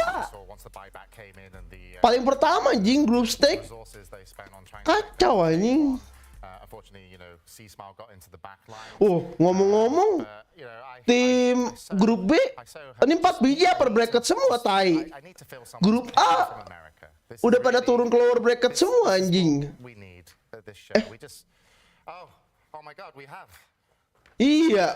Ini grup B semua ini anjing, gue liat. Grup B semua yang lolos gue liat nih anjing, bangsat. That's it for the North America region. We brought 5 teams here. Anjing kopium. And they're all gone. It's the Americas though, right? We're a joint hemisphere, right? They totally like you. They love us. Your love Thunder for Awakens. wine. You're in the same region, actually. We're the same region. We come from the same places. North America. North America. South America. SANA. United. Am I getting Get in on some of this. Get in on some of this. British, but yeah, South America's out. Colonization all the way. James, can I interest you in some? Thank you, sir. Go on, buddy. Oh, no, wait, here. It tastes like desperation. Oh, no. I mean, that's the wrong one. I take only the top grade Beef stuff. anjir makanya anjing goblok. Man, and we got Boba. You've got snaking. No, we got snaking. We got Blitz. We got Blitz. American coach. There you go. American coach. Yes. There we go. Owie, Canadian. I'll take it. Got him. I'll take it. Oh, America, let's go. Not out yet. God bless America. Help is on his way. Yeah, it's good. Yeah, So I already we just had to told you. support him emotionally there. Like, we're not even American. We're British. We're all British We're all here. very good friends. Wait, what? Okay. Yep. We're all British. We're all Brits here. This is the British panel. Yes, I'm British. But to talk about Beast Coast a little bit more, so they're going to be moving on into the lower bracket, just playing amazing. Is it? Tahu dah, gue lihat dulu dah. Because this is their second game now in the lower Ini berarti masih ada kemungkinan bakal ada juara baru nih. Kemungkinan gede juara baru sih. Ini belum ada yang pernah menang TI nih, kecuali OG nih, sama Liquid nih. Yang bisa jadi defending champion tuh masih OG sama Liquid tuh. Cuman kalau untuk yang lain tuh belum ada yang pernah juara TI. Jadi hampir 80-90% itu ada juara baru. Jadi ya bagus lah. Untuk tim ya, kalau untuk player tuh paling secret sih ada Papi. Gue lihat dulu dah anjing overview. Kita lihat Thunder Awaken, Thunder Awaken itu belum pernah ada yang menang TI. Aster belum ada yang menang TI. Secret udah ada Papi 1 ya. Mana anjing Secret? Secret Papi 1. Hand juga Papi. Abis itu Matumba, Liquid, oke. 3 nih, Matumba, Liquid. Sekarang siapa lagi? Aster sama Tundra. Aster belum ada, Tundra belum ada. Mana sih Tundra ini? Había hermandad entre ambos equipos, ¿no? Durante los últimos pasados años había enseñado un poquito, tanto llegar al TI, ¿no? En el pasado, este año en las ciudades ustedes. ¿Cómo se siente llegar a Mana ngentot Tundra anjing kagak ada, cok. y jugar tan bien contra un equipo? PSG, OG, Street Bitcoin, Aster, Thunder Awaken. Everton, GG nih Tundra nih. Tundra ada Awi menang TI berapa anjing? Oh, turnamen sebelumnya. Bukan. Beda urusan anjing. Bukan. Abis itu siapa lagi? Sekarang Biskos, PSG, boom. Biskos belum ada, PSG belum ada. Boom Esports belum ada. Gaming Gladiator, League OG juga sih sebagai player juga belum sih OG sebagai player yang ini belum nih. Boom Esports apa lagi anjing? Ntar dah. PSG GG, tinggal Gaming Gladiator sama Gaming Gladiator belum ada, NTT belum ada. Ini juga serem nih, Pion sama Stormer nih anjing juga serem nih, cok. ¿Cómo superas esto la siguiente partida? Voy a pelear a alguien del equipo. He's gonna shave someone else. He's gonna shave him though. Oh no! Okay. Congratulations, you guys have been playing so well and really exciting games. So congrats. Oh, jika di semua maksudnya ini gue bahas itu tim baru. Tim baru belum ada yang masih kemungkinan ada tim baru kayak Secret belum pernah gitu. Kalau player mah banyak sih. Kalau player mah belum. Maksudnya untuk tim ya. Ya udah sebarin nunggu bocahnya siapa namanya? Siapa namanya? PSG Boom, gue tidur dulu dah. Gue pasti nge-cash tuh kalau PSG Boom mah santai.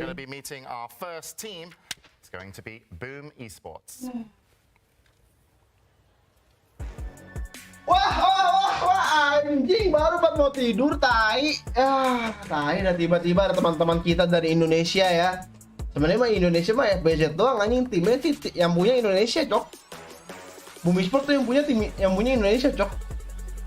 Playernya Indonesia tapi cuma satu. FBZ doang. Jackie, Yopaj, FBZ, Tims, and Gila, FBZ, Jackboy. Gila, Jackboy. Dari Citayam, Jackboy. I'm on it now. Next team up against them is going to be PSG Gila. LGD. Gue udah kebimbang nih dua-duanya nih. Wah gila. Ame. NTS, oke. Thank you, wash your face, thank you. Lo belum cuci muka tuh pasti tuh anjing. Akhirnya Fabian mulah. Anjing Fabian ngapa jadi begitu dah? Kau muka dah. Belum cukur tai. Runner-ups, Arme, nothing to say. Fabian, Jinkyu, and Y. This team is a scary team, and it is scary to meet them. Siapa and nih? even to see them in the lower bracket if you're going up against them. So we'll see how Boom Esports will be able to adjust. Boom Esports, though, did actually beat the defending champions to get here. They took out Team Spirit, and they've developed a lot during the group stages and the tournaments shoot. Yeah, I mean... Ulangin LGD bis, yoilah, ayolah Jackboy. Jackboy. Jackie. It only gets easier from here, right? 100%. I mean, this team have come a very long way throughout the year. Their drafting has expanded like amazingly. At Arlington Major even, I think they had one of the newest and freshest drafts I'd seen from them as a team when they played against LGD in that upper bracket. So I've just really enjoyed how they've really been pushing their comfort zone to get to here. Anjing gua. And this is probably the ultimate stack they could have formed out of all the new stars that were coming in in the last couple of years. Obviously, getting Yilpajan, FBZ being with the team, being in. Aduh, musi dah. What, 2018 or something? And then getting Scam as well to bring all those good ideas that he usually does bring to any single team.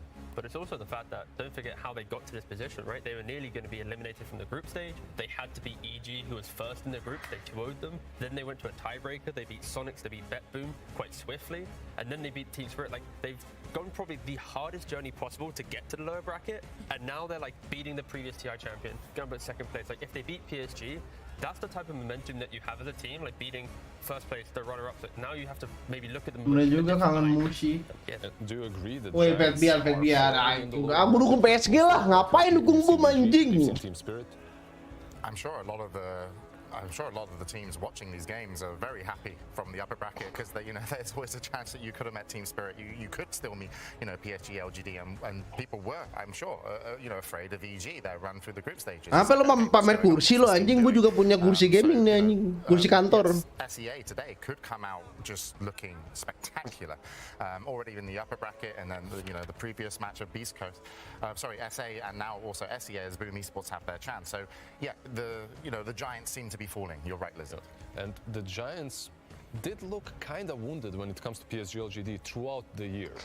They're an amazing team, but they aren't the team from the last year in which whatever they pick, like VP back in the day, pick any hero in the game and win a tournament with all heroes drafted, right? PSG LGD isn't necessarily the same. We've seen them falter at the Arlington Major. We've also seen them in the DPC seasons. Like in the DPC seasons, arguably they didn't take it as seriously as other teams, but it's not like they were beating every single match. They struggled. What do you think of PSG LGD here, Sheeps? Anjing keyboardnya bagus banget, Cok. I'm concerned by them. I think they said that they don't know how to win on this patch because obviously the last time we really saw them properly was at Arlington, and there's been a patch since then, and a lot has changed. And even there, they were kind of forcing weird drafts with their like double Naga pick in grand finals. They've had like a little bit of cracks and stuff, and it must feel bad as well. They said that they're going to try their best, but you're coming into this with Faith Beyond, who intends on retiring. I think Arme also said that he is looking to retire soon and bow out at his peak. So how do you really maintain that strength of mind when you have two players that want to retire? I feel like you need to harness that in a way. It's like, this is the final run. We will eventually kind of go, this can be it. But it is a little bit difficult to say. I think the success that they've found so far in the tournament, it's only been on 2 or 3 heroes opening styles, unlike other teams where they've opened a much more variety. So yeah, a little bit of a weaker PSG this time around.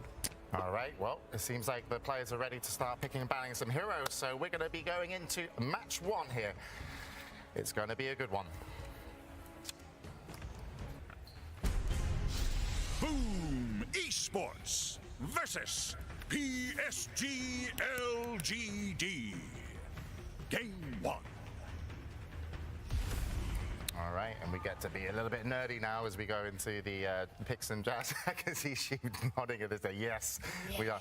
But just to kind of, before we go too much into the kind of heroes, but in terms of the players, because it does take them a little while to get, a few moments to get started, who are we really focusing on if I'm watching from home from each team? Like, if I'm looking at PSG LGD, I'm looking at Fabian. Like, this man is retiring, but he's not retired yet. He needs to be enabled. Like, you can't give him heroes that are countered by 1 or 2 on the opposite side, like the Enigma that was drafted for him in recent games, right? Like versus Secret, he's countered by the Global plus another laner. If you enable Fabian like he was enabled in the DP game, he can be that third carry. Yeah, and on the flip side for Boom, I think FBZ, we don't really mention him too many times, but in that previous series... It's offlaners again. This is the... Coincidentally, but it's just the fact that in that series, he was a Beastmaster, he had the lowest net worth out of anyone, but he found ways to play his hero without dying. FBZ boy, orang Indonesia boy. In punishing Team Spirit's lifesteal when he overextended Braw into death, so I think... Orang Indonesia boy, budget boy. At least for the broadcast... Kangen Ihom, anjing kangen Ihom. Bentar gua toilet dulu dah. What do you think, who enables the offlaners better, Zinq or Tims? Shippo, or are they kind of similar? I am a huge Tims fan. I think it's hard for me to say because I'll be real, I don't particularly look at the pos fours of these teams too much. Like for Boom, I just want to add on to what T said. Yeah, you can look at FBZ, but like this team is evolving. It used to be that everyone would just pile everything onto Yopaj to give them the best game, and that's what I said the last time we paneled for Boom. But then you watch how they played against Spirit, and actually they completely turned their playstyle around to be very Jackie focused. Yopaj was playing that utility Mars from mid, buying Refresher and trusting his carry to win the game for them. So I like that they are now a much more versatile team in the strats that they can bring out. All right, and I'm still noticing this trend of offlane. You go FBZ, you hyped up Whisper. What do you play? I play... Could it maybe be... If you look at my Dota buff, it's pos 5. But if you look at the extensive history of my Dota buff, it's offlane, baby. And when you look the best role. When you look at the teams as well, they are focusing the offlaners early on, right? You see the Enigmas being banned out, Primal Beast a little bit more versatile, but he gets booted most of the time as well. We'll see if Clock, perhaps Silencer will get out. Perhaps Silencer not, as Enigma is already banned, right?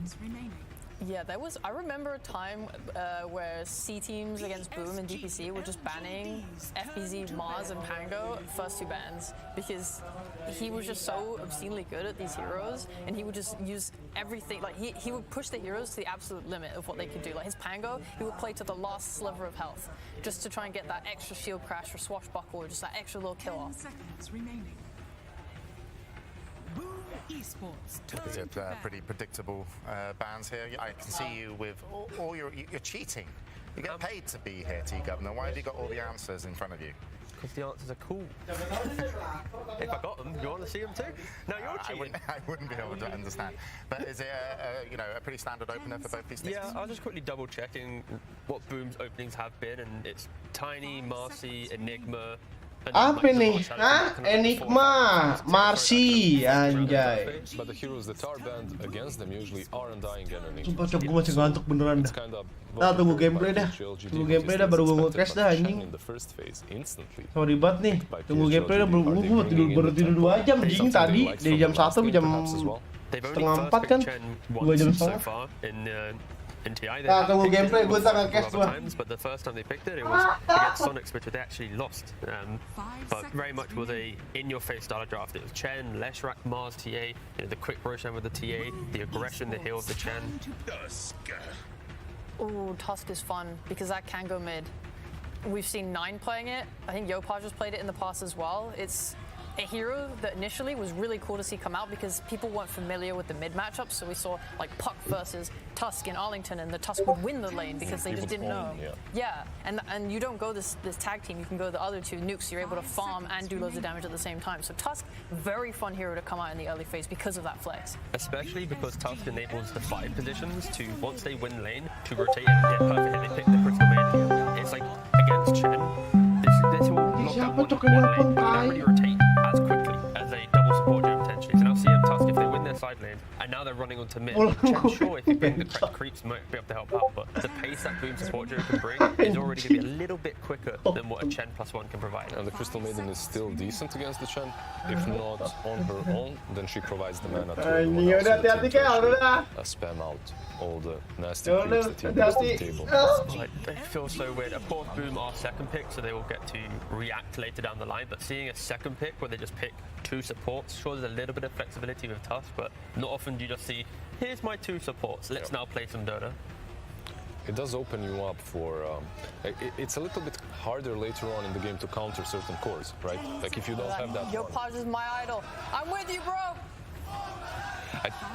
Is he everyone's idol since the Singapore Major, right? Yes. Like that one Windrunner game literally turned everyone into his fan. We're all a big fan of Yo Podge. He is so humble, so talented. And we're all ex-Nova as well. Yeah.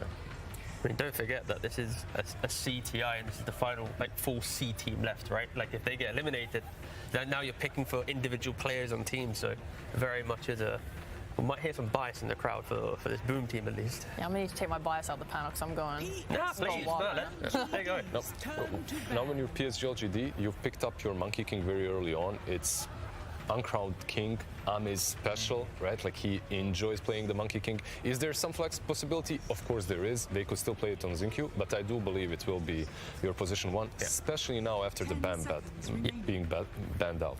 I think it's a very good carry to pick on 8 here, just because when you see CM Tusk, like the Tusk specifically in lane, you want to get close, you're going to give Monkey King those Jingu opportunities to build up, and also in the later portions of the game, as soon as you throw down that Wukongs, the CM can't stand still and probably going to die. The Tusk can't snowball in and be aggressive, you're going to be out of position. It allows just PSG to play around something in an area now. And that's probably one small problem, right, Sheep, when you open up with 2 supports, now you have to think about how do you counter the Monkey? What do you pick against him on the core positions, which puts you in an awkward position? I guess also, unfortunately, though, Tusk buys Ags, you just blink in, kick Monkey out of his Wukongs. That entire construct now gets broken down, but... Yeah, but how many times do you see that, right? Like I mean, we'd see it in this game, maybe. Yeah, right. Especially if it goes mid and gets farmed. Yeah, not a lot, though, not a lot. No. But right now, I look at LGD's heroes, and they're really utilizing vision between the creeps that they can send out on the map with Chen to the vision of Monkey when he's on the trees. That's something that potentially they want to look at using more. You can usually see a disruptor paired with these types of heroes because you get the glimpses off from long range.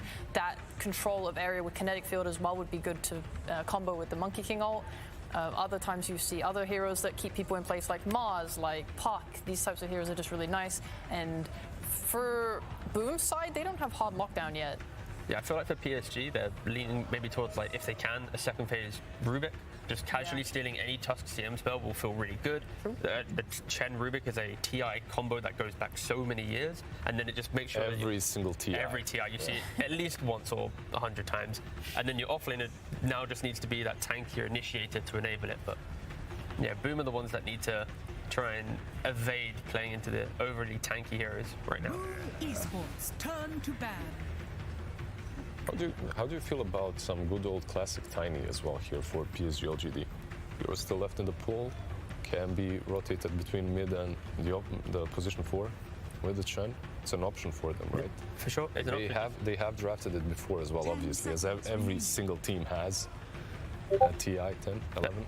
They'll get to see one more hero before they pick, so I guess that will be the indicator, right? Because with a CM Tusk, they'll maybe see an offlane pairing. That offlane, if it's a ranged hero, will indicate Tusk being the 4 potentially, which will give more leverage for PSG. Do we all agree that perhaps we're leaning slightly towards PSG LGD when it comes to strength and the flex opening from them, or do you just like the 2 supports? I proper like seeing CM Tusk. Like it. Okay. Oh, there's a more. Ooh. So Boom's now trying to keep it a bit more. Yeah. They're still super flexible because whilst this Tusk could also go mid or for this Mars similarly, we literally watched Yo Podge play this against Spirit. FBZ is the god of Mars. Like every single game he would play this hero during DPC. He is so good at it. Could you not, like, if you're PSG here, this could be like a Kunkka Rubik situation. Now, your Kunkka, it's like damage mitigation against the aggression. CM Tusk can't really gank this hero that effectively, especially when Kunkka gets boat. the Rubik, like we mentioned before, it is a banging Rubik game. Any hero that he looks at, you steal a spell, you're going to just be better than them. Not so good versus Mars because you can toggle the bulwark, which Rubik then steals. So you just have to be. But it does add that little bit of stress. Like I have to remember to do this. Yeah. But for a Mars veteran, should be not. You've been asking for Kunkka a couple of times today. I think right now with the skirmishing meta that we have, having a solid mid lane that you don't need to always help out that much, and it kind of gives you some comfort throughout the mid game, it just feels really good. Especially like looking at Oh my god! Oh, they're going to snap fire though. I was still good. Wow. 1 out of 2. Close. It's good enough. Good enough. Don't worry, they'll get the true sight when PSG win TI, and then you could be like, I want Rubik, and Zhao, it's like, no, you didn't wash your face, you're playing Snapfire. It's like, okay, I'm sorry. But yeah, that's cool. This is nice. I like PSG's second phase picks. I do like the snap in a way that now you get some damage mitigation from the Kunkka, plus you get a lot of damage by snap, right? Like Mortimer's Kisses. Snap's nice. Snap just, like, she provides not only magic damage, but armor reduction. So this monkey's going to be dealing a lot more damage too. I'm a fan of it, and it makes the offlane stronger as well. Yep. Boom, they're a very decent response to the Kunkka. Of course, the Kunkka doesn't do anything to Lifestealer now, so PSG, their final pick in the draft is going to need to cover the Lifestealer a little bit. They don't really have BKB piercing stones. They have no way to prevent this Lifestealer just freely clicking. It's more about if PSG wants to fight this, they stand still and hug each other. That's their fight. So what bans are we looking at here? Is it like Beastmaster Slardar, something like that? These BKB piercing heroes that are really good versus Lifestealer? Yeah, potentially. So Razor in the pool potentially. Razor as well. Yeah. They would lack some control. Like if they went for Razor, I would feel like they're in the same position in which Collapse was yesterday with the OD, when it comes to overall draft and how it makes sense.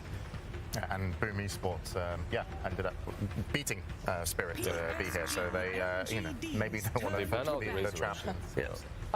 I'm sorry to talk so much about them, but like they're the team I know the most. For Boom, this is a draft that they have actually run quite a lot. Like in terms of comfort and familiarity, this is something they have played a lot. Jackie's Lifestealer throughout DBC Tour 3, he played this very often, and I talked about the playing with Yopaj type strat. This is what they would do. They would have 4 heroes that run around, making space for Jackie, who sits in the safe lane for as long as he can, just farming that Midas into whatever he needs. And good that you mentioned it, because I'm so happy that Jackie evolved, because a few years back in T1, he would be always that, not necessarily Lifestealer, illusion-based hero, right? Like he's always just AFK farming until 30-minute mark, then he joins. But if you're playing a Lifestealer, the fight has to come to you sooner than later. Like you actually have to be a bit more active.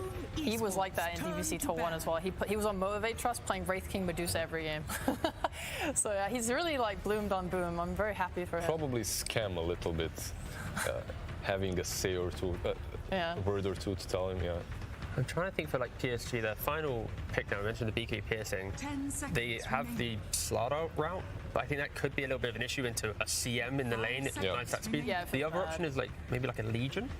Where you have the Legion, Lifestealer steps up, you instantly jaw him. You don't really have a lot of burst damage, but with the Dispel, the fact that you can take some of the earlier fights just through Boom wanting to run at you, you just defensively reposition, you wait, you bide your time, you see an opportunity, then you jump. What about instead of that, instead of caring about locking down Lifestealer really hard, you just focus on balling up? Because this Monkey King, he's going to be able to put down like his Wukongs, and they're just going to fight in it as a ball with the boat buff, and running with these Chen auras and creeps and pushing towers together. Maybe they can just like buff the strengths that they already have in their lineup instead of trying to like patch holes. Yeah, look at them and what they are thinking. Like even the Morphling ban, like they're going way out. They're thinking perhaps even the Kunkka on the offlane or something like that. That's true. Monkey not being position 1. Yeah, I think in this situation with Boom, they're like, okay, we picked this Lifestealer to be a response. Let's just cover ourselves. They go with the slab. And they go with the slab. Yeah, it's like, even though I completely understand why you're worried about the CM and the lane that might be problematic for the Slardar, it is Slardar's snap. Like no matter what you bring there, I believe they should be able to beat Lifestealer +1. And you're going to go into the mid game now where one good fight outside the Roshan pit, you get that Aegis. Boom Esports, their entire lineup, it feels like if we don't get the kill with that big spear, that big initiation, sure they can take cheaper fights, but that's where Boom's final pick needs to be able to take prolonged fights, multiple fights. If he's a big cooldown hero, then... Are we looking at the Spirit then for Yopaj? Yeah, that's kind of where I'm leaning a little bit. Japwe Ember, down. I mean, I'm just... It is going to be his Mars, then, I think. And So wait, or Tusk or Mars? Oh no, it could be Tusk. Yeah. I think Mars on the offlane, so you can spear the Monkey King away. It's an offlane Actually, Mars safe. Phoenix. Offlane Phoenix, my man, FBZ. All right.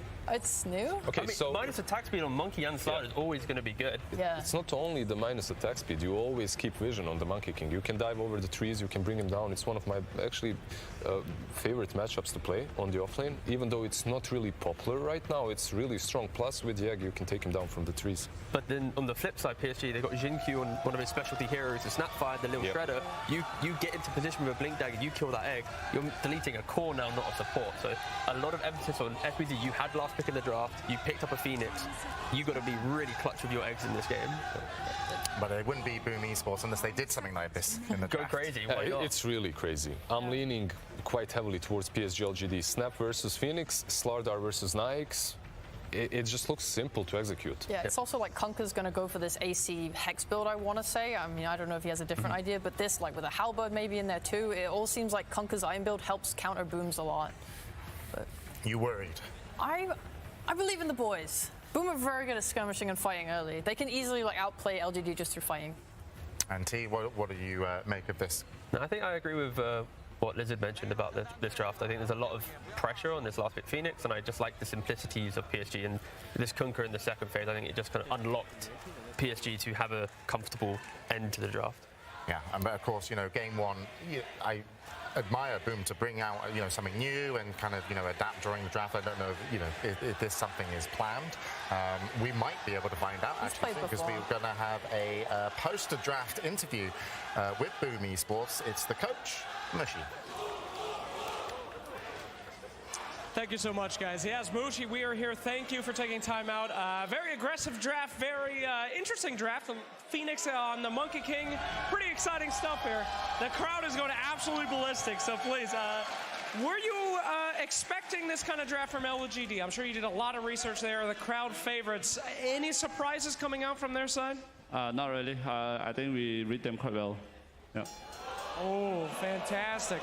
Are you going to have the momentum to win this game? That's a very aggressive draft. Are you confident? Yeah, we got what we want and we have nothing to lose though. Let's do it. All right, let's do it. Fantastic. That's what you like to hear. Well, we'll go ahead and throw it over to our wonderful casters. Oh, thank you so much, Slacks. We do get into it. Game number one here between PSG, LGD, and Boom Esports. John, you hear this crowd. It is absolutely electrifying in here. You've seen both these drafts. What are you thinking? I think we're going to have a good game regardless. We've got a few surprises from Boom. We heard Mushi. It's all according to plan that they're getting out there. So we'll see if they are truly ready for that plan. We've got a lot of fans from Southeast Asia and a lot of fans of Chinese teams here too. So the crowd is going to be loud throughout the entire game, and I'm looking forward to see some of that Southeast Asian and Asian spirit overall. Absolutely. That's what we love to see. We do get into it though. Game one. Jonathan, one of these teams has to leave today. It's not a best of one this time around. We've got a best of three series, but so much on the line, and it feels like this is a series that just shouldn't be happening. We're in round 2 of the lower bracket. Oh yeah. Boom Esports had 1.4% chance of making it through the playoffs from the group stage, and PSG LGD, I mean, you would have just thought they were in the grand finals through the upper bracket. Yeah, they've had such a smooth run throughout the year. Maybe the performances were a little bit more up and down, not really managing to get those big wins they'd want. But a lot of people had high hopes for them. Same thing with Boom, though. Like every single time we've seen Boom go into an international tournament, it's always kind of fallen flat, but this is this could be their opportunity to prove everyone wrong as well. And again, a lot of hopes hanging on that last Southeast Asian team here. Absolutely. We'll see how it does go. Of course, we'll start with the mid lane. Nothing to say going to be there against the Aro Yopaj. The Mars versus Kunkka. What are you thinking about this one? Who has the advantage? Who should win out this lane? I mean, it feels a lot easier for the Kunkka, right? You've always got Tidebringer coming out. The Mars has some play, though. By level 2, level 3, you can threaten, you can get some good spear backs, but it's just a lot more consistent for the Kunkka to kind of work that lane, as long as he kind of dodges out from Yopaj's aggression when he does dip in. What about that bottom lane, John? I mean, you've got Jackie and Scam, of course, against Faith Beyond there on that slide. I mean, it seems like a bit of a tough lane for Jackie as it does go on. down, right? When you get the levels up on Faith Beyond it, with that added bash, it's always hard for the Lifestealer. Do you think maybe the Crystal Maiden can kind of relieve that pressure as the game goes on? And somewhat, it's really aggressive lane. We heard what the panel was saying about that bot lane. It's just Slaughter plus Snapfire, all the stuns in the world. You can just easily eat through the Lifestealer if he's not careful, especially in those early levels. Yeah. And it's just chain stun after chain stun. The CM can only do so much in his lane. You do have enough mangoes out from Skem to kind of sustain the harassment, but when it comes to commitment, I don't see LGD really being shoved away just from Skem's presence. Yeah, I mean, you've got that deadly combination as well, right, with the cookie into the crush. It's just so hard to escape, and I'll see how they do try to abuse it. Of course, we did have a look at that top lane as well as Yopaj. He does end up missing that spear, but top lane, FBZ and Tim's going to be against Arme, and of course, why? Seems like a bit of another rough lane for both sides here, at least for Boom Esports. The Phoenix off lane coming out as well against the Snapfire kind of surprised us, John, but what are you thinking about this top lane? I mean, it makes sense in some ways. You know, attack speed slow onto the Monkey King does make that lane really annoying. At the same time, Ame can just kind of dance around a lot more with his added attack range. Right. So he's not directly in front of the creeps. He has some leeway to walk away when he does see the fire spirits coming out. And with Y around, you just take a really annoying creep. You can always trade fairly well up against Tim's. You can't really fully commit for the combinations here on Boom early on with attack team, as we do see the shards coming out from Tim's here as well. It does feel like for Boom, this is maybe a level 3, heck, even level 4 or 5, where you can really start to get aggressive. And that might be more than enough room for Ame to just farm up and get what you can. Yeah, I mean, you saw why. He went for that early Divine Favor. I was about to say Divine Rapier. John's still thinking about yesterday's game, but, you know, just wanting to play a passive lane, I think, here for Ame is, of course, why. Just going to do his best to make sure he does remain alive. You do see the headdress as well, of course. Plenty of regen available there on Y, just making sure his Monkey King can stay there forever. We'll see what Tim's NFBZ can try to do about it. Back into the mid lane, nothing to say. Like you mentioned, John, should have a very good time and is having a very good time. 17-3 on the Kunkka, but we've seen this man play the Kunkka many, many times. He's an expert at this hero and obviously showing us a bit of a masterclass here against Yopaj. Yeah, the same goes for Yopaj, though. He plays a lot of Kunkka, so he should understand the ins and outs of almost every matchup. It is just tougher. Again, Kunkka's just much more consistent with the harassment there. I have bunting for you. Bit of a fight up at top lane, just trying to make sure these pulls don't get away. Bot lane. Been a bit of activity. Faith Beyond and Xingqiu have been getting rather low on the Snapfire and the Slaughter, but they will regen up with that salve available on Faith Beyond. Though a nice cancel there from Skem. It's against that Crystal Maiden, as long as you've got the regen. FBZ top lane, he got rather close to dying, but he's going to be just fine. Question is, does he have the regen to remain in the lane now? He's going to need a little bit more to fly out. Does have the courier coming in with at least the tangos and the Ring of Regen, so a little bit more to play with.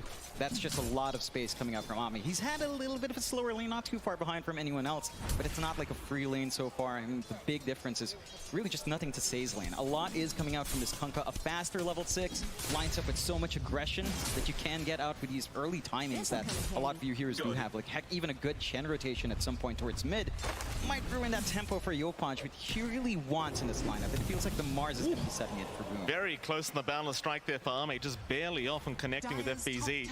Still bullying out the Phoenix very, very effectively, and FBZ just going to go back to the fountain for a reset. Of course, going back to the mid lane, you saw Skem and Tim's rotate. They secure both water runes, they secure both bounty runes, so just really enabling Yopaj, not allowing nothing to say that the kind of bottle refill he may be looking for, or just the regen in general. There's no runes available whatsoever for PSG LGD, and I suppose that's one good way of just slowing down the mid lane of LGD, is just take all the runes away.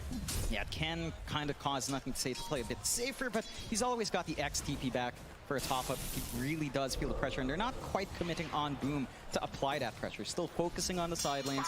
You see Tim's here just being chased away, but creep army of Y.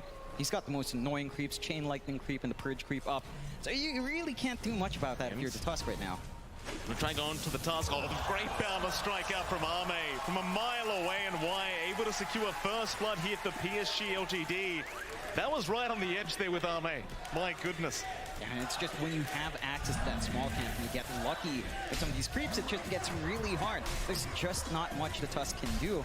And again, Ame's just getting a lot of space out. 23-13 in the CS, slightly above Jackie. But the Monkey King can kind of just get active a little bit faster, it does feel like.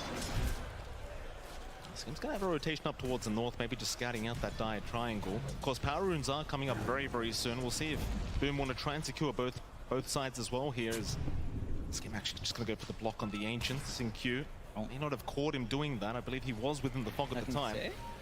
Well, nothing to say. Mid lane, he's going to get sharded up here. And they are just trying to contest power runes right now, as you will see Y and Sin-Q also join the fray.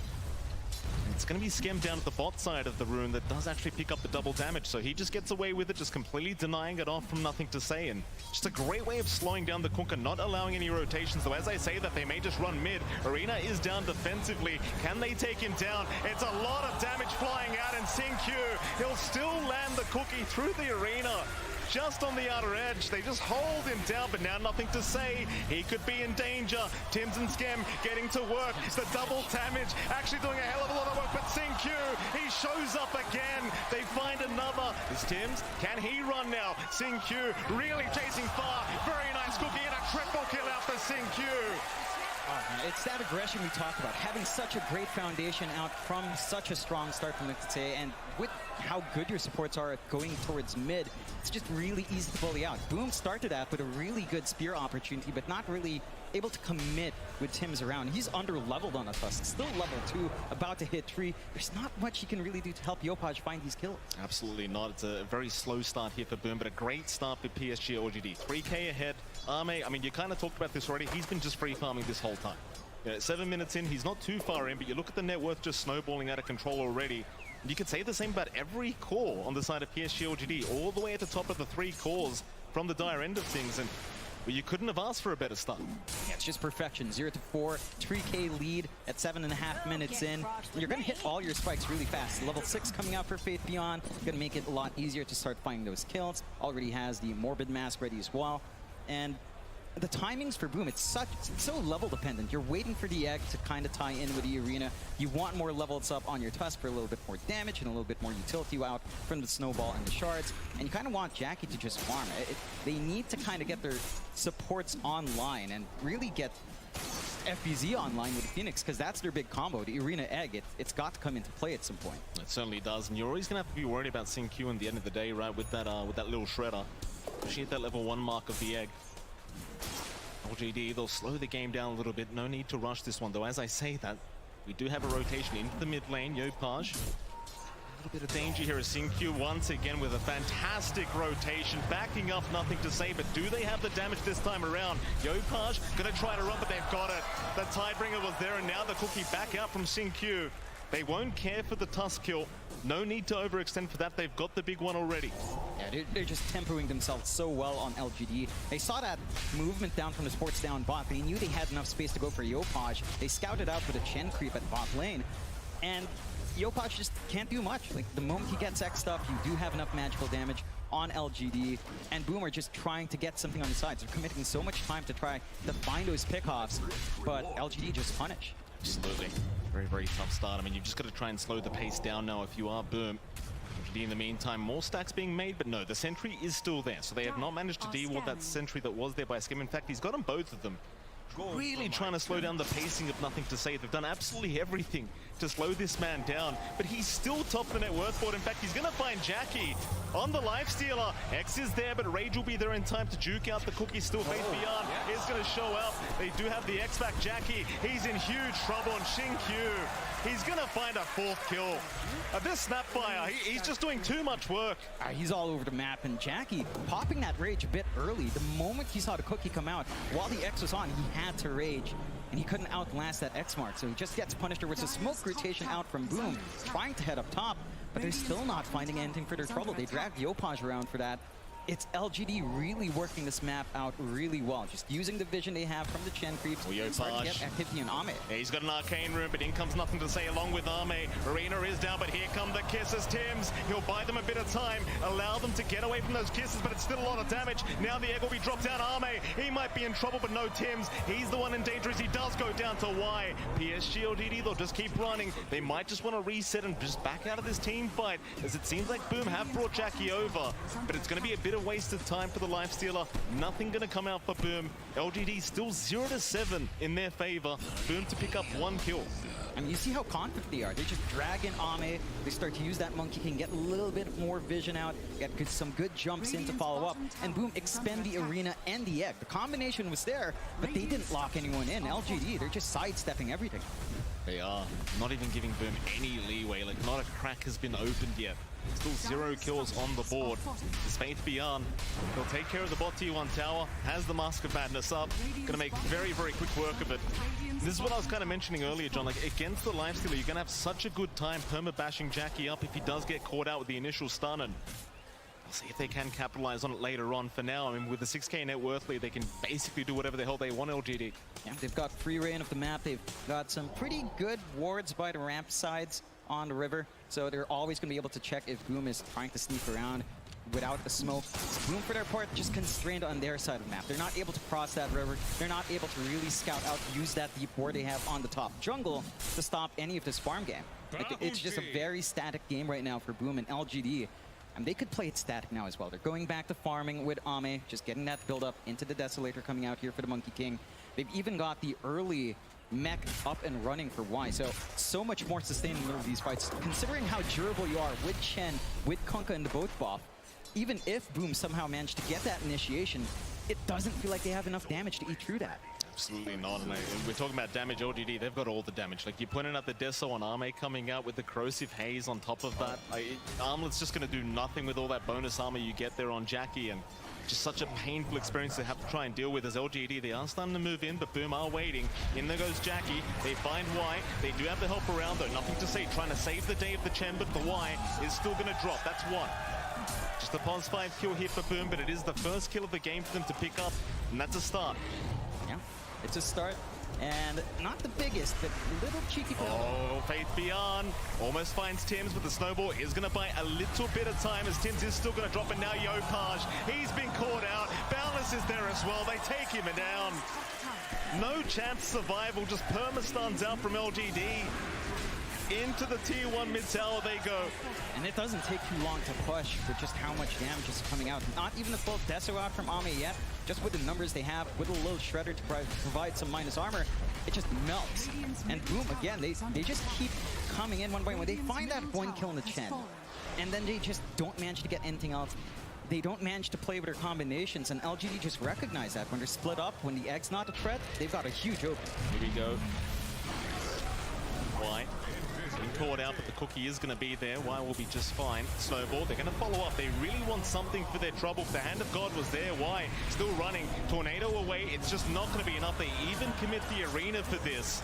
I mean, it's heavy commitment from Boom, but considering the state of the game right now, they need everything they can get. Yeah, I mean, it's just the same kill back to back. It's just not swinging that much net worth. You have to commit so many heroes in. It's a lot of space for LGD. They're just able to go elsewhere, able to get that build up they want on Ame, on Nothing to Say, and on Faith Beyond.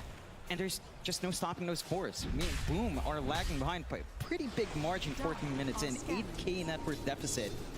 And the timings for LGD are just ramping up. You know, more damage coming out from Kunkka. BKBs will come out soon. On top of that, Deso timing coming out from Ame. And you have very little to deal with any of that spell immunity here. Yeah, you certainly don't have much. Ame just continuing with that farm. Third in net worth right now. Only third to both his two cores on LGD. Nothing to say, still at the top somehow, considering how much they tried to shut the man down. And was Faith Beyond right behind him. Almost has his BKB up now, and that's going to be very problematic. Don't worry about anything here from Boom once you have that up, apart from Jackie, but he's just nowhere near the stage where he's ready to fight. Dire's top tower is under Again, they attack. can just happily slow the game down, understanding their own strategy, their own draft, and just wait till perhaps the mid-game to get going once again. Boom, all they can do, I mean, this is the draft where they want to try and move in and start fighting early on, but they just can't make it happen right now. They've got to sit back and relax. They need to wait for their own BKBs, maybe a blink coming out from Yopaj down the line to kind of help them set up with a better arena, catch some better heroes out, ensure the spear lands on target, and have that follow through from the egg. Because you are playing against a snap. As long as the snap fires outside arena, you're pretty okay in protecting that egg. So your combinations can still kick off. It's just, it's a lot harder than what LGD have, and all they need to do is throw out an X, get a blink up on your Slardar down the line, maybe after the BKB, and you just have low commitment initiation. It's not going to cost you much from LGD to just keep that aggression, whereas Boom, they can't risk it. They just have to keep playing the slower game, take what space they can, and LGD are just thriving in that environment. Well, they've got a scan out on SyncQ. Scam, he's really the only one around right now. As PSG LGD, they'll be the ones to move in and try to find the Maiden. It's underneath vision, but does manage to back out of range. Page gonna stick around. Q and Arme very confident with their own positioning, understanding it's going to be quite hard for Boom to actually pick them off. Instead, Boom will just back their way out, understanding again they're not ready for a big team fight right now. Not even these smaller pickoffs. Jackie now, double damage is going to be picked up, but he does try to rage away from it. Rather the X, that is. There's nothing to say. Not going to be able to stop him this time. So important for Jackie to just keep that farm going. For now, he'll hang around that Radiant Triangle, just stay within the safety of the Radiant jungle. Yeah, they don't have the best vision right now from Boom to kind of protect themselves. Only one defensive ward down, Bot, very far away from Jackie. They do go for a smoke play here on Boom's end, though. Might find something juicy, although Y is there to break. Yeah, both supports are around. Good positioning from Y, but they are going to chase down Xingqiu because he's the one with the streak up right now. So Xingqiu, he'll get stunned up. Yopaj with a very nice spear. Xingqiu really has no way out of this, so they do secure a nice pickup. Tims will be the one to take it. Yeah, that's a much bigger kill than Chen. With that streak coming off, Tim's going to get a nice injection of gold to work towards potentially down the line his Blink, which is going to be key to save out. However, LGD, I mean, they're still farming a lot better. You've got the BKB up on Fate Beyond, so the Slaughter really has nothing to worry about. They're already making their way into Roshan with that Desolator up and running on Ame. And this is them taking it without corrosive hate. Once Fate Beyond's there, this is not going to take too long. And again, Boom, they don't have the best wards here to spot that. It's going to be a very, very fast process. Boom, they are making their way over, maybe trying to force a fight as the shards are out, and they really don't want to let this one go down. But how do you initiate a team fight here? Wukong's being committed by Arme. There's just no chance in hell. So LGD, they'll take the first Roshan of the game. Defend that mid-tier 1 tower, and it might be just time to group up and smoke up. They've got all the tools they need here on LGD. Huge spikes out. Again, with that fresh BKB on Fate Beyond. With a fresh BKB on, nothing to say. And these team fights for Boom, it's not going to feel great. They have nothing to pierce through unless they somehow get a full channel on that egg, but you're not going to be able to protect as much with the arena with the BKBs up. We are going to have a quick pause. There is a headset issue right now. Of course, we did see FBZ. He's got the Spirit Vessel up now, so they might be able to start moving. Very, very quick pause, in fact. Very unusual, as we are going to get the unpause underway. LGD.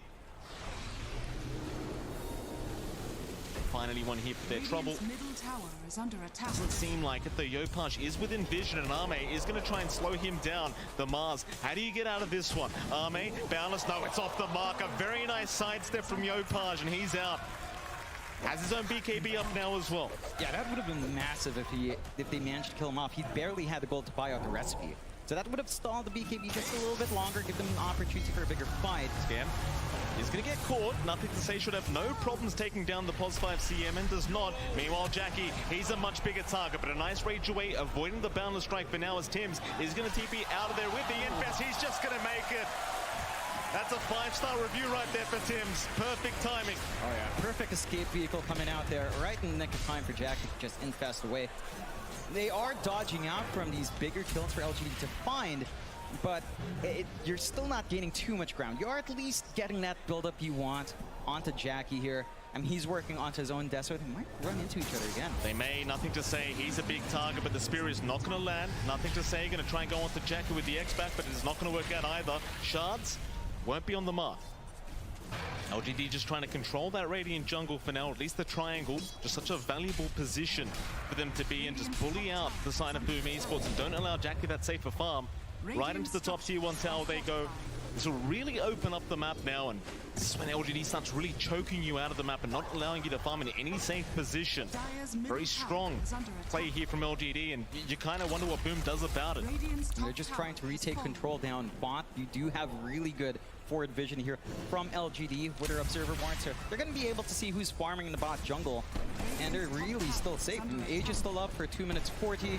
They just melt these objectives with the Chen army and all the minus armor they have with a low Shredder and the Desolator up and running. It doesn't take long to just wipe this map out from Boom.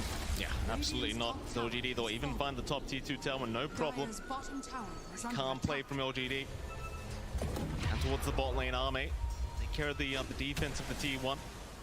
Again, Boom Esports currently just playing the avoiding game, not wanting to deal with LGD whatsoever, as they are still 11k behind. Just gonna stick as a group right now, but the problem is you are still kind of being choked out. You're not getting any farm, and you're letting Arme get all the farm in the world right now. That's going to be a huge problem. It's going to be a massive issue, and one thing that Boom does have to play with now is a fresh blink up on Tim. So they've got some saving plays with a snowball. They can try to be a little bit more aggressive think you'd ideally just want Yopaj's win at this point. Again, have that arena at the ready, try to get some control out, try to kill some of these key heroes. LGD just don't provide any openings. They're sticking loosely together in the same side of the map. Again, they've got better control, really good wards to watch that top lane and just control the jungle area. And once they commit to a push, Boom just don't even bother trying to defend, so they might be able to get away with maybe all the tier 2s very soon. It does seem that way. The bottom tier 2 tower just going to go down for absolutely nothing. Boom Esports just no interest in trying to defend. They will let it go down. LGD acting like they might go high ground here. I'm not quite sure about that one, but with the Deso up on Arme, still a minute and 15 to go on the Aegis, he might try for this. And he will. It's not going to be a long process. Not with Faith Beyond and Arme just hitting away at that tier 3 tower. FBZ and Tims, they'll hang around the tree line. In goes Tims with the Walrus Punch. Arme, he'll get force staffed away and he'll be just fine. They don't want to take the fight anyway. With the Aegis up, they'd rather force LGD back. It's a substantial amount of damage being dealt by LGD. I think Boom will just be satisfied with the fact that their base is still intact for now. That's cost them at least one fortify and a lot of TPs out. Jackie is just hanging around trying to farm top. They will try to smoke off the back of that though. Might be able to snipe someone out while Nothing to Say did head up top, but LGD very synchronized retreat coming out. Maybe Boom just not going to be able to really maximize the smoke. They need the kills. They've got to find a pick off somehow. Where do they go? Very hard position for Boom. They've got to try and find a way to get towards that Roshan pit, but it's just not that easy crossing that mid lane. There's nothing to say. He's going to show himself on that Kunkka. He has the X-Pack, so he knows he's safe. No way to lock him down. Esports again, fighting their time. Giving more time over to Jackie, who's not too far behind. He's about 2.3k behind Arme right now, but considering the state of the map, it's just so hard to find that farm. It's not really only Arme you have to worry about, because again, Faith Beyond, he's pretty much transitioned to his own style of carry now, going into the Blink Dagger. Doesn't really need it, but just with that massive initiation now on the Slaughter, it's just, for Jackie, it's just so hard to get away. Yeah, it's an extremely difficult time for him, and you're so armored up now on the Kunkka. Again, with all the saves you also have on LGD, you don't really have the highest burst damage on Boom. Jackie's going to need to twack away at one fella for a very long time, and it just doesn't feel like he'll be able to sustain that. LGD going out for the smoke play now. Aegis is gone, so they don't have the safety of that, but it doesn't feel like they even need it. Certainly does not. Try to be aggressive here. Boom, very patiently waiting the tree line. They seem to have an idea. LGD are looking for a fight. Radiant are scanning. Control the triangle for now, LGD. Scan is there from Boom. Know exactly where LGD are at the moment. Get 14k deficit. They don't want the fight right now, and it does seem like they're going to successfully be able to get away from LGD. Thing is, if you are LGD, you might just set up for the mid-tier 2 tower now. It's the only outer tower left standing. Seems like Y is just going to get started. Is he doing a decent enough job with the support, with the Fire Spirits, just kind of pushing them back? Because he does see Nothing to Say. Does not really want to deal with the Kunkka right now. LGD. Can find a double damage rune now for Nothing to Say. This could be prime opportunity for them to try and force another fight. Thing is, they've got to find Boom Esports. Yeah, I don't mind LGD actually just playing this safe. They've got control of the triangle. They've got the superior precision to push into that tier 2, whereas Boom have to play on the low ground on the defense. Doesn't feel great. You've got the blink up on Yopaj, so at the least you've got a way to initiate, but again, it's so difficult to find the right target here to combine with FBZ's egg. They will go for a smoke play though.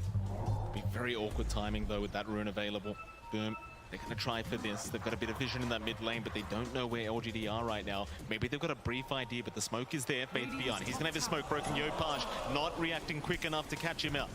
So now both teams understand exactly where each other are. Looks like they are going to try and bait them forward, but Boom, they're being very, very careful with their own position. They understand they've kind of missed their opportunity to surprise LGD. They are just going to back their way out once again. You really do need that perfect initiation in this kind of game. And it's just so difficult to find it. Like, you have so many things to worry about. Can you really try to kill off Kunkka in the first burst salvo? Can you try to take care of the Monkey King? Maybe you have to take care of Faith Beyond, just in case Jackie gets focused on down the line. The threat of the Snapfire is always there for SinQ if he is inside the arena and the Egg's in the right or the same spot as he is. So it's very conditional for Boom. And for LGD, it's just such a clean game. 3-10, 15k lead, 25.5 minutes in.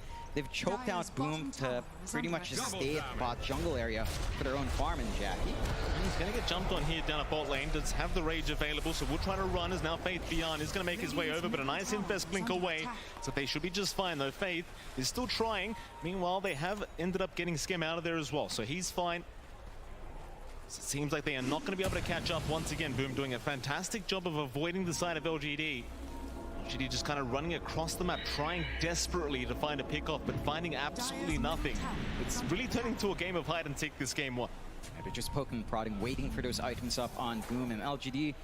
Again, they would want to get some kills. They need a kill to kind of secure the tier 2 here. Boom might get aggressive.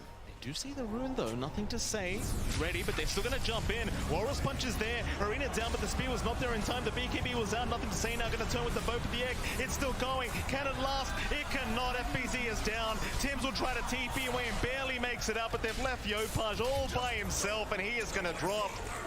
2 down for the side of Boom, and LGD very comfortably taking that team fight. It didn't seem like they were worried whatsoever. And again, you just see how difficult it is to actually initiate. Tim's manages to blink and instantly get the Walrus punch off, but one small delay with the spear and BKB's turn on, Arena does nothing, and off the back of those kills into the Roche once more. LGD go. They've got the security now for a tier 2 into the high ground. You see just the quick BKB up, nothing to say, just unable to get the spear off in time, and that's really just what turns it, right? Like you get the boat off, you're just so much stronger, and of course FBZ with the egg as well, just a bit out of position, I would argue. Way too far forward, making it way too easy for LGD to just take him out, and now they're onto the tier 3 tower. It's a clinic so far from LGD. Radiant structures are fortified. The tier 3, not going to last too long with all this minus armor available from Arme. Radiant's middle tower. Very confident, just down the front lines is the Monkey King as the BKB has been forced out once again. Cookie will not land. They do find a tier 3 though, and LGD, they might not continue. If BKB's down for Arme, they don't want to risk it. Even with the Aegis up, you may as well wait till the BKB's back up and available and just go high ground again. In the meantime though, we do have a 5-man smoker. See if Boom can kind of try to find a little bit more. I'll jump in. Arena is there. They'll find Q on that Snapfire. It's not the biggest kill, but it is something. Yeah, it's you take what you can get now when you're this far behind. 19k lead still standing for LGD. Much needed kill coming out for Yopaj to find. And you know, you're not under too much pressure. You're gonna have egg off cooldown in a few seconds. Arena not the longest in the world, so can kind of just take your time here as LGD. I mean, they've got a lot of security on hand, right? Like Aegis still up and running for 3.5 minutes. Scotty being built up by Ame, so durable on this Monkey King, and just taking away the healing that Jackie will want to do when he's right-clicking away. It's not getting any easier for the Lifestealer. This is just not a game where it feels like Jackie can just simply farm and carry the team. Everyone's gonna have to work as a unit here up against LGD, and they're just looking way more coordinated. Their movement's just been perfect. But they are down at bot lane. Faith beyond, gonna see Tim's, but the blink away is gonna be there. Still Faith. We'll get a corrosive haze off, but that's about it. The LGD might be in a position now where they just push high ground again. The BKB is back up on Arme. Very, very good timing here from LG, just waiting that item out, and in they go. For the bottom tier 3 tower, Boom, they will try to set up for this team fight. It's just so rough to see how you get the initiation off before the BKBs, but there it is. They've got the Kunkka, nothing to say. He's a big target, but he's gonna get out. He's got the BKB in time as Jackie's the one to drop, and now Yopaj is gone. Oh, it was such a great start, but they find nothing. Oh, they call it. They call it. Egg is down, they've had enough. Very rough game one here for Boom, and well, for LGD, it was just an absolute clinic. Yeah, they just played perfectly. Start to finish, from the laning, all the choices they made. They read the draft really well. We heard how confident Boom was, right? Like Muchi was, this is within expectations. We've drafted to what we know we can handle up against LGD, and LGD shows us their prep work was probably a bit better. Yeah. They just come out on top. We saw that combination at the end, that blink in from Tim's, the instant stuns onto one, but you left the Chen alone. The healing was there, and they had a raid pack up and running towards the end. Absolutely. This is more like the LGD we're used to seeing. I think we're going to have to give Boom a call. That we're going to need to shave some more heads here, Jonathan, because things are looking rather tough here for game one. We'll see how they changed up for game number 2, though, very, very soon as Boom. I'm sure they'll go for a reset, try to talk about what happened. What do you think actually went wrong here for Boom? Like, was it a drafting issue? I mean, you talked about the coordination already, but was there something else you'd like to see them change up in game 2 to maybe force us to a game 3? maybe it did go back a little bit to the draft. Like, we didn't see as much activity out from Skem and Tims. That's where it feels like it really fell flat. Like, towards the mid, you saw how much Sin Q did with Y. Yeah. Sin Q was an absolute monster. Look, we are going to head off back to the panel and see what they had to think about this game number one. my panel are laughing about, I think, the Observer got a crimson. Congratulations, maybe Scriff, maybe Web has, and I know there's other observers there. Patrick, yes. So yeah, first crimson we've seen. But thank you, MLP Dota and John X Fire. Welcome back to the panel. And this looks like, yeah, the team PSG LGD. They've been runner-up twice at TI, and people, we said like, oh, a little bit shaky. But that wasn't a shaky game. That was just dominant. And, a lot of teams have, come out the laning phase and, held it quite nicely, but they held it tight, right, Sheep? Yeah, the way that they accelerated their lead was fantastic. They had these really nice, at first, defensive wards down, where like they just had them on the cliff so they could farm and just keep farming safely while they were crushing their lanes. Like, coming out with these crush lanes is so good. And then on top of that, they get this Roche because Boom have to use like 3 to 4 heroes just to kill one single hero on bot, and they take that advantage to go to Roche, get that, and then use the Roche and Aegis to go deeper into the side of Boom's map, and then place like these deep lane wards down, like mid and top, and that way they're able to just keep hunting them. And Lizard, you pretty much, from the draft, you said I would much rather be, PSG LGD here. Yeah, like if you look at the two drafts, one last pick made sense, the other didn't at all, in my opinion. Like, on one side you have the Slardar, he's dominating the Lifestealer. It's a good pick, like, I want to be that guy, but Phoenix last pick, I don't get it. Like, it's good with Yopaj as Mars. It gives you a lot. It gives you that teamfight potential, right? But on the offlane, the hero isn't nearly as good as he used to be. Plus, you're playing into a Snapfire. Like, that Snapfire is always going to be a problem. Like, literally at every single point in the game, your wreck can just be destroyed by one single hero. Yeah, we saw some highlights here. And FEZ, unfortunately, 0-2-2 and, caught slightly out of position.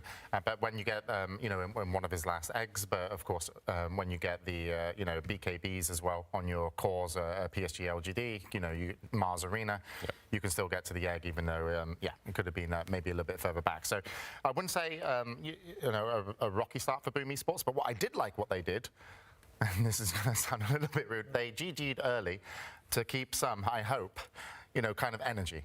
Because a lot of teams, fight to the death, but it's game one. It's like, look, this is not working out. We've had that opportunity. I won't say GG early, sorry, but, some teams are like, okay, let's try and swing it around. Let's use our buybacks. They were like, okay, we failed on the Conquer. We're done. Let's just, reset and go into game two. But I think they've, still got something to show here on the main stage. Some games are obvious, right, T? Like, you just see from minute 15 that it's unsalvageable. Yeah, pretty much. It's one of those games for PSG where their lanes went so well that they didn't really need to think about anything. Just perform well and your draft will play itself pretty much for PSG.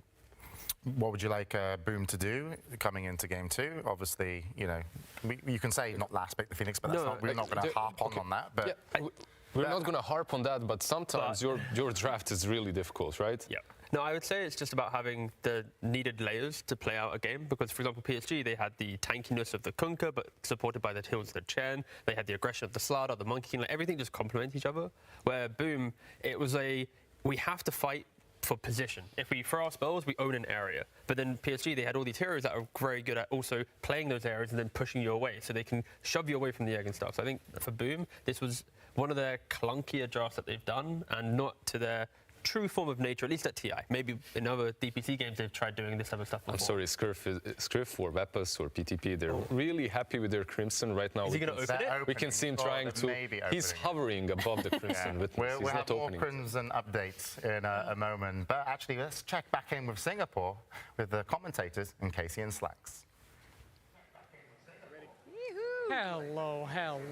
Hello, my friends. Yes, that is right. We are here in Singapore. In fact, for the Southeast Asian TI. In fact, with the greatest Southeast Asian casters in the last game of the last team in Southeast Asia. Guys, I just want to come and talk to you. Honestly, these guys, MLP, John X Fire, the best in the world at casting C in this game. It just felt ironic to me. So I just wanted to thank you and introduce you. Casey, please. Do my Casey, job. back to you. No, not back to you. Yeah, no. How exciting is it to be together in real life? Because he was telling me that you only met in person like recently after casting together for how many years? 5 years it was. What? Yeah, it was 5 years. It was a long-term relationship, a travel. What do you call it? A long-distance relationship. That's right. Yeah, it was a rough road, but we did make it together in Stockholm. Yeah. And this is your very first TI. It's your very first time being able to be on the big stage in your region. Like, talk us through the feelings there. It's amazing. I mean, the crowd, the fans have been amazing. Everyone's been coming up and talking to us and taking photos and complimenting us and everything. And the crowd has been electrifying as well. You know, all the SEA teams have been going home, obviously. You know, it's not the greatest feeling in the world, but it's still a great TI, and we're very happy to be here. Were you guys nervous at all? Nervous? No, but I kept expectations low. When we got the message, I couldn't believe it. Like, I was washing my dishes at like 2 a.m. and they just sat down on the floor. I didn't know what to do. I didn't know if it was real. So it's different. It's amazing. Did you ever go back and wash the dishes? Yeah, I did finish. I cleaned up. Yes, absolutely. So boom, you know, lost game one. I know you guys have a lot of pride. It's okay. This is my one moment. You guys have been doing a great job casting and not being biased as F as I would have been. But now, in this moment, in a non-professional setting with an interview with Casey, can you say any words here for the last ride of the boys in the region? I think the crowd got it right. Boom, tarat, tarat. That's all they need. Just keep chanting that and they're going to get good. There's definitely going to be a game number 3. I mean, there's no doubt about it. We're going to game 3. ODD, they haven't washed their faces. We all know what happens after they don't do that, and we're going to a game 3. All right, guys. What about you, audience? I know you guys can hear me. Game 3? Are we going there? Is Boom coming back? Hello? I saw one thumbs up. Okay, thank you so much. One guy. Very excited. Fantastic. All right, guys. Well, put your bias away now. Put it back. Become professional. Yeah, the bias that you pulled out of them and forced them. It was very forced. Okay. But anyway, we'll throw back to the panel for this wonderful, wonderful game 2. Very nice. Very nice. Thank you very much, Casey and Slacks. But don't worry, you got some more thumbs up here. You got a double from Sheet and MLP, Dota, and John X Fire. It's a pleasure to have you here, and we've been enjoying all the commentary over from the studio here in Norway. So yes, Boom Esports, last SEA team. That's not something that we want to drive home, because it's really just about your opponent now. You don't always have to carry the weight of your whole region, but do they have it in them to take on PSG LGD? Because PSG LGD, out of the group stages, 4-4-1, Boom 1-3-5. PSG LGD lost a secret to be here. Of course, Boom Esports did beat Team Spirit, but with that interview, it was a little bit heartbreaking with Mira, and in terms of the kind of state they felt their team was in, or at least their confidence. It does feel that PSG LGD have a bigger ramp up. They had more of a run potentially through this tournament. It really did. It's hard to judge from game 1 because it was a stomp. Like, you can't compare their strengths when they're at full strength because they're not being able to give their all. But I do think one of the biggest issues they had was picking this lifestealer the way they did. It allowed it to get countered. They left FBZ's hero for last. I think they shouldn't have, right? If they focus on just giving Jackie a really good game and let FBZ have that hero that might, be a little bit worse, I think that's better. Yeah, so opening up Jackie the carry just a little bit more. And what kind of heroes do you like on Jackie, if you can say? I mean, I like a lot of heroes on Jackie. It's more like I just want a hero that's good for the game, because if you look at those 2 games, they only picked Monkey King, but at least it had a purpose. The way that Monkey King could get involved early was much more effective than a Lifestealer, because you have that Boundless Strike, the Vision, the Wukong's Command. Lifestealer doesn't give much. Plus, it's flexible, right? Like Lifestealer, maybe there was a patch or 2 where he was 4-5, maybe offlane, going into that Ancient Creep, but that's long time ago. Like Jackie, I think it's fine. On the Lifestealer or any other carry, he's improved a lot as a position 1 player. However, I have to harp back. Phoenix offlane, it just didn't allow them to play the game. The thing as well with Lifestealer, it's one of those heroes that I think it's got a decent win rate so far at this TI, but when teams pick it, seeing like a Mars and seeing the stuff, it's like, okay, this is going to feel good, but then suddenly the enemy's draft changes a little bit, or there's a little bit of shift in momentum. The Lifestealer is a hero that it needs time to kind of build up into the game. It can't be kind of under pressure early on. And if you're under pressure early on, you're just basically a creep running around. You might infest and save someone and keep them some heals, but it's a very like morphling-esque hero that it needs some time. And if we could call the Slardar, I think the guys are ready to come out to game 2. There are it was this. We're keeping a track with Lizard, but yes, they are back. PSG, LGD. Apologize once again, Lizard. Arme, nothing to say. Faith Bian, Jinkyu, and White really dominating on game 1. And yeah, the crowd cheering up Boom Esports there after, unfortunately, not really getting to play the Dota that they wanted to play in game 1. Jackie Yopad, FBZ, Tims, and Skem. So hopefully they've reset. I mean, thank you. There's an extra thumbs up in the studio here. That one was for me, but we can pass it over to Boom Esports. But there's hopefully the reset's good. But like also drafting against GUA 8.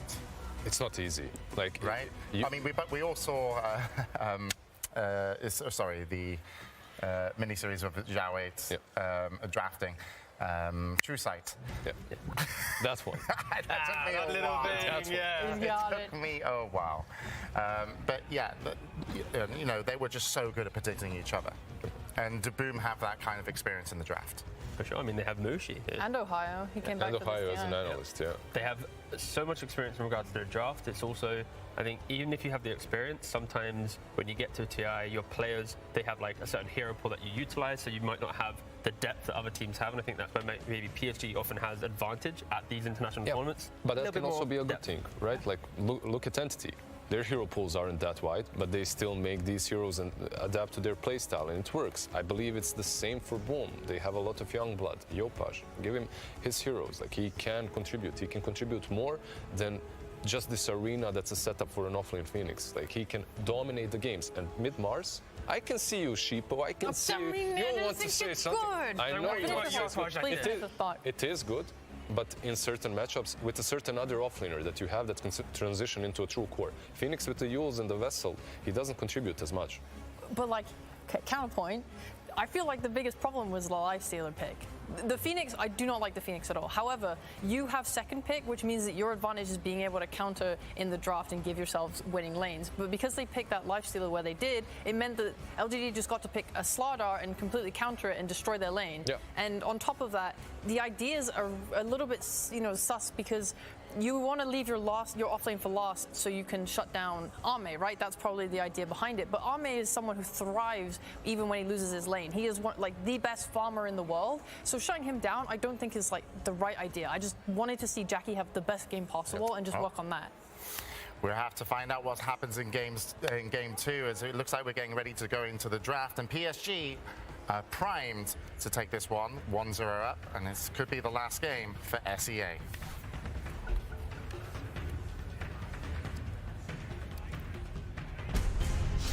Boom Esports versus PSG LGD. PSG LGD turn to ban.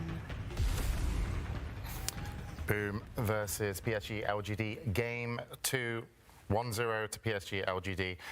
We will be starting the draft, but of course, to continue any of the thoughts that you guys want to bring up just before they start drafting. Who has first pick?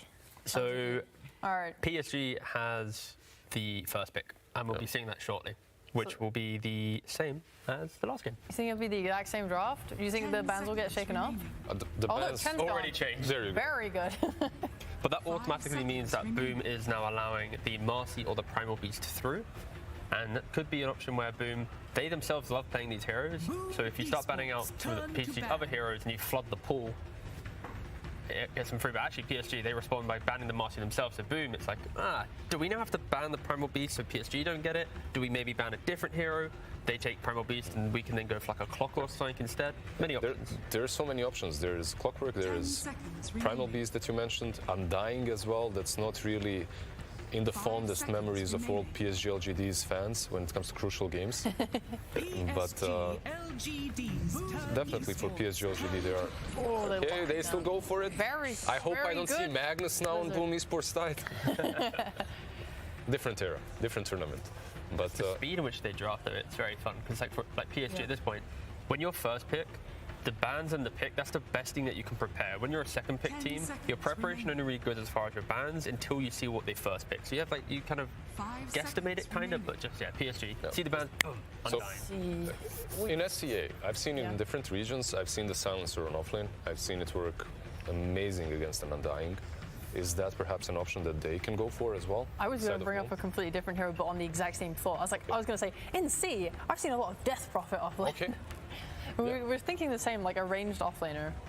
Either of these heroes could potentially be good against this Undying because you can't pick these typical strength offlaners unless you have a 4 that's going to be able to buy boots and drag waves for you. That's the problem, right? Like, it's not only the strength offlaners, it's the most picked strength position 4s that struggle against them. Yeah. So you need to be able to either creep skip, like you said, or you can get something like a hoodwink as well, right? That Prophet, good call. It's the Southeast Asia special. These guys, the entire year, all 3 tours of the DBC, this Death Prophet has been such a thing. Like Talon as well, love it as well on KP. It's just like, I don't know, I think in their minds, they just have this idea of DP as a reliable laner that wins most of the time and is able to take objectives for them. It kind of just fills so many roles. And if you guys remember the last year SCA, DP was played on safe lane, on off lane, on mid lane. It didn't matter. And who was picking it all the time? It was Cam. Like this guy, he won't be playing it here most likely. It's a 5, which was drafted a long time ago, but not any longer. However, he understands the hero completely. An interesting thing that PSG can do is by move, even though the Undying will be the 5, just move him into the Visage lane potentially, and then you can pick up a different hero like Jinku can then lane with Arme, and you can get around it that way because, of course, you mentioned it, this Death Prophet pick, it just gives DP a free lane. If Undying's there, you don't care. You just siphon up the Undying if he comes close, the strength loss, whatever, you know? So potentially PSG can approach this opening of Boom just from changing up the lanes and what players play in what lane. We have seen some Undyings on the offlane as well as of late, so that's a possibility, even though Visage more likely, right? Yeah. Like for Fate Beyond to get that rate packed early on. What's also really nice about Visage in this matchup is you can follow Hoodwink through the trees. You always have vision on top of her. One nuke and the little squirrel just dies. So it's an enjoyable matchup. Visage is very strong, but not at the very beginning of the game. In the lane, he has one of the worst bats in the game, like base attack time. It takes him a long time to wind up and shoot his projectile, which means that if you place him in a lane against carries like Juggernaut, for example, they can destroy him in the CS. And when you shut down a Visage and don't let him hit that 6, it's very easy to just free farm your carry and you take advantage of that weakness to an offlane. A really good point. Do you think that they have these carries, Tigav, that they can abuse the Visage with? I'm trying to think about it. Because it can be the double-edged sword as well, because even though he does not hit creeps very well, he doesn't have to go for Grave Shield. He just soul assumptions you with a lot of mangoes. The one that comes to mind is just the Bristleback. Boom had a lot of success in their recent wins, at least, with multiple Bristlebacks game after game. That is a classic counter to the Visage. As soon as those birds get away from you, the quills instantly kill them off. The Visage can never kill the Bristle, and also Bristle defends his tower long enough that the rest of the game isn't, Visage with the pacing. What do you think about something like Jackie Morphling, just to get that? I would literally think the exact same. Yeah, that's also very strong. Biggest brain I ever seen in my life. Big minds. Huge, yeah. I mean, most another hero that just destroys you in CS, and like you can't really die to the Visage because of the morph on strength and the you just morph back down, heal back up with like a 1 and so, and it's really hard. I think for Visage in that lane, and they're lacking in like proper stuns right now as well on LGD, so I think this Morphling call is really nice. This will be the difference in the draft though from Boom, because they're 18 pick, 24 picks, they're second. It's going to be, they've already locked in their offlane. They're not going to be doing some quirkiness, it's just, let's pick the best carry right now. Let's pick up most likely the best mid if they're not flexing DP there. They're not going to fall into the trap where, let's go for a casual lifestealer. They've set themselves up a lot better this time. I wouldn't mind something completely simple for Leopard, some Ember Spirit, some Kunkka perhaps, okay, sure. Instantly pick it up. To be fair though, this second phase Kunkka +1, it's very, very powerful, and Boom, I guess, maybe a little bit scared of it and just taking away themselves quickly. Yeah, I think Yopaj likes to play this Kunkka, although I believe FBZ has played it before in the past. So this DP could also, they could flex whoever they want to mid or offlane depending. Like, they'll wait to see the carry and then they'll put whoever they feel matches up best there, I think, is the play. And this Hoodwink as well can go 4 or 5. So it's still very flexible. Yeah. For Boom. Yeah. Like, you have a DP offlane, typically you want to pair it with a melee 4, right? So they could pick that next at the end of the phase if they want that to be their off lane. But if they want it to go mid and you have a Conker off lane, then this Hoodwink is completely fine as a 4, and then you can pick a 5. And I feel like for PSG LGD, there is no flexibility any longer. Like this is Earthshaker Visage offlane, Undying 5, because let's hypothetically say Undying is offlane. I don't see Undying Earthshaker as being the best lane, right? Like, not that impactful. One wants to mess with the equilibrium, the other wants to dominate the lane. It's not really what you go for usually. Okay. Holding Arme's pick for a little bit longer in the draft, they see a Kunkka, they assume it's going to be mid, even if it's offlane and DP's mid. Ember will probably do fine in both of those matchups. So, yeah, PSG trying to hold and get a little bit more information before they lock in their carry. 10 seconds. I like Morphling that we called earlier even more now. Very good. You get to turn into the Ember, you can mess up with the layers of Visage. Take Tombstone if you really want. You can take the Tombstone, obviously. The chains are good. Enchantress. Ooh. They're holding on to this flex as long as possible, huh? Yep, they're keeping this flex just open. But like we mentioned, the strength of lanes, right? The DP against the Undying, that will negate that lane. You then have the Ench, which is super powerful in lane. Earthshaker is a hero that kind of plays on the fringe of the lane, grabbing creep waves and stuff. Ench, very good at bullying and following that if needed, or even just crushing the offlaner. You basically got 2 supports on 4 and 5, Hoodwink and Enchantress, that do not care about Undying whatsoever. These are the ones that are in strength base, that can poke him from distance. And the ban. PSG banned out the Bristleback, as we mentioned earlier, so covering themselves a little bit there. Surely they've got to ban the Morphling as well. Like this draft from Boom, it's so evenly distributed in their ability to take towers, to take defensive fights, to smoke and find kills. That is the perfect recipe for a Morphling to just farm behind. So yeah, I feel like that is got to be a ban. Unless they're going to pick it themselves potentially, and just try and get like a Skadi Morphling timing on PSG. They have the first pick before Boom, so maybe they just ban. They have options. Exactly. Perhaps open themselves up for a PL, but there's Shaker, there's Ember Spirit. Wouldn't mind a little bit more burst on LGD, just because this Enchantress is going to be the one breaking smokes throughout the game, and they don't have the spells, I think, right now to or a vessel builder, get rid of her. Right? Yeah, I mean, Ember could maybe buy it, but he wants Orb of Corrosion into Maelstrom usually. I'm just considering all the things, like Earthshaker's ability to rotate on mid. They don't have any movement, mid heroes like Clop or whatever, or Puck, so they can like trap them on mid, but Kunkka and DP are both so tanky, I'm not sure how effective that will be. I would still like to see him rotate to help secure runes for Ember and give him the ability to play on the map and gang. One option as well for PSG is going for a weirder route, potentially like a Luna. Luna with the Undying is a very strong lane that would maybe offset the DP strength. Where's it banned? Oh, sorry, I didn't see it banned second phase. But good idea. They just saw it a second earlier. Yeah, like a minute earlier. Pepper hands. I've loved Luna. People have been abusing the night vision on her really hard. It's like so rough when you're in a jungle and they see you first just because of Luna. Especially when you're like breaking smokes on each other at night. But, Speaking of vision, I have a feeling that Boom might struggle in that department. You're playing versus Visage with Birds. You're playing versus Undying with Tombstone. Ember that can zip in and out of fights. It won't be that easy to just set up and take down the Tombstone on those cliffs. yeah, no one really hits it. Like Lina is usually the type of hero you look at for that. Maybe if they want to. I mean, you could always put the Kunkka on a carry, right, and throw some Lina mid, or even Lina carry. That was something that started being a trend at the beginning of TI. That's something that's plaguing they're the ones that ban it out, because they're thinking... They're scared they're just going to block pick it, and now they're playing into a Morphling, Skadi timing. And they go for a Drow. Drow. It's all about the lane. You've seen the rise of Drow. Is PL too wild versus an Ember versus a Shaker? Holy shit, Slack. Holy face. But no, PL's always a weird hero because you just need a lot of time, but because Boom has built this like really well solid lineup, you can go for these greedy heroes. I guess the only caveat to that would be Visage would have a free lane, Ember should do well mid, those two cores playing well, plus Drow naturally farming against DP. So there's a lot of things that could go wrong for PL, yeah. Too many variables that are spooky. I mean, a lot of people have just been going against this Drow with just more range. Sniper. Play sniper, yeah. By the way, I wrote that down.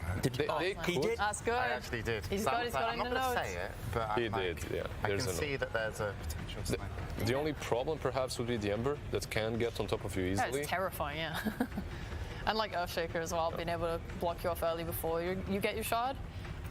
They have a lot of ways to collapse on him really quickly. I mean, there's... One thing that Boom is really lacking is stuns. Like, look at them. If you're hoping that Bushwhack is going to be the best thing that you've got, What do you think about Faceless Void then? If we look at carries with stuns, usually it's like him and Wraith King. My concern is just what damage are you providing? In the early game, some fissures will disconnect your ability to do damage. If you get Village, he's going to be too tanky. There's Soul Rips. I mean, it's just a lack of damage, but it's an insurance policy. But okay, so that's something. They want to go for the fight. They go for the Bloodseeker. No, I see it. You rotate no, Sniper. No. I was going to say, why don't you actually change it around and actually run at them instead? Oh, sorry, there's because invisible the ink. blood, yeah. There's more ink here. Interesting. This is, definitely, I feel quite stressful, I will say, for Boom Esports, what they, I think, have to do against the draft. At least, what are your guys, the experts, what's your opinion? It's definitely a complete comfort zone for SCA teams. Getting this Bloodseeker as last pick, it's good versus Drow. You have that Rupture to prevent her from running around. You can't get on top of her if she can't move, right? But overall, I feel that PSG LGD's draft, once again, is just much simpler to execute. Got to agree again with Blizzard. I think just the fact that Drow now deals with the Death Prophet lane. You've got Village who should just have a decent time top. And I think the main thing in this game, we spoke about off lanes in game one, it's now the mid lanes. Kunkka v Ember. Can Ember get the runes to get those rotations to unlock the pace of the game? Is Kunkka in position to counterplay? Yeah. A lot of pressure. Well, thank you for bringing us the draft here at the panel. And yes, this could be the last match for Boom Esports. PSG looking primed to go through. And let's have a post-draft interview with Slacks, who's going to be talking to Zhao Wei. Thank you so much. I am here with Zhao Wei, the brightest mind in Dota and Dota's best hygienist, and of course Helen to translate here. Okay. Drow Visage. Even I am smart enough to know that's a good combo. Nothing crazier than that? I thought you were a Dota 2 genius. You're just going back to basics? 你报道作为 Dota 的最强大脑之一，死灵龙和小黑这个绝配，连他都能想到，你觉得很厉害吗？我就是在后台听说他聊到就想到了。Well, I heard in backstage that you talked about it. That's why I picked it. My bad. Okay, and the other question, are you ready for the terrifying Boom Bloodseeker? I mean, this guy has taken a lot of lives here. Were you expecting this? 你做好准备了对战 Boom 的绝活之一，他们的血魔了吗？他们很恐怖。我们有想过他们选血魔，所以我相信我们应该会赢。We already thought about it, so I believe that we will win. That's what I like to hear. All right, a lot of confidence, a lot of power coming out. Thank you so much, and we will throw it over to our wonderful casters. Let's get ready, boys. Thank you so much, Slacks. We do get into it. Game number 2 here between Boom Esports and PSG LGD. John, I've got to admit, PSG LGD, game 1, they made it look way too easy. You look at these drafts, do you think it might be a bit of a closer matchup here in game 2? I still feel like LGD does have a really strong draft on hand, but Boom, they've fallen into a couple of comfort picks. You know, you're back to the FBZ Death Prophet that we saw him play throughout the entire season from December onwards, and he's always had a great time with that. And of course, Yopaj on his Kunkka. He had to deal with Nothing to Say's Kunkka, but he's a Kunkka specialist himself. And now Nothing to Say is going to have to try to deal with that on his Ember, and that matchup's going to be a little bit more back and forth. So I think Boom does have a little bit more play, but and just considering how easy it is to execute LGD's draft, I mean, it's Drow Visage.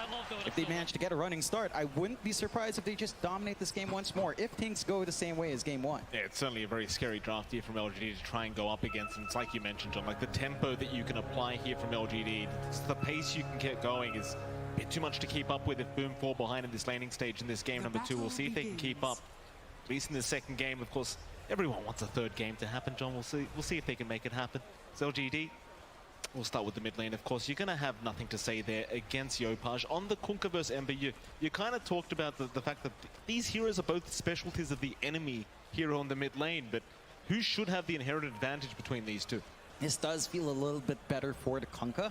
I mean, you always have the Tidebringer to play with. You're not really mana constrained. Whereas the Ember is going to have to juggle around with the bottle down the line, try to secure the water runes to keep that harassment up. Yopaj can just kind of dance back, toss around with the Tidebringer, get some good rotations out this time with the supports they have on hand, especially if Skem gets room to kind of swing out with a really nice creep here. If you should block their top lane, Faith Beyond trying to get that creepy clear room going his way.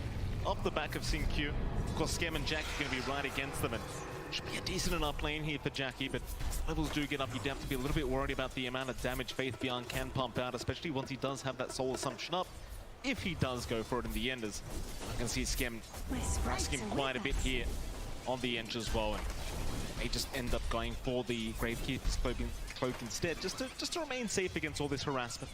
We'll see what he does end up doing. Yeah, I like this little move out from Skem. He recognizes that there's no Soul Assumption. He can pop some damage without being traded back favorably from the side of LGD, and just try to give some space out to Jackie. This lane is still pretty annoying for the Bloodseeker, and just getting slowed up, losing a lot of attack speed on the Bloodseeker does make it a little bit more manageable for Faith Beyond to kind of just work that lane. What about that bot lane? Tims and FBZ going to be against Arme and Y once again. This seems like a very potent lane here from PSG LGD, especially once you have a couple levels up in the Frost Arrows in conjunction with the Tombstone from Y. It's just so much damage and so much slow that can be dealt out. Just like if you get caught out of position, there's just no escaping it. Yeah, it's going to be tough for Boom to try to be aggressive here. If you can gap close onto Ame, Bushwhack along with Spirit Siphon, you can kind of melt her down, but with Y blocking off the path on the Undying, you don't have too many access points to reach into that back line without copying a lot of decays, without maybe having the Tombstone come out if you overextend. So I think this is just, again, another safe lane coming out for Ame to just build up, and you shouldn't expect too much from FBZ. Maybe by the time he hits, I don't know, 5 threatening into 6 with the Exorcism ready, that's where action can pick up for Boom. Before that, unless Ame really missteps, it's going to be hard to punish that Drow. Absolutely. No first blood being drawn quite yet. We are seeing a bit of shenanigans here from Skem and Faith VR. Bit of a pull here for Faith to be able to farm securely underneath, or rather behind that tier 1 tower. Though Skem going to be a little bit annoying just hanging around, but actually will pull his own creep wave away, as we do see Sin-Q. Again, Fisher blocking here, just trying to set the creep equilibrium in the favor of LGD. Just wanting to give Faith Beyond a very easy lane stage to get started as Skem. Maybe chase down a little bit, but they have nothing to really lock him down, and eventually, this creep wave will push into the tier 1 tower. That'll mean it'll push back the other way. Faith Beyond, he might need to be a little bit patient, but eventually the creep wave is going to be his way. Sin-Q does actually find the courier of Jackie. Yeah, nice little snipe. Jackie knew it was coming. He tried to micro it back, but he didn't manage to get far away enough. Sin-Q managed to just snipe it away. Nice little take, but Jackie did manage to get his items out, so it's not the worst thing in the world. Trying to top up in this lane is just going to be a little bit tougher. Sin-Q is out of mana. Does have the mangoes ready, but he is getting the pull off, and there's really not too much Skem can do. He doesn't have anything like the Blightstone. Level 1 enchant, not going to really slow down Sin-Q, and Faith Beyond just, again, being allowed to get that EXP, along with a fairly greedy support in the Shaker, right? He does want his own experience flowing in as well.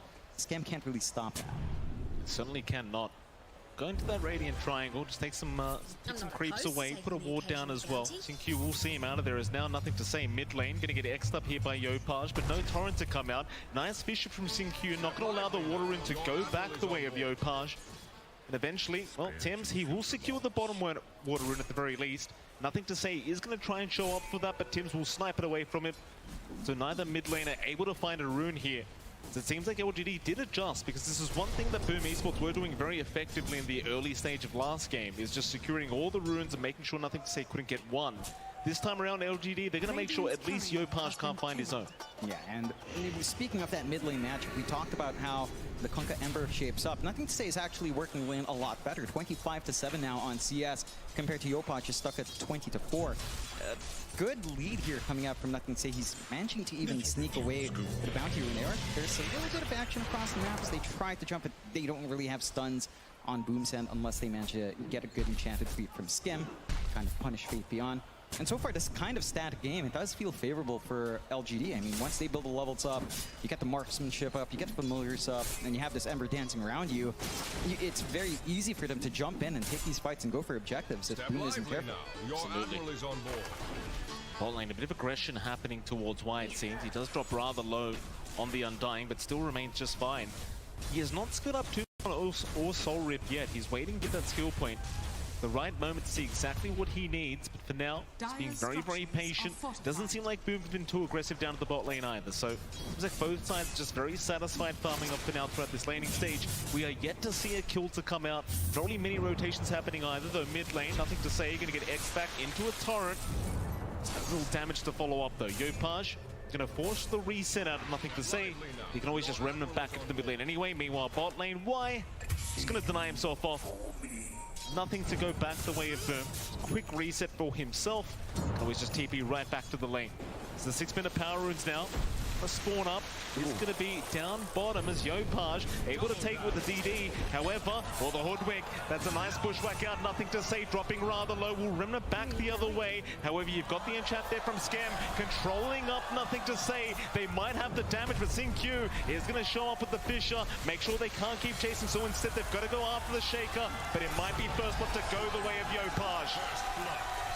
That Y is still around, he did drop the tombstone here, as now Yopaj does get chained up by nothing to say, but there's not going to be much out of this. Just not enough damage. Boom, it seems like they're happy with what they've got. Forcing attention onto Yopaj. He's been playing around really aggressively with that potential on the 6. Of course, it's hard to lock something in like the Ember. Maybe a bit of a small mistake, didn't manage to really get the X off when he got that initial control on nothing to say before he zipped away. But you still find the big kills, you find that first blood, you're buying space out for Jackie, who has had a very free top lane now. So your Bloodseeker is going to meet that initial item timings you're looking for. The Maelstrom coming out, BKB down the line to Shard once the time is ready. And it's going to be pretty tough to shove Jackie away. You still have concerns about Ame though. He's not too shabby down bot either, and FBZ's not able to do as much. But the power spikes are lining up for both sides. Familiar's going to be up for Fate Beyond soon enough. You can just camp that lane up top and keep it shoved out. And FBZ can always threaten with the Exorcism once it's ready. End of a slot, Jackie, but not needing too much. Meanwhile, mid lane, however, they've got the Ember stunned up, but nothing to say. Got the Remnant out in time. They can't really follow up on the Ember Spirit for now. Bushwhack, though, is going to land from Tim's. Yopaj going to show up once again, forcing the Remnants forward. However, they've even got the Ench there. A nice juke away from nothing to say, but they've got the X back with the boat, and they will find the Ember.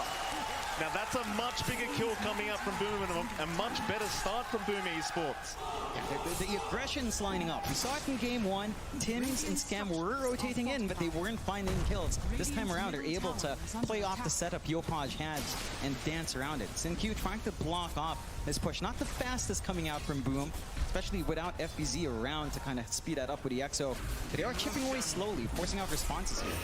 There's still a fair bit of damage thanks to the enchant of Scam, as they are going to try and at least chase down the Hoodwink. Tim still finds a bushwhack back onto nothing to say as he does run towards the south. Might actually make it up, but no. He does go down. Scam, he's in danger himself, but the heals are out as FBZ's going to rotate on the DP. Make sure they can't go for too much more. It seems like they are looking for the tombstone, but it may just be too late in the end. Just eventually expire. So 1-3 now, 2K advantage the way of Boom.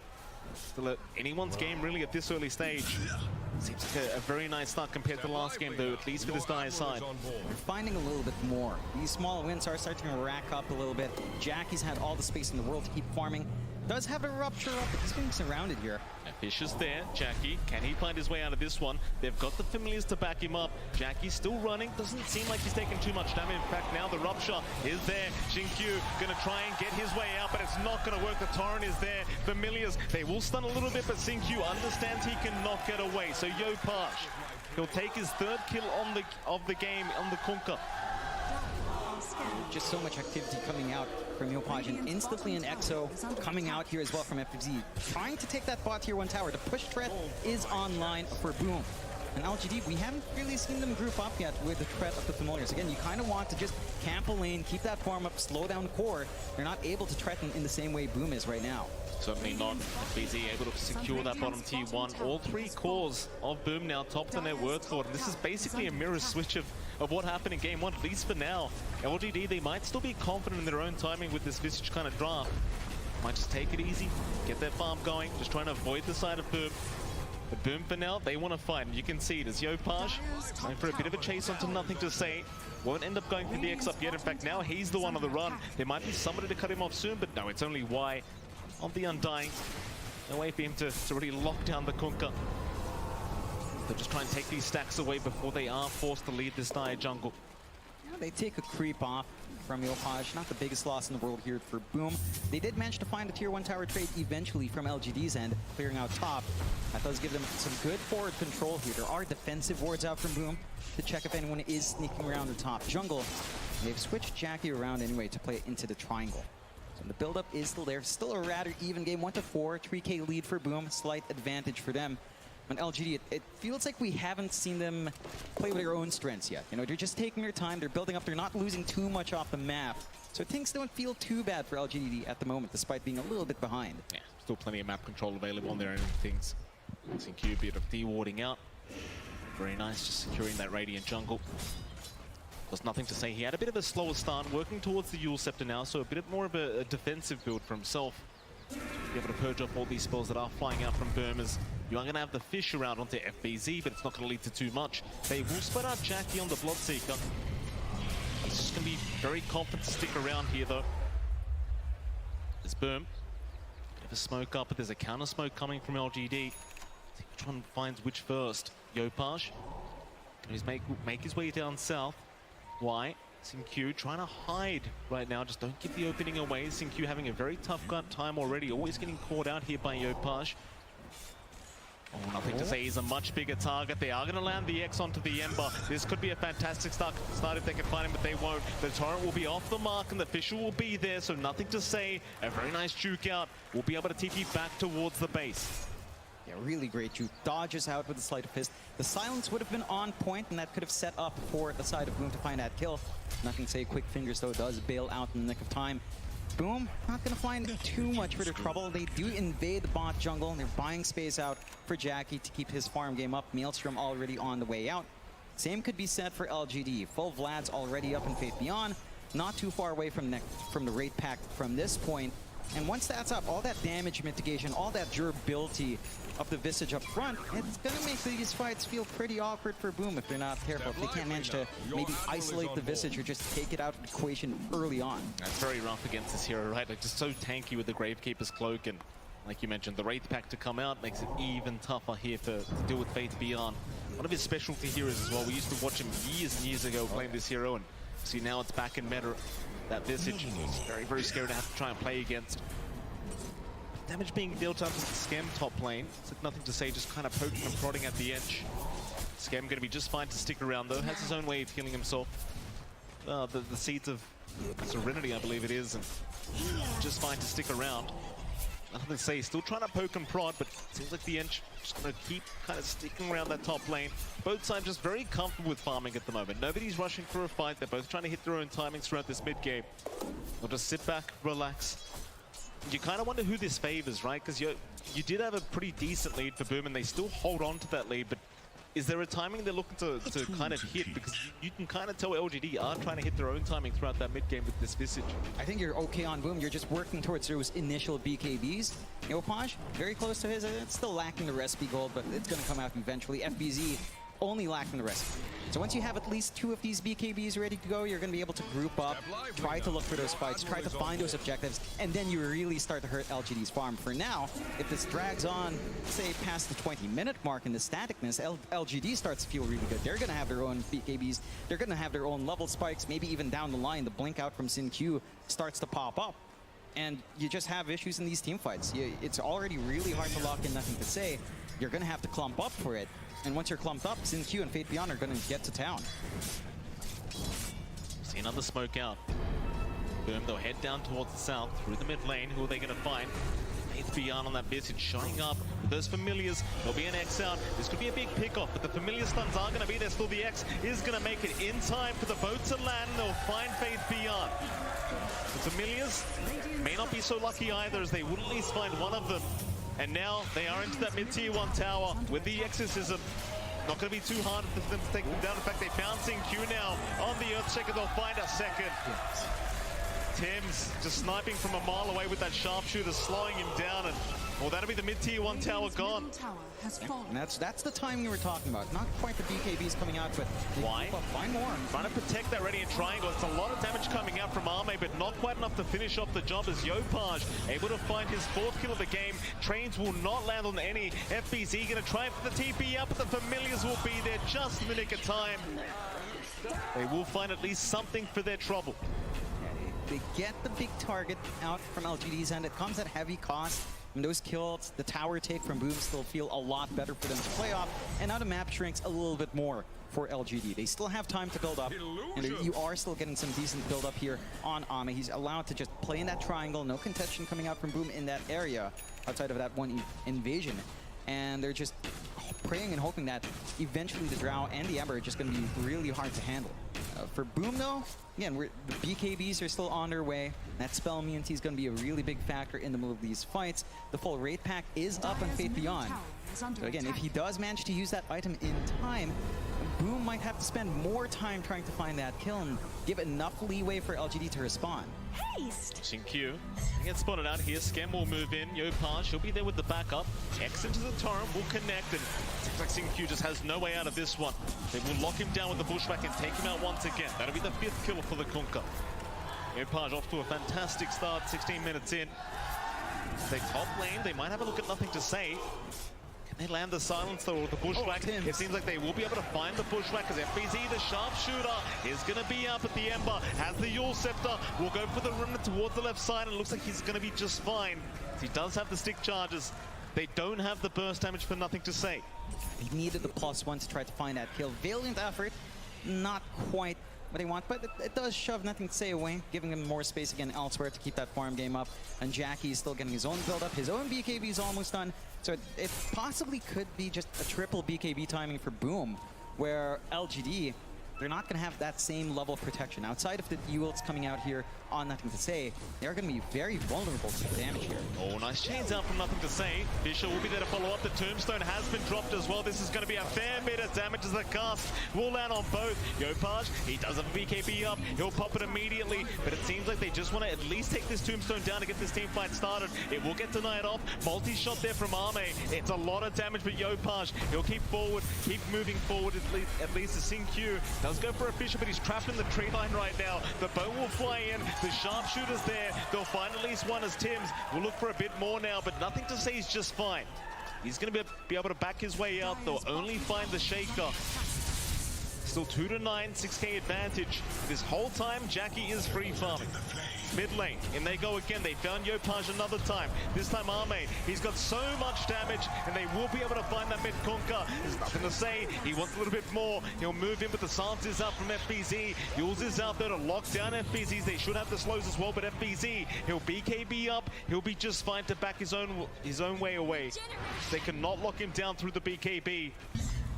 They do find a decent kill in the Kunkka, but that's going to be about it for LGD. I think you're pretty happy for LGD though. You force out those initial BKB uses, you only really lose your support, and you're starting to get some activity out from Ami. He's more than willing to join into these fights. So Boom have to be really cautious about going in like that. You can't afford to just fully commit onto supports. You need bigger targets to kill off. Once those BKBs fade, LGD can just kind of dance around, and once they shrink in duration, these fights become a lot harder for Boom to kind of find their openings for. Fisher is there. FBZ does get locked down. Looks like LGD are ready to try and push forward here against Boom, but unable to really find the lockdown they're looking for. LGD, they will retreat, look for a better moment for themselves.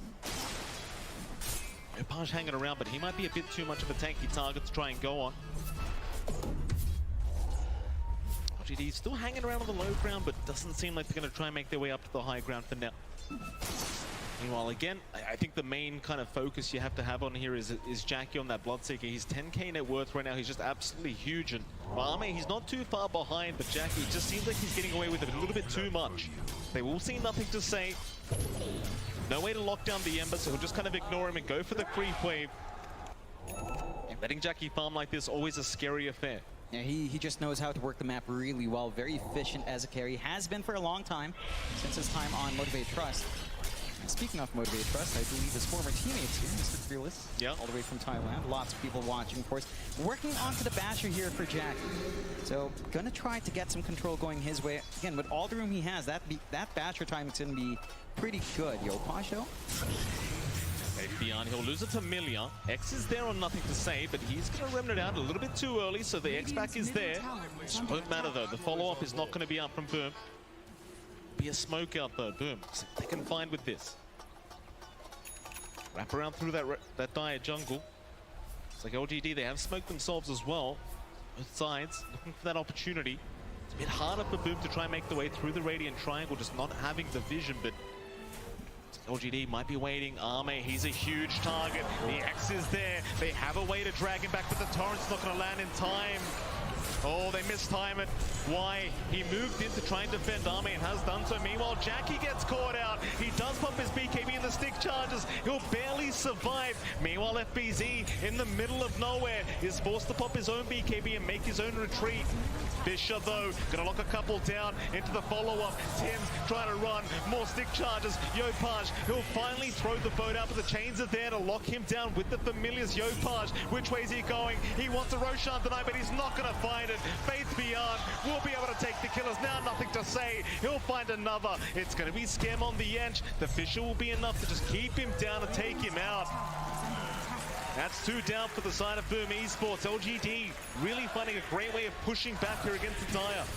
And it boiled down to just small mistakes, not being able to kill off Ami. He did have the Force Staff to save, so that did complicate that in that fight, having that way of just dodging out from control from Boom.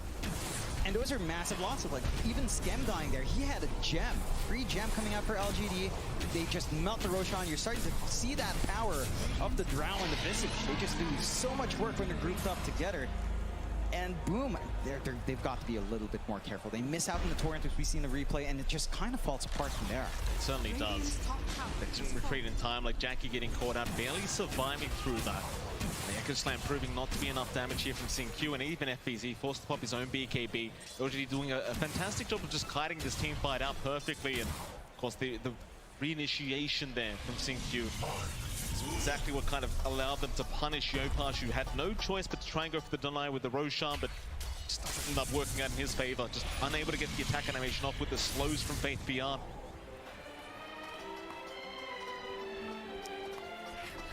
For Boom, I mean, it's just getting a little bit difficult. LGD, with the Aegis up, can take a little bit more risk in these fights. They could look to just take more objectives. The mid-tier one still standing could be a nice, juicy one to start to force into the Boom's jungle and just shrink the map even more. Like, they are still getting built up everywhere else. Like, Yopaj with the plate mail going to feel a lot more durable up front, but again, it just boils back to burst damage. If Fate Beyond puts his body forward with a raid packed up, he is such a huge nuisance that you do have to notice. You can't just ignore the Visage in these fights, but they also can't handle him. And they have to execute here on Boom. It just feels like, again, we're seeing that difference in execution here, Mike, where LGD, it's a very well-oiled machine, and Boom, sometimes, every now and again, there's a little bit of jankiness in that movement out. It certainly is. LGD grouped up top lane, maybe going for a bit of a push in that tier 2 tower. They've hit a very nice timing now. With the security of the Aegis for Arme, feel very safe moving into this tower, but there is going to be a smoke up from Boom. They want to try and defend this. Up through the mid-river, there'll be a double damage available on Yopaj. That could be the exact buff they kind of need here to take the fight on with LGD. Your Admiral is on board. See if they can find Sin-Q on the back first. Because Fate's Beyond going to be there as well, but they're all in the tree line. Sin-Q pings around, but a nice Fisher. Sin-Q locking down a couple again into the Echo. FBZ, he will get the BKB off in time. They're still trying to force the fight, but is this the one they really wanted? The boat is out. Yopaj, he's already retreating. He can't find the target he really needed to go after. And now FBZ, another nice Fisher, locked them down, take him out. Scam, he'll get used up. He's not making it out either. Now LGD, it just seems like they knew they were coming. They had just the superior vision, stayed in the tree line, and just surprised them and just don't show anyone. Sin-Q just in the perfect spot to break that smoke, and Boom overcommit. They feel the pressure to try to make these plays. They don't manage to land on targets they want, and Sin-Q's just been a nuisance with these Fishers throughout all these fights, just finding the perfect anklets to cut off Boom. He has Sin-Q a real nuisance. Yopaj, you saw he trying to find Arme this whole time, but just unable to get him. It's the ward placement here from LGD, just fully prepped for that fight. Actually, Lee Scam will be the second pick up here. So GD really looking quite strong now. Still a 2k net worth lead available for Boom, but it's really nothing to write home about. We're 25 minutes into the game. It's a very even one between these two teams. Still could go either way, but it's all about these team fights. It's all about the next Roshans.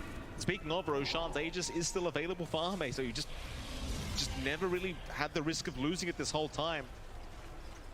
You kind of wonder, what does Boom do now? Like, do you want to slow down the game? Do you keep trying to find LGD? Like, what's the idea? Step lively now. You need to at least maintain equilibrium here. Don't lose ground up against LGD. They've lost their gold lead entirely. You've got some protection coming out now for Ame. Lincoln Sphere up. So you can't just try to X her back. And that just makes things so much more difficult. Feels like this game is starting to boil down to Tim's getting a good bushwhack off. Easier said than done. And the Drow is sitting so far away. They could try to mount defense for the tier 1, but it's pretty late in the game to kind of keep that alive. Chains are out, that's a big target. Yopaj once again forced the BKB early just to run his way up, but they'll still lose the mid-tier 1 tower. A double damage rune also being spotted out. The Skem might be able to deny it off and does. They'll get away with it, not allowing nothing to pick that one up for himself. He's bottled it up. That LGD, they'll take over that Dire triangle. Very strong position, deny more farm away from Jackie. They might just try and head over to the other side of the map. It just doesn't feel like they're ready to actually fight yet. They've got so much to play with now on LGD. It just feels like when you've got these heroes that can constantly run in and slowly poke and prod, Witty Ember, you've got the mobility coming out now on Sinfu. He's got the full blink up with a slam ready to go. And he's been a menace without that blink. With that blink up, it's just going to be so much more difficult for Boom to get anything done. But LGD in a really good spot right now. 7 to 10, slightly behind in kills. Not fully back in that worth, but they've evened that deficit out. And they're the ones with the initiative. They're the ones working the map well. They're the ones forcing these issues onto Boom. He's been spotted. Why? He'll move in with the Glimmer Cape. Jackie seems to know they're right behind him. A nice fish wrap from Xingqiu, and Jackie's been locked down. Oh, that's a massive kill out for LGD. Tims also being chased down. They won't mind losing the Hoodwink. They got the POS 1 Bloodseeker. Massive win for LGD. Jackie just trying to farm where he can. LGD understanding that where they have to be. They have got good wards watching that top jungle. They just came from the triangle, so they knew the only spot Jackie would have to be in is in that triangle on the Radiant side. And the punishment is severe. LGD, and the damage output coming out from Ame just with a Hurricane Pike and the Lincoln Sphere, it's more than enough. No one's there to gap close. And that marksmanship aura is always going to be active. And it will. Very tough. We just haven't seen any kind of risk for Ame at all. He's always just been in the perfect position every single time. He's unable to catch him out. As he continues that farm now, top of the net worth board on the Drow. Nothing to slow him down. GD, that well-oiled machine you talked about. Now well and truly running now as they're the ones that need to try and find an answer for this game number 2. You kind of wonder what they do here though. I mean, they're sitting back for now. They're just playing a little bit defensively, but it just feels like they've lost all the lead they had. And with the time that LGD's hit, they can just take their time with this one. There's just no rush for game 2. Just build up, keep getting that farm you want onto your Drow. I think the one thing Boom could try to do, a little bit cheeky, go for the shard on Yopaj ASAP. Get the tidal wave, pull back the Drow. That could be one way for you to get Ame out of position. Easier said than done, but it feels like you need that disruptiveness in these fights. The Ag shard, even the Ags down the line, because you're not seeing any big BKBs here. Thank you. Side of LGD. Jump in, he has found Tims on the Hoodwink. More staff away, may not be enough, but no, it will be. They've got double. Tims will be just fine as the zombie will chase him down, but it won't be enough. Won't pursue any further. LGD still very careful themselves. They're not overextending, they're not giving any openings over to Boom. Want to fight nearby that tier 2 tower in the mid lane. Now Jackie, walking on towards his Eye of Skadi, has a Blink Dagger up as well. Yopaj will try to rotate to defend the bot lane. It does do so, but can't find the familiars. 8 to 10, still a 2k advantage the way of LGD. Still a very close match, but it does feel like Boom are the ones that need to find an answer, as they might smoke up, and they do. Smoke on smoke situation. Across the other side of the map, the only thing they really see right now are the familiars. Because FBZ, he'll just try to secure those instead, and well, he gets one of them, might find a second, but they are going to be spawned back up by Faith Beyond. Really awkward position for both sides. Grosh still a ways off, so even if you lose this next fight, you might have the opportunity to fight back. Xingqiu. Very aggressive play. Will get X'd up back to the turret and the boat. They might find the Shaker, and they will. It's something. Nothing to say. Shows the mid lane. Will creep skip. Just backs towards his team once again. Both sides just waiting for the next Roshan. Still a couple minutes away though. Seems like Boom will try to infiltrate their jungle once again. Some fields off all they can. FBZ who will look for the outpost. LGD, they are grouped up, ready to go whenever. It seems like they are not going to make the jump in. Not yet, at least. Again, Roshan still a bit away, though. Going to move on to FBZ. Just fine, though. Just a bit of chip damage coming out from Nothing to Say. Yeah, they're working to this point where they might get this blink up on Tim's. So you're going to have a little bit more of an easier time for the Hoodwink to try to line up those hits with a Bushwhack, get that much-needed control in the middle of these fights. Again, it does feel like a lot of it starts to boil down onto Tim's trying to surprise him. The X is just a little bit too telegraphed. You've got the BKB up and running as well for Ame, so much easier for him to dodge out if need be in the middle of these engagements as well. Chains around onto the edge. Skim just fine to back his way out. No problems here. Shun now 1 minute away. LGD, they're the ones that are really keeping tabs with these familiars, but they do at least have the skeletons coming in from Skem as well. They're going to go for a smoke. We've got a 5-on-5 situation here in the mid lane. Who gets up in the initiation first? The Fisher is there, but the BKBs are out in time. The Tombstone is being focused. Both sides not really sure if they want the fight. Skem, he's going to get jumped on. They found Yopaj, but the boat is out in time. 4 staff away. They need to save the Kunkka. Skem, he's the one in trouble, but no, they look back towards Yopaj. They should have him. Faith Beyond takes him down onto FBZ. They'll find the death prop and they'll just burst him down. So much damage coming up from Faith Beyond. Name just standing right behind him. It's like, how do you actually get to this Drow or the Visage? They have no reach. It just boils down to the fact that they don't have a high mobility initiator that can dance in. Something like the Ember of Nothing to Say to try to catch the backline, to try to stop Ame from dishing 1 million damage in one engage. And off the back of that, with a double damage rune, of course, for Ame, Roche doesn't last too long here. Boom. They had a great start. It just gets harder from here, it feels like. Even with all the durability in Yopaj or the AC, if no one can touch Ame, all the armor in the world doesn't matter. Yeah.